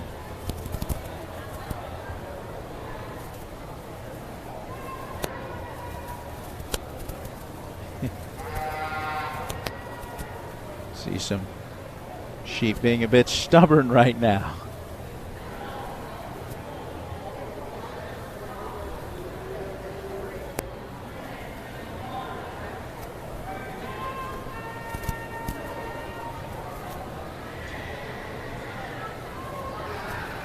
Again, our judge has not given any public results, only to the table to be able to keep the tally there as to who will be the Master Grand Champion. And I'll say this, that his goal to keep everyone in suspense is working. I'm dying to know how everyone is like faring with the judge, you know. I like it though. You don't know who has the edge unless you know. If you're like you are in the know and you understand what he's looking at, you might. The people in the stands, you know, there could be a good portion of them going, you know, having an idea of where this is headed. But he did say I think it keeps everyone in suspense, and most people are surprised who comes out on top.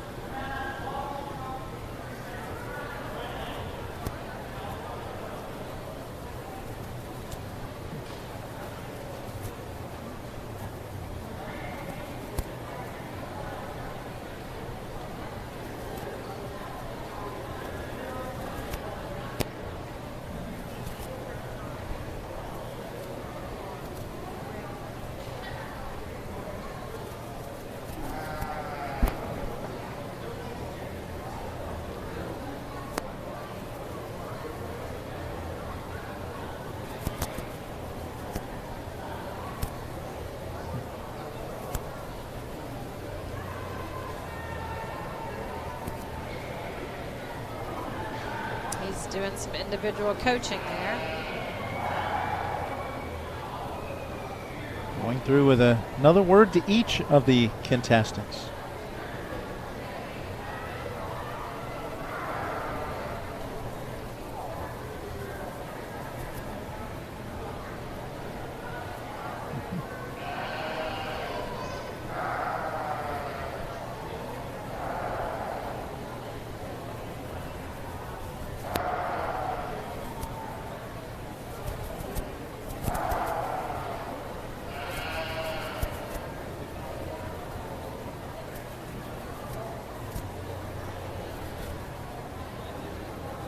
Another long look, and now a trip to the table. Okay, we can only assume he's letting them know.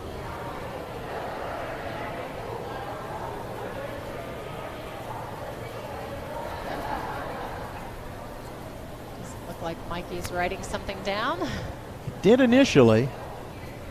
Doesn't look like he's writing at this moment.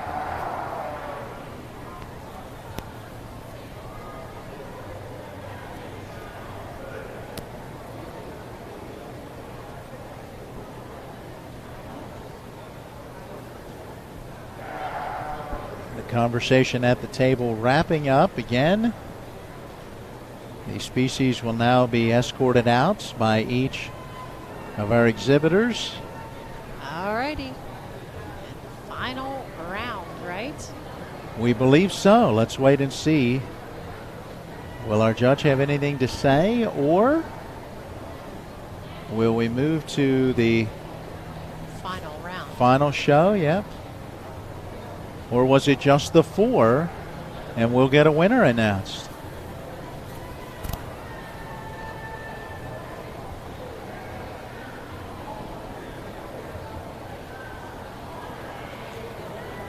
The sheep now being escorted out. Your job is done. Oh, that's Mr. Moore. That's our livestock auctioneer. All right. Auctioneer. I had to finish that out. We'll get him in here, and he can have a seat, and get him mic'd up. I don't want to spill this tea. This is good stuff. Give you this headset.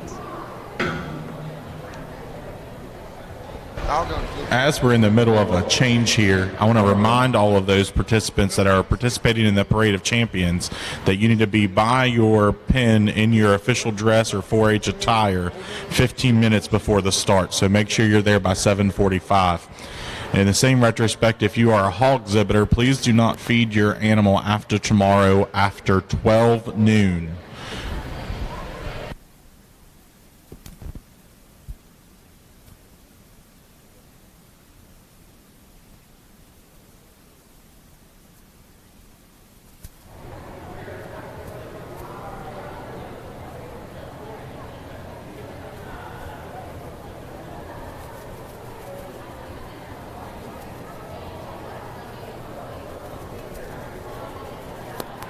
Trying to get it's hard for us to hear back in this hole what exactly Mikey said, so I'm trying to shot a text over there to see if we can find out what's going on. Yep, I believe it's dairy because everyone has just gone out the door and now are making their way back in, and that looks like a dairy cow that is with them. All right, so round 5 is on its way.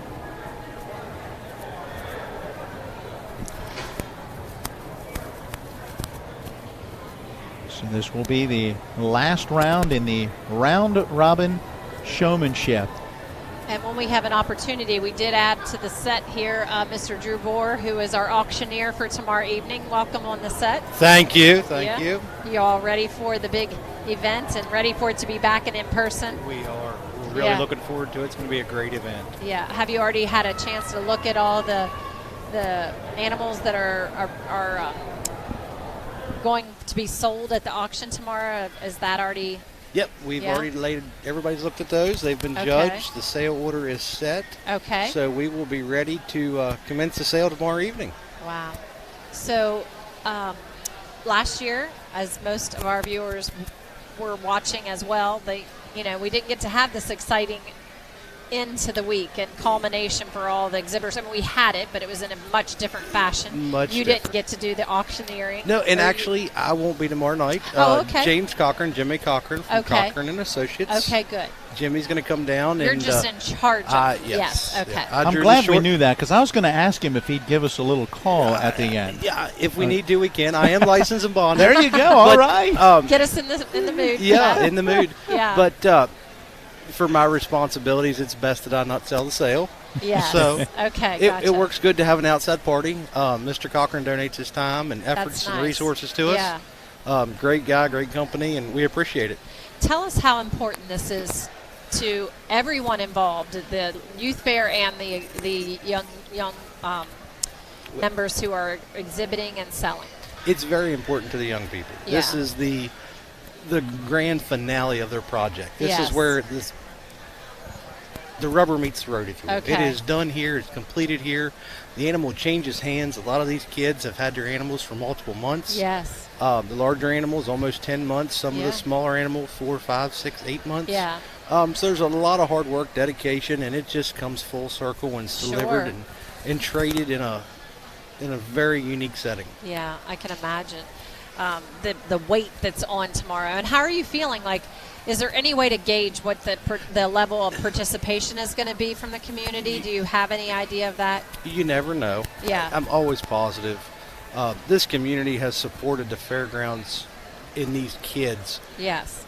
Just, it's unbelievable to sit in here and feel the energy, and every year we keep saying, how can it get any better? And then the next year it's just so much better. It's just, it's hard to top. Yeah. It really is. Well, one of the things that I've experienced as being I purchased one of the market animals last year. Kisner Communications. Yes, exactly. And I've already been approached by many of the exhibitors, and I think that helps to get the word out to people who traditionally do support the fair in that way.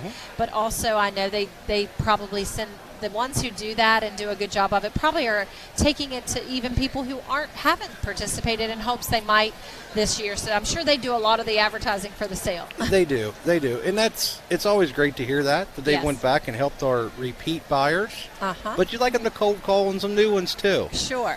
Because that is part of the marketing of this project. You raise it, you develop it, you market it, and you get it sold. Now, do they get some type of a grade for their overall at that point, like this culmination, this part? Because there's really no way to know if you came for one particular exhibitor or another. There's no way, really no way to tell that, whether the animal's been bought or sold. We try to look to see who's bidding and the new people that register, and we keep and retain that. And if anybody wants to know, hey, these are the businesses that were here that signed up to be a buyer, and we appreciate them. Well, and of course it's advertised in the fair book who we thank them, so it's out there. So if they do their job and they really want to get that best price, they're going to reach out, because there's a lot to choose from. So if some people are doing their job in marketing to individual businesses or individuals who come, for me, the people who reached out to me, they're at the top of my list to watch. They are. Yep. I'm in marketing, so I appreciate that they valued my business and want me to take a look at their animals. So I say, hats off to those who did that. I think that's great. It is. Some of them take it really seriously. Some of them do. And that's what it's supposed to be. This is a serious project. Yeah. And as you said, very rewarding to put that effort in and then to see a great return. Yes. So do you feel like the winners, like the big winners, like the grands, are they always going to go for more, or are there just some wild cards that is just that individual, no matter where they place, because they have marketed themselves, they still come out above? Typically, at the end of the day, we really only sell one grand in reserve. Okay. Overall, number 1 and 2, there's only one of the day. Right. That we do sell the division championships, which you announced the hog show the other day. So the lightweight, the medium weight, and the heavyweight. Right. Whatever didn't get picked out of those 6 for your top overall 1-2 pair will be sold at the top of the sale. Okay. And then it'll go through the formula we use. So that's how I was going to ask you about the order. So tell us how that order is determined and what it will look like. The order is going to be determined as far as the sale set order. It's, I believe, don't quote me on this, it's probably in a fair book somewhere, and I don't have one handy. There he does. Yeah, there you go. I've said it about 50 times in the past 2 days. It's goats, steers, hogs, and lambs. Okay. We're still getting all the final numbers together and making sure we're double checking that we have everybody, haven't included anybody that didn't consign an animal or didn't leave anybody off. But we're going to start on that, like I said, here at 6:30 tomorrow night. Okay. And how long do you anticipate with those that you're seeing listed that it'll go? I know it varies, but I'm thinking with the rough ballpark number I've got in my head, we're going to sell, I think, around 20 goats. Okay. Around 43 steers, 74 hogs. And I'm still waiting on the lambs number yet, but I'm thinking that's going to be in that 20 range. Okay. Are hogs usually the most number that you sell year to year? Hogs are usually the biggest. All right. The biggest ticket. Okay. Yep. And they're a good project. They're a very economical project. And also a starter project for these young people. All right. Our judge continuing to speak with each. Are you familiar with what they're doing right now? Yes, they're doing a round robin showmanship. So what Mikey went into detail. You have all of your species. Yes, and exactly. The showmen that have won the championship of those are now out here. And so we're in the final round now, and I'm not. He's really, the judge is spending. Is that typical? They spend that much time, like going animal to animal, person to person. In a normal class, this would be maybe a tick excessive, but when you have a group that's this close together, this tight, you need to separate them however you can. And he's doing it by talking to them, isn't he? And you have to ask questions. Ask questions, yes. I have my son's out there, and he's. Is he? Yeah, he's actually holding a dairy cow, and I think that's the first one he's ever held in his life. Yeah. Oh my goodness. Yeah, he typically shows beef cattle, so it's a totally different now, set. Does he show the others Does he show any of the others that he showed tonight? Is it only beef? Only beef at this point. So he really was having to show some different Yeah, he stuff. had to practice. Did he? He had to do a couple workouts. How was there. he feeling going into this? Was he nervous? Oh yeah. I think all those young people out there were. Well, we were saying, my gosh, this is not for the faint at heart. They are really. This is a long show. He's really. They're out for putting blood. Yeah, I mean, they're there's determination there. So this is a big deal to these young people. It is. It's bragging. It's bragging rights. Yeah. It's it's hey, I did it. Do you know who? Well, last year they probably didn't have it. We didn't have one because we couldn't judge showmanship. We can only judge confirmation. Right. So it's this different. And it's cool. This makes this one even more so. Like, oh yeah. Wow. Yeah. Big deal. Big deal. It's a big deal, and he's. Not only those 5 young people that are standing out there in the center of the ring, all the exhibitors have done an awesome job this week. We've been blessed with beautiful weather. I mean, it's been great. Gosh. Yes. Fantastic. It's just been a welcome back. It couldn't be any better. Absolutely. Couldn't be any better. I have a question. You said that your son, yes, ma'am. Like he's never shown a dairy cow. Yep. So what is it? I mean, okay, Matt and I were like, okay, a cow's a cow. I mean, we know they're different and they have different purposes, but showing them, you're saying that's really different too, huh? Every way. You're going to see, like in the beef cattle that were a couple before this, the kids would walk with a stick in one hand, their right hand halter, and walk forward. With a dairy cow, they walk backwards. Okay. Head placements, almost like in horses, there's a difference between Western and equitation. Gotcha. English. There's probably a fancy word for that. I'm not sure what it is, but with the dairy cattle, you don't have a stick, so you have to use your hands or your halter for most of the control. Okay. And the really interesting part about this out here tonight, the kids had the opportunity to show in their regular class with an animal that's from their house. They've worked with all year. They've had that bond, and they've just been slapped a brand new animal. They don't know who it is, what it is. Yeah. There's was about 10 seconds of bonding time as they walk through the gate. Exactly. And you just never know what's going to happen, right? You don't, and it's kind of it's fun to watch because everybody's going to have an up species or a down species. Yeah.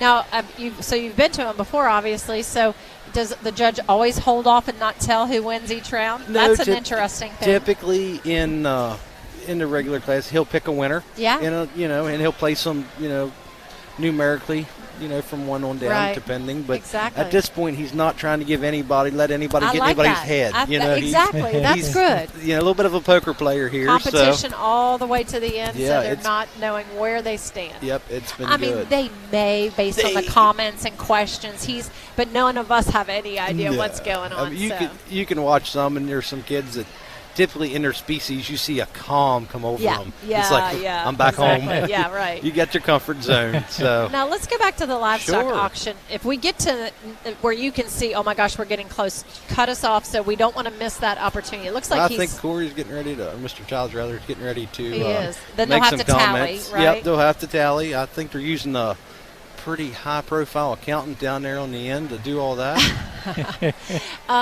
Question about the livestock sale. I have only done the virtual.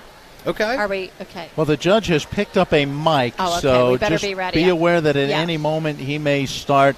And there again, his voice will overtake everything. So here we go. Let's do that.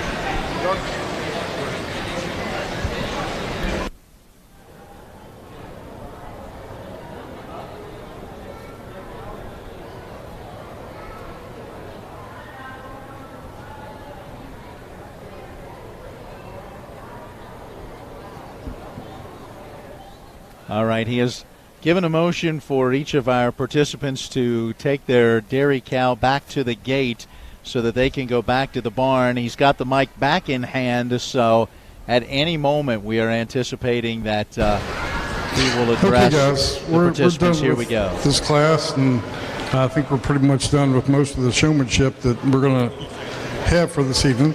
And I'm going to talk about things in general just a little bit, and then we tally up the points and tell you the results. And the one thing about it is that, the results could be a lot of different ways based on whoever's looking. So, if I didn't necessarily rate you high, it's because there's some little quirk that I have or something that I saw, maybe not what your parents saw, what you thought you did, or what people in the stand saw.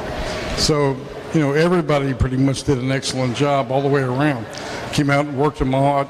The hard part with it is the pigs didn't really work, and some of the cattle, we had they were working fine, but we didn't want to take too much time because there are other events going on. There are more species to work. So you really kind of had to sort of make an impression when you first took over that species and came out, and really had an opportunity to show me if you were knowledgeable and comfortable with those species. And I didn't really judge whether or not the animal was going to cooperate with you. One was how you were going to handle that, whether it did cooperate and work with you to a T, or whether it was going to challenge you in some way. And in the one species, we had a lamb that didn't walk quite as well as the rest of them, so I gave a couple of you a chance to deal with different lambs, so it gave everybody a chance to deal with one that worked really well. So we're trying to make it as even as we could, because I know that you all didn't necessarily break into these animals or come in good contact or have a lot of experience with them. So we tried to go through it all. I told you early on, I kind of really like to have people that I believe very strongly that you need to look knowledgeable, you need to act knowledgeable, and you need to show knowledgeably. So, when you won your species earlier in the week or in an earlier show, that was a really good thing. Very, very big accomplishment, and proud of you. And some of you have experience showing probably all the species, and some of you have more limited experience. But the one thing about it is you probably need to look at it and go, okay, if I'm showing one species, I won that one, I need to really focus on, if I want to do well, I need to focus on learning as much as I can about the other species and learn how to show them and learn about them and those kinds of things before you come here.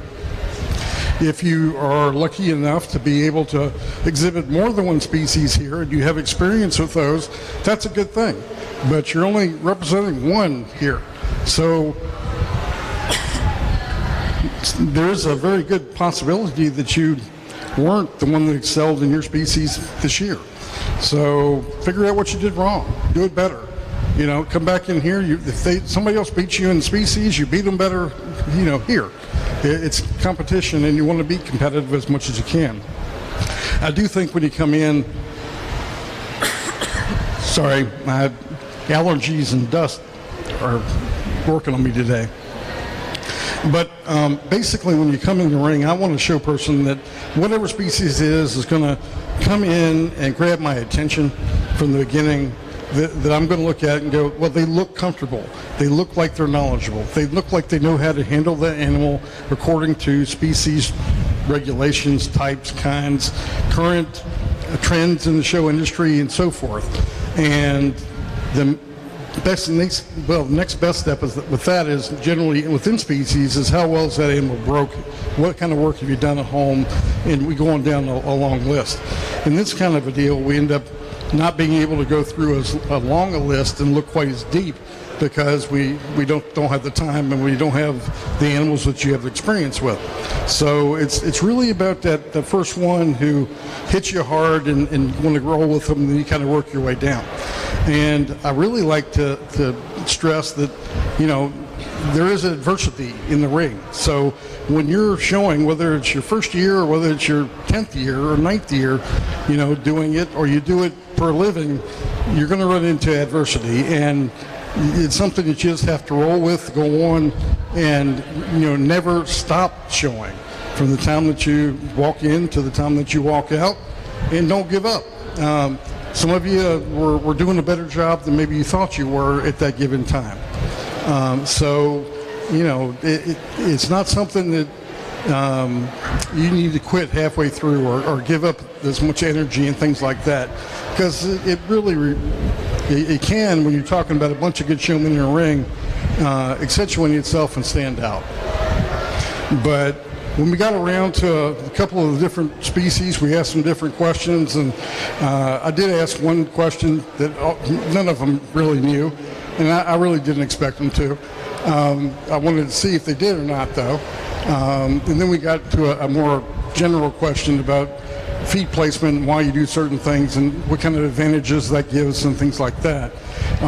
But sometimes if you ask a really hard question and somebody gets it right, they can get a little extra bonus for that because they really know and have learned about what it is that they're trying to show.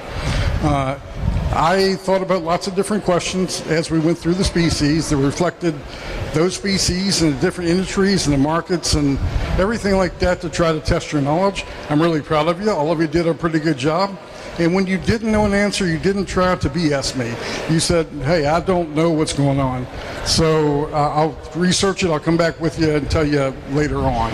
And that's perfectly acceptable as well. One thing you didn't do was lie to me, and I don't like that. So I'm proud of you for not doing that. But all of you did an excellent job. And I appreciate it and hope that if none of you are aging out, I hope you all get an opportunity to come back next year. Do you want me to announce it or do you want to? All right. You guys ready for results? It's actually a foot race. Go over there real quick. Just kidding. All right. So winning today's event, representing the sheep, Miss Taylor Barrett.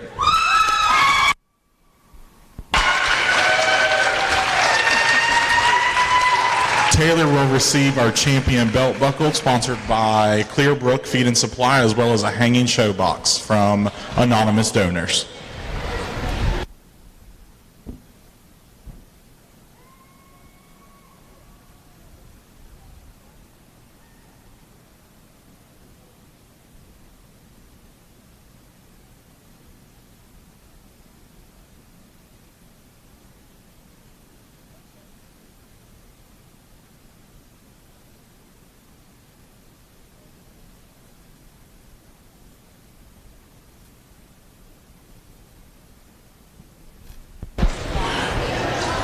Thank you to everyone who watched today's show.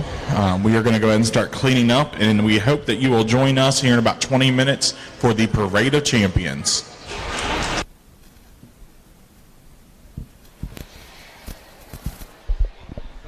Okay, so there you have it. This year's 2021 round robin showmanship goes to Miss Taylor Barrett. Congratulations, Taylor, on your win tonight, and I know that means a lot to you. As the auctioneer was saying, his son actually was in that competition. He was saying Taylor is very deserving of that. She's going to age out here, and I think another year she'll have to show here, so it means a lot when you get closer to the last years of the show that you had an opportunity to take that on, and now she'll be that in that elite group of the grand showman of the fair. So congratulations, and Mr. Bohr is going to come back over and just talk to us a little bit more about getting us ready for tomorrow, getting us ready for the livestock auction. Do we want to take a break before we come back? Yes. Are we getting close? I think as they're going to be ready to go. I know Mikey has already called for a 7:45 call time for the Parade of Champions, so we want to be ready for that. Yes, we definitely do. So let's go ahead and take a commercial break. We'll keep a regular 2.5-minute break, which is what we've been doing, and then make our way back here to the Berkeley County Youth Fair. Sounds good. How we used to change the channel. Honey, can you change the channel? Sure. How we used to order food. What can I get you, hon? Download the new Rocks app and order your favorite food for pickup. Ever try to collect on an insurance claim? Perhaps a homeowner's claim, auto accident, or fire. Insurance companies collect money from you for protection should something bad happen. And when it does, they don't want to pay, or they offer too little. At Mansion Ferretti, we have an attorney who worked defending insurance companies and knows all the dirty tricks they play to deny or lowball your claim. Call us today for help in getting what you really deserve. Mansion Ferretti, when you need justice. Let's talk trash, because when it comes to trash, you have options. Panhandle Dumpsters is a local family-owned garbage hauling company serving both residential and commercial customers with weekly trash pickup, dumpster service, yard waste pickup, and bulk pickups too. Panhandle Dumpsters will give you a free trash can and provide curbside service for just $23 a month. Panhandle Dumpsters features a fleet of quieter, eco-friendly garbage trucks, thereby reducing the noise usually associated with pickup. Switch now and save up to 30%. Call 833-DUMP-STR, panhandledumpsters.com. The Mid-Atlantic Group has been serving the area's insurance needs for 40 years. We are an independent insurance agency, therefore we can offer insurance from many insurance companies. Find the right coverage at the right price with Easy Payment Plan. Located at 201 West Martin Street in Martinsburg, the Mid-Atlantic Group is easily accessible from Morgan, Jefferson, and Berkeley County. To set up an appointment with a local insurance professional, give them a call today at 304-267-8989. That's the Mid-Atlantic Group at 201 West Martin Street in Martinsburg. Let them help insure you today. Do you have someone in a nursing home? Or are you worried about somebody you love going into a nursing home? The law firm of Daniel Staggers can protect your assets. Call the law firm of Daniel Staggers today at 304-267-3915. The Daniel Staggers Law Firm does elder care law, estate planning, and special needs trusts for disabled children and family members. Visit the Daniel Staggers Law Firm for your initial free consultation at 133 East John Street in Martinsburg. The Daniel Staggers Law Firm, when you need asset protection for you or for a family member.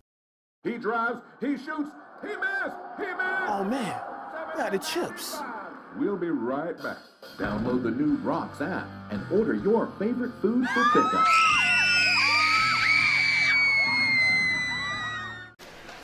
All right, and we're back here live at the Berkeley County Youth Fair. We just witnessed the biggest, or I guess the culmination of the week, the showmanship, overall grand showmanship event. And as we mentioned before the break, Taylor Barrett was the winner of that competition. It was a long event, long but enjoyable and interesting, as we watched these 5 top showmen of the fair manage different animals that weren't their own, handle animals they don't normally show. It was a very educational and informational show. I really enjoyed watching that and learning. And so now we're going to get ready for the Parade of Champions, which is going to be every species is invited. All the grands are invited. Just the grands, right? No, Grand and Reserve. Grand and Reserves of every show. So this will be nice because again, we were saying earlier, we're in the arena and we've only seen certain shows. So this will be nice to see the horses and the rabbits or whoever, that we haven't seen. It'll be nice to see all the Grand and Reserves make their way through, and we're going to carry that. But with us, as was before we went to break, is Mr. Drew Bohr, the auction chair for tomorrow, the livestock sale. He's going to tell us a little bit about how this year's auction is different than 2019 when we last were in person for an auction, and how it's similar in some ways to last year's virtual fair. Well, it's more the same but different. Okay. We will still be selling animals. Right. We still will be taking care of the handling and okay. the facilities to have your animals processed. That's all the same. Okay. Big changes in the past when we were in this building in 19. We sold animals by the pound. Okay. Which is in the livestock world, is the common way to market your animals through a livestock market. Okay. We had to realize after last year in our virtual deal that people liked buying the whole price. Okay. They liked one price, not trying to figure out if they were looking at a goat that weighed 83 pounds at $3.75 a pound. They just wanted to take the math out of it and buy it for a flat number. Nice. And it worked out great for businesses, much like yourselves. Yes. Where you set a budget. We all have budgets. That is exactly what I want to spend $1,000. Right. You can spend right to it without having to do the math and going, well, I left money on the table. Yes. Or inevitably, I went over.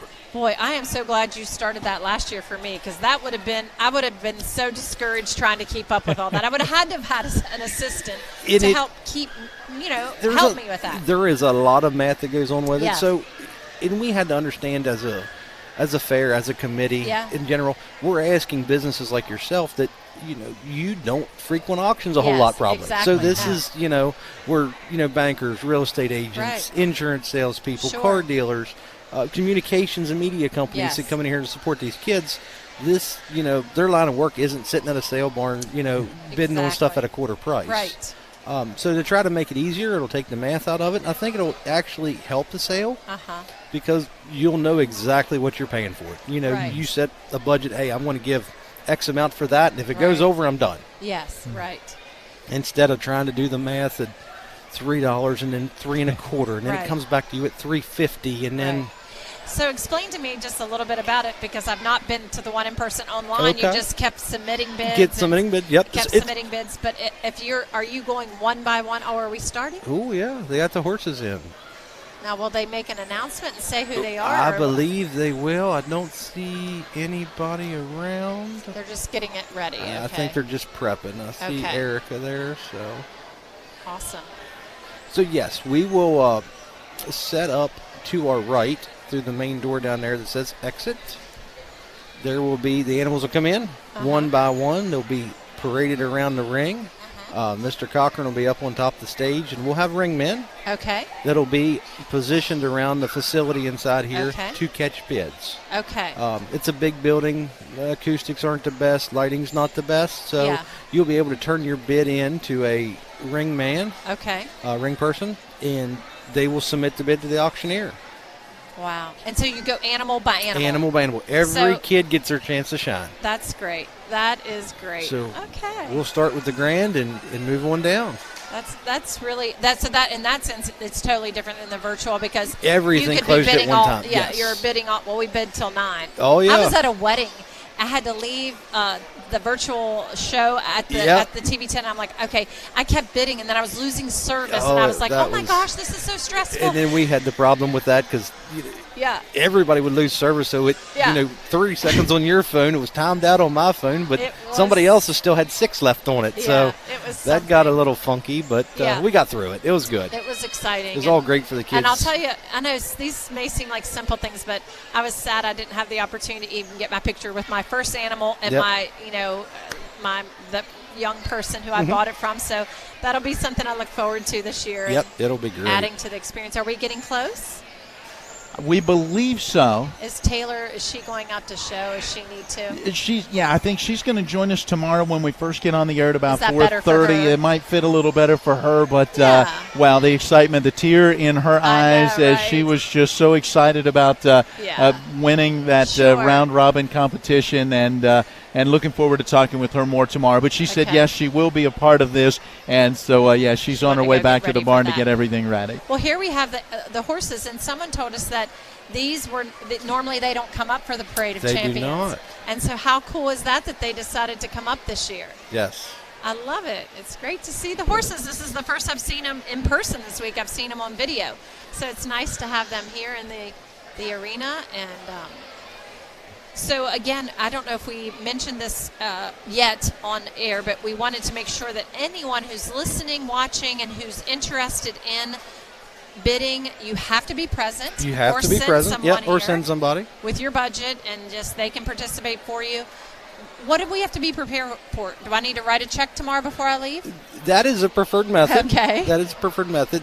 Understand not everybody that comes in may actually be the check writer of the business. Okay. We will make special circumstances to where if you do send somebody in, that we can bill, but we do appreciate those who pay in a timely fashion. And so is it check only, or can you do credit card too? Cannot do credit cards. Processing fee prohibits that a little bit. Check writing only, that's good to know. Well, we do take, cash. Green money, Cash is king. We like it. Yeah. I'm of the season of my life, I never have cash with me. I got down here to the fair and wanted to go get something. I'm like, I have no cash, and they don't take credit cards, so it's inevitably hard for me. We're going to have to at one point, sooner or later.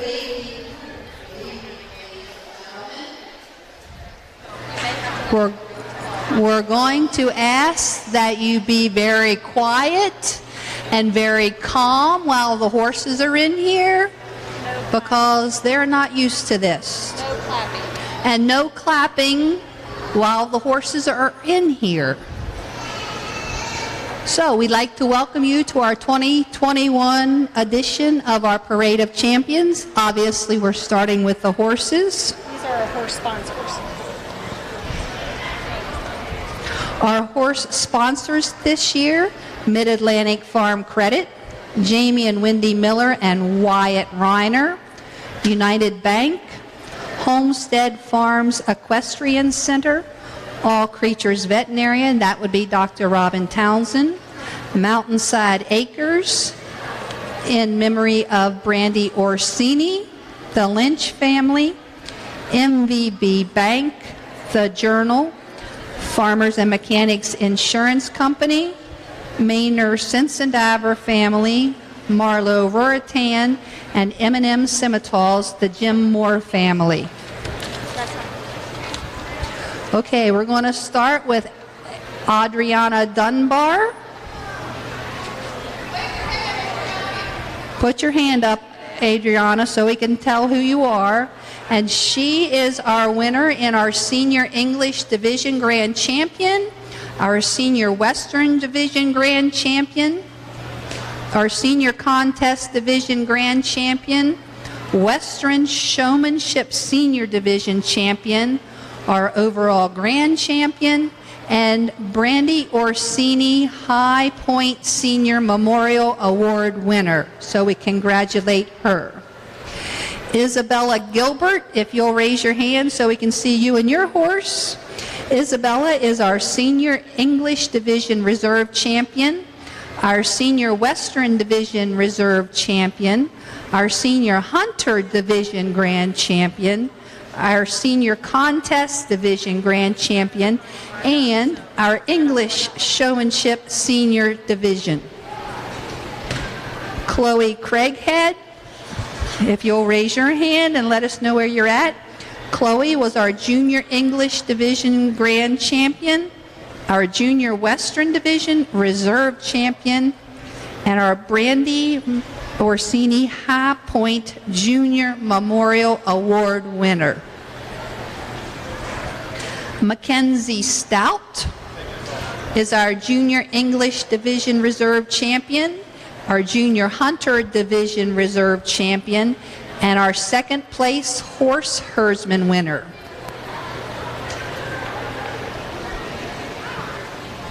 Damian Jenkins. Damian is our Junior Western Division Grand Champion and our Western Showmanship Junior Division Champion. Morgan Bennett is, if you'll raise your hand and let us know where you're at, is our Senior Hunter Division Grand Champion. I got it. Holy crap. Sienna McFarlane is our Junior Hunter Division Grand Champion. Cheyenne Grove is our Junior Contest Division Grand Champion. Celine Good is our Junior Contest Division Reserve Champion and Horse Herdsman, third place. Madeline Nestor.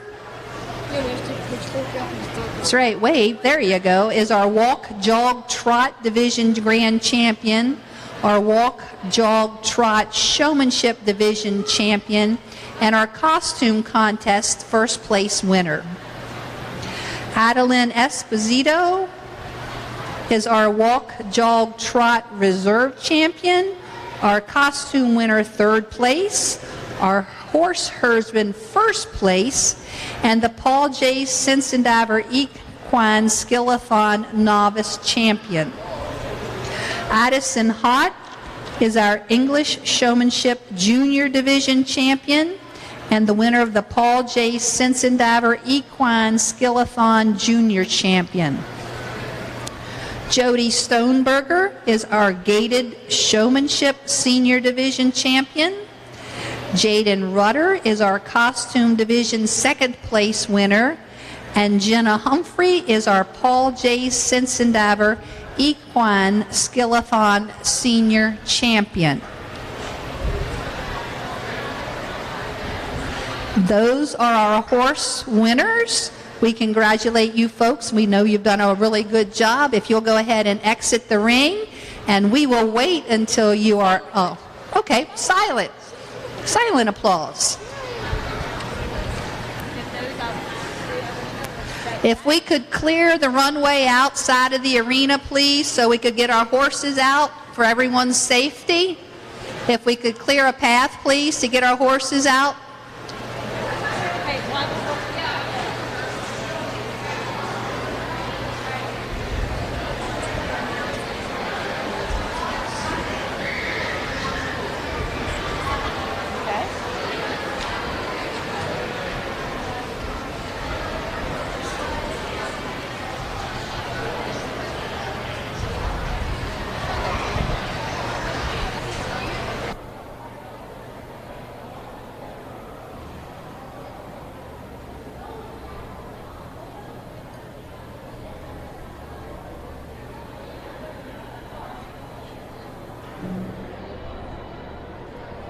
All right, as they make the transition from horses to the next species, let's go ahead and send it back to the studio. We're going to take our regular 2.5-minute break and then come back as we continue with the Parade of Champions here at the Berkeley County Youth Fair.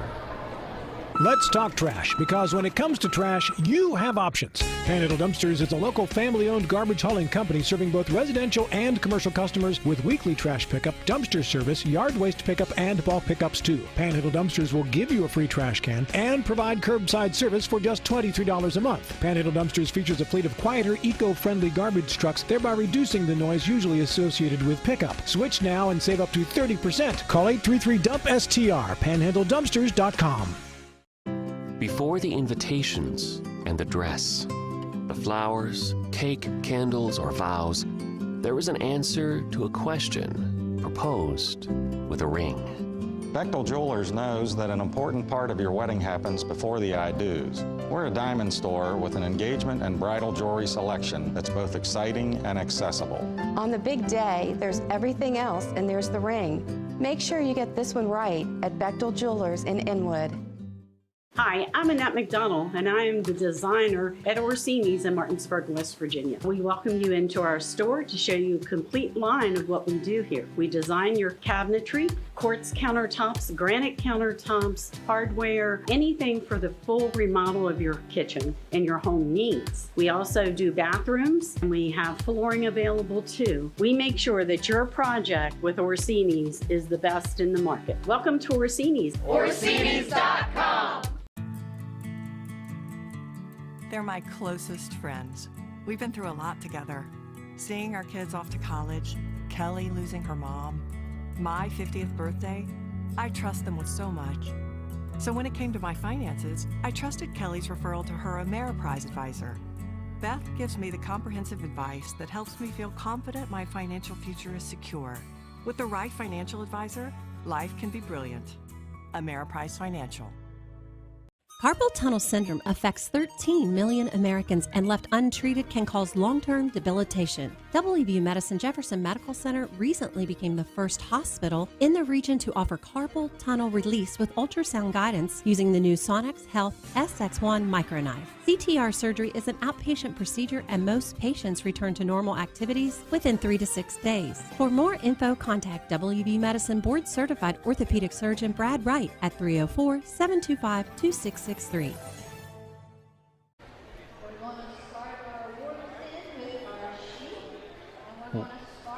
All right, we do want to welcome you back in, and let's go right back to the microphone and the PA as we begin our Parade of Champions following the horses.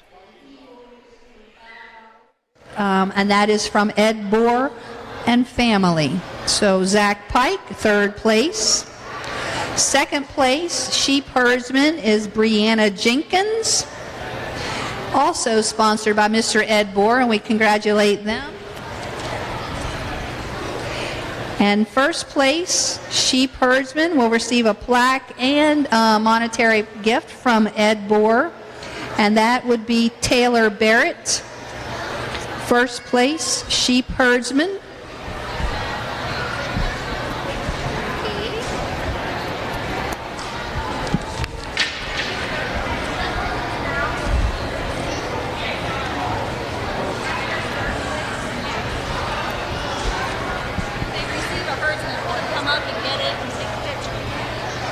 If I announce your name receiving an award, you need to come up and get your little certificate and go get your picture taken. those. Our third place rate of gain for sheep,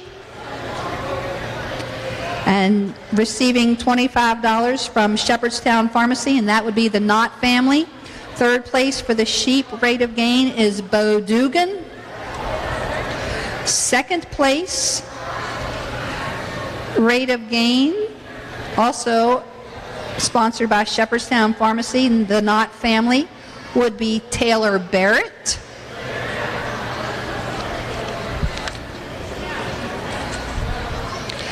And our first place winner of the sheep rate of gain, receiving $50 from the Shepherdstown Pharmacy, the Knott family, and this would be Mr. Brian Long.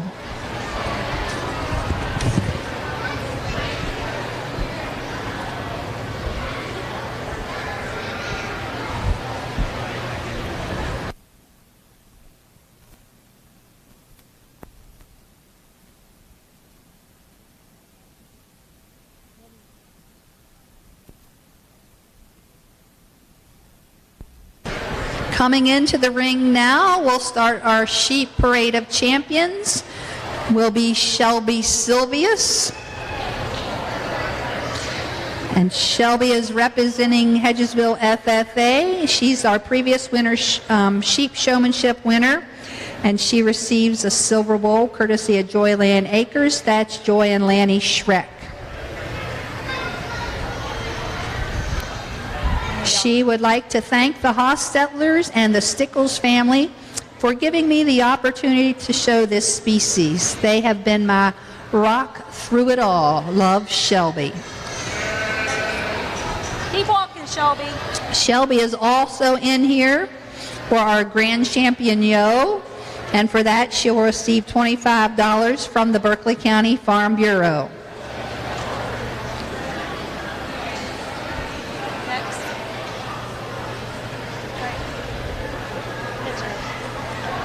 Taylor Barrett was the Grand Champion overall sheep showmanship winner. She will receive a rotating plaque in memory of Avery Burkhart and a banner that, from Mr. Ed Boer. Fun fact, 2021 has been the best partner I could have asked for. I'll always remember you. She's got more.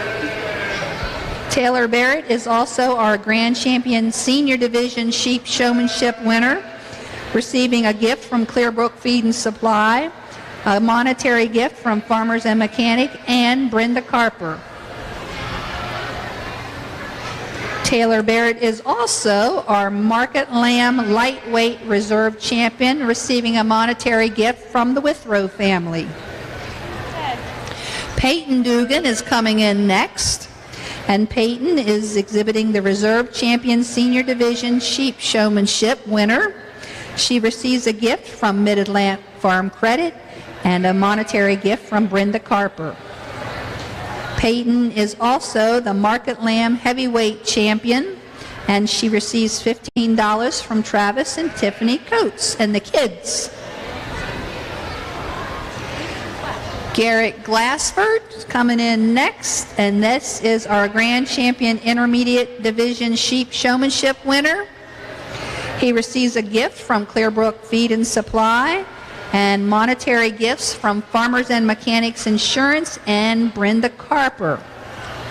He is also our Market Lamb Medium Weight Champion, receiving $15 from Diamond S Farms.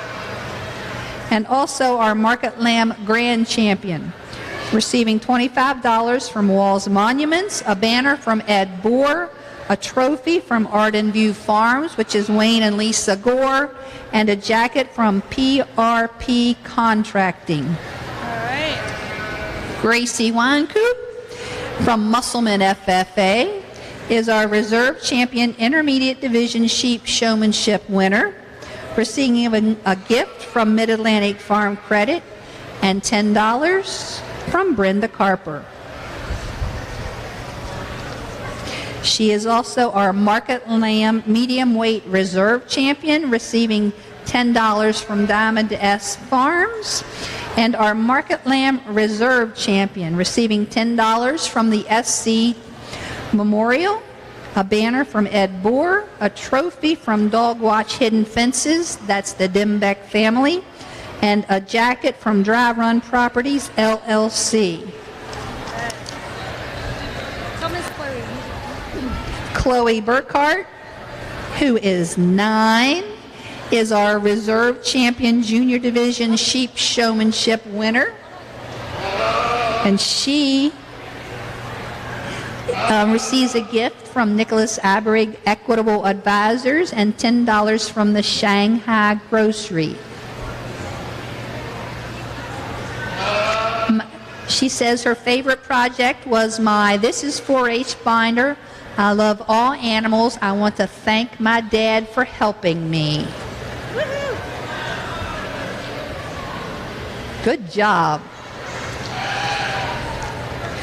Chloe Richards is coming in the ring now from Wetumpka 4-H.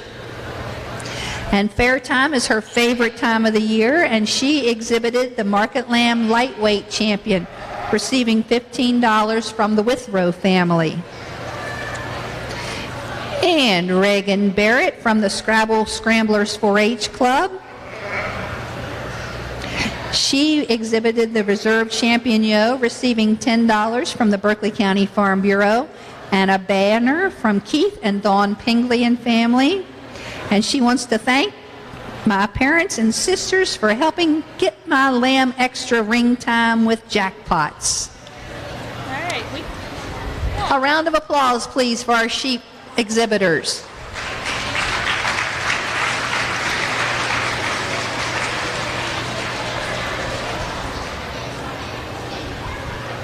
Moving on to our swine. Our Swine Herdsman Awards.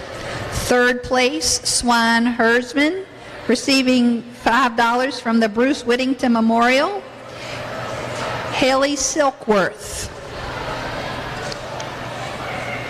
Second place, Swine Herdsman, Cheyenne Grove, also $10 from the Bruce Whittington Memorial. And first place, Swine Herdsman, receiving a plaque from Bruce Whittington Memorial and money, goes to Caitlin Silkworth. I will get on my soapbox momentarily and remind parents and children, aunts, uncles, cousins, whoever gets one of these papers, make sure that you write a thank you note. These sponsors don't have to be as generous as they are to our fair, and they are very generous. So please take a couple minutes. If you get a paper, even if you don't get a paper, and you see somebody, give them a great big thank you, please. Okay, off my soapbox. Rate of gain for the hogs. Third place, rate of gain for hogs. Gets $25 from Matthew, Candace, and Zoe Woods. Shut that. And that would be Henry Stuckey. Second place, rate of gain for hogs, receiving $35 from Matthew, Candace, and Zoe Woods, is Nicholas Guzman. And first place, market hog rate of gain, receiving $50 from the Woods family, is Drew Milburn.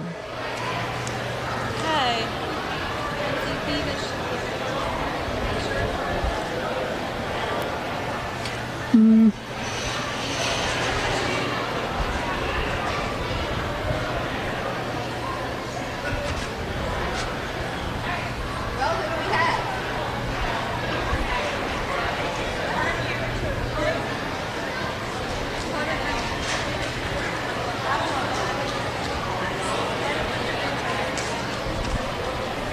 First in the ring with the hogs is Carter Cameron, representing the Valley Star 4-H Club. And Carter was the winner of the Reserve Champion Senior Division Swine Showmanship, receiving a gift from Mid-Atlantic Farm Credit and $10 from Mr. and Mrs. Dean and Beverly McDonald.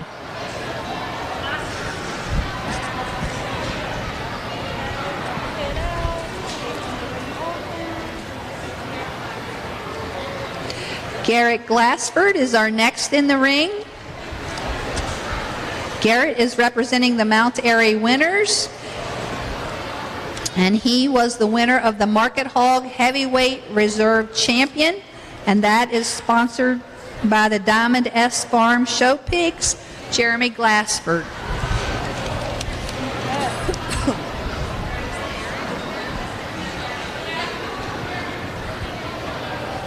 Reese Barrett is coming in the ring now.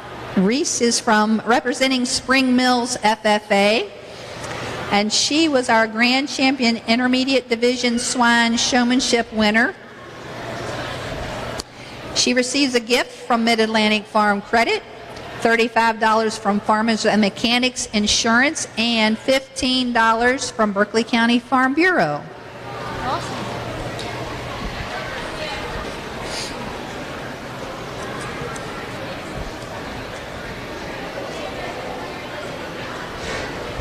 Connor Greenberg, representing Hedgesville FFA, is our Grand Champion Senior Division Swine Showmanship winner, receiving a gift from Mid-Atlantic Farm Credit, $35 from Farmers and Mechanics Insurance, $15 from Lee and Cash Miller, and Connor is also the exhibitor of our Grand Champion Female of Show, receiving $25 from Lane Nelson Miller and a banner from Bobby and Cindy Miller. You guys can clap while the pigs are in here, it doesn't matter. Reagan Barrett, representing Spring Mills FFA, was our exhibitor of the Market Hog Medium Weight Champion, receiving $15 from Diamond S Farm Show Pigs, as well as our Market Hog Grand Champion, receiving $25 from Angel Face Farm, which is Mr. Guy Cole, a banner from the barn at Mahogany Hill, a trophy from Nicholas Iberig, Equitable Advisors, and a jacket from Diamond S Farm Show Pigs.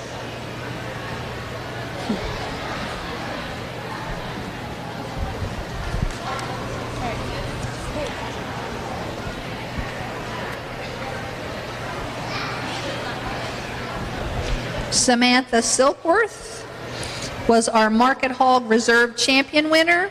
She receives $10 from the Angel Face Farm Guy Cole, a banner from Keith and Dawn Pingley and family, a trophy from Mason Joseph Coates, and a jacket from Panhandle Pre-Owned Autos Incorporated.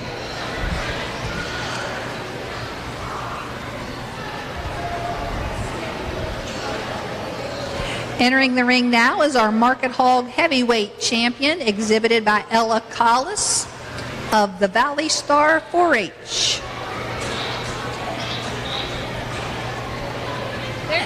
And Ella will receive $15 from the Diamond S Farm Show Pigs.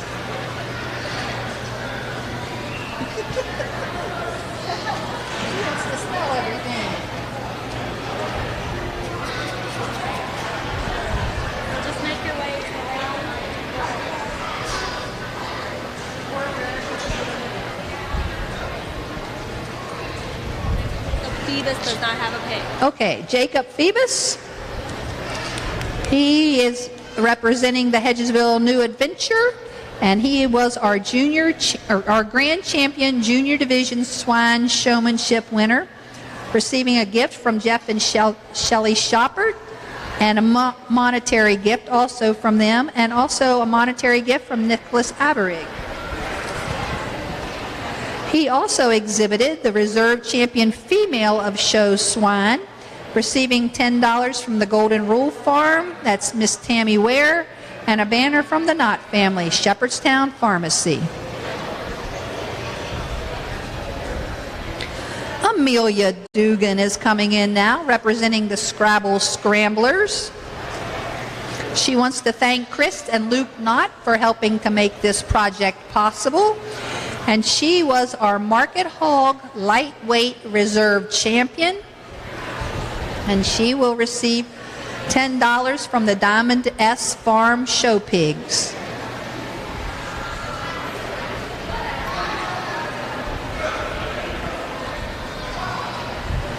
Mackenzie Phoebus from the Hedgesville New Adventurer Club was our grand champion overall swine showmanship winner, receiving a rotating plaque given in memory of P.H. DeHaven, and a banner from the Golden Rule family, that's Tammy Ware and family.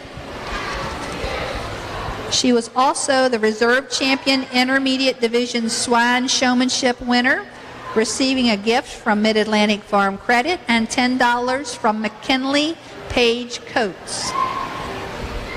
Thank you. Blaine Barges from the Hedgesville Superchargers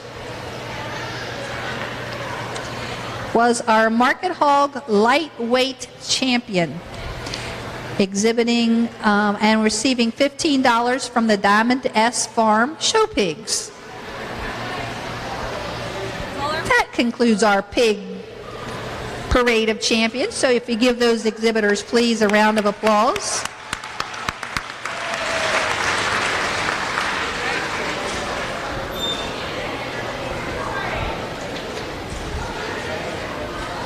We're going to move on to steers, beef.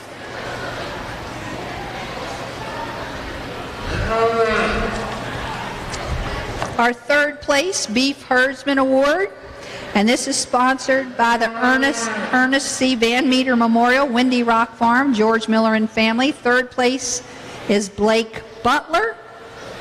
Second place, Beef Herdsman, also Ernest C. Van Meter Memorial, given by Windy Rock Farm, George Miller and family, goes to Owen and Reed Miller. And our first place, Beef Herdsman, receiving a plaque from Ernest C. Van Meter Memorial, Windy Rock Farm, George Miller and family, and $15, Briar Moss. So if you guys would come down and get your certificates, please, and your pictures taken with the...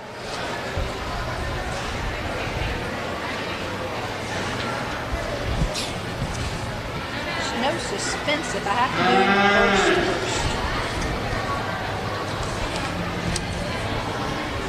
first. Our rate of gain for our steers, third place rate of gain, also sponsored by Windy Rock Farm, George Miller and family.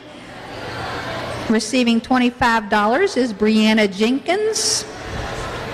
Second place rate of gain for steers, Windy Rock Farm, George Miller and family. That goes to Cheyenne Stickles. And first place rate of gain for the market steers, receiving $50 from Windy Rock Farm, George Miller and family, is Andrew Chapman. So if you guys will come down and get your pictures taken with our fair queen.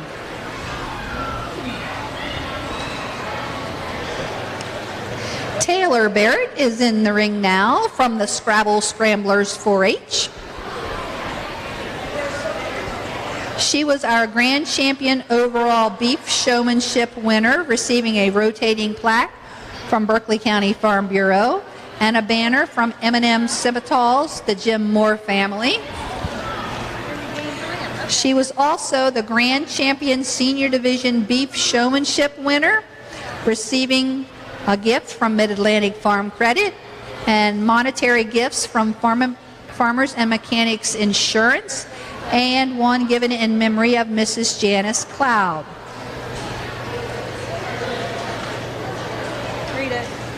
I have enjoyed every step I have taken with this steer, from watching the calf hit the ground to breaking and working him every day.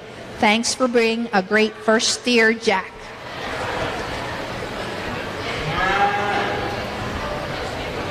Miss Dugan is coming in the ring now. This would be Peyton Dugan from Spring Mills FFA and the Scrabble Scramblers. And Peyton was our reserve champion senior division beef showmanship winner, receiving a gift from Mid-Atlantic Farm Credit and $10 given in memory of Mrs. Janice Cloud.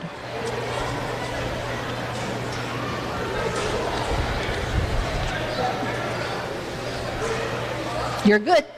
Reagan Barrett from Spring Mills FFA was our reserve champion intermediate beef showmanship winner. She receives a gift from Mid-Atlantic Farm Credit as well as $10 from the Golden Rule family, or Golden Rule Farm, Tammy Warren family. Mark Hunter, first year show. Mark Hunter was our reserve champion junior division beef showmanship winner and receives a gift from Jeff and Shelley Shoppert and $10 from Windy Rock Farm, George and Brenda Miller. Mark was also the market steer heavyweight champion, receiving $10 to Boyd Show Cattle, John Boyd and Scott Boyd. And Mark, Mr. Hunter, I should call you Mr. Hunter. Mr. Hunter, who is only 11, was also our market steer grand champion. And this is his first steer, so awesome job. He receives $25 from Wall's Vault Service, a trophy from Arden Equipment, a jacket from Patriot Auction Service, a banner from Windy Rock Farm, and a rotating plaque, the Ned Morrow Memorial from the Berkeley County Farm Bureau. So we look for big things from Mark.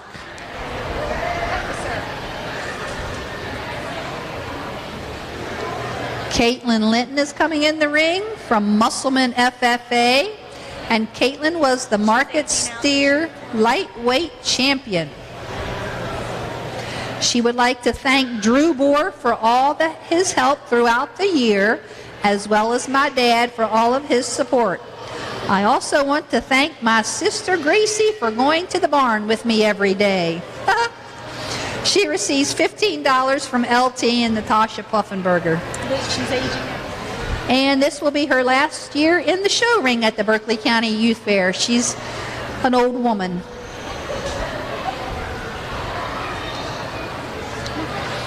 Julie Snyder is coming in the ring now from the Spring Mills FFA. And Julie exhibited the market steer lightweight reserve champion. She receives $10 from Keith and Dawn Pingley and family. And she wants to thank everyone who has helped her and supported me through my time showing.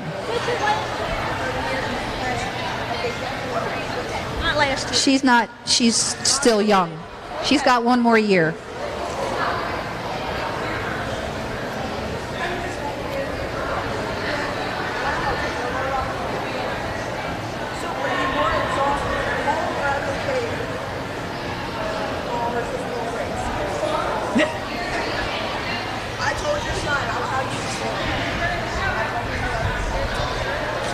Cheyenne Stickles is coming in the ring next from the Scrabble Scramblers 4-H Club.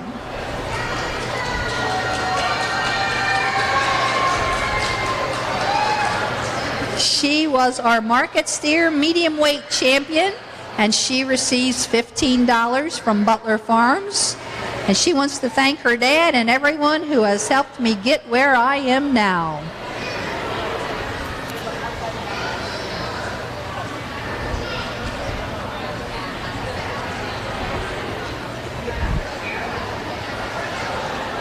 Coming in the ring next, we have Ashton Lazarick from the Hedgesville FFA. Ashton was our reserve champion crossbred winner. She's receiving $10 from LT and Natasha Puffenberger. And she also will be aging out this year, her last year at the Berkeley County Youth Fair.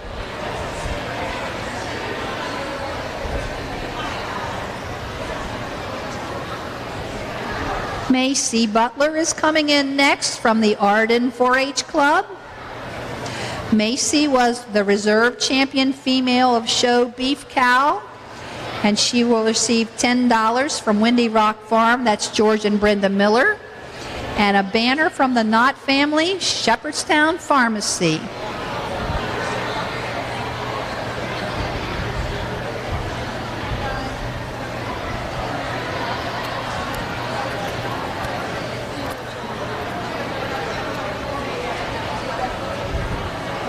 Oh, Macy likes to show beef and dance.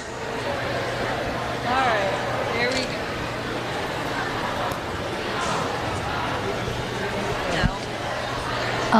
go. One Paige Knott is coming in the ring now from the Scrabble Scramblers 4-H Club. She was the grand champion feeder calf, receiving $25 from Keith and Dawn Pingley and family, and a banner from Hilltop Feed, the Panhandle. And her fun fact is cows can detect smells up to 6 miles away. Thank you, Paige.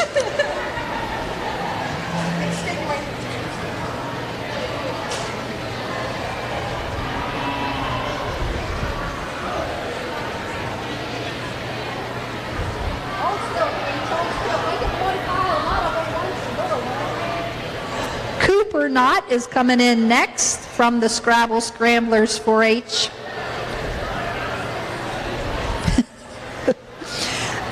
Cooper was our reserve champion feeder calf, receiving $10 from Keith and Dawn Pingley and family, and a banner from Hilltop Feed. And Cooper's fun fact is that a cow can produce 50 to 75 liters of saliva a day. You guys are on top of things.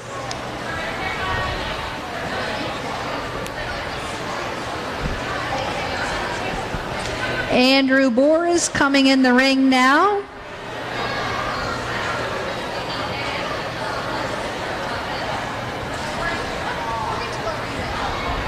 From Tomahawk 4-H Club.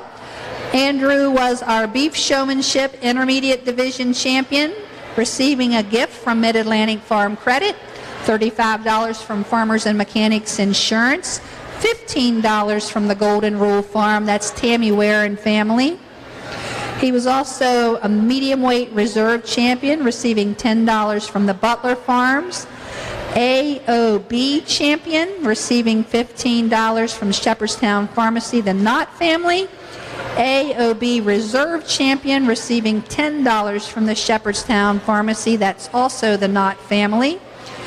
Female of Show grand champion, receiving $25 from M&M Simmental, the Jim Moore family, and a banner from Harry and Dorothy Snow. So we congratulate Mr. Bohr. And all of our beef winners. Now y'all can clap. You guys aren't doing very much clapping out there tonight.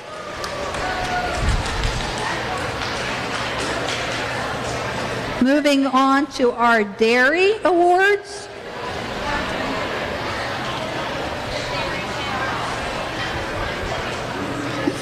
Third place, dairy herdsman, goes to Seth Painter.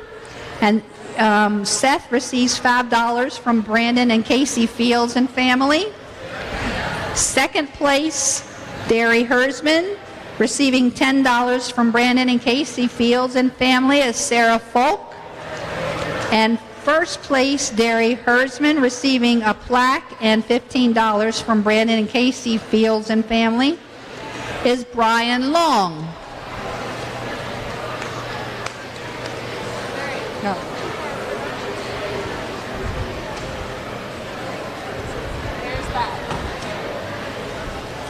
Give a little information about the production award winners.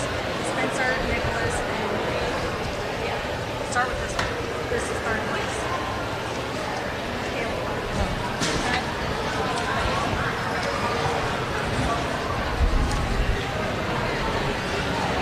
We have 4? No.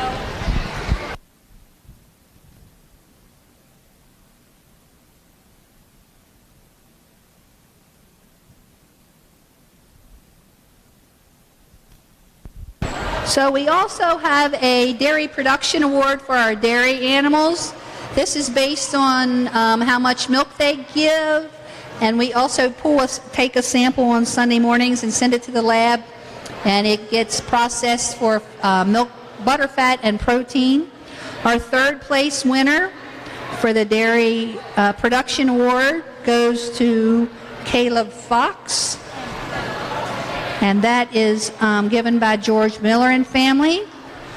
Caleb's cow was Belle.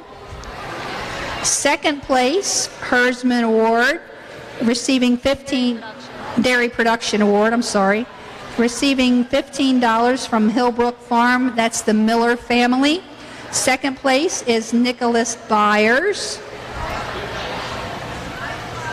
He also receives a plaque from Jared McDonald. And first place goes to Spencer. And first place, Dairy Production, receiving a plaque from Brandon and Casey Fields and $25 from Natasha Van Dyne and LT Puffenberger goes to Spencer Byers. When you get time, bring Uno up and get a picture with her with you in the flag. All right? All right, Ashley.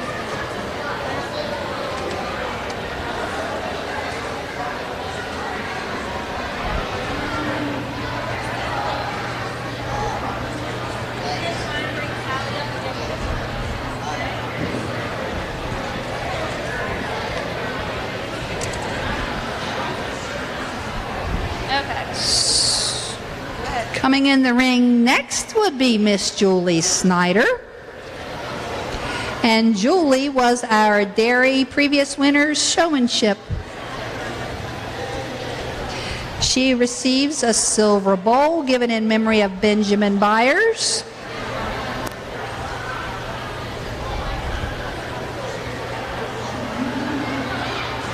Her favorite project is this cow named Rosetta.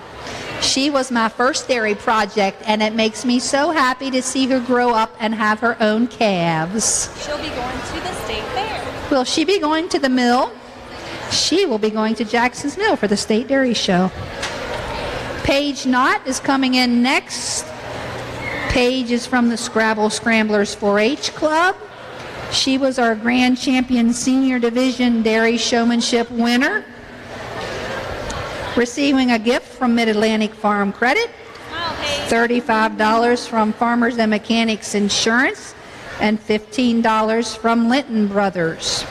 Paige was also our Grand Champion Overall Dairy Showmanship winner, receiving a rotating plaque from Windy Rock Farm, that's George and Brenda Miller, and a banner from United Bank. Also was our Grand Champion Senior Dairy winner, receiving $25 from Fred G. Butler Senior Memorial. She's got some fun facts. And she was also the Grand Champion Female of Show, receiving $25 from the Roy Davis family and a banner from Rolling Acres Farm in memory of Wayne Mung. Her fun fact is in 1850, nearly every family in the U.S. owned a cow. She was also the Grand Champion Holstein, receiving a plaque presented by Sandy Davis. And she says a milking cow drinks 30 to 50 gallons of water a day. Thank you for those fun facts. You all should clap for that.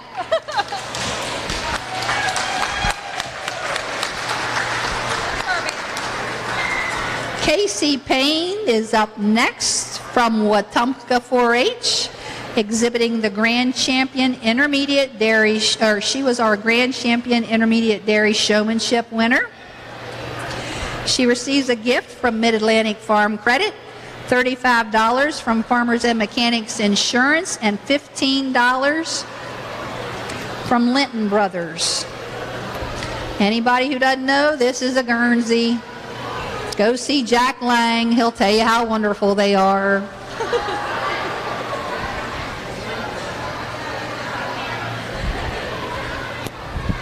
Nicholas Byers. Oh, and that was Miss Payne's first year of showing, too. Nicholas Byers is coming in next. Nicholas was our Grand Champion Junior Division Dairy Showmanship winner, receiving a gift from Nicholas Aberig from Ecuador Advisors, $35 from MVB Bank, and $15 given in memory of Janice Cloud. For those who don't know, that's a jersey.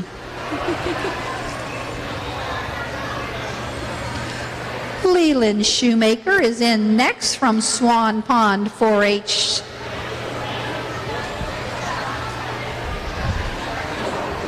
Leland was the Reserve Champion Junior Division Dairy Showmanship winner, receiving a gift from Jeff and Shelley Shoppert, and also $10 from given in memory of Janice Cloud. And this is Leland's first year of showing. And she will be going to the State Dairy Show. And Leland will also be going to the West Virginia Dairy Show. Miss Madison Elliott is next, representing the new Seekers 4-H Club. She was the Reserve Champion Dairy Heifer, receiving $10 from Mrs. Sherman Beard Memorial. And Madison's fun fact is that she grew up on a dairy farm and she's allergic to dairy. Oh, Madison.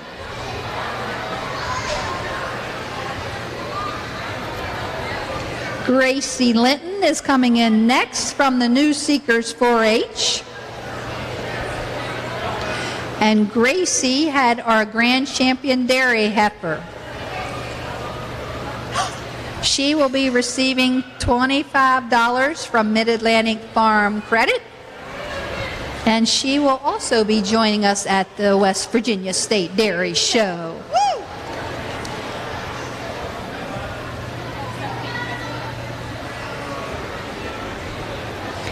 Seth Painter is coming in the ring now, and Seth is from Wetumpka 4-H Club, winner of the Reserve Champion Senior Dairy Award, receiving $10 from Mrs. Sherman Beard Memorial, and Reserve Champion Female of Show, receiving $10 from the Roy Davis family and a banner from Rolling Acre Farm in memory of Wayne Mung. So we congratulate our dairy winners. Y'all can clap now. There we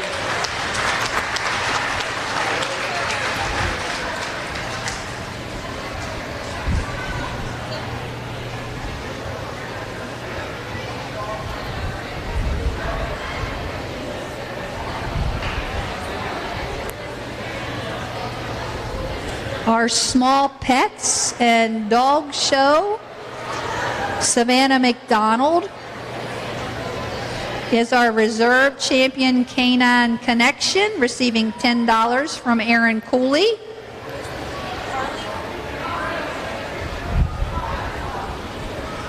Carly Hornby from the Arden 4-H Club.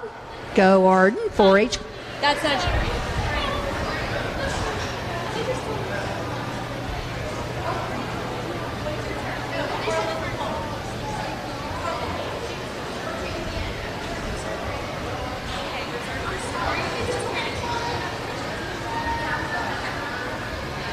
her for dogs.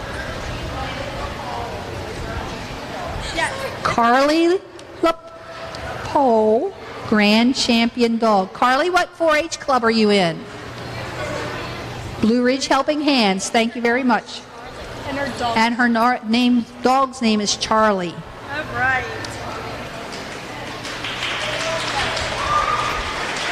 Kaylee Weber is next, representing the Tuscarora Indians. She was the Reserve Champion Leading the Pack winner, receiving $10 from Aaron Cooley, and she wants to thank her mom and her club and dad. All right, Ryan Barrett. And then we have Ryan Barrett. Ryan is from New Seekers, and Ryan has Toby, and he was the Grand Champion Wiggles and Wags, receiving $25 from Diana Maynard of Maynard Concrete. Also was Dog's Best of Show, Receiving $25 from the Shanghai Grocery, Harry and Dorothy Snow. A trophy from Dog Watch Hidden Fences, that's Jay Dembeck and family. And a banner from the Inwood Animal Center. We congratulate Ryan.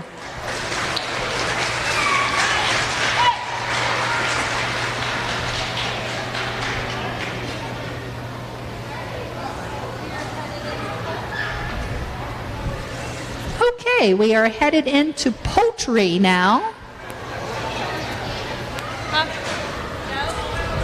Okay. Third place, poultry herdsman, receiving $5 from KH Construction, that's Keith Pingley. Third place, herdsman poultry, Leland Shoemaker.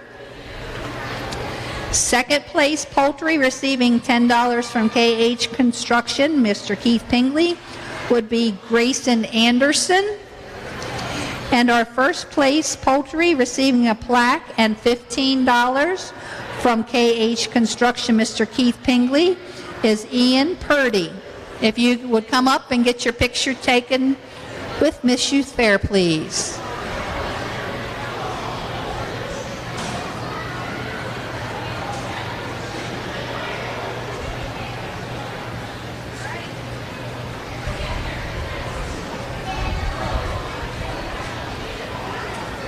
She's got a lot. Carly Lepo is coming in now with her chickens. And Carly was the grand champion overall poultry showmanship winner, receiving a rotating plaque from Lisa and Thomas Duvall and a banner from Brandon and Casey Fields and family. She was also the grand champion senior division poultry showmanship, receiving $35 Farmers and Mechanics Insurance, $15 given in memory of Roberta Byers, and a gift from Brandon Campbell. And the reserve champion laying hens winner, $10 given in memory of Robert Withrow. Thank you, ma'am. Ian Purdy from the Martinsburg FFA was the reserve champion senior division poultry showmanship, $10 given in memory of Roberta Byers, and a gift from Brandon Campbell, and he wants to thank his mom and dad.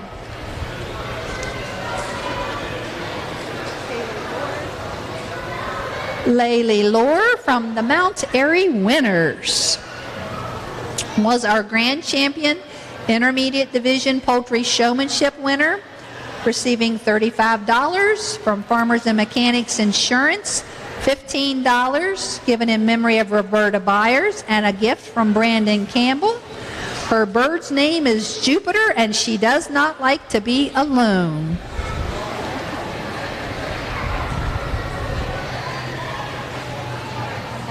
Emma Lohr from the Mount Airy 4-H Winners was the reserve champion intermediate division poultry showmanship winner.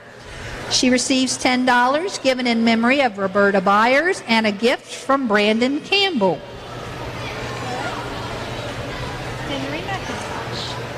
Henry McIntosh from the Valley Star 4-H Club was the reserve champion junior division poultry showmanship winner, receiving $10 from Shanghai Grocery, that's Harry and Dorothy Snow, and a gift from Brandon Campbell.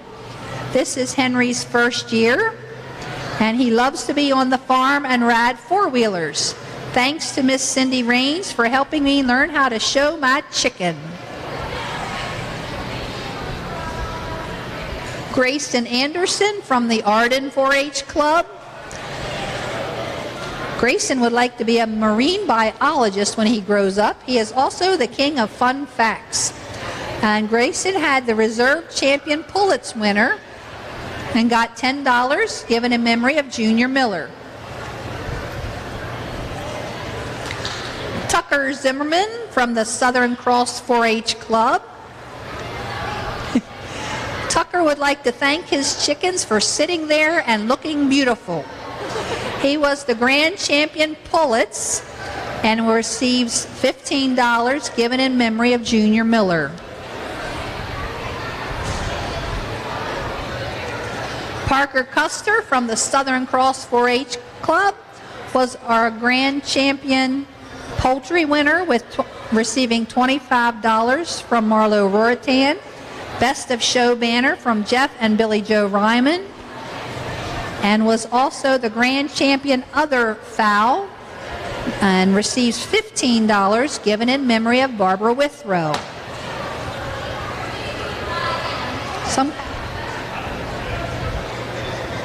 So we would like to congratulate our poultry exhibitors.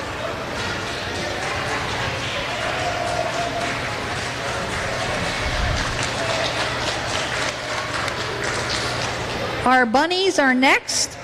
Our third place Rabbit Herdsman Award goes to Holden Custer, receiving $5 from Max and Hope Kingery. Second place Rabbit Herdsman is Parker and Liam Custer, receiving $10 from Keith Pingley, KH Construction, and receiving a plaque from Shanghai Grocery and $15 from KH Construction. Our first place Rabbit Herdsman winner is Cheyenne Grove. So you guys need to come up and get your picture taken with the Miss Youth Fair, please.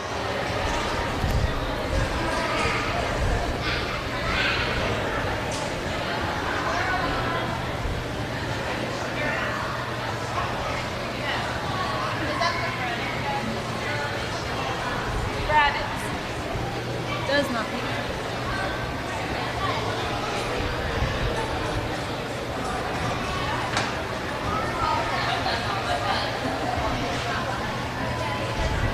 Rabbits are next.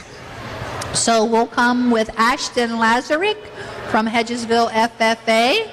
And Ashton was the previous winner's rabbit showmanship winner, receiving a silver bowl. She would like to thank Stephanie Browning for always supporting my dreams and helped me every step of the way. Hannah Eggert from the Tuscarora Indians. Hannah was the grand champion overall rabbit showmanship winner, receiving a rotating plaque from Will and Stephanie Browning and a banner from the Golden Rule Farm from Tammy Ware and family. Also the grand champion junior division rabbit showmanship winner, receiving $35 from Shanghai Grocery, $15 from KH Construction, and a gift from Hidden Springs Farm. Was also the champion senior buck exhibitor, receiving $15 from Price's Pigs. And the grand champion best of show rabbit, receiving $25 from Shanghai Grocery, and best of show banner from Vicki Luttrell.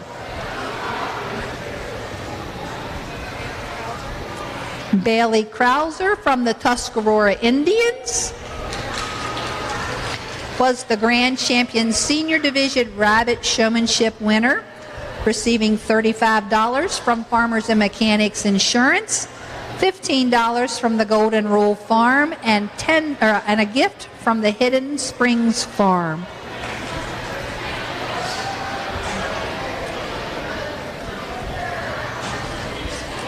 Gaynor. Brooke Gaynor from the Tuscarora Indians.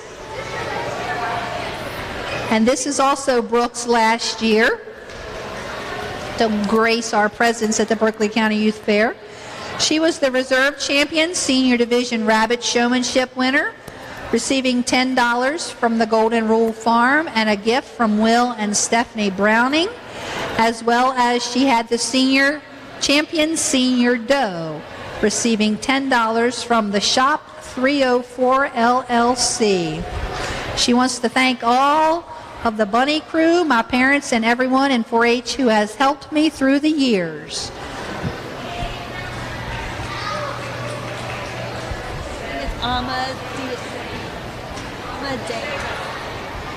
Amadea Zabo. Thank you for clapping for somebody. Finally. We should have had you in here earlier. It represents the Blue Ridge Helping Hands and was the Grand Champion Intermediate Division Rabbit Showmanship winner. Receiving $35 from the Farmers and Mechanics Insurance, $15 from the Golden Rule Farm, and a gift from Hidden Springs Farm.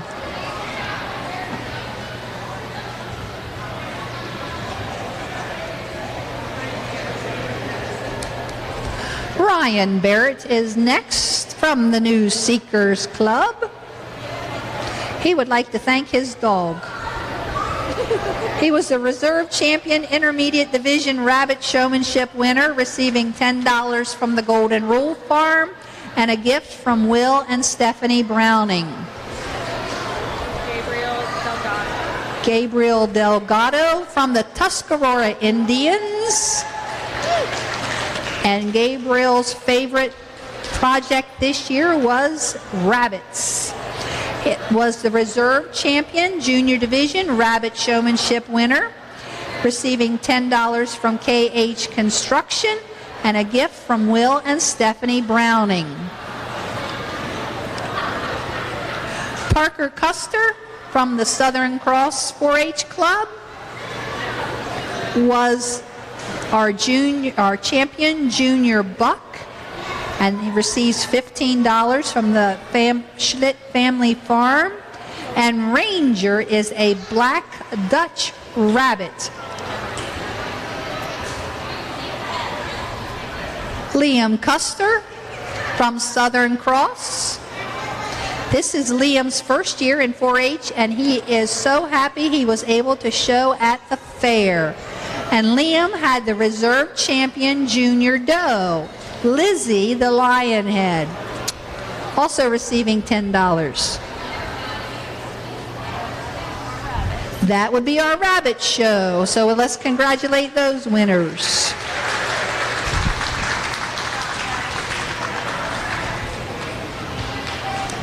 We're going to move on to our goats. So, rate of gain for goats. Third place and receiving $25 from Joe and Annie Bittereye is Grant Boyard. Second place, market goat rate of gain, receiving $35 from Arden Equipment, is Chloe Sloanacre. And first place, rate of gain for market goats, receiving $50 from Nicholas Aberig, is Austin Jordan. So we ask that you guys come up and get your certificates and get your picture taken.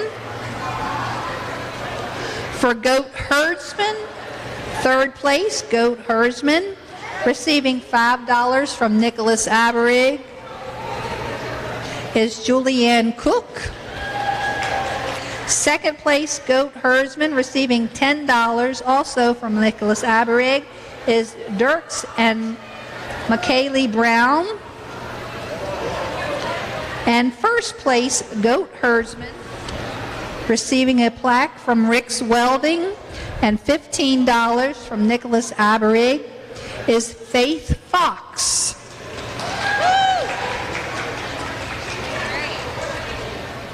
There's Stephanie.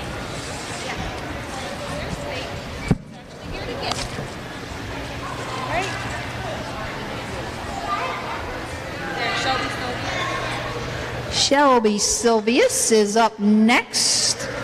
And Shelby has a whole bunch of stuff here. Shelby was our previous winner's goat showmanship winner, receiving a silver bowl from Max and Hope Kingery.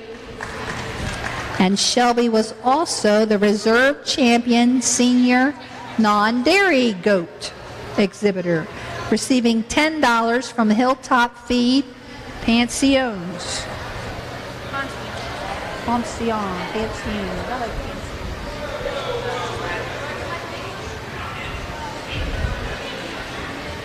Oh. It's hard to read. It's in pencil. Thank you to the Pensions for believing in me when I didn't believe in myself. Although the outcome wasn't what I wanted, it was still you all who stood there to support me. Love, Shelby.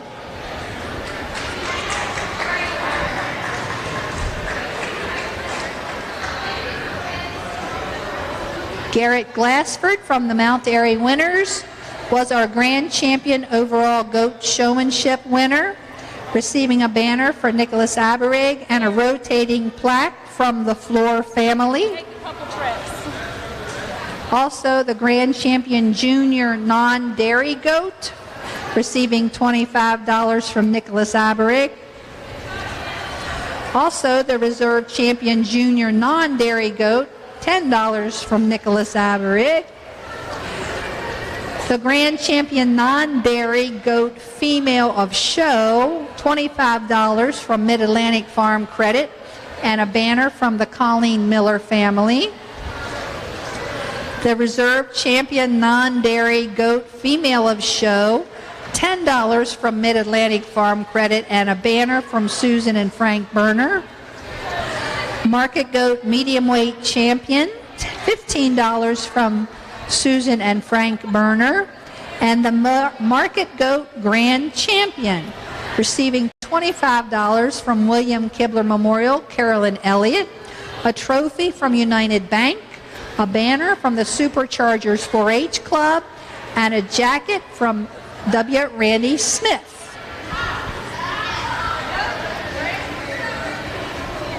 Thank you, Garrett. Miss Peyton Dugan is back in the ring again from the Spring Mills FFA and Scrabble Scramblers 4-H with her Grand Champion Senior Division Goat Showmanship. She receives $35 from Farmers and Mechanics Insurance, $15 from Shady Grove Farm, which is Mark Orr and family, and a gift from Misty Meadows Farm, the Greg Foster family. She wants to thank all of those who have helped me grow not only as a showman but as a person. I wouldn't be where I am today without your help.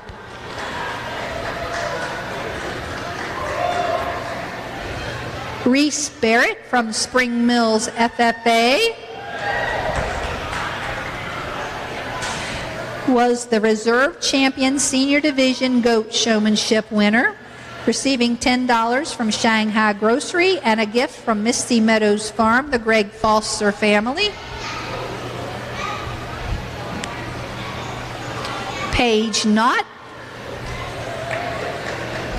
was our reserve champion intermediate division goat showmanship winner, receiving $10 from the Shanghai Grocery and a gift from Misty Meadows Farm, the Greg Foster family. Brady Collis from the Valley Star 4-H Club.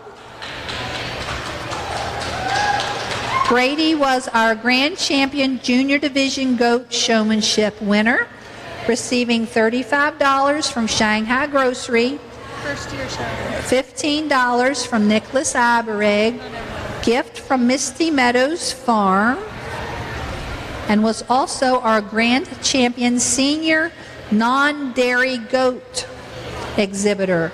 $25 from Susan and Frank Berner. This was Brady's first year, and he likes to spend his free time fishing and shooting bow.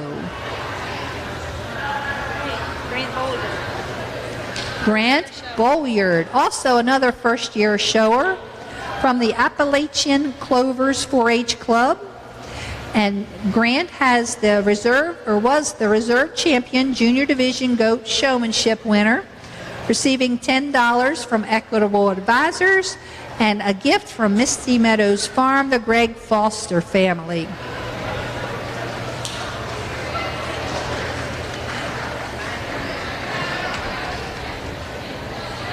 Thank you, sir. Faith Fox from the Hedgesville New Adventures. Faith has our reserve champion junior dairy goat and receives $10 from Keith and Dawn Pingley and family. Faith also had the reserve champion dairy goat female of show, $10, map at Max and Hope Kingery, and a banner from Joe and Annie Bittereye. And also was our grand champion junior dairy goat winner, receiving $25 from Smith Nadenbush Insurance. So thank you, Faith. Faith, is this your last year or you have one more year? Okay. We'll see you next year then. Caroline Cook from the Martinsburg FFA, who also happens to be our Miss Youth Fair, was our reserve champion senior dairy goat, receiving $10 from the Misty Meadows Farm, that's Greg Foster family. And she would like to thank everyone, especially my sister Julianne, for helping with my projects so I could fulfill my duties as Miss Berkeley County Youth Fair.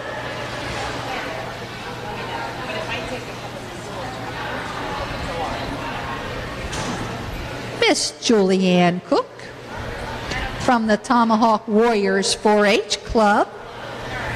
She likes helping on the family farm, and she exhibited our grand champion senior dairy goat. $25 from Misty Meadows Farm, the Greg Foster family.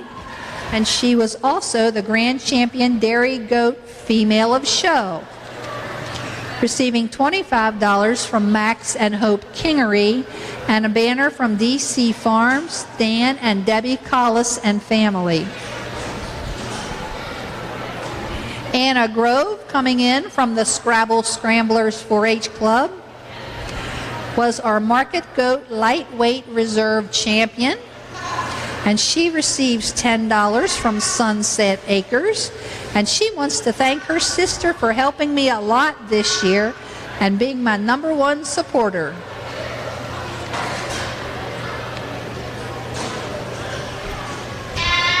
Caitlin Saya from the Valley Star 4-H Club.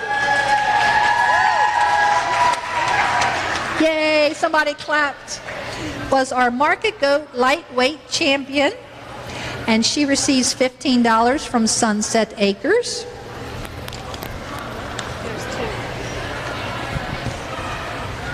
Savannah McDonald from Wetumpka 4-H was our Market Goat Medium Weight Reserve Champion, receiving $10 from Susan and Frank Berner. And also our Market Goat Reserve Champion, receiving $10 in honor of Billy Joe and Bonnie, a trophy from Susan and Frank Berner, and she does not want to be in the ring, a banner from Golden Rule Farm, and a jacket from Jefferson Rentals. Apparently that goat is very shy. Kaylee Bittereye from the Hedgesville FFA. She has shown goats for 9 years.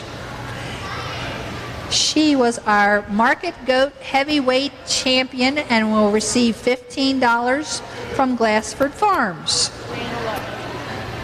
And Brianna Lowe from Hedgesville FFA was our Market Goat Heavyweight Reserve Champion, receiving $10 from Glassford Farms. And she likes to show animals. That concludes our goat portion of our Parade of Champions. We'd like to congratulate our exhibitors, thank our parents and other adults who helped these kids do all they could. Encouragement award and rate of gains can be picked up in the main office. If you did not pick up your certificates this evening, they will be in the main office for you to pick up. And just a friendly reminder to parents and exhibitors alike to write your thank you notes. Write your thank you notes. Well, that is a wrap on the Parade of Champions. That is a wrap on the Parade of Champions, and that's going to be a wrap for us, right? Okay, honestly, we will be with you tomorrow for several hours and then bring you the livestock auction live, but other than that, this arena, there's no more live shows in here. And we will choo-choo news. Just one. Oh, what's that? Just one. At 5 o'clock yes, tomorrow, it's sorry. the celebrity goat milking So contest. have you gotten the final word? Are you in it or I not? have not heard anything. So it's going to be a except mystery. our conversation Be here. prepared. So I'm ready. Yeah. I'm ready. And if not, we'll cheer on those who are in that ring. So we'll be here. And our stage setup will look a little different tomorrow, by the way, as well. We'll actually be outside under our Talk Radio WRNR tent. What is behind us is going to the other end of the arena. And where our camera is right now, I don't think it comes quite over to where we are, but we understand bleachers will be going in tomorrow for the overflow of the crowd that will be here for the livestock sale. So we'll have a little different look for you tomorrow as well. And if you haven't gotten out to the fair yet, we encourage you, don't miss out on it. You have one more day of full fair, and then Saturday, of course, all day, the carnival, like starting in early afternoon into the evening. But if you're a business owner or an individual who is interested in, purchasing a market animal and having it, processed for your own personal use, or, for example, many donate it back to organizations in the community, or donate it, give it right back to the students. So that's available tomorrow. It's a great ending to a great week, right? I mean, so we're really looking forward to bringing that live. So we're going to have people before the show on our air kind of giving us, some instruction on how to do it. And so we'll be going through that. And then also I think Miss Berkeley County Youth Fair is going to say a farewell to us for the week. And we might have a few others on. We're going to also have the grand champion of the showmanship, Taylor Barrett, will be joining us for an interview. She might not have gotten through an interview tonight. She was pretty weepy, wasn't she? She was. She was definitely emotional. And what an hour and 45 minutes that was. That was something. Yeah, it was great. So do you have anything else, Matt, for tonight? Just one more thing. As we wrap up here live, stay with us because we've got some video from the poultry show earlier today, as well as the horse show, which today was the speed events. So we've got another half hour of videos coming your way of actions and events that took place today. Now, that will be live on TV 10 on Comcast Cable in Berkeley and Jefferson counties. Those videos already are posted to our WRNR YouTube page. So stick around for all of that. Got to close with the thank yous again. Donald Kinney, Colin McLaughlin, and Nick Verzolini, Sherry Dieter Davis, Spencer Dupuis, Colin McLaughlin, Mike Hornby, Mary Beth. It's been a lot of fun. One day left for us. Hard to believe. Gosh, I can't believe it's been a week. We've done it. We made it. We're still, going strong. It's been a great week. And thank you for tuning in and supporting us and watching and commenting and letting us know that you're out there. We really appreciate that, and so does the fair. All right. That wraps it up for us here tonight. Until tomorrow. Yep. We'll see you then. tomorrow.